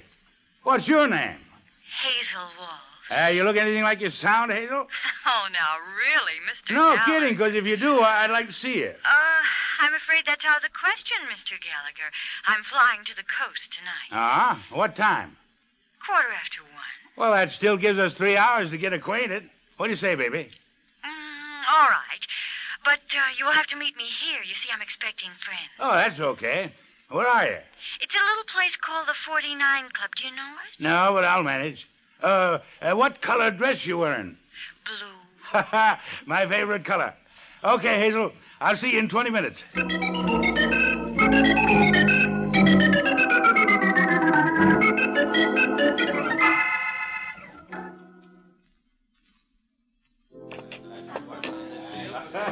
Say, buddy. Who, me? Yeah, you wouldn't happen to have seen a blonde around, huh? Blue dress? Yeah, that's right. I'm glad to know you, Mr. Gallagher. Oh, who are you? Hazel's cousin.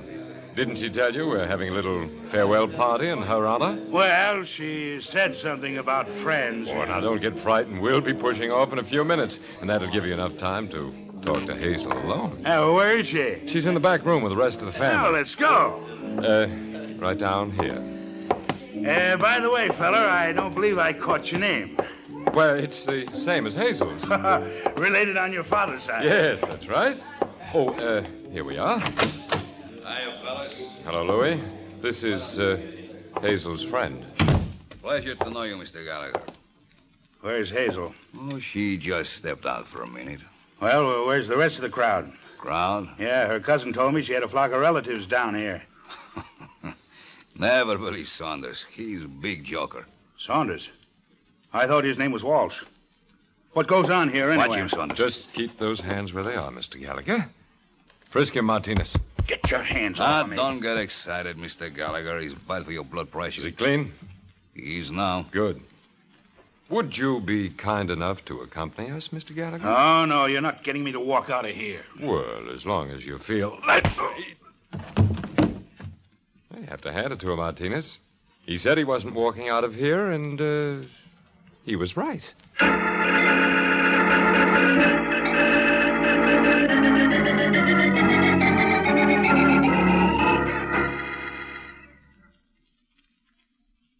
Those guys, anyway.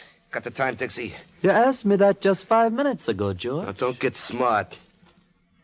Think anything could have gone wrong? Not a chance. What'd you tell Gallagher's wife? Just what you told me. I said we had a husband, and if she wanted him back, she was to dig up $100,000. Yeah, maybe I should have gone for it myself instead of sending Saunders and Martinez. What are you worried about, Georgie? They managed the snatch, all right. Yeah, but how do I know that they're George. I'll get it. Hello, George. You got it, Saunders? What does this bag look like? All right, let me have it. How'd it go off? All the clock works. As soon as Mrs. Gallagher gives us the money, I give her the key and tell her where to find her husband. Oh, nice work, Louis. Yes, I guess congratulations are in order all around. $100,000. Just think of it. You think of it, Saunders, because that's as close as you're getting to it.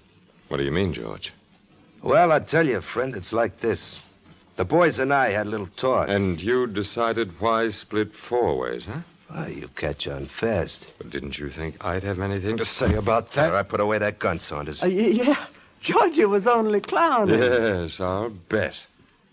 You know, I'm a little surprised at you, Dixie. Look, if we were going to double-cross you think we'd send you for the dough? Sure, that doesn't make sense, does it? No, don't move, Palsy. Just drop the gun.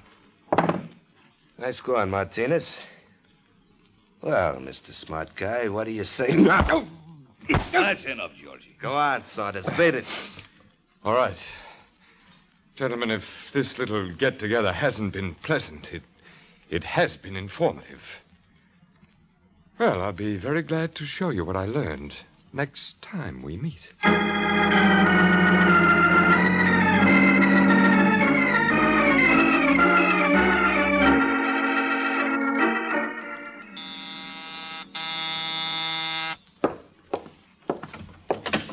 Hello? I'm looking for a Michael Waring, private detective called the Falcon. Well, you picked the right place. Oh, are you... Mm-hmm. Come on in, Angel. Thank you. Sit down. I suppose I should introduce myself. It's customary. Well, my name is Hazel Walsh. Hazel Walsh? That's right. Who recommended me? Well, I remembered hearing about the Falcon years ago. And you filed the information away for this more convenient date, hmm? Yes. Are you available for a case? At $50 a day in expenses, I am. What's your problem? Well, it's really not my problem, Mr. Waring. A girlfriend of mine is engaged to some man, and she believes that he's done something... Crooked? Of course not. All right, let's call it unethical. Go on. Well, if the man ever was caught, could they force my friend to be a witness against him? They certainly could. Even though she found out about it by accident? Doesn't make any difference, Miss Walsh. Well, isn't there anything she can do? Nope. Only if she were married to him could she refuse to testify. Well, if we got married... I mean, if they got married, I'd... Let's use the first example, Hazel. It'll be easier on us both. Now, look here, Mr. Waring. No, you look, Angel. You're obviously in some sort of a jam. Now, what is it? I tell you, you're wrong. What did your boyfriend do? Nothing, absolutely nothing. All right. I suppose you tell me his name. It's Harry Prescott. Come on, Hazel. What's his name? Well, you have no right to question me like this. No, but the police have. You're not going to call him. No? Well, it's George Reynolds. You the same Georgie Reynolds who used to run with the Gallagher mob? No. No, it's not that one at all. Uh-huh. Well, suppose you introduce us and let me see for myself. I'm an easy man to convince.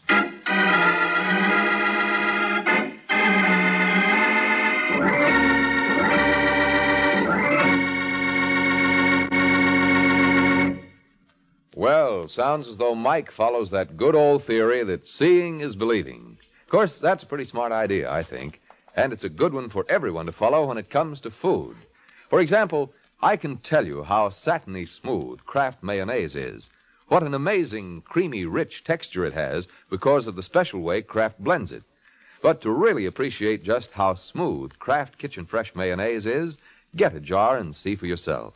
That way you can taste for yourself, too.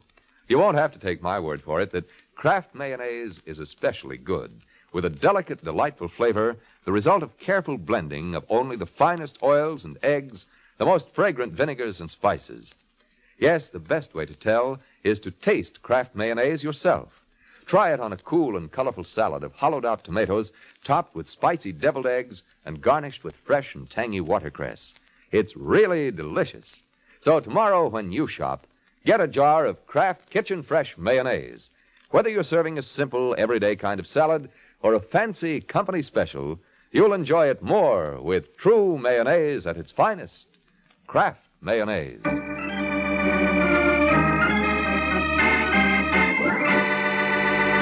Now back to the adventures of the Falcon. 15 minutes have passed since Hazel Walsh introduced herself to Mike Waring, and now the two are on their way to Georgie Reynolds' apartment. And strangely enough, Miss Walsh doesn't seem too delighted by the trip. I don't know why I let you talk me into this, Mr. Waring. It's simple, Hazel. You're the kind of girl who's taken such a licking you could be talked into anything. That's a lie. All right, then why did you bring me here? Because I thought you could help George.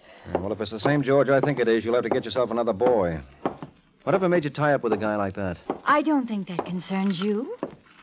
This the place? Yes. Can I help? No, thanks. Where's the light switch? A little over to your right. Have you got it? Yeah. George! Stop that. I saw him. Now you stay where you are. Is he? Yes, he's nothing else but. Someone gave it to him right through the temple. George! Look, will you get a grip on yourself?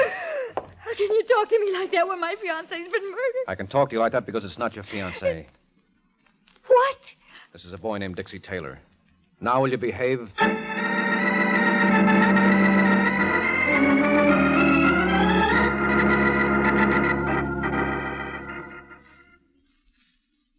believe it, Mr. Waring. There must be some mistake. What's the matter, Hazel? You disappointed it isn't George? Of course not. Did you know Taylor? Well, he was a friend of George's. I saw him around here once or twice. Who else was a member of this fraternity? Just a man named Louis Martinez. Oh, well, that's some select group. I've heard of all of them. Did they blackball anyone recently? I don't know what you mean. Did your boyfriend and Martinez cross anyone lately? I don't think so. Hazel, you better stop lying. You don't do it very well. Well, there was a Nick Saunders. Good-looking boy, around 35? Yes. What did they fight about? I don't know. You think Saunders might have killed Dixie? I suppose so. How about George? No. Oh, Hazel, don't be a sucker. You think he'll appreciate your loyalty? Why don't you ask him, Waring? Georgie. All right, I will. Isn't it nice of her not to suspect you, George? Not to suspect me of what? Take a look under that blanket. Oh. Who did it? That's just what I was asking. You got any suggestions? Nary a one. Say, who invited you here, anyway? She didn't. Oh, is that so? Darling, I was only thinking of you. Now, that's the truth, George. Never have I seen a woman show so much concern. All right, Waring, beat it. I don't need you. How about Hazel? She don't need you either. Go on, Hazel. Tell him. I made a mistake, Mr. Waring. I'm sorry. You mean that? Yes. Okay, so be it. Oh, when the police show up, tell them I had to leave. It'll be a pleasure. Listen, Georgie, I know what you're going to say. Do you? Oh, darling, I was only thinking of you. I know what you, Dixie Martinez, did to Saunders. That's why I went to Waring. Well, that was smart. But I was worried about Saunders. And I'm worried about you, Hazel. You think you'll ever learn to keep your mouth shut? Or do I have to teach you?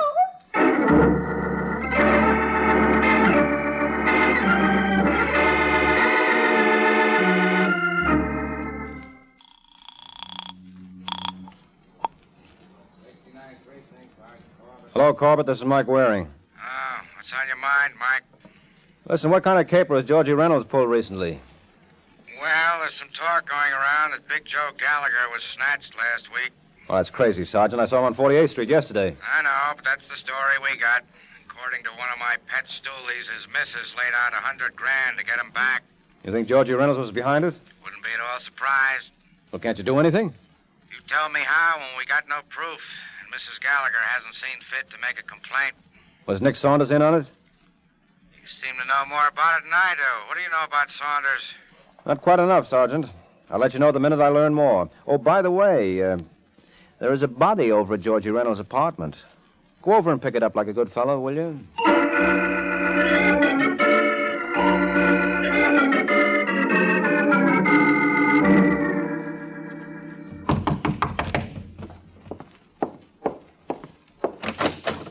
Yes? Hello, Saunders. Remember me? Oh, sure. You're the Falcon, aren't you? Mm-hmm. Can I come in? Why not? Sorry I can't offer you anything. Well, you never know unless you try. All right, Waring, what's on your mind? Well, I heard you and George Reynolds had a little trouble last night. You must be thinking of two other guys. Well, what gets me is why you took it out on Taylor. Taylor? Yeah, haven't you heard? He's dead. Not my old pal, Dixie.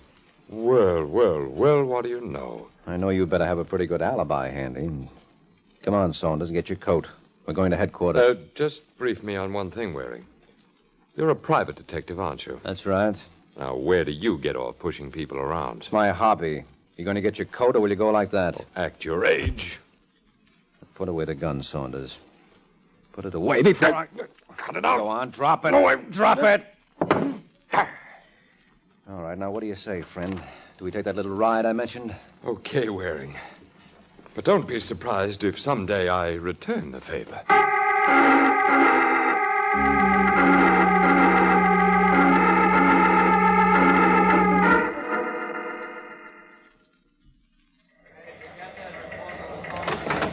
Is there a guy named Mike Waring here? That's me, Inspector. Come in here. I want to talk to you. Okay. See you later, Sergeant. You bet. Sit down, Waring. Oh, thanks. Sergeant Corbett tells me you're the boy who brought in Saunders. Yeah, it was a pleasure. Well, I'm glad you got a kick out of it, because I just talked to headquarters about you. What for? To see how they feel about attempted blackmail. What are you talking about? Didn't you try to shake down Saunders? Is that what he claimed? No, I can put two and two together myself. Well, you ought to go back to school, Inspector. There's something wrong with your arithmetic. I doubt it. When you start shoving a guy around just because he's got a record, there's only one answer. Oh, you're crazy. I tell you, Saunders killed Dixie Taylor. How? He shot him, that's how. From Philadelphia? Oh, what are you talking about? According to the coroner, Dixie Taylor died at 8:30 p.m. So what? Well, at 8:25, Saunders was picked up by the Pennsylvania State Police for carrying a rod without a license. And he wasn't released until 2 hours later. Now, who doesn't know his arithmetic?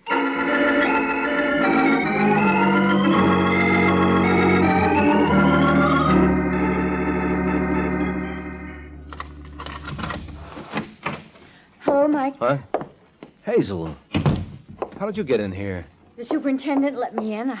I've got to talk to you. Now, that makes us even, Angel, because I want to talk to you. Look, you've got to drop the case. Now, that raises a problem. How can I drop something I've never been paid for in the first place? I don't understand. I mean, if I'm going to work for free, I might as well do it for myself. You can't do that. Well, I'd like to see someone stop me. What's Georgie's phone number? Why? Because I want to talk to him. What about? The murder of Dixie Taylor. He doesn't know anything about it. Are you kidding? Now, what's the number? Come on, Hazel, I'm not clowning. It's Raleigh 4099. Now, cheer up, baby. When I get through with Mr. Reynolds, he won't ever lay a hand on you again. You don't hear me complain. Next, you'll be telling me you love the guy. I do. Hello. Is that you, Reynolds? No, this is Luis Martinez. Who are you? Mike Waring, let me talk to George. I'm afraid that is out of the question. Listen, Martinez, if I have to come over there... It still won't do you any good. He's dead. He's what? Yeah. Someone fed him a dose of strychnine about an hour ago. And somehow we didn't seem to agree with him.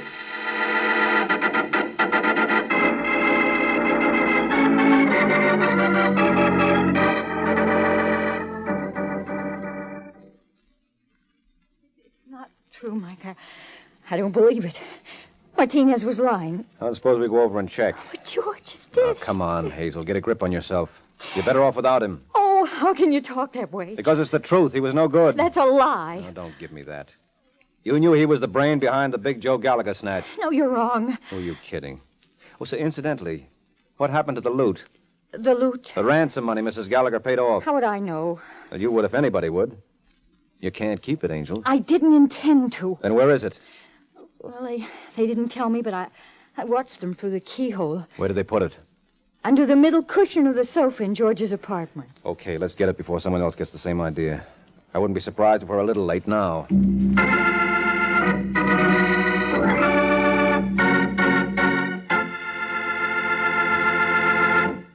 You know what Mike said just now about getting there first? Sounds like the race that usually goes on at my house for the last piece of cold chicken in the refrigerator. But a chicken sandwich sure makes a swell snack, especially when you put lots of Kraft mayonnaise on the bread.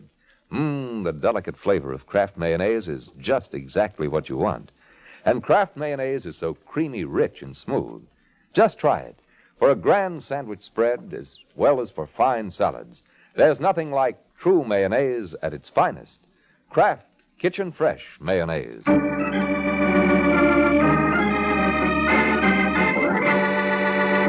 Now back to the adventures of the Falcon. A half hour has passed since Mike Waring learned that with the recent death of Georgie Reynolds and the earlier demise of Dixie Taylor, the original quartet was now working as a duo on $100,000 worth of loose notes. And now as we rejoin the team of Mark and Hazel, they're making their entrance at Georgie Reynolds' apartment. But Hazel seems to be suffering with a bad case of stage fright. What's the matter, Angel? Having trouble? I guess I'm a little nervous. Here, let me try. Come in, folks. Louis. What do you expect? Shut the door, Waring. Look, Martinez... I said shut the door. I'll raise them high. All right, you don't have to worry. I'm clean. I don't believe in taking chances. What's the matter? No sporting blood? Yeah, I guess I'm yellow. Too bad Georgie didn't have as much sense. Where is he?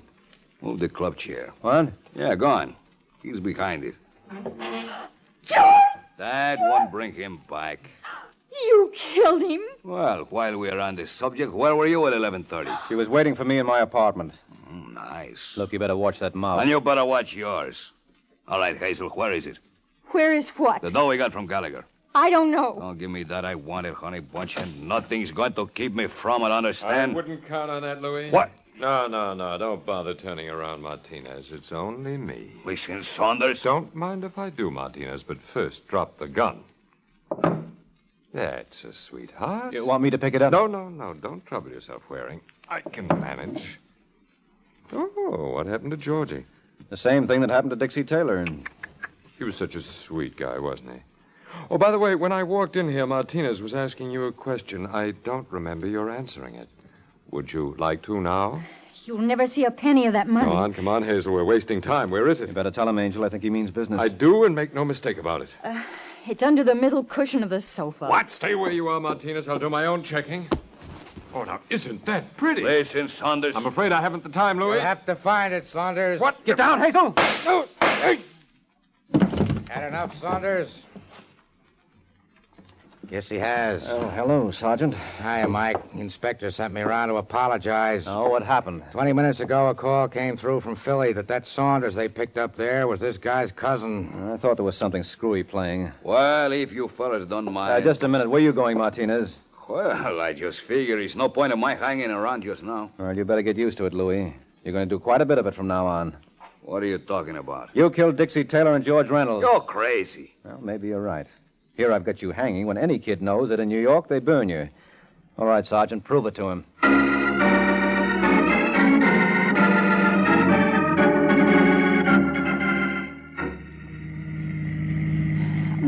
Oh, don't say it, Angel. But I was just going to ask... Ask me to explain things, hmm? Well, yes. Well, I guess you're entitled to it. You see, this was a modern version of thieves falling out. When Louis Martinez saw how George double-crossed Saunders, it didn't take him long to figure that he was next. So he decided to beat your boyfriend to the punch. First he killed Dixie, which made it look bad for Saunders. And then to ensure his bet, he killed George. Then why did he wait at the house for us? Well, he had to. You were the only one who knew where the money was stashed. And until he got it, he'd committed 2 murders for nothing. Well, couldn't have Saunders have done that? I knew Martinez was the killer long before Saunders ever showed up. How? Well, Martinez told us he hadn't called the police, so obviously there was no autopsy performed. Yet he knew exactly what poison killed George and the time he got it. Remember he told me over the phone that George had been fed a dose of strychnine an hour before I called? Mm-hmm. Well, now, how would he know that unless he was right there feeding it to him? Shall I tell you something? I wish you would. I lied to you about loving George, you see. Otherwise, I was afraid you might suspect me. Oh, I couldn't afford to, Angel. Why not? Well, you're much prettier than Martinez and Saunders. Well, I don't understand. Well, you see, I figured to wrap up this case around midnight. And if you were guilty, what would I do for a date?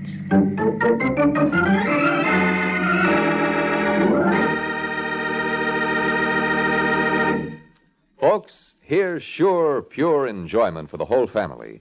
Real, honest-to-goodness malteds made with Kraft chocolate-flavored malted milk. Easy to fix, too. You just make a tasty paste of Kraft malted milk in the bottom of a tall glass. Then fill the glass brimful of milk and stir it. Enjoy the best malted you ever put to your lips. Include Kraft malted milk on your shopping list for Tuesday. Enjoy a Kraft malted for snacks, with meals, or before bedtime. But be sure it's Kraft malted milk. At your food store now.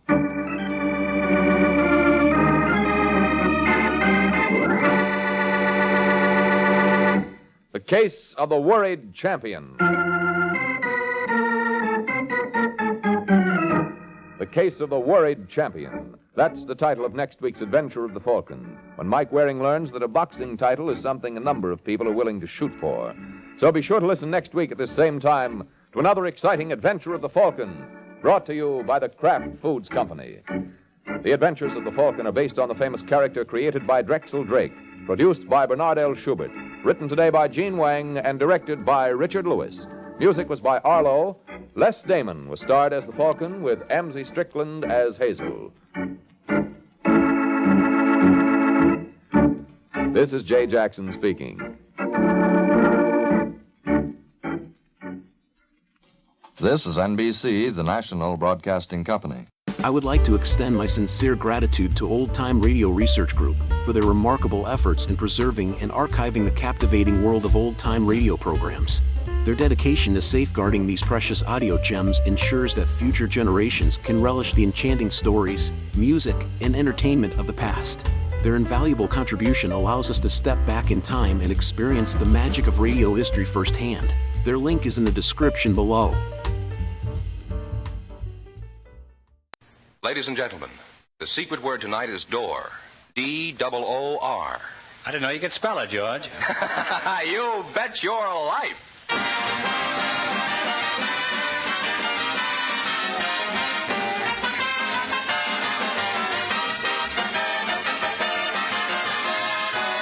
The DeSoto Plymouth Dealers of America present Groucho Marx in You Bet Your Life, the comedy quiz series produced and transcribed from Hollywood. And here he is, the one, the only... Groucho! What a ham. Oh, that's me, Groucho Marx.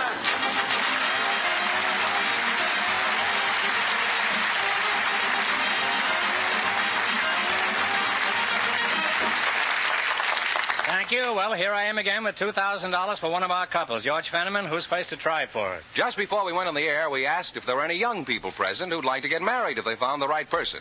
And here come the two who were chosen. Miss Birgitta Lindholm, Mr. Bill Wendlandt. Meet Groucho Marx. Welcome, you handsome couple, for the DeSoto Plymouth Dealers. And if you say the secret word, you'll split $100 in cash. It's a common word, something you'll find around the house. Birgitta...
Well, we practically exhausted the subject of telephones in Sweden. Well, let's see how you two will make out in the battle for the big question. Now, in just 1 minute, you're going to play You Bet Your Life.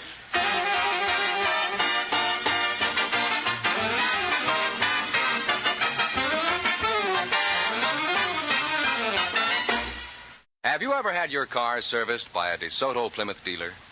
No matter what make of car you own, you'll find a DeSoto Plymouth dealer offers you the best service you can get anywhere. The folks at a DeSoto Plymouth dealers are certain that once they have a chance to serve you, you'll come back whenever your car needs attention.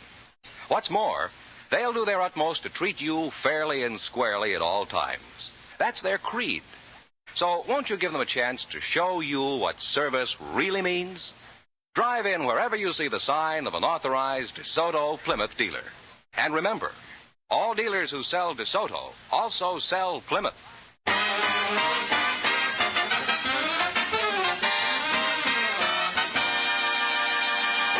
So you think I'm a funny character, huh? All right, let's see if you two will be high for the night and get the chance at the $2,000. Fenneman, tell them the rules. Each of our three couples has $20. They bet as much of that 20 as they want in each of 4 questions. The couple that earns the most money gets a chance at the DeSoto Plymouth $2,000 question at the end of the show. Our other 2 couples are in a waiting room off stage, so they don't know what's happening out here. Okay, here we go. Let's see how high I can build you $20. You selected songs with numbers in the title as your category. Is that right? That's right. Now, how much of the 20 will you risk? I think about $8. $8, huh? Is that all right with you, Brigitte? Okay, give me the title of this song. Play, Jerry.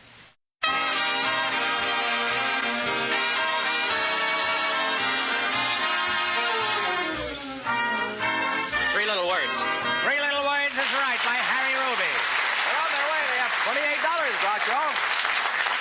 Now you've got $28. Now, remember, you're going for $2,000 tonight. Now, how much of the 28 will you try?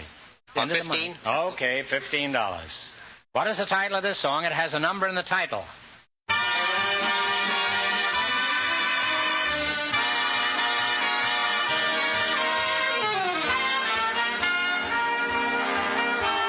What is it, kids? Take a stab at it. Don't know? Don't know. Well, you've just lost $15. I'm very sorry. They now have $13. Oh, wait a minute. Don't you want to know what it is? It's just one of those things. All right, here's your third question. How much of the 13 will you risk? We'll risk $5. $5. Let's see if you can identify this one. Okay, Jerry. Tiger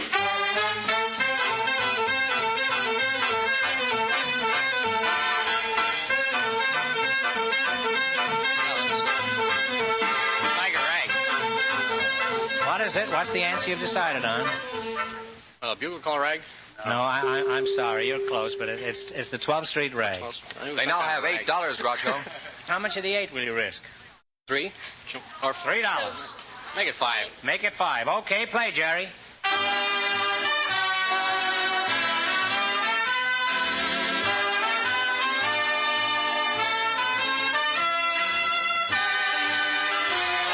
Take a guess.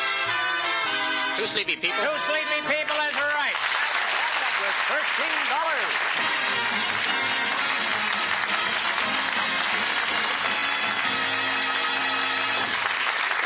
Thanks and good luck from the DeSoto Plymouth dealers. Now, don't go away. You may get a chance at the big question. Groucho, the secret word is still door. Perhaps the next couple will say it. Just before we went on the air, our studio audience selected a house painter, Mr. Milton Carg, and his partner is a housewife, Mrs. Grace Walker. And here they are. Folks, meet Groucho Marx. Welcome to You Bet Your Life, and if you say the secret word, you divide $100 in cash between you. It's a common word, something you'll find around the house. A house?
painted myself up to a duck before the door.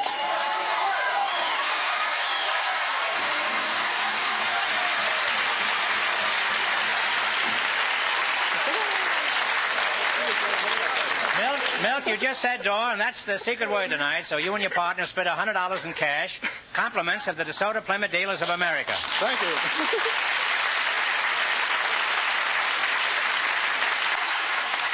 Now, where were we while you were knocking the door down, man? You painted yourself? I was painting the floor, and I was painting up the...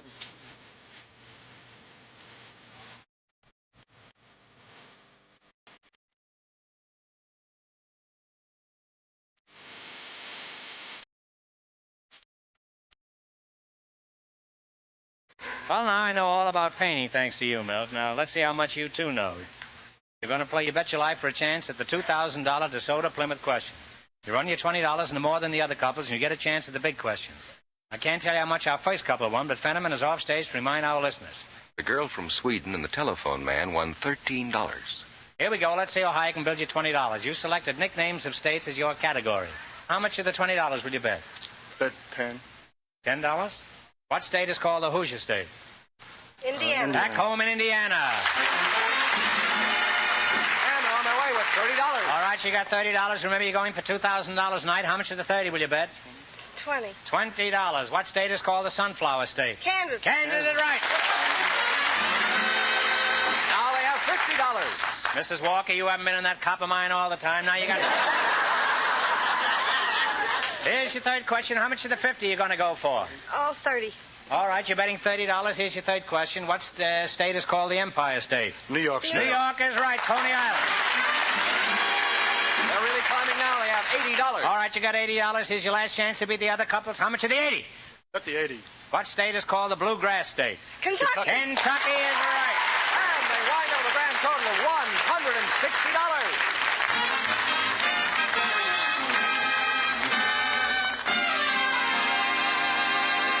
Thanks and good luck from the DeSoto Plymouth Dealers. Now, we'll soon know who gets the chance at the $2,000 question. Friends, no matter what make of car you own, I hope you'll look for the sign of a DeSoto Plymouth dealer. What's wrong, Fenneman? Is it lost? Oh, no, Groucho. But you can lose your driving worries at a DeSoto Plymouth dealers because their mechanics are factory trained in the latest methods. Do they play canasta? I can't say, Groucho. Can't say Groucho?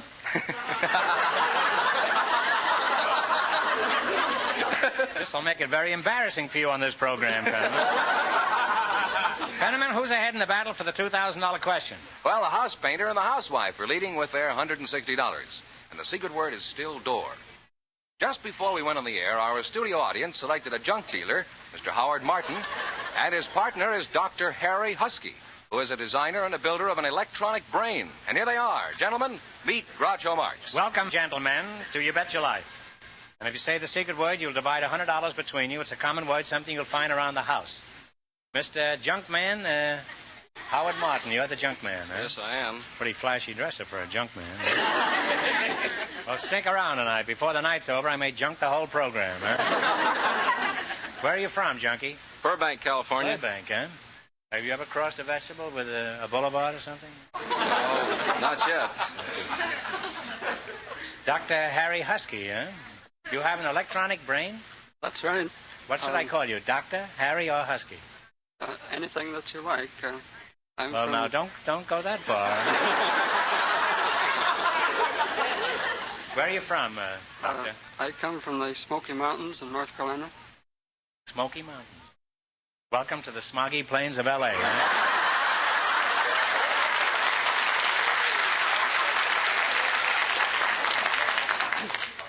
Now, Dr. Husky, straighten me out about your electronic brain. Precisely, what is it? Precisely? Exactly. It's a large-scale electronic computing machine. Well, what does it compute?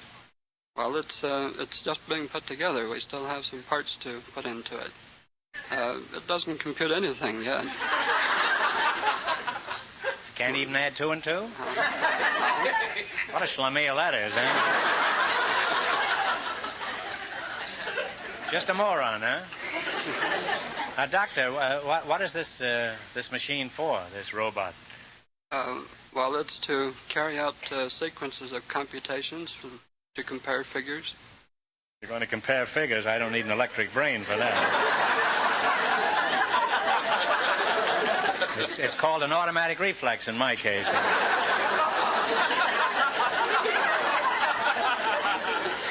Now, as a brain surgeon, are you engaged in private practice, Doctor? No, I'm not an MD. I'm just a mathematician. I work for the National Bureau of Standards, and the computing machine we're building is being financed by the Air Material Command of the United States Air Force. What does your giant mixmaster look like? Well, it covers about 50 square foot of floor space, about 4 foot wide, 12 foot long, about 8 foot high. Look at the junk man drooling over all this.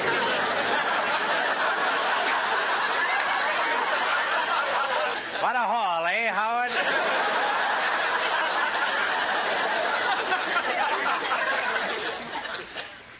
Doctor, what's inside this idiot?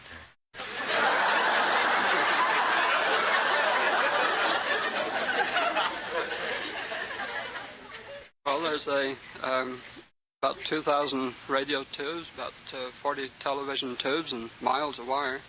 2,000 radio tubes? No wonder it's feeble-minded, huh? It's got a screw loose, too, I suppose. Now, junk man, let's talk to you for a moment, huh? How do you get your junk? Do you park your horse and wagon outside radio studios and wait for the winning contestants to come out? Well, people bring it into our shop, and we have our own pickup trucks to go out to the plumbing shops and electrical places and industries and so forth and bring it into us. I've got a lot of paper at home, all my old jokes I've saved through the years. How much do you pay for paper? Well, at the present time, we're paying about $4 a ton. And how much are the jokes worth? Well, I'd say nothing.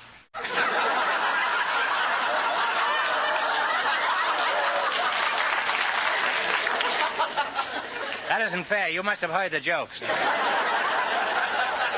Now, Doctor, when you push a button, what goes on inside this chowder head? Providing, of course, he's got all his buttons by that time. Well, it carries out these operations of addition and multiplication, division, and so on.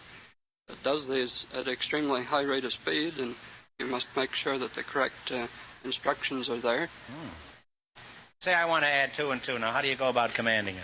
Well, that ought to be pretty easy for that jerk. Oh, I hate that machine.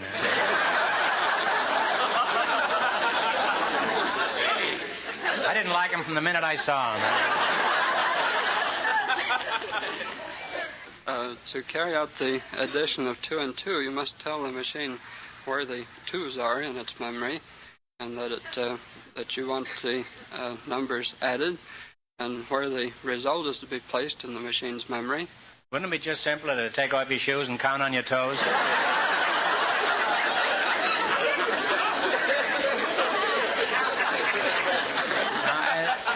Let's say it's been fully instructed. Now, what happens? The control part of the machine, or brains of the machine, if you like, looks at the instructions. How do you know it's looking at it? Maybe it's looking at something else. And they're pretty tricky, those machines. I wouldn't trust them if I were you. They'll turn on you like a mad dog, Doctor. You be careful when you're alone with that machine, Doctor. I like you. You're a nice fellow, and I don't want anything to happen to you.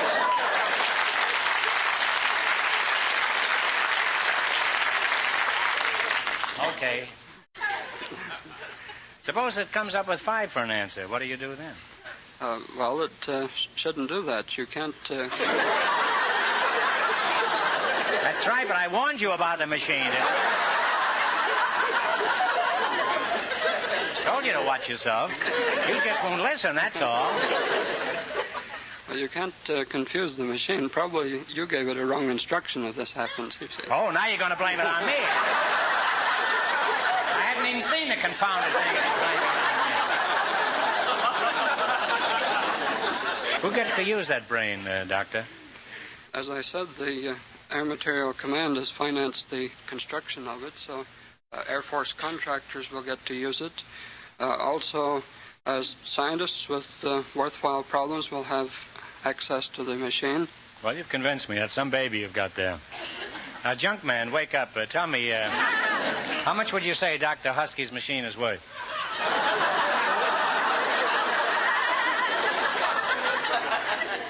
How much does it weigh?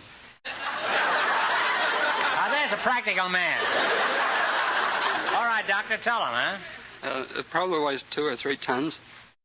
Well, I'd say with all the steel and copper and so forth, why, it'd be worth about $100.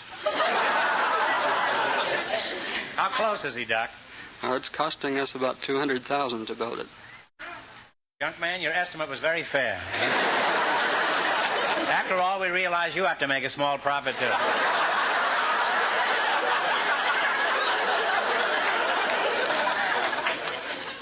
Well, Doctor, I'm convinced you're doing a worthwhile work that will make life easier and better for all of us.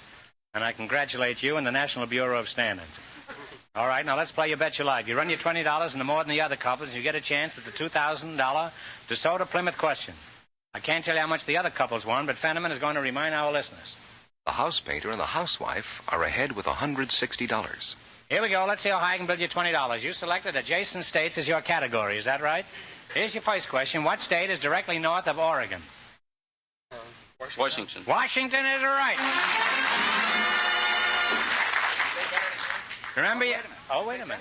All right, well, leave it up to their honesty. How much would you have bet? We were going to bet $10. That's a fair bet. I trust him. A man who's got a $200,000 machine isn't going to... At any rate, it was my responsibility. Remember, you're going for $2,000 tonight. Now you've got $30. How much of the $30 are you going to bet? I'm taking no more chances, huh? We'll bet $25. You're going to bet $25. What state is directly south of Oklahoma? Texas is right. They're climbing. They have $55. How much of the $55 will you bet? Bet $40. $40. What state is directly north of Alabama? Tennessee. Tennessee is right. Now they have $95. This doctor doesn't need any mechanical help, I can see that. How much of the 95? 90. $90. What state is directly north of Missouri? Kansas. Is that the answer you two have decided on? I'm sorry, it's Iowa. That's a shame, that's a shame. Well, you're practically cleaned out, and we want you to go away from here a little better off than when you came in. So if you get this question right, you'll be $10 richer. The University of Ohio is in what state? Ohio is right. They wound up with a grand total of $5, and that means the house painter and the housewife with $160 get the chance at the DeSoto Plymouth $2,000 question.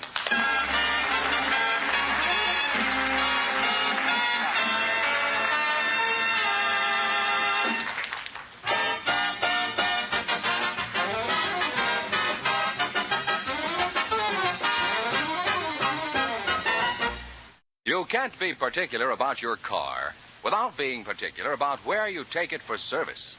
That's why more and more motorists every day take their cars to DeSoto Plymouth dealers. For these dealers, more than 3,000 of them from one end of this country to the other offer you the very best service you can get for your car, and at a price that's fair. They have factory-trained mechanics working with factory-designed and approved tools and equipment. Efficient mechanics who do the job right, who do it fast, and who do it with a smile. Keep this in mind next time your car needs expert attention. And drive in at the sign of an authorized DeSoto Plymouth dealer.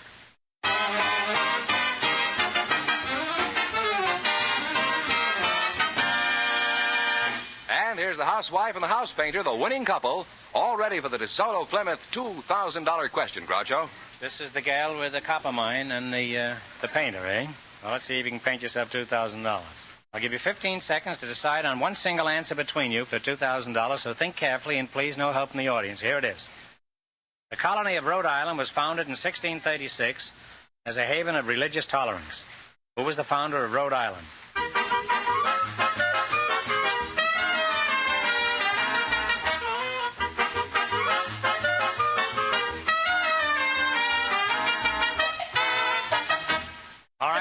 fancy you two decided on? The Pilgrims. No, I'm sorry. It's Roger Williams, pioneer of religious liberty and freedom. So that means the big question next week will be worth $2,500. Well, you lost the big money, but you won $160 in the quiz, plus $100 for saying the secret word. Congratulations, and thanks to both of you.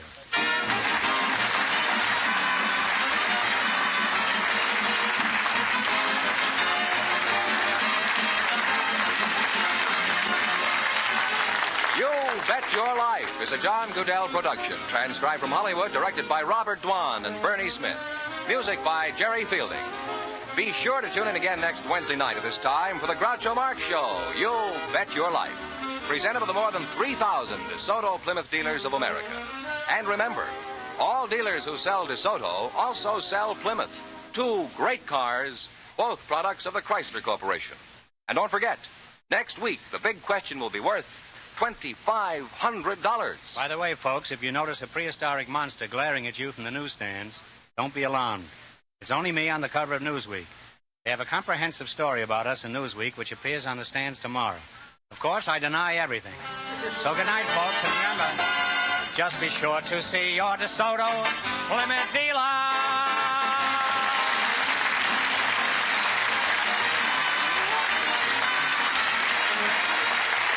Folks, here's a tip from the National Safety Council.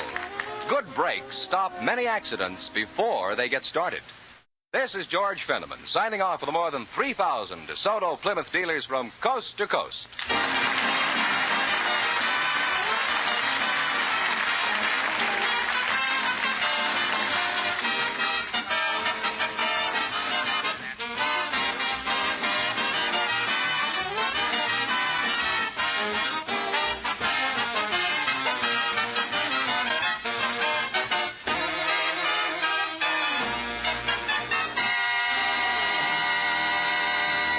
I would like to extend my sincere gratitude to Old Time Radio Research Group for their remarkable efforts in preserving and archiving the captivating world of old-time radio programs.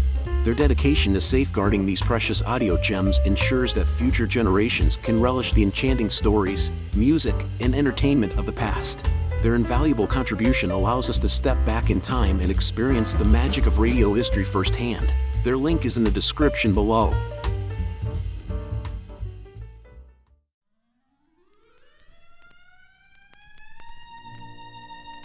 Thank you all for tuning into Golden Age Radio today. We hope you enjoyed the classic tunes and captivating stories from the past. Absolutely. It's been a delightful journey through time, and we truly appreciate each and every one of you for joining us. We have a fantastic lineup prepared for tomorrow's broadcast, filled with even more nostalgic melodies and thrilling dramas from the golden era of radio. So mark your calendars and set your alarms because you won't want to miss it. Join us again tomorrow at the same time for another unforgettable session of Golden Age Radio.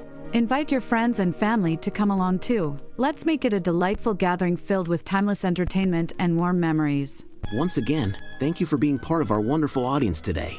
We look forward to having you with us again tomorrow as we dive into the enchanting world of the past. Until then, take care and have a fantastic day ahead. See you tomorrow. See you tomorrow. Attention all business owners and aspiring database wizards. If you want to take your data management to the next level, G3PL.com is your ultimate destination for expert Microsoft Access support and training. That's right. G3PL.com believes that every successful database journey starts with a dedicated individual guiding you to success. That's why we're proud to introduce G3PL.com, a Microsoft Access expert. Whether you're just starting or looking to enhance your access skills, G3PL.com's personalized training will set you on the path to mastery. G3PL will be with you every step of the way, providing hands-on guidance and real-world examples. But don't just take our word for it. Hear what a satisfied client has to say.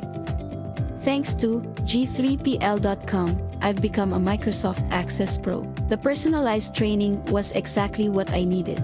I learned to create and optimize databases, run powerful queries, and automate tasks with VBA. Now, I'm confidently handling complex projects with ease. It doesn't stop there. G3PL.com is your go-to for top-notch support and solutions. Exactly. If you're struggling with your existing database, G3PL will troubleshoot, optimize, and fine-tune it to perfection. G3PL.com designed a custom database that transformed our business operations. We needed a streamlined system to manage our services and customer data. Their expertise delivered a tailor-made solution that exceeded our expectations. I can't thank them enough. G3PL.com understands that every project is unique, and we're here to offer individualized attention to your specific needs. So, why wait? Take the leap into the world of Microsoft Access Excellence with G3PL.com. Contact G3PL today and embark on your database journey with an Access expert. Send an email to db@g3pl.net or call 615-420-2040 and ask for Mark to learn more and get started.